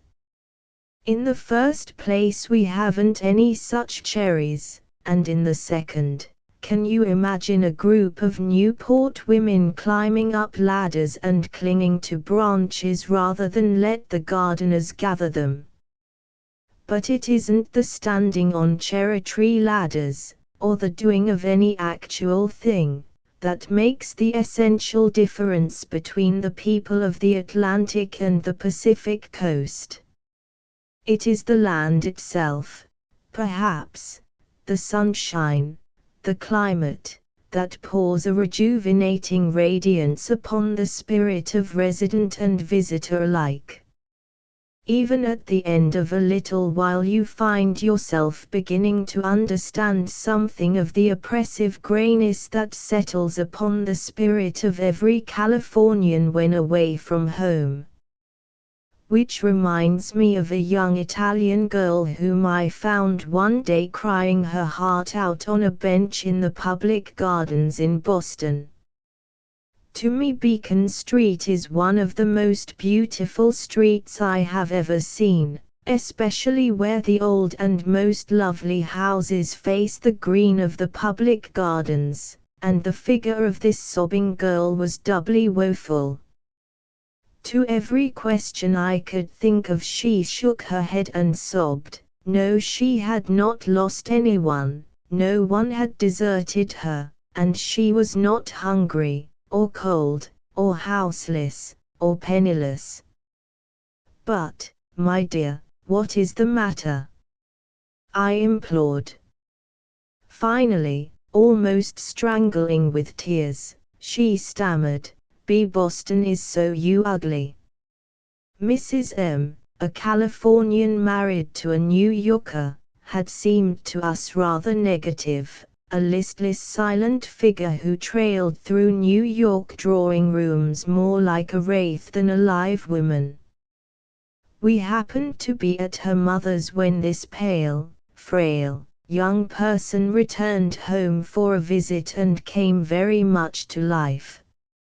She hung cherries on her ears, covered her hat, and filled her belt with poppies, and came running up the terraces of their very wonderful gardens, her arms outstretched and shouting at the top of her voice, "California, my California.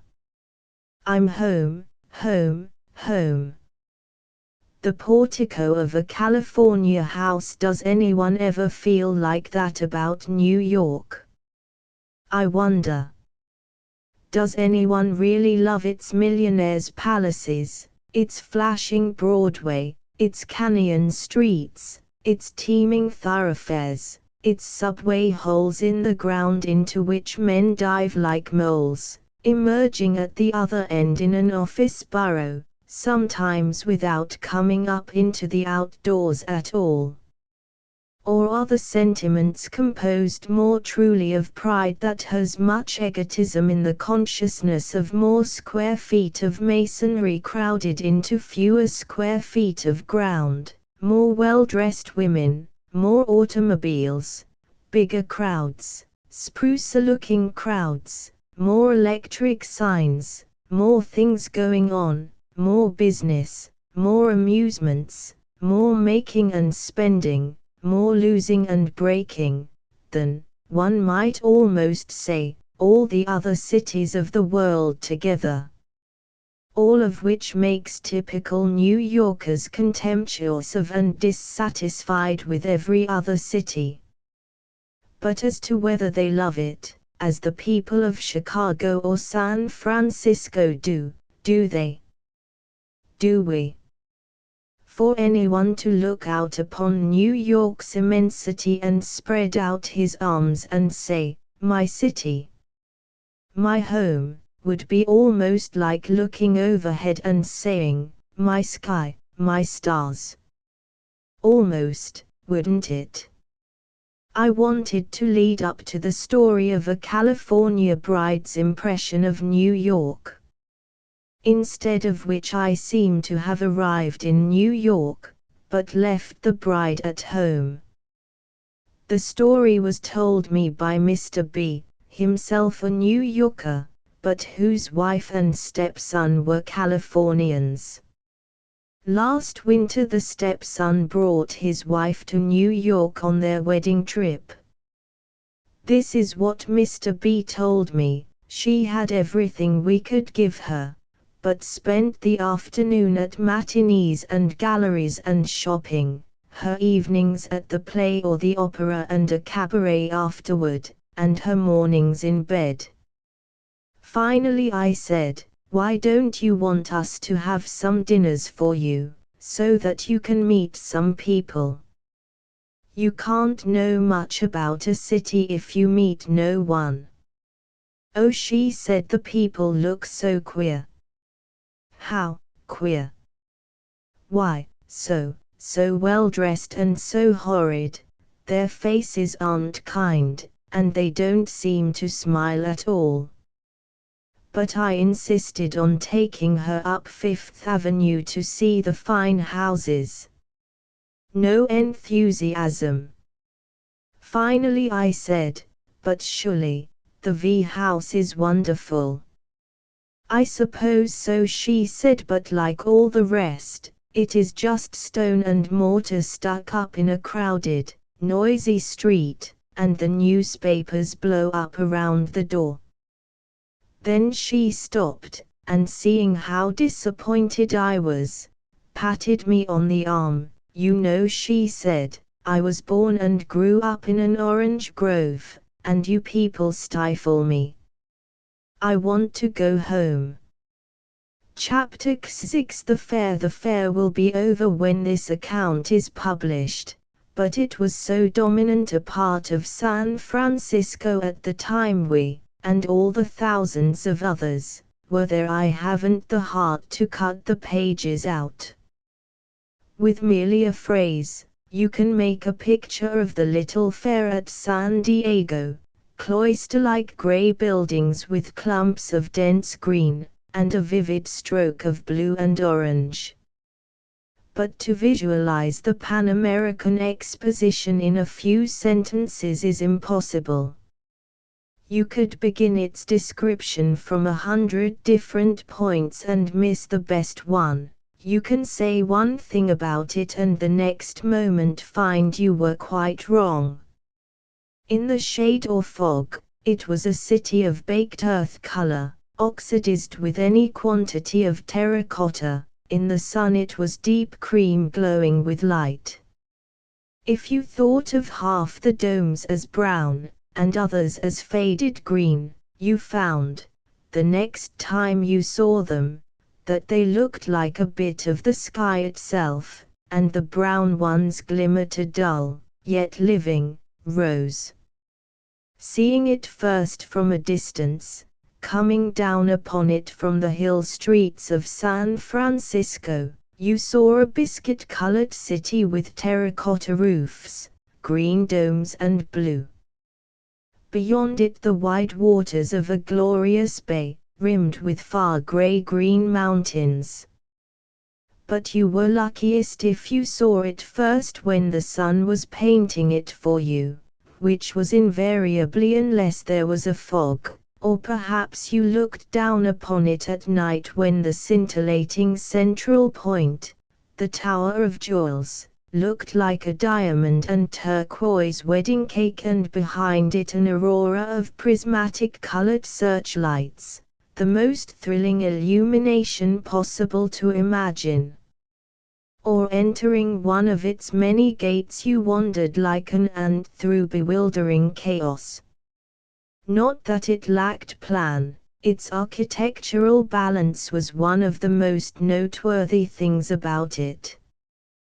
But there were so many courts, so much detail. Gradually, you noticed that there were 8 great exhibition palaces, and a 9th, the Palace of the Fine Arts, like a half-circle at the end. You perceived that the buildings of the separate states and foreign nations trailed off like a suburb at one end, and that the zone was a straight street also by itself. Among the thousands of embellishments, you noticed perhaps the lovely statues of Borglum's pioneer Fraser's end of the trail, Daniel Chester French's genius of creation, the adventurous bowman on the top of the column of progress, nor could you miss the nations of the West and East, and the figures of the rising and the setting sun.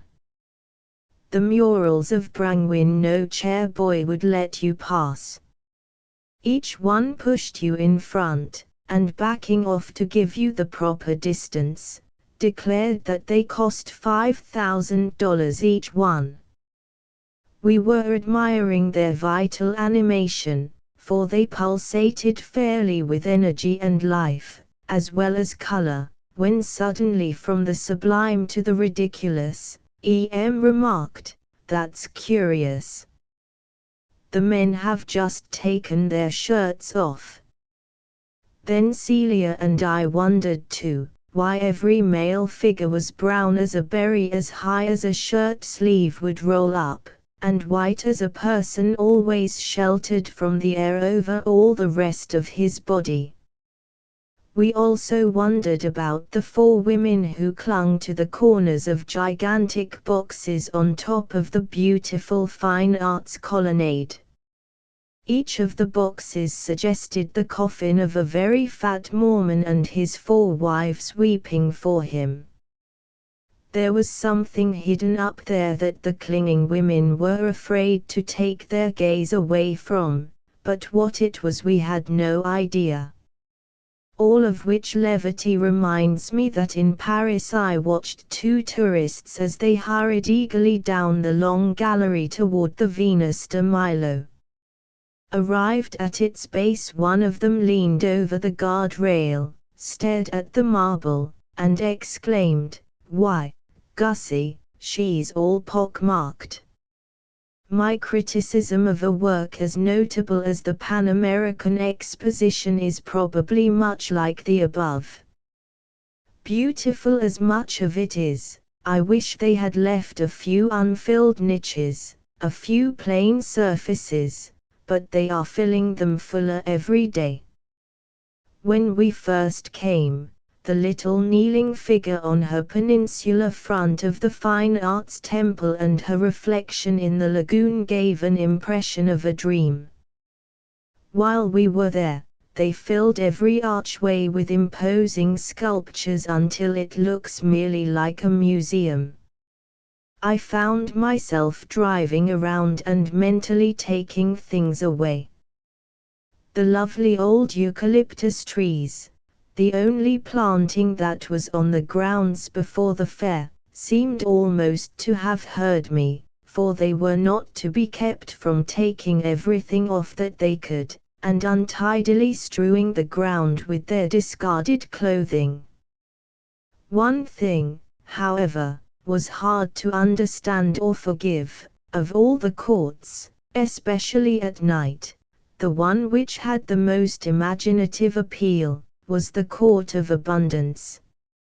At the four corners of a square pool were standards of erect green cobras holding braziers filled with leaping flames of tongues of silk blown upward by concealed fans and red and yellow lights. In the center of the pool was the Fountain of the Earth, a work of highly imaginative beauty in which, above four panels of symbolic figures in high relief, the globe of the earth was set in a rose-colored glow surrounded by a mystic vapor, made by a gentle escapement of steam, and then at one side they had planted two huge Maltese cross standards of blatant electric lights.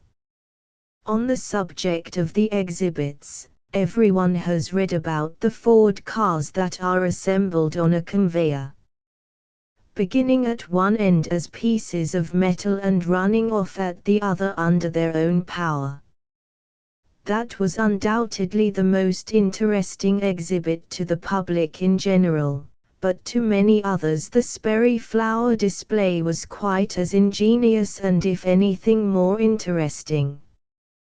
They had a whole row of little booth kitchens to show how all the nations of the world use flour. A camper tossed flapjacks over a campfire, a Mexican made enchiladas and tamales, a Swede, a Russian, a Chinaman, a Hindu and 4 or 5 others made their national wafers and cakes, and gave samples away. In the center at a bigger oven was baked homemade American bread and cake and pies, of such deliciousness that everyone who passed by looked as longingly as the proverbial ragamuffin in front of a baker's window.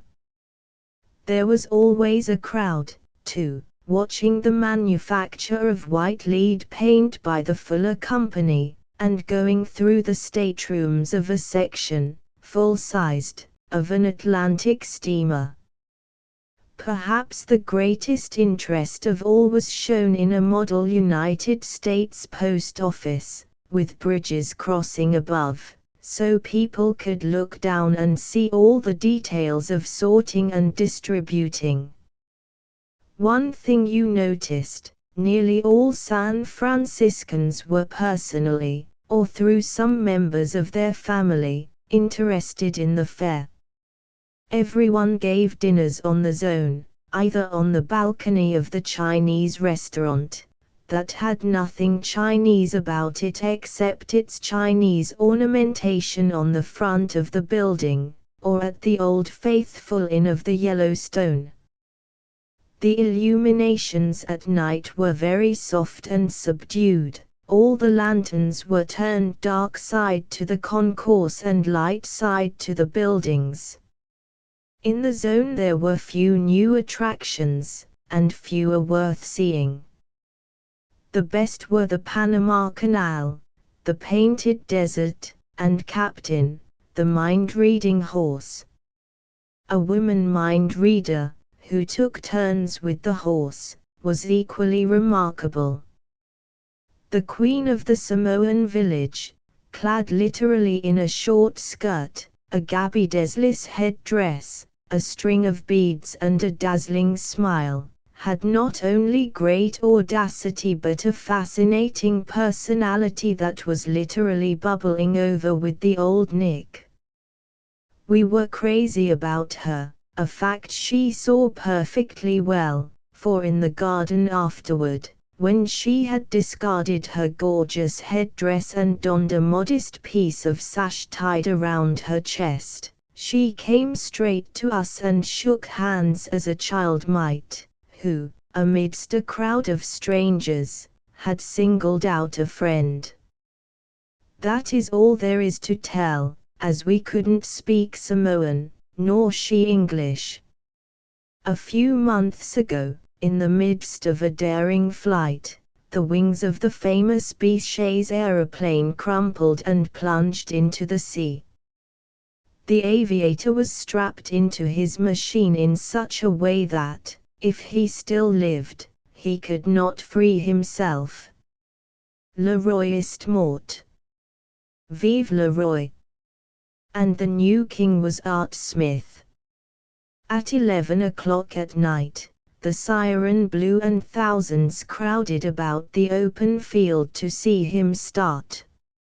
Up and up and up he went until, at several 100 feet up, a torch suddenly burned at the back of the machine which swept the sky, leaving a trail of fire like a comet's tail, looped and double-looped and curved and twisted and wrote zone across the sky.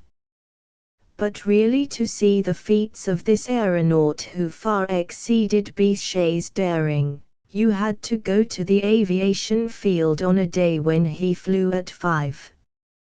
You saw, if you were early enough to stand near the ropes of the enormous enclosure, a young boy apparently, very small, but stockily built, walk casually out of the crowd standing back of the machine, wave goodbye to a young girl, his wife, and get on a sort of bicycle on the front of his biplane without any apparent strapping in, except the handle of the steering wheel that he pulled close in front of him. Across the wide grass field he gradually arose, soared higher and higher, until at 1,000 feet or more, he dipped and swooped, then somersaulted round and round and round in a whirling ball, then flying upside down, dropped nearly over your head, then arose again, flying backwards, sideways, fell, arose, dipped, like a bird gone mad. At last he came swooping down and alit at the end of the great green field. Very young and small, Art Smith walked the whole length of the field between 50,000 shouting, waving human beings. No hero of the Roman stadium, no king coming to his own, has lived a greater moment than the young birdman lived every day. Boyishly his mouth broke into a wide smile, he doffed his cap, bowing to the right and to the left, and the applause followed him in a series of roars. At the hangar his young wife ran out and kissed him. He had been spared to her once again. Chapter XXX Unending sameness was what they said. Of course you can't see the fair in a day, or 2 days, or 3. And if you stay long in San Francisco, you won't want to leave at all. Up and down and around the hills, you constantly see houses that you wish you could immediately go and live in. For in what other city can you sit on a hillside? Only millionaires sit on hilltops, with a view of sea and mountains below and beyond you. Where else, outside of a Maxfield Parrish picture, is there a city rising gaily on steep Sugarloaf hills, and filled with people whose attitude of mind exactly matches their hilltops? In many other cities people live in long narrow canyons called streets, under a blanket of soot, signifying industry, and they scurry around like ants carrying great mental loads, 10 times as big as they are, up steep hills of difficulty, only to tumble down with them again. The people of countless other cities are valley people, their perception bounded by the high walls of the skyscrapers they have themselves erected in the name of progress. The San Franciscans, too, are building in the valley towering office buildings in which they work as earnestly for their living as any others elsewhere, but in spirit they are still hill people, and their horizon is rimmed not by acquisitive ambition, but by sea and sky. When we started, I had an idea that, keen though we were to undertake the journey, we would find it probably difficult, possibly tiring, and surely monotonous, to travel on and on and on over the same American road, through towns that must be more or less replicas, and hearing always the same language and seeing the same types of people doing much the same things. Everyone who had never taken the trip assured us that our impression in the end would be of an unending sameness. Sameness. Was there ever such variety? Beginning with New York, as that is the point we started from, New York was built, is building, will ever be building in huge blocks of steel and stone, and the ambitious of every city and country in the world will keep pouring into it and crowding its floor space and shoving it up higher and higher into towering cubes. New York dominates the whole of the Western Hemisphere and weights securely the eastern coast of the map, and because of all this weight and importance, New Yorkers fancy they are the Americans of America. But New York is not half as typically American as Chicago, and that is where you come to your first real contrast. Omnipotent New York, in contrast to ambitious Chicago. Chicago is American to her backbone, active, alive and inordinately desiring, ceaselessly aspiring. Between New York and Chicago is strung a chain of cities that have many qualities, like mixed samples of these two terminal points. But beyond Chicago, no trace of New York remains. Every city is spunky and busy, ambitious and sometimes a little self-laudatory. New York is not self-laudatory. She is too supremely self-satisfied to think any remarks on the subject necessary. Leaving the country of fields and woods and streams, you traverse that great prairie land of vast spaces, and finally ascend the heights of the mighty Rocky Mountains. The next contrast is in Colorado Springs, which is as unlike the rest of America as though St. Moritz itself had been grafted in the midst of our continent.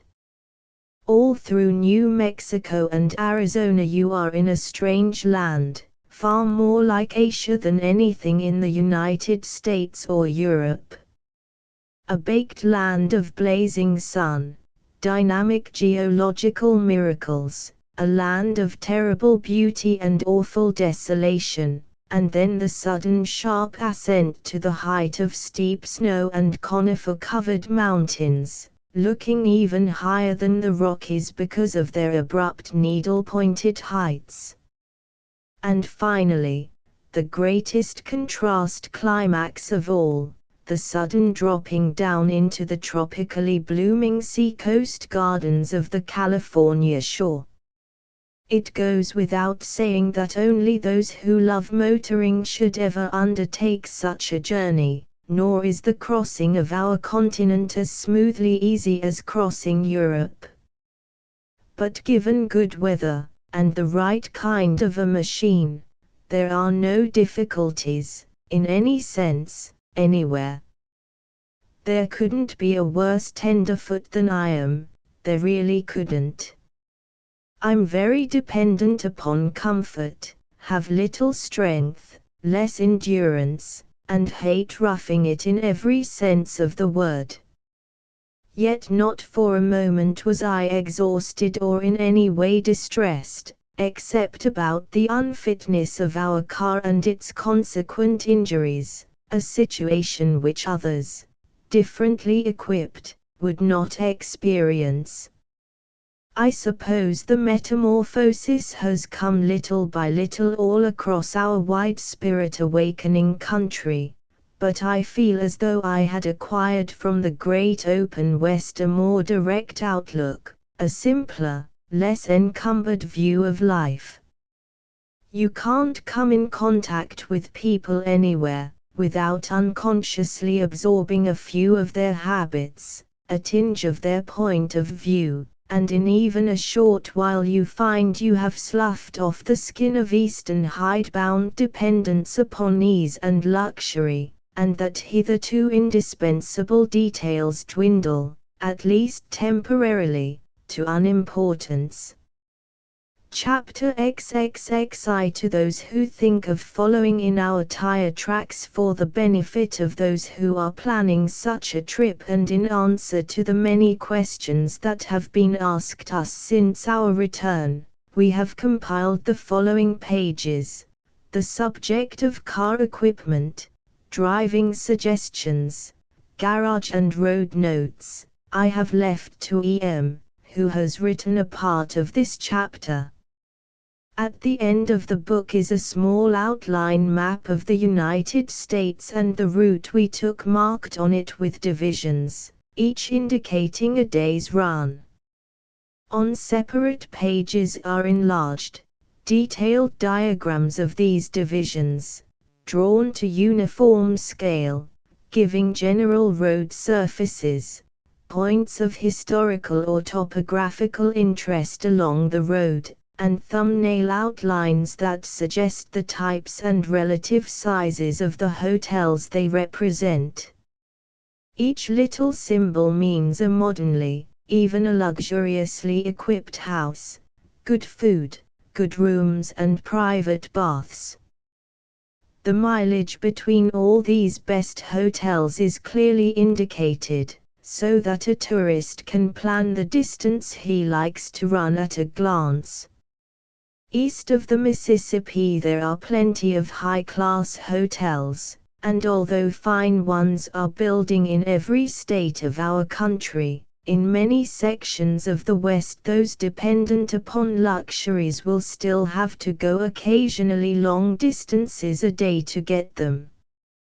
From New York to San Francisco, by way of the Rocky Mountains and Los Angeles, is about 4,250 miles, which divides itself into about 4 weeks straight running, including the side trips to the Grand Canyon, to San Diego and Monterey, but not including extra days to stop over. To make it in less would be pretty strenuous, but perfectly feasible. Allowing no time out for sightseeing, accidents or weather delays, we arrived in San Francisco in 4 weeks running time, including the run to San Diego, 2 days, but we skipped a stretch of Arizona and southeastern California, a distance that would have taken about 3 days, which would have made our own entire distance time 29 days. Some days we drove 13 or 14 hours, others we drove only 3 or 4.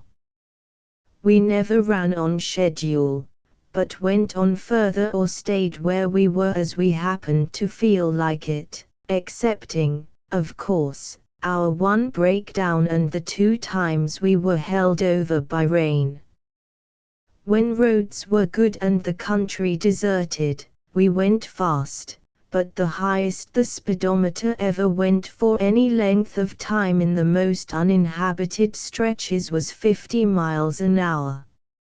At others it fell to 6. For long distances, on account of the speed laws or road surfaces, we traveled at 18 to 20.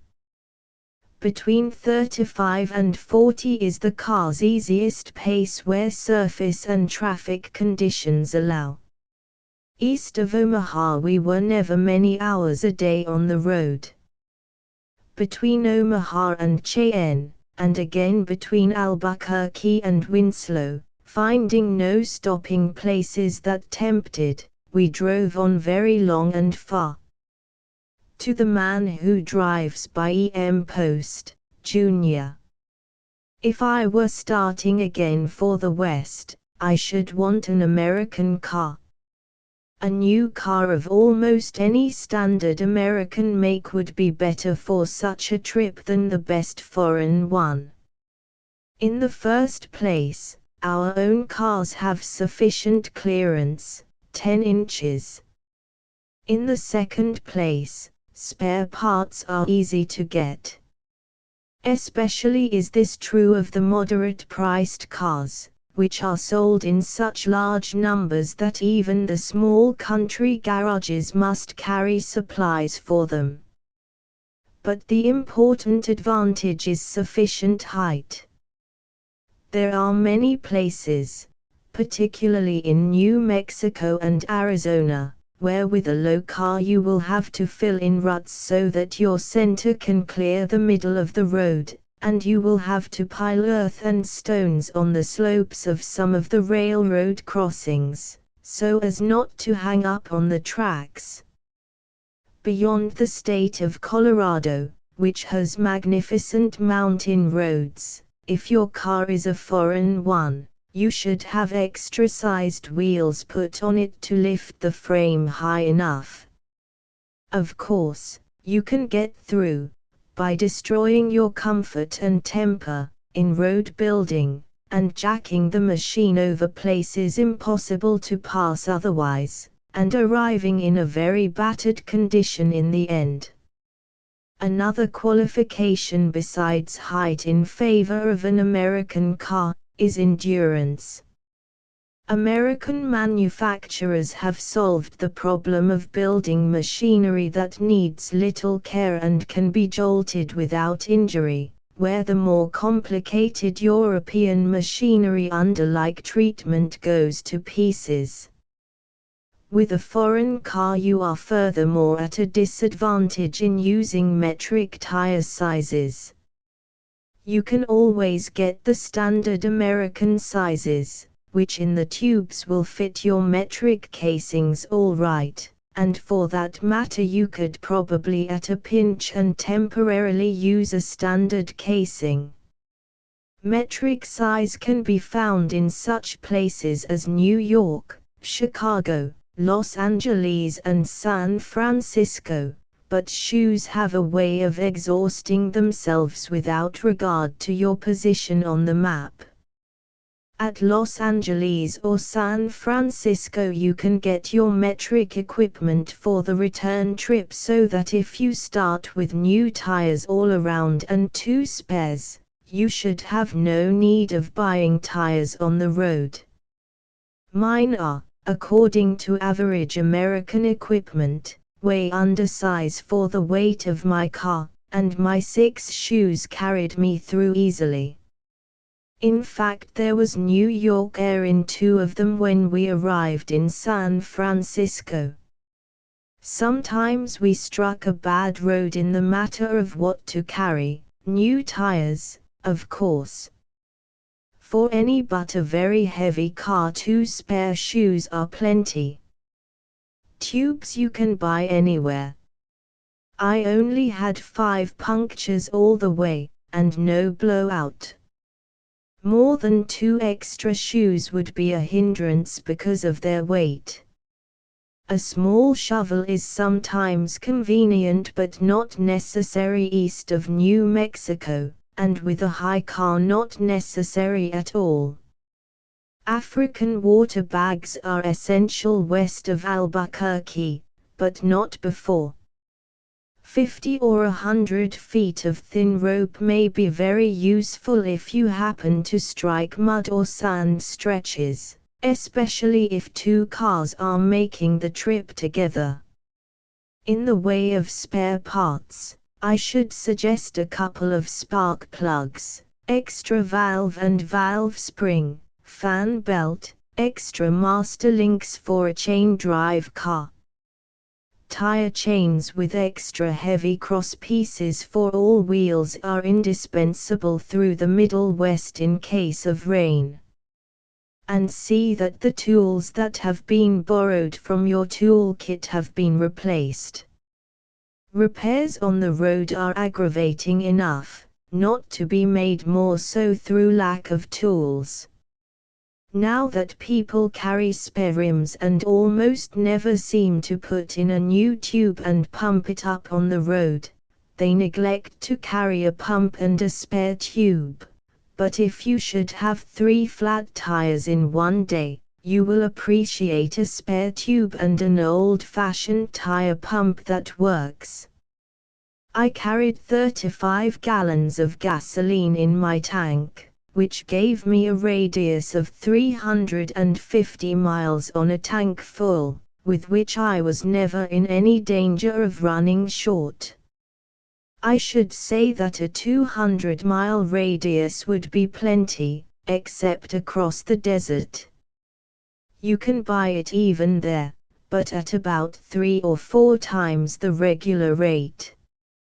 You may go many miles before you come to a hotel, but gasoline you can buy anywhere. Good shock absorbers all around will probably save you a broken spring or two. It will pay to look over your springs after each day's run, and if a leaf is broken, have a new one put in before attempting to go on.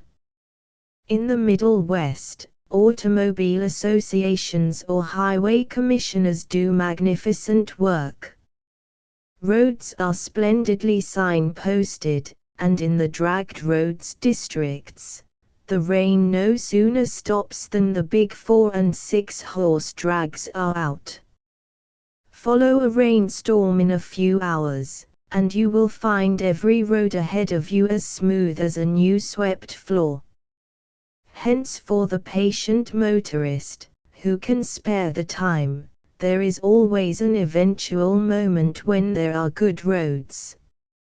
A few of the bad roads of the Southwest are so rocky that you have literally to clamber over them, but about 70% of the road across New Mexico and Arizona, in which I include the road across the Mojave Desert that I covered later, is a fair, and occasionally fast, natural road.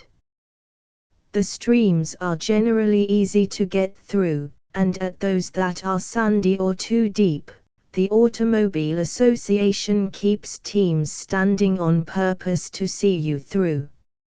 A few suggestions on driving: don't try to drive from New York to San Francisco on high gear. You will often have used first by the time you strike the Rocky Mountains. Don't, then, subject your bearings to an unnecessary strain by forcing your motor to labor as it must, if too steep a hill is taken on too high a gear. See that your handbrake can lock your wheels. On a 5-mile grade 1 brake may burn out, and on most cars in this country the handbrake is next to worthless from lack of use and care. Letting the engine act as a brake is a good practice on long descents. On going through sand or mud that looks as if it might stop you, change into a lower gear and don't lose your forward momentum. It is easier to keep a car going than to start it again. Fording through streams instead of crossing on bridges is common in the Southwest, and many of the streams have bottoms of quicksand character. Before fording a stream, make sure that the water is not going to come above the height of your carburetor. Then start and stay in first until you are out on the other side. The idea is to go through at a constant speed with no jerk on the wheels. In high altitude your carburetor will need more air, as there is less oxygen in a given volume of atmosphere than at sea level. This means also that a gasoline motor has considerably less power in Colorado than at sea level. Don't be discouraged and think your car is failing you when you find that you have to crawl up a long hill in second upon which you think you ought to pick up on high. Not only is your motor less powerful than at home, but the hill is steeper than it looks. When you get back to sea level it will run as well as ever. The hardest thing for a stranger to guess 7,000 or 8,000 feet up in the air, is height, grade or distance. You see a little hill, a nice little gentle incline about half a mile long at most, then gradually from the elevation of your own radiator out in front of you, you get some idea of the steepness of grade and you find from your speedometer when you get to the top, that it was a short little stretch of 3 miles. One other point, on high altitudes you will have to fill your radiator often.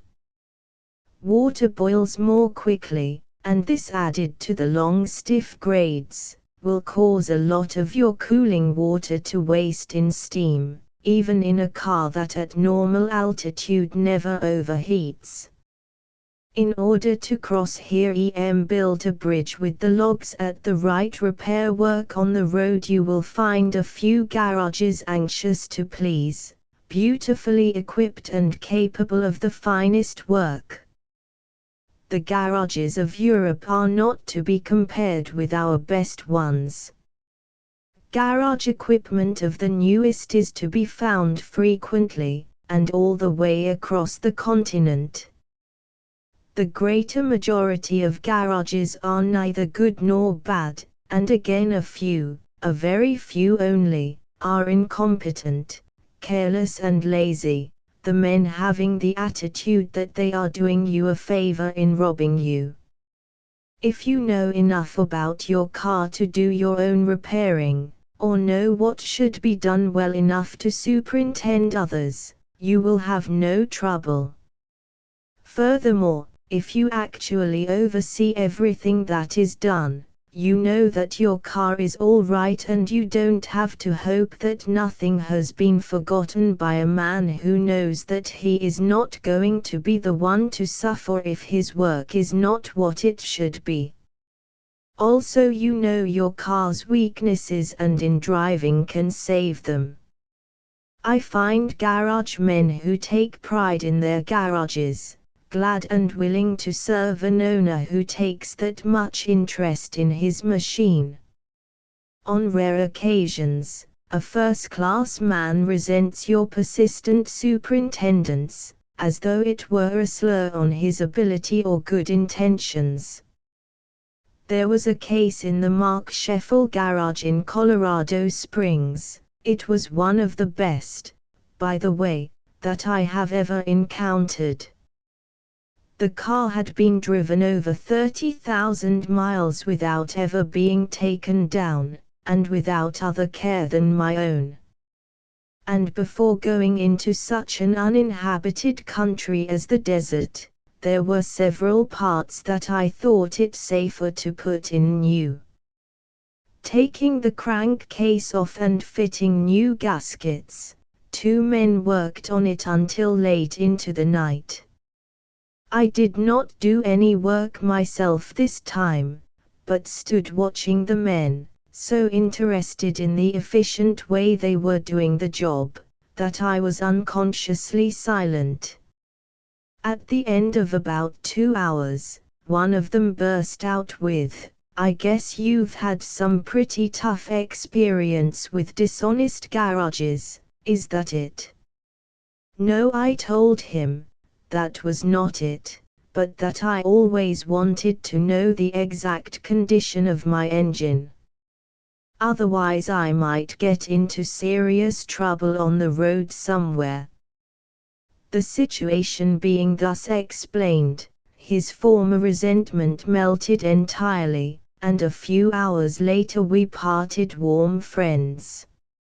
In the case of this particular garage, as well as those whose names are listed in the garage expense accounts, pages 260 to 277, you can certainly leave the repairs to them, unless your engine is to you what a favorite horse is to a lover of animals, something whose welfare you do not want for a moment to be in doubt about. On the whole, to a man who has had any driving experience at all, and who chooses a proper car, most particularly if it is a new one, the trip will not present any difficulties. And the experiences he may have will prove an incomparable school for his driving and for his ability to tackle new problems with the means at hand. Chapter XXI. On the subject of clothes we had far too many. They were a perfect nuisance. Yet each traveler needs a heavy coat, a thin coat or sweater, a duster and a rug or two, and there is a huge bundle already. Then possibly a dressing case for each, and surely a big valise of some sort, either suitcase or motor trunk. Added to this are innumerable necessities: blue books, a camera, food paraphernalia, an extra hat. Most women want an extra hat, and men, too, for that matter, and though goggles and veils are worn most of the time, they have to be put somewhere. All of these last items go too wonderfully in a silk bag such as I described as having been given us. It was of taffeta, made exactly like an ordinary pillowcase with a running string at one end. It was about 20 inches wide and 30 inches long. EM's straw hat, Celia's extra hat, and mine all went in it, beside veils and gloves and other odds and ends. It weighed nothing, it went on top of everything else and, tied through the handle of a dressing case by its own strings, was in no danger of blowing out. Why hats traveled in it without crushing like broken eggshells, I don't know, but they did. Offering advice on clothes for a motor trip is much like offering advice on what to wear walking up the street.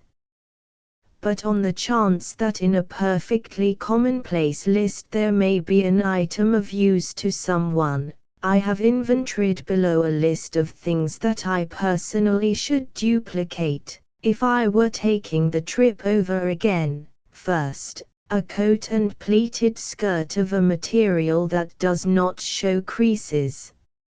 Maltreat a piece first, to see. With this one suit, half a dozen easily washed blouses and a sleeveless overwaist of the material of the skirt, which, worn over a chiffon underblouse, makes a whole dress, instead of an odd shirtwaist and skirt. These underblouses are merely separate chiffon linings with sleeves and collars, and half a dozen can be put in the space of a pound candy box, yet give the same service as 6 waists to your dress. On an ordinary motoring trip such as over the various well-worn tours of northeastern states or of the Pacific coast or Europe, where you arrive in the early afternoon with plenty of time to rest for a while and dress for dinner, several restaurant or informal evening dresses may be useful, but crossing the continent, unless you stop over several days in cities where you have friends, in which case you can send a trunk ahead, it is often late when you arrive, and any dressing further than getting clean and tidy does not strongly appeal to you. Besides one suit and blouses, a very serviceable dress to take would be a simple house dress of some sort of uncreasable silk. There is a Chinese crepe that nothing wrinkles, not to be confused with many varieties of crepes de Chine that crease like sensitive plants at a mere touch. If I expected to go through towns where I might be dining out, I would add an evening dress of black jet or cream lace, two materials that stand uncreasingly any amount of packing. Otherwise my third and last would be a silk skirt and jacket, the skirt of black and white up and down stripes with white chiffon blouses, and the jacket black. The taffeta should be of the heavy soft variety that does not crack and muss. The skirt should be unlined and cut with straight seams gathered on a belt, a dress that folds in a second of time and in a few inches of space.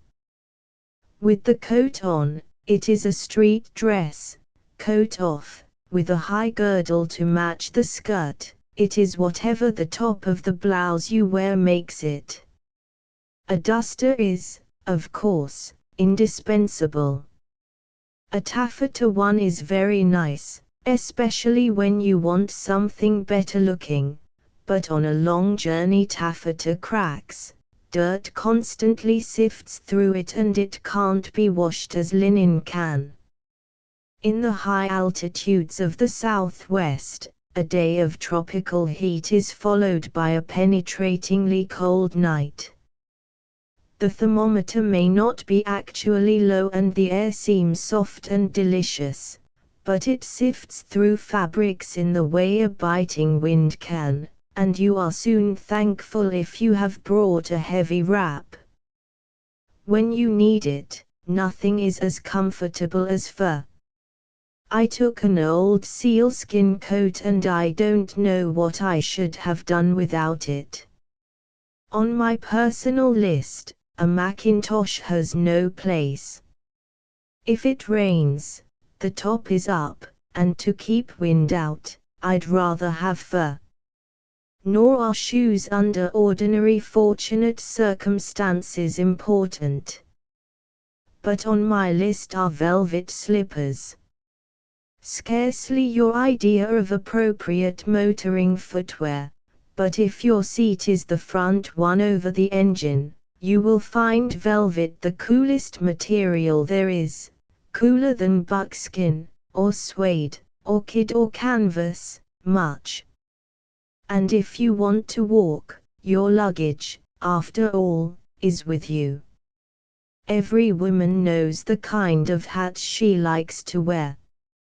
But does every woman realize, which Celia and I did not, that a hat to be worn 9 or 11 hours across a wind-swept prairie must offer no more resistance than the helmet of a race driver?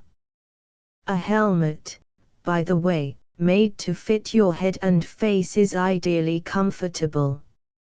A hat that the wind catches very little won't bother you in a few hours, but at the end of 10, your head will feel stone bruised. An untrimmed toque, very small and close, and tied on with a veil is just about as comfortable as a helmet. It has the disadvantage of having no brim, but yellow goggles mitigate the glare, and it is the brim, even though it be of the inverted flower pot turned down, that is a pocket for wind that at the end of a few hours pulls uncomfortably. On the famous staked plains of the Southwest, a real suggestion to the woman who minds getting sunburnt is an orange-colored chiffon veil. It must be a vivid orange that has a good deal of red in it. Even with the blazing sun of New Mexico and California shining straight in your face, a single thickness of orange-colored chiffon will keep you from burning at all.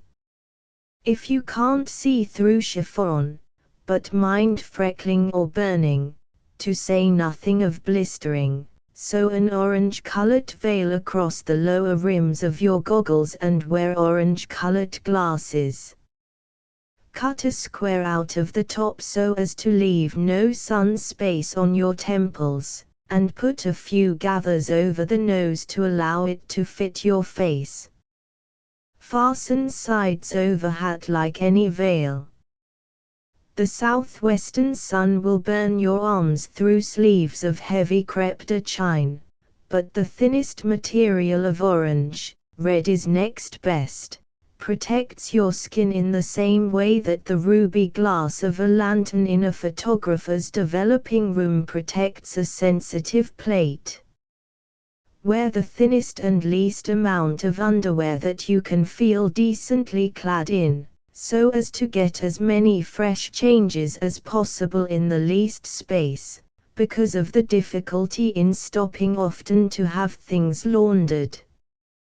What they put in the clothes in Southern California I don't know, but in any mixture of linen and silk, the silk has been apparently dipped in blue dye.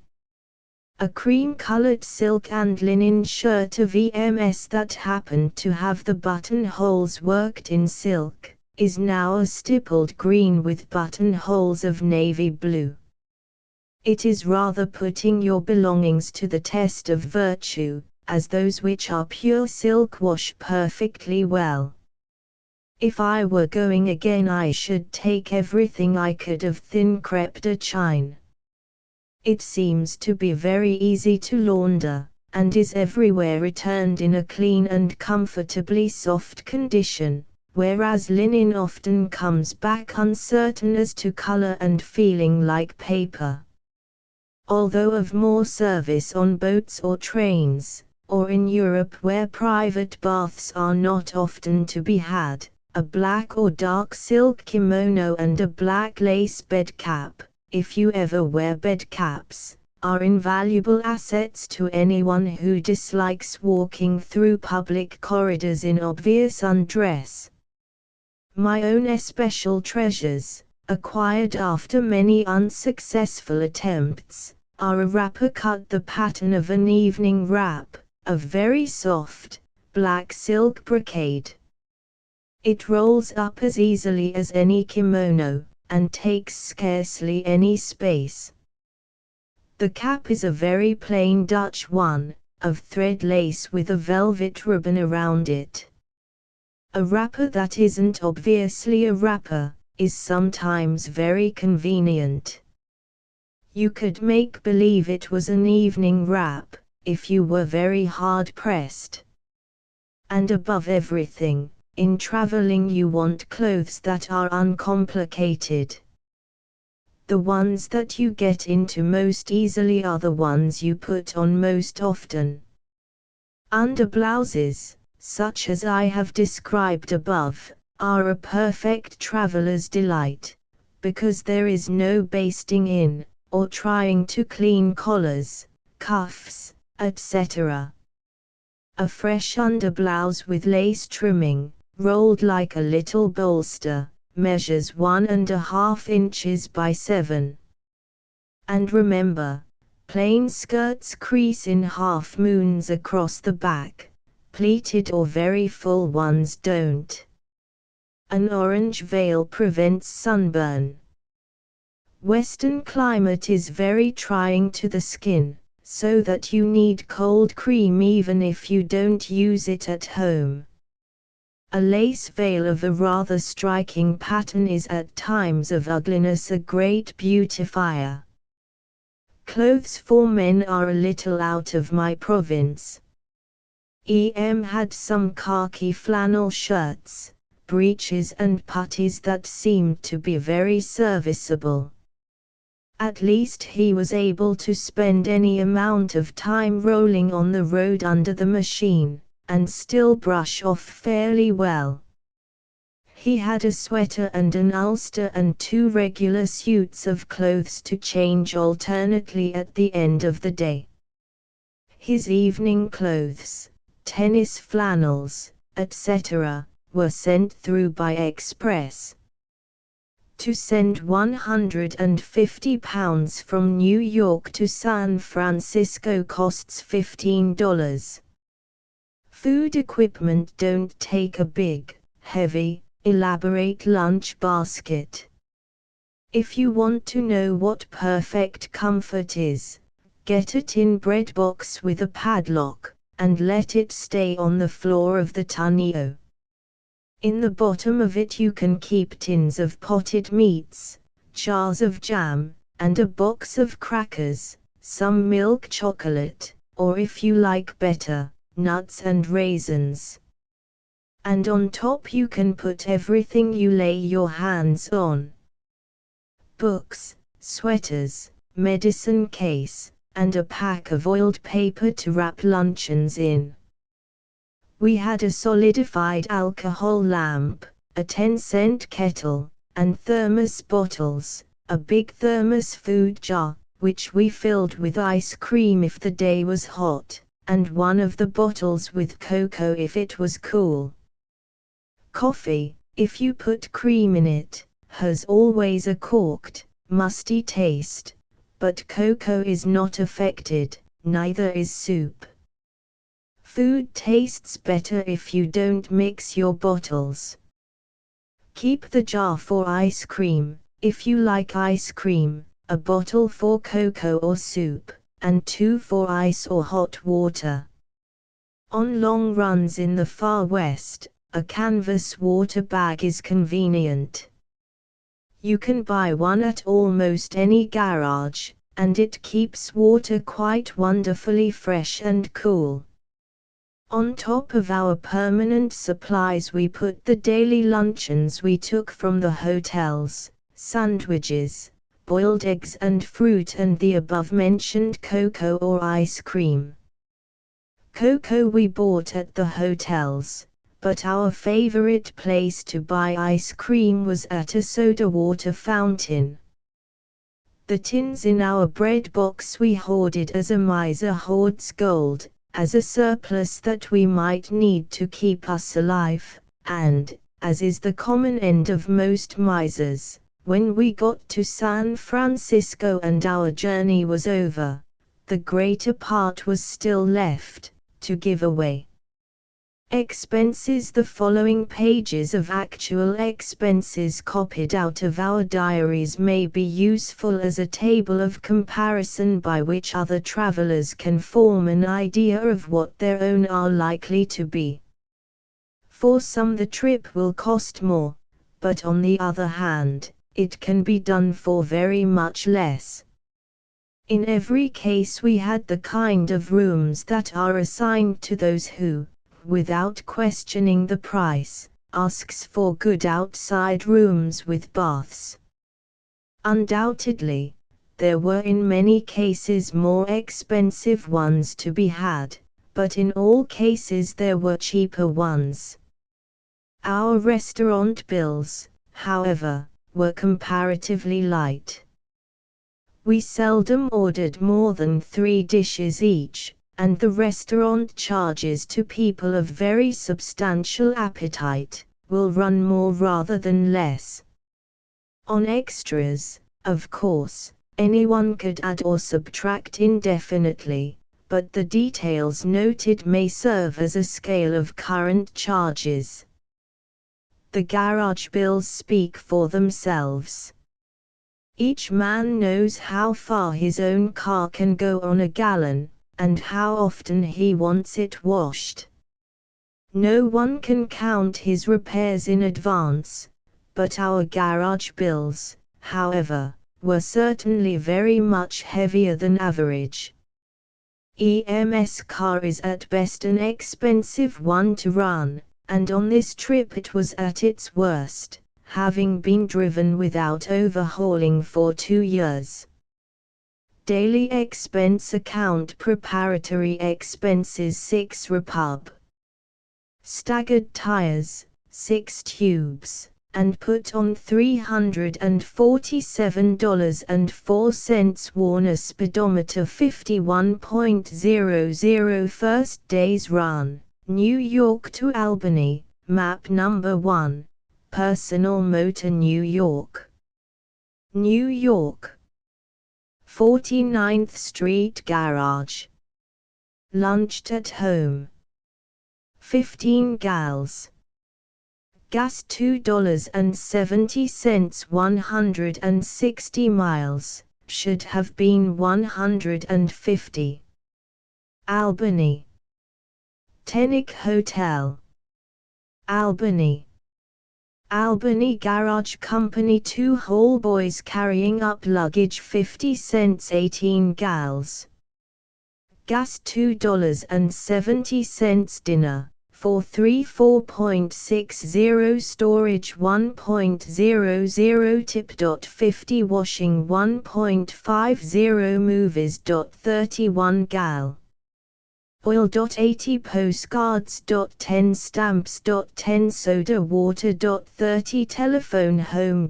90 double room and bath, hotel full, couldn't get 3 singles, 5.00 single room, no bath, 2.00 coffee and toast for 2, in room. 80 tip. 20 breakfast, em. 70 tip. 25 luggage carried down. 50 tip, chambermaid. 75 second day's run, Albany to Fort Plain, map number 2, Fort Plain, NY Fort Plain. Lunch, for $1.50 broke bearing, towed to Hoffman and Adams Garage $3 tip. 30 Hoffman and Adams Garage at Fort Plain. Chocolate, postcards, etc. 40 new bearing valves $9.09 time labor 12.309 gals. Oil 1.15 gaskets, telephone, etc. 3.00, a remarkably good garage, intelligent, efficient and good-natured men. Utica. Hotel Utica. Utica. Hotel Utica Garage. 3 fares Utica Hotel Omnibus 45 cents 10 gals. Gas $1.20 telephone home 1.202 QTS. Oil. 40 dinner, delicious, for 3.50 washing 1.50 tip. 40 storage 1.00 tip, 1 whole boy, most of luggage left in the car. 25 windshield broken in garage. Movies. 30 soda water. 30 double room, very big and lovely.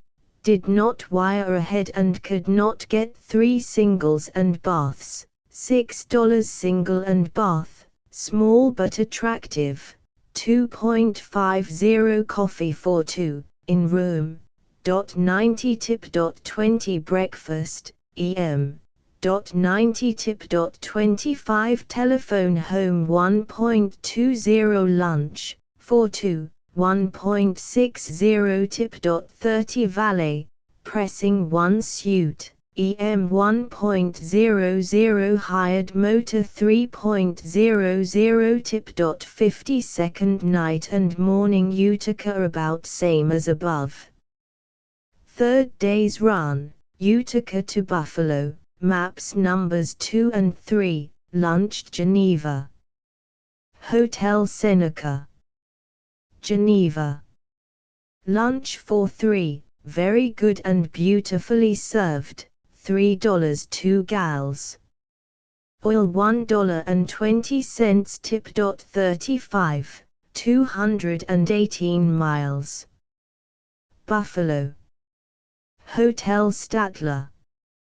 Buffalo. Hotel Statler Garage. 2 whole boys carrying up luggage. 50 new glass in windshield $4 dinner, for 3, $3.95 storage 1.00 tip. 42 gals. Gas 2.603 single rooms, very nice and each with bath, 7.50 tip, chambermaid.75 telegram to Erie.26 sundries.84th day. Buffalo to Cleveland. Broken by stopover in Erie, map number 4, lunch at Niagara Falls. Drove out to Niagara Falls, back after lunch, and to Erie, pa, 93 miles. At our lunch counter to save time, 50 cents tip. 20 Erie, pa.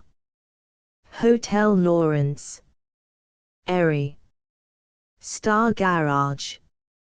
Whole boys up and down 1.00 storage $1 chambermaid. 75 10 gals. Gas 1.30 dinner 4.952 gals.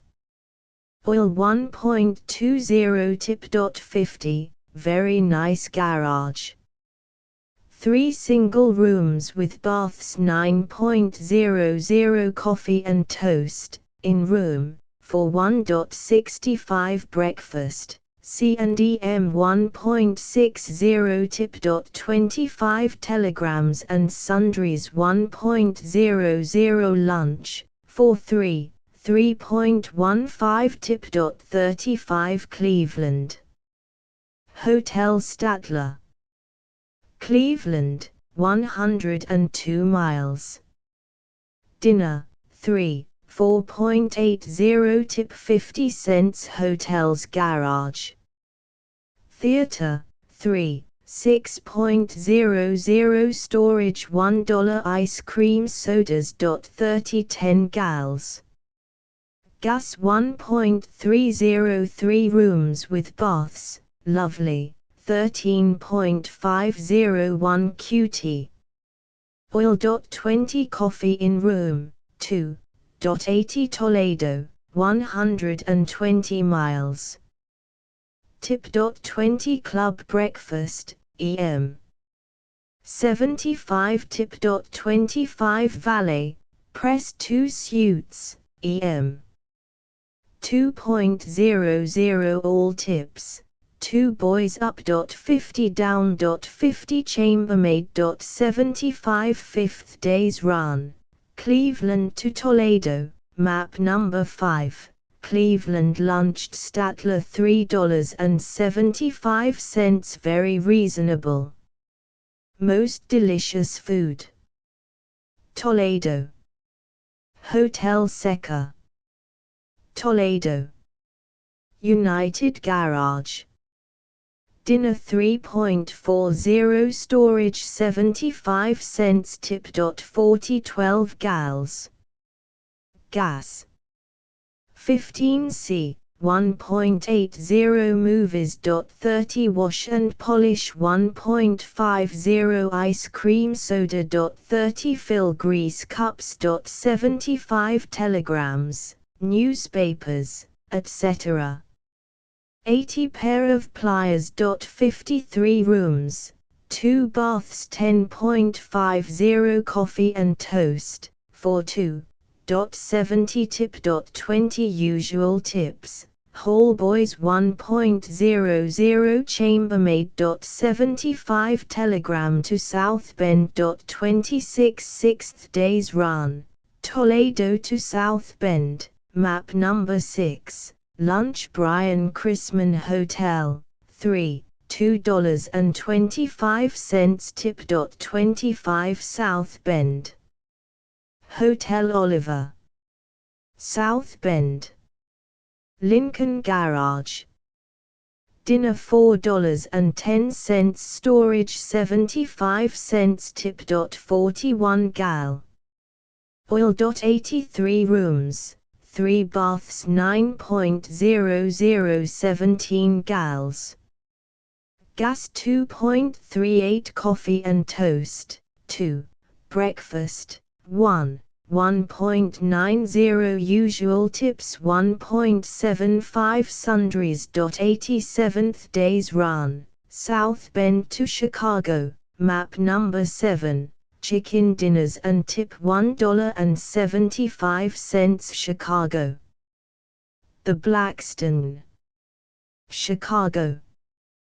Downtown garage. 4 bellboys, or porters, luggage up $1 storage, 3 days $2.25, 6, dinner for 2 em out, and tip 4.00 ground valve 6.75 theater, 2. 5.002 spark plugs 2.00 telegram.52 wash and polish, 3 days, 6.00 coffee, 2, and tip 1.10 17 gals. Gas, 13C. 2.21 breakfast, em.92 QTS. Oil. 40 tip. 25 20 gals. Gas 2.60, 6. Lunch. 80 tip. 30 beautiful big double twin beds and dressing room 7.00 lovely small, single room and bath, em. 3.50 laundry 4.75 valet 2.00 tailor, pressing 2 dresses 2.00 average 1 day's expenses, less extras than above. Extras bought in Chicago, supply of potted meats, etc. 9.35 at Woolworths, kettle. 10 $4. Plates. 20 oiled paper. 10 $2. Spoons. 10 solid alcohol, lamp, saucepan, complete, 1.25 bread box 3.45 padlock. 38th day's run, Chicago to Rochelle, map number 8, stopped by mud at Rochelle, Ill, 77 miles, May 6 to 7. Rochelle, Ill. Collier Inn. Rochelle.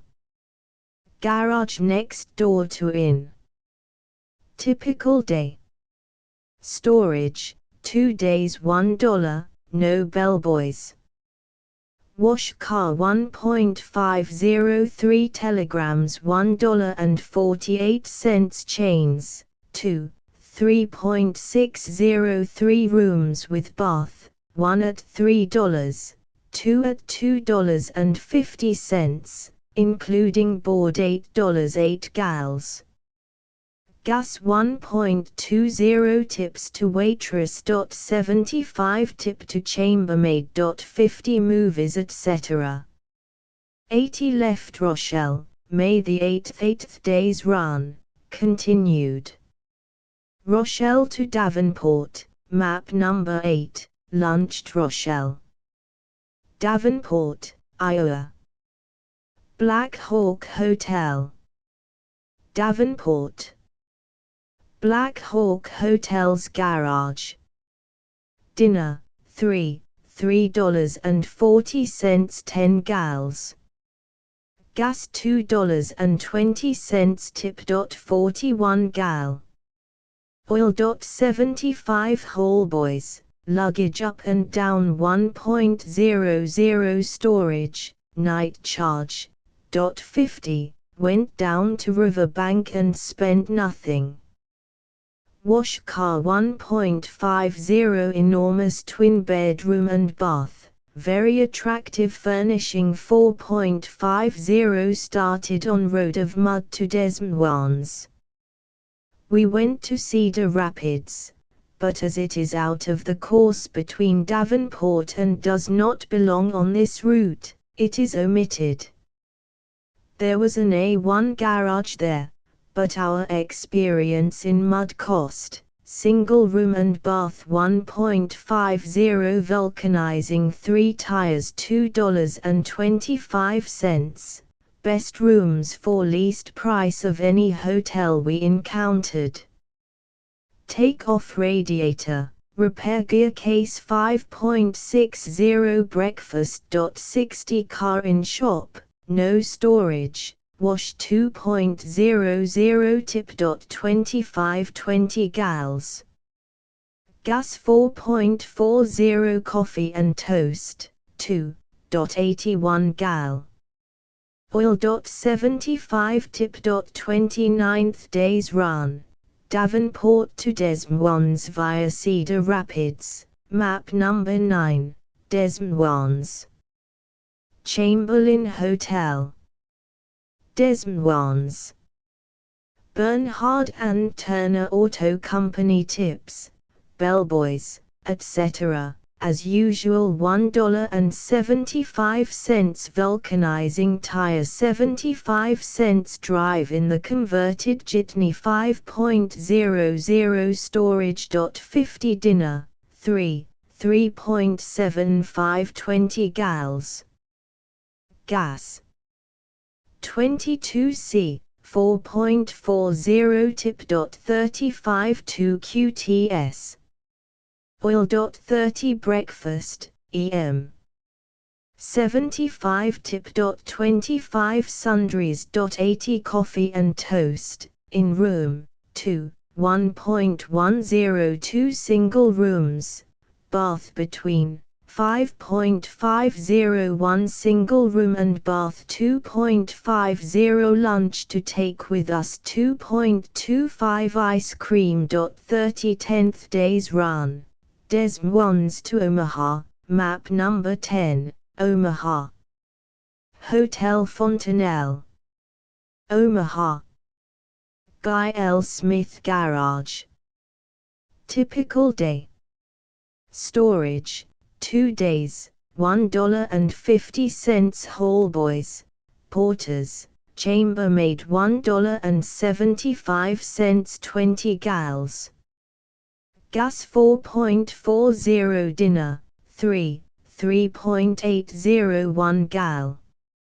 Oil.80 tip.43 single rooms and baths, at $3.50, lovely, 10.50 coffee, 1.30 tip.15 breakfast, EM, 50 tip.20 lunch, ladies dining room, 2.70 lunch, EM, club lunch, men's cafe. 60 tip.25 movies magazines, soda water, etc. 1.30 lunch to take with us 1.80 ice cream. 40 11th and 12th days run, Omaha to North Platte, maps numbers 11 and 12, lunch in car. Independent garage, Grand Island. 15 gals. Gas $3.30 North Platte. Union Pacific Hotel, North Platte.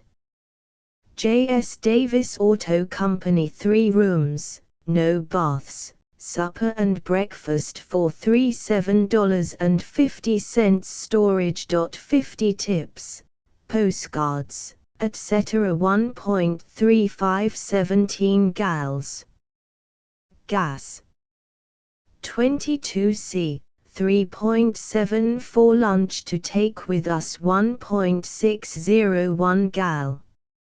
Oil.60 13th days run, North Platte to Cheyenne, map number 13, Cheyenne, Wyo. Plains Hotel, brand new. Cheyenne. Plains Hotel Garage. Tips, as usual $1.75 storage 50 cents dinner and tip 3.85 20 gals. Gas 4.403 single rooms and bath 9.002 gals. Oil 1.20 coffee and toast, in room, for 2.90 breakfast, EM. 1.00 14th days run, Cheyenne to Colorado Springs, map number 14, lunch Denver. Brown's Palace Hotel $3.60 Colorado Springs. Antlers Hotel, Colorado Springs. Mark Sheffel Motor Company, highest class garage. Usual tips $1.75 take-off pan, stop leak, crankcase and gaskets $8.80 an average dinner, 4.80 Vulk. Case 4.50 drive over high drive, motors not allowed, 6.00 greasing and tightening bolts. 7 cups grease 1.40 tip to driver. 51 pt kerosene. 05 enormous double room with dressing room. Bath 6.001 pt cylinder oil. 05 single room and bath 3.503 days storage. 1.50 coffee and toast, in room. 7035 4BL Republic Red Tube 7.35 tip. 25 4.5 BO Patch. 90, especially attractively served. 22 gals. Gas 3.30 breakfast, EM. Averaged. 95 3 gals. Oil 2.40 tip. 25 valet, pressing all our clothes, 8.00 laundry 6.20 15th days run, Colorado Springs to Trinidad, map number 15, lunched, Pueblo. Vale Hotel $3 Trinidad. Hotel Cardenas, our first of the Harvard chain of hotels. Trinidad Novelty Works Company. Plan: 3 good rooms with 3 baths and good American cooking meals, $4.50, $13.50 storage 50 cents $1.50 deducted for lunch we were not to have. 14 gals. Gas 15C, 2.10 tips 1.752 QTS. Oil. 40 incidentals, movies, etc. 1.30 Las Vegas, 145 miles. Lunch to take with us 1.60 Las Vegas. The Castaneda did not telegraph ahead, so could not get baths. Las Vegas Auto Company 3 rooms, $3.25, $9.75 storage 50 cents American plan, lunch deducted. 15 gals. Gas 2.50 lunch to take with us 1.50 tips 1.75 telegrams, sundries 2.50 17th days run, Las Vegas to Albuquerque, map number 17, lunched Santa Fe. Own lunch. Albuquerque. Hotel Alvarado. Santa Fe Transcontinental Garage. Usual tips $1.75 2 men, 1.5 hours, patching muffler and exhaust and tightening bolts, etc. $2.25 telegrams and sundries 2.803 delightful rooms, 3 baths, supper and breakfast, $4.25 each, 12.75 extra amount of food to take, eggs. 60 cake. 80 sandwiches 2.10 cocoa. 20 ice cream. 30 18th days run, Albuquerque to Winslow, Map number 18, leave Albuquerque. Out in desert. Albuquerque. Coleman Blank Garage, a 1 garage.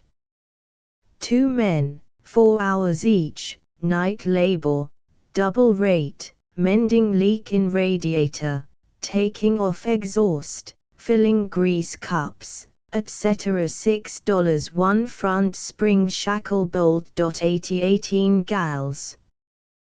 Gas in tank 5.40 10 gals.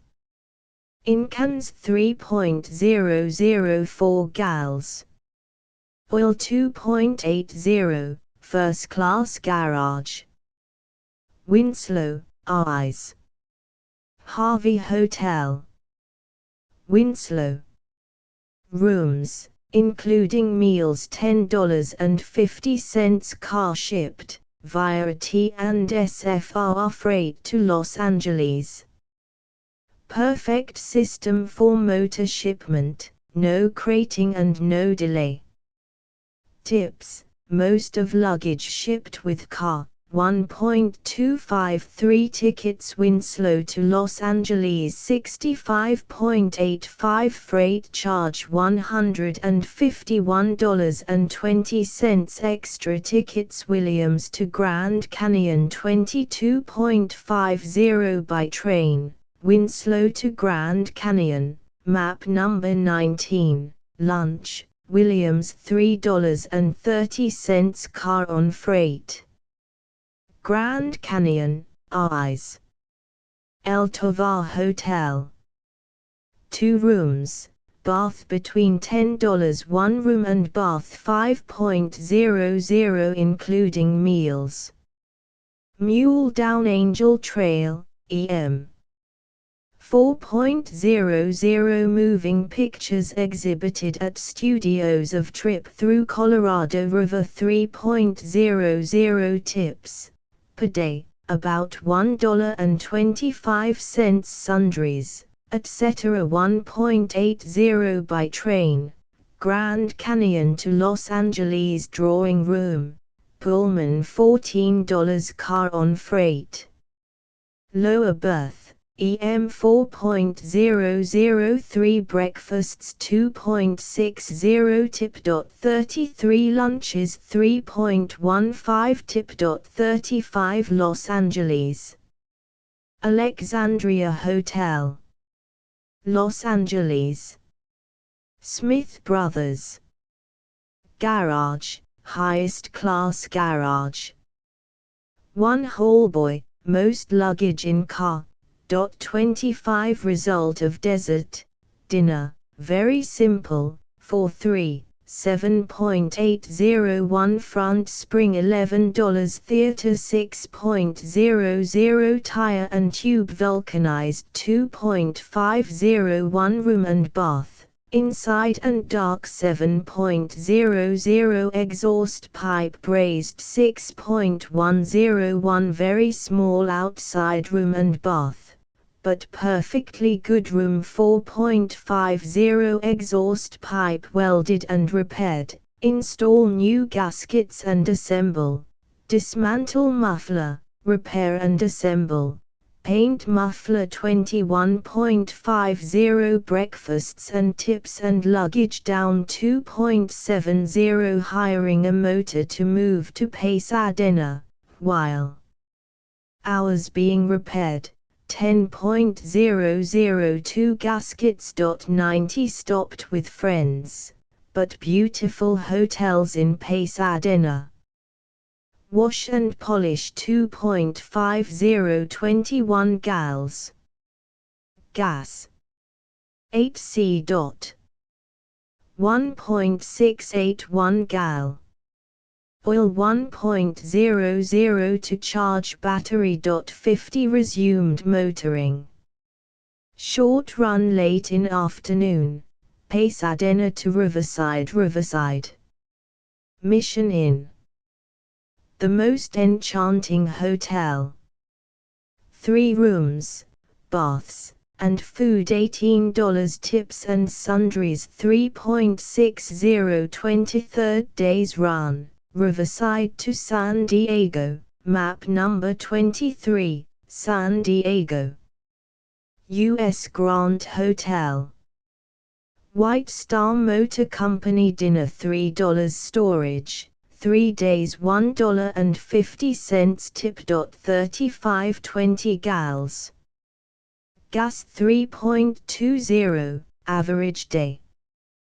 1 gal. Oil. 80 haul boys, luggage up and down 1.75 wash car 1.50 chambermaid. 75 3 rooms and baths 14.003 entrances exposition, night, 1.50 electric chair 2.00 breakfast, 3, 2.95 exposition, 3 entrances, morning, 1.50 electric chair, whole day and held all 3 of us, 4.00 lunch at exposition restaurant, 3, 1.50 tip. 30 Indian Village. 75 Panama Canal, 3, 75 various side shows, etc. 6.30 24th days run, San Diego to Santa Barbara, maps numbers 23 and 24, lunched in car on road. Santa Barbara. Hotel Potter. Santa Barbara. El Camino Real Motor Company 3 rooms and baths, a day, including meals, none of which we took, lunched and dined out every day, $21.25 gals. Gas $2.50 bringing coffee to room and tip. 45 storage, 3 days 1.50 lunch to take with us the day we left 1.50 oil, 1 gal. 80 ice cream at druggists in thermos jar. 30 sundries and telegrams 3.10 25th days run, Paso Robles to Monterey, map number 26, Paso Robles, Cal. Paso Robles Springs Hotel. Paso Robles. Pioneer Garage. Rooms with baths and 2 meals, no luncheon charged for $12.75 15 gals. Gas $3.30 storage. 50 lunched at the RS on our way. Much farther out of our way than we thought, and had supper at Selena's, had cocoa, toast and omelette, plenty of it and very good for 75c. 4-3. 26th days run, Monterey to San Francisco. Monterey. Hotel Del Monte. Monterey. Hotel Del Monte Garage. Rooms, perfectly vast, and baths, American plan $18 14 gals.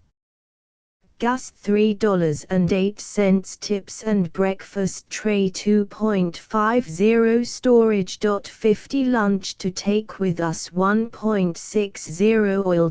90 sundries 2.00. Chapter XXXIII. How far can you go in comfort? This was the original query that we started out to answer, and second, how long did it take you, is the question that has been asked us more often than any other. Interpreting comfort as really meaning luxury, you can go, so far as roads are concerned, only to Pueblo.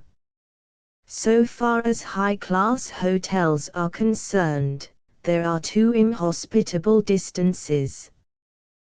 The first from Omaha, Nebraska, to Cheyenne, Wyoming, the second between Albuquerque, New Mexico, and Winslow, Arizona, over 300 miles.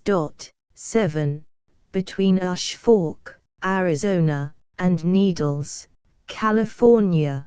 The distance is 191 miles, which over those roads is a long distance, but perfectly possible to make in a day. Also, it is by no means necessary to motor across any of these sections, unless you choose to. Putting a machine on a freight train is a very different matter from putting it on a boat and shipping it to Europe. In the latter case, you have to have a crate made as big and clumsy as a small house. Then there are always delays and complications about catching boats, and altogether it is something of an ordeal. But to send a motor across our own country, for as short or as long a distance as you please, is very simple. You have only to drive it to the railroad station, roll it on an automobile freight car with a door at the end, as in a small garage, take the next passenger train yourself and skip as many or as few miles as you choose. In America, automobile freight is wonderfully efficient, and is about as fast as ordinary express. At least the Santa Fe service is. We spent only 2 days at the Grand Canyon and the car arrived in Los Angeles at the same time we did. There is only one deterrent to frequent freight shipments: the cost. Automobiles weigh a good deal and the freight charges are by the pound. From Winslow, Arizona, to Los Angeles, a distance of 613 miles, costs $151.20 for a car weighing 4,000 pounds. A 2,000 pound car would cost, of course, exactly half that amount. If you don't want to go into the desert where hotels are great distances apart and roads are not the smoothest in the world, a 3,000 pound car costs $133.20 from Albuquerque, New Mexico, to Barstow, California, after which there are plenty of good hotels and beautiful California roads. The above freight rates will be of interest to very few, as except in case of accident or some unseen conditions no one who can help it, will want to see their car, housed like a lonesome and abandoned dog, on a freight. If it is a very crippled car, that is different. It is more like leaving it in a nice cot in a hospital, where it can't get hurt anymore. But on the subject of cross-continent freight, by which many people may want to ship their cars home, the Transcontinental Freight Company's offices in Chicago, New York, San Francisco, etc., have a special rate for through shipment of automobiles that is a very good thing to know about.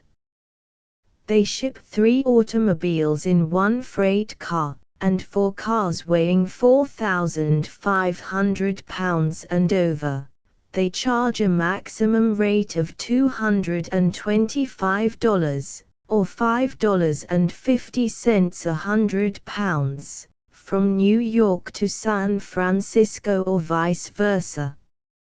A car weighing 3,000 pounds would cost $165.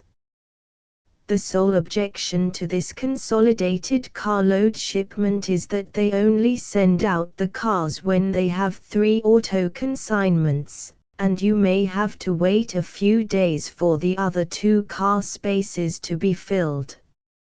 Also, their service is only between the most important terminal points. If you live somewhere in the middle distance between these terminal cities, it might be cheaper, as well as more convenient, to ship by regular railroad freight. Someday we are going back. Celia, EM, and I have planned it. We must have plenty of time, and take our whole families with us, so that she will not have to hurry home to a husband, and I will not have to rush on without pause, in order to get home to a younger son. When we go again, we are going in 2 cars, one to help the other in case of need, and, if possible, a 3rd car to carry a camping outfit, and camp. Celia and I both hate camping, so this proves the change that can come over you as you go out into the West. I say out into because I don't in the least mean being tunneled through on a limited train. The steel-walled Pullman carefully preserves for you the attitude you started with. Plunging into an uninhabited land is not unlike plunging into the surf. A first shock, to which you quickly become accustomed, and find invigoratingly delicious. Why difficulties seem to disappear, and why that magic land leaves you afterwards with a persistent longing to go back, I can't explain, I only know that it is true. The taste we had of the desert has something so appealing in the reminiscence of its harsh immensity by day, its velvet mystery at night. If only we might have gone further into it. We couldn't then, and now it is lost to us, 3,000 miles away. Footnotes 1. See map number 1, page 285. 2. One of the lovely white ones is the Garfield House, where the president's widow still lives. 3. See map number 8, page 292. 4. Since writing the above, the Union Pacific Hotel has unfortunately burned down, and still more unfortunately for tourists, the railroad is not building another, and will run a restaurant only. 5. See map number 23, page 308. 6. Only dinner and lunch we had in hotel. 7. See map number 18. pp 302 to 303. List of maps. Page map showing the entire route by days runs 284. 1. New York to Albany 285. 2. Albany, Fort Plain, Utica, Syracuse 286. 3. Syracuse to Buffalo 287. 4. Buffalo, Lake Erie, Cleveland 288. 5. Cleveland to Toledo 289. 6. Toledo to South Bend 297. South Bend to Chicago 291. 8. Chicago, Rochelle, Davenport 292. 9. Davenport, Cedar Rapids, Des Moines 293. 10.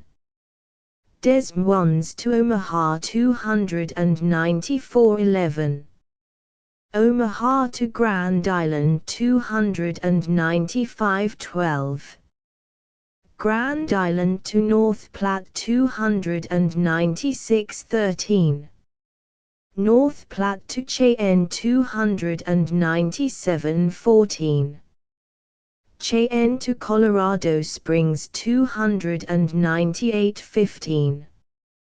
Colorado Springs to Trinidad 299. 16.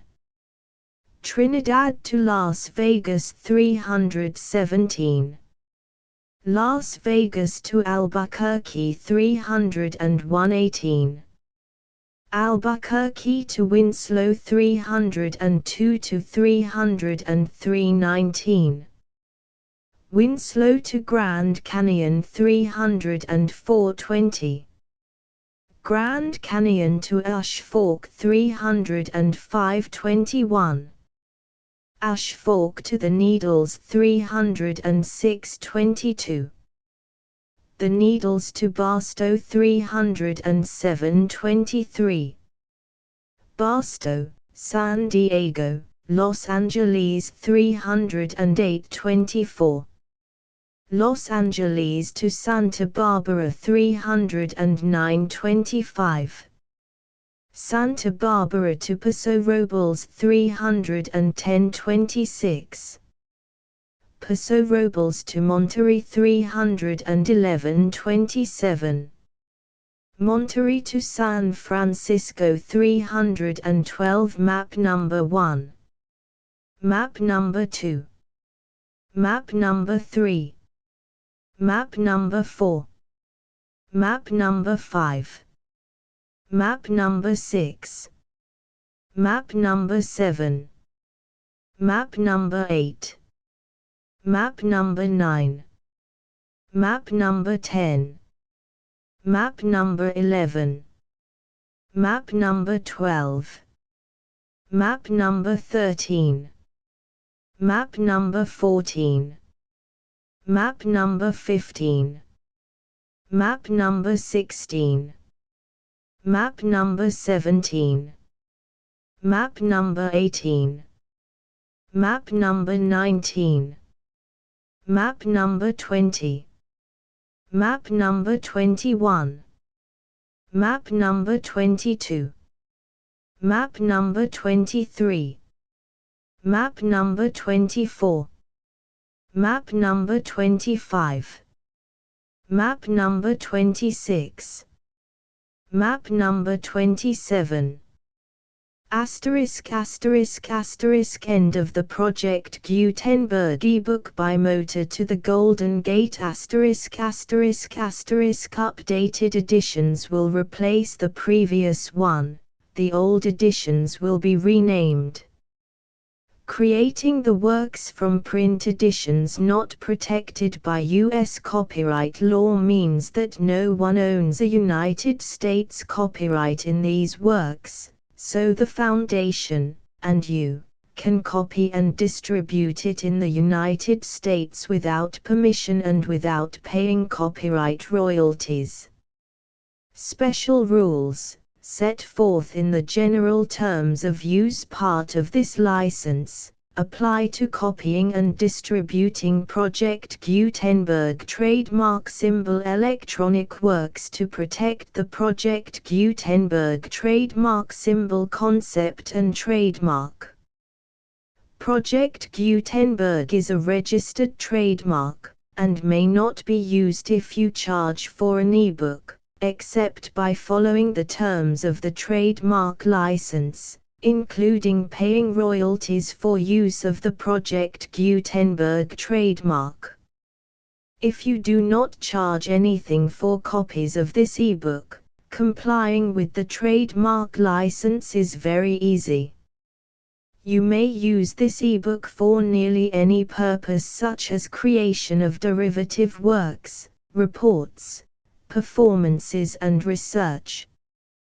Project Gutenberg ebooks may be modified and printed and given away. You may do practically anything in the United States with ebooks not protected by U.S. copyright law. Redistribution is subject to the trademark license, especially commercial redistribution. Start. Full license. The full Project Gutenberg license. Please read this before you distribute or use this work to protect the Project Gutenberg trademark symbol mission of promoting the free distribution of electronic works, by using or distributing this work, or any other work associated in any way with the phrase Project Gutenberg. You agree to comply with all the terms of the full Project Gutenberg trademark symbol license available with this file or online at www.gutenberg.org/license. Section 1. General terms of use and redistributing Project Gutenberg trademark symbol electronic works 1.0. By reading or using any part of this Project Gutenberg trademark symbol electronic work, you indicate that you have read, understand, agree to and accept all the terms of this license and intellectual property, trademark/copyright, agreement. If you do not agree to abide by all the terms of this agreement, you must cease using and return or destroy all copies of Project Gutenberg trademark symbol electronic works in your possession. If you paid a fee for obtaining a copy of or access to a Project Gutenberg trademark symbol electronic work and you do not agree to be bound by the terms of this agreement, you may obtain a refund from the person or entity to whom you paid the fee as set forth in paragraph 1.e.8. 1.b Project Gutenberg is a registered trademark. It may only be used on or associated in any way with an electronic work by people who agree to be bound by the terms of this agreement.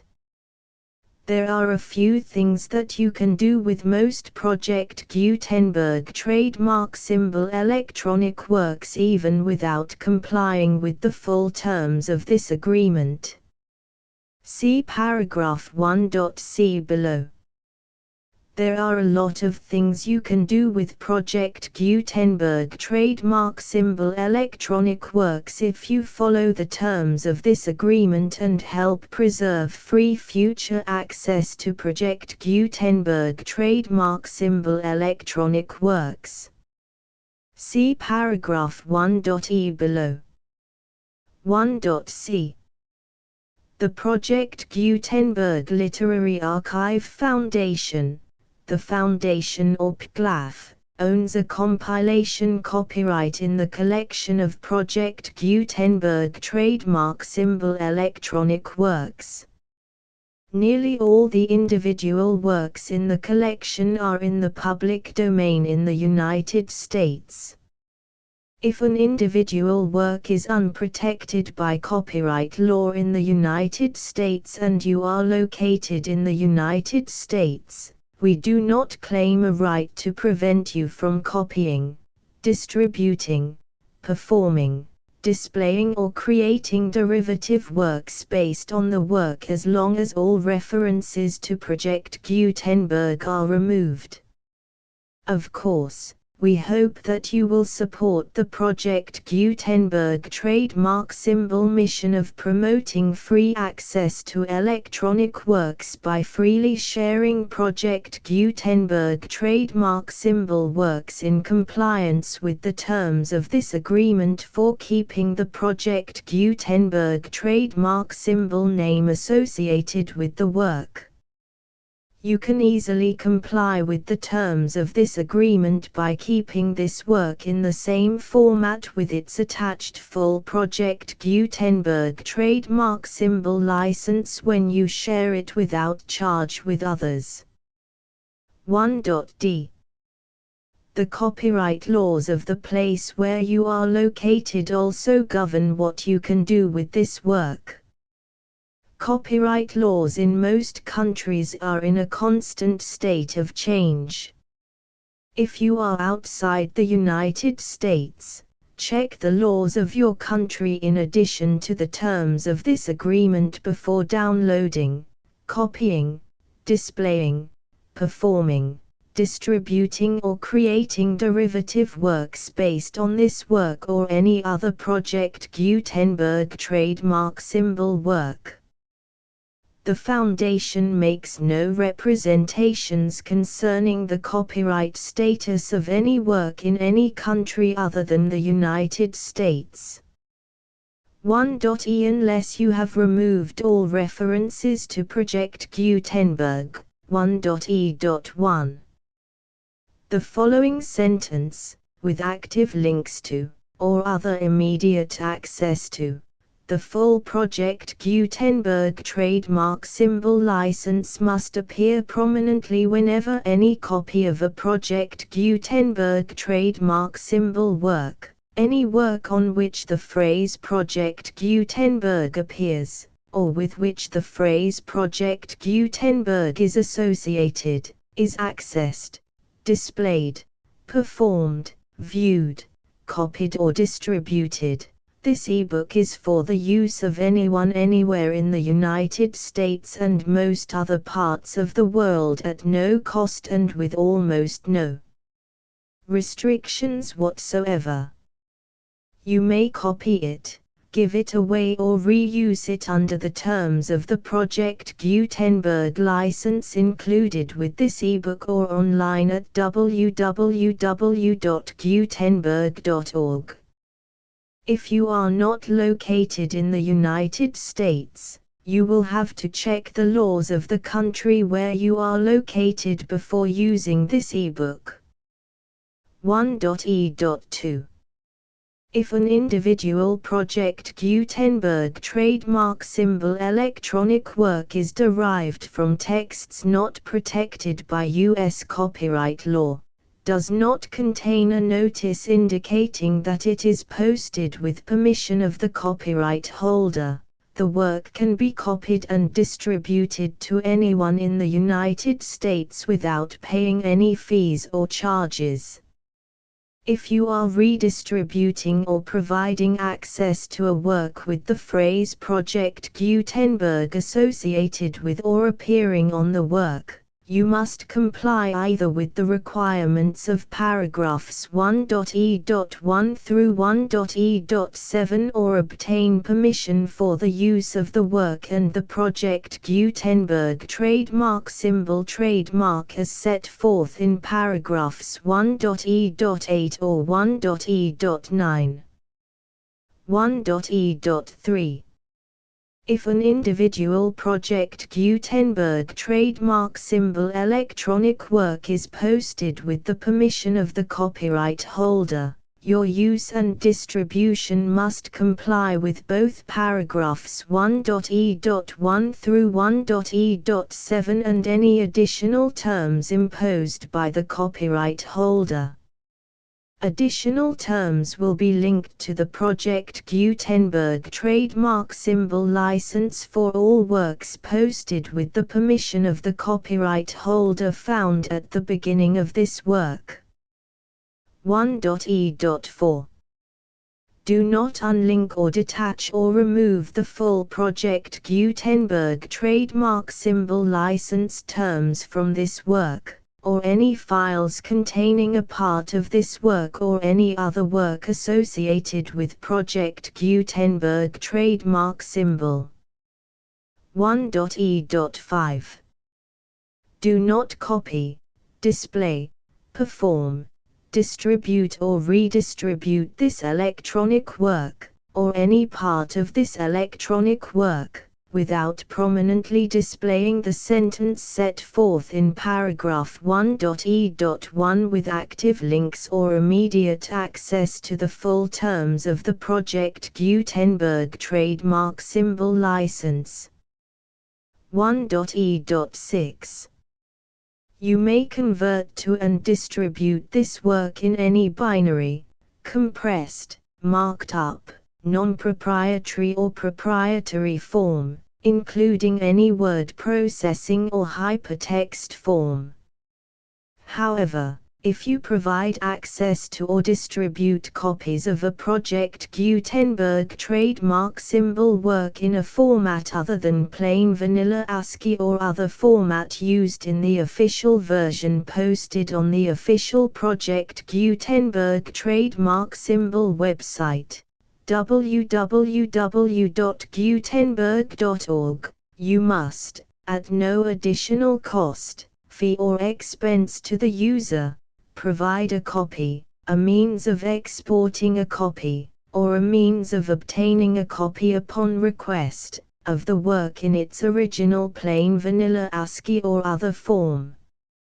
Any alternate format must include the full Project Gutenberg trademark symbol license as specified in paragraph 1.e.1.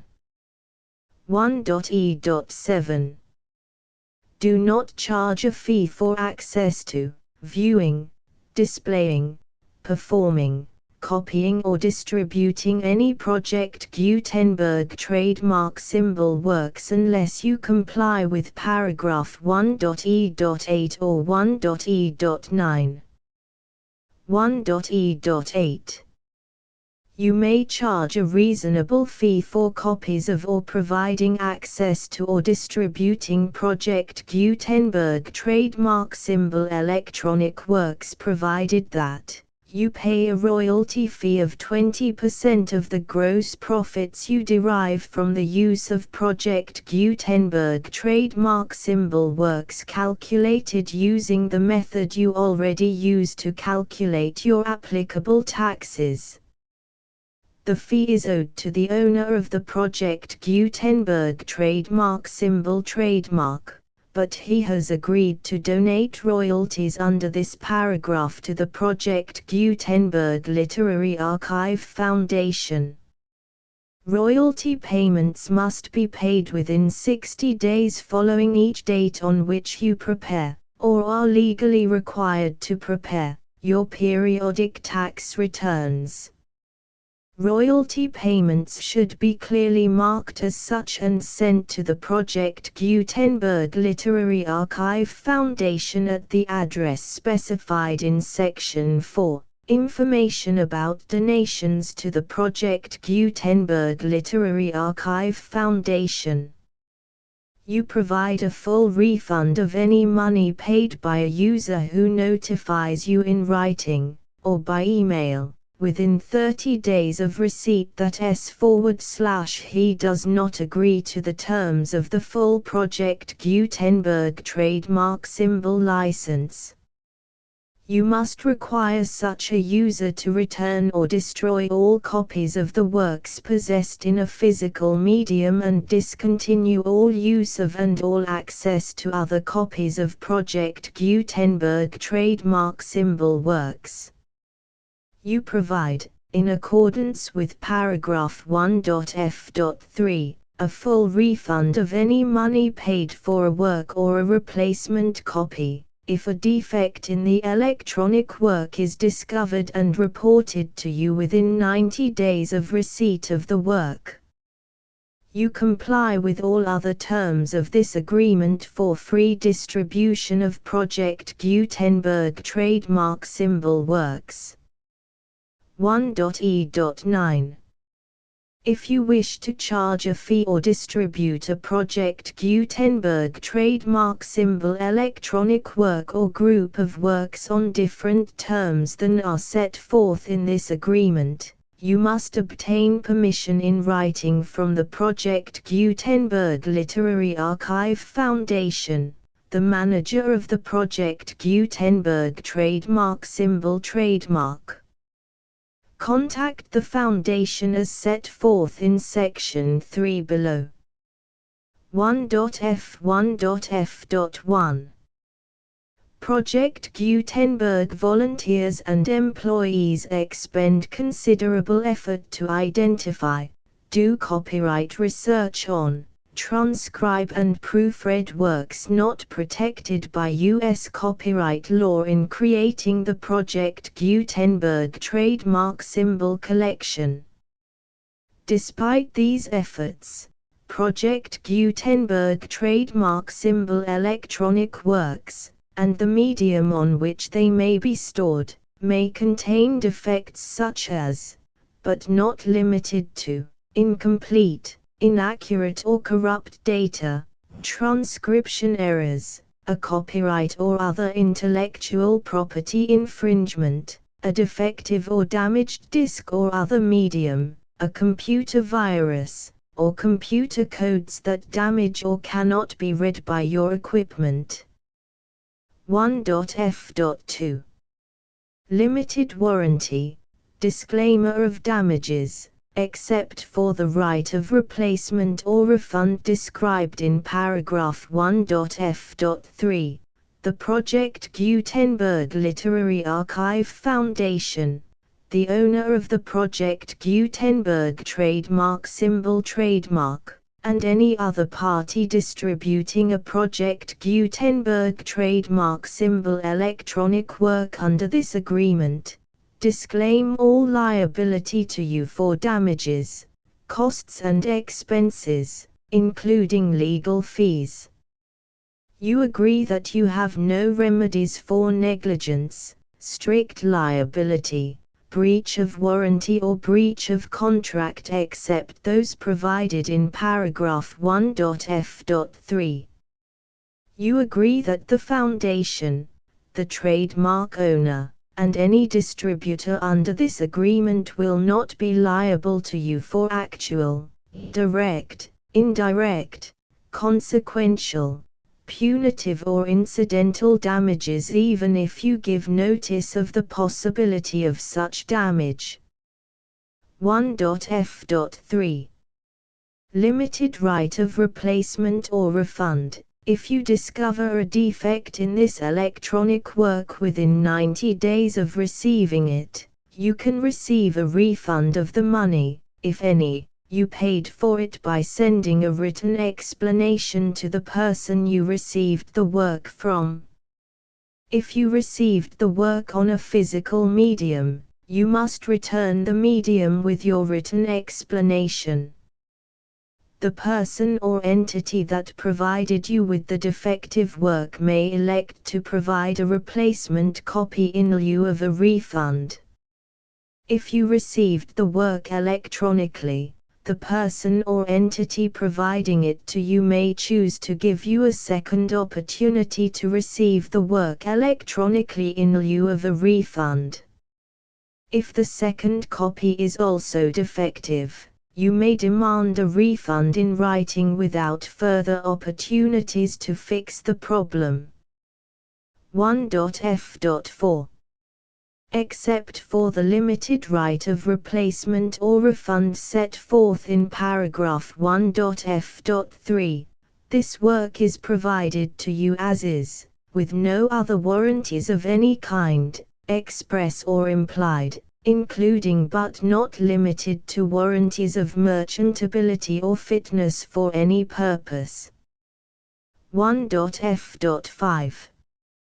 Some states do not allow disclaimers of certain implied warranties or the exclusion or limitation of certain types of damages. If any disclaimer or limitation set forth in this agreement violates the law of the state applicable to this agreement, the agreement shall be interpreted to make the maximum disclaimer or limitation permitted by the applicable state law.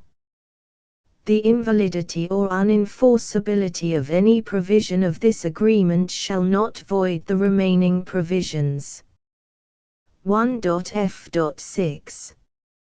Indemnity. You agree to indemnify and hold the Foundation, the trademark owner, any agent or employee of the Foundation, anyone providing copies of Project Gutenberg trademark symbol electronic works in accordance with this agreement, and any volunteers associated with the production, promotion and distribution of Project Gutenberg trademark symbol electronic works, harmless from all liability, costs and expenses, including legal fees, that arise directly or indirectly from any of the following which you do or cause to occur. A. Distribution of this or any Project Gutenberg trademark symbol work. B. Alteration, modification, or additions or deletions to any Project Gutenberg trademark symbol work, and c. Any defect you cause. Section 2. Information about the mission of Project Gutenberg trademark symbol. Project Gutenberg trademark symbol is synonymous with the free distribution of electronic works in formats readable by the widest variety of computers, including obsolete, old, middle-aged and new computers. It exists because of the efforts of hundreds of volunteers and donations from people in all walks of life. Volunteers and financial support to provide volunteers with the assistance they need are critical to reaching Project Gutenberg trademark symbol's goals and ensuring that the Project Gutenberg trademark symbol collection will remain freely available for generations to come. In 2001, the Project Gutenberg Literary Archive Foundation was created to provide a secure and permanent future for Project Gutenberg trademark symbol and future generations. To learn more about the Project Gutenberg Literary Archive Foundation and how your efforts and donations can help, see sections 3 and 4 and the Foundation information page at www.gutenberg.org. Section 3. Information about the Project Gutenberg Literary Archive Foundation. The Project Gutenberg Literary Archive Foundation is a non-profit 501(c)(3) educational corporation organized under the laws of the state of Mississippi and granted tax-exempt status by the Internal Revenue Service. The Foundation's IN or Federal Tax Identification Number is 64-6221541. Contributions to the Project Gutenberg Literary Archive Foundation are tax-deductible to the full extent permitted by U.S. federal laws and your state's laws. The Foundation's business office is located at 809 North 1500 West, Salt Lake City, UT 84116. 801-596-1887. Email contact links and up-to-date contact information can be found at the Foundation's website and official page at www.gutenberg.org/contact section 4. Information about donations to the Project Gutenberg Literary Archive Foundation. Project Gutenberg trademark symbol depends upon and cannot survive without widespread public support and donations to carry out its mission of increasing the number of public domain and licensed works that can be freely distributed in machine-readable form accessible by the widest array of equipment, including outdated equipment. Many small donations, $1 to $5,000, are particularly important to maintaining tax-exempt status with the IRS. The Foundation is committed to complying with the laws regulating charities and charitable donations in all 50 states of the United States. Compliance requirements are not uniform and it takes a considerable effort, much paperwork and many fees to meet and keep up with these requirements. We do not solicit donations in locations where we have not received written confirmation of compliance. To send donations or determine the status of compliance for any particular state, visit www.gutenberg.org/donate. While we cannot and do not solicit contributions from states where we have not met the solicitation requirements, we know of no prohibition against accepting unsolicited donations from donors in such states who approach us with offers to donate. International donations are gratefully accepted, but we cannot make any statements concerning tax treatment of donations received from outside the United States. U.S. laws alone swamp our small staff. Please check the Project Gutenberg web pages for current donation methods and addresses. Donations are accepted in a number of other ways, including checks, online payments, and credit card donations. To donate, please visit www.gutenberg.org/donate. Section 5. General information about Project Gutenberg Trademark Symbol Electronic Works. Professor Michael S. Hart was the originator of the Project Gutenberg trademark symbol concept of a library of electronic works that could be freely shared with anyone. For 40 years, he produced and distributed Project Gutenberg trademark symbol ebooks with only a loose network of volunteer support. Project Gutenberg trademark symbol ebooks are often created from several printed editions, all of which are confirmed as not protected by copyright in the US unless a copyright notice is included. Thus, we do not necessarily keep ebooks in compliance with any particular paper edition. Most people start at our website, which has the main PG search facility, www.gutenberg.org. This website includes information about Project Gutenberg trademark symbol, including how to make donations to the Project Gutenberg Literary Archive Foundation, how to help produce our new ebooks, and how to subscribe to our email newsletter to hear about new ebooks.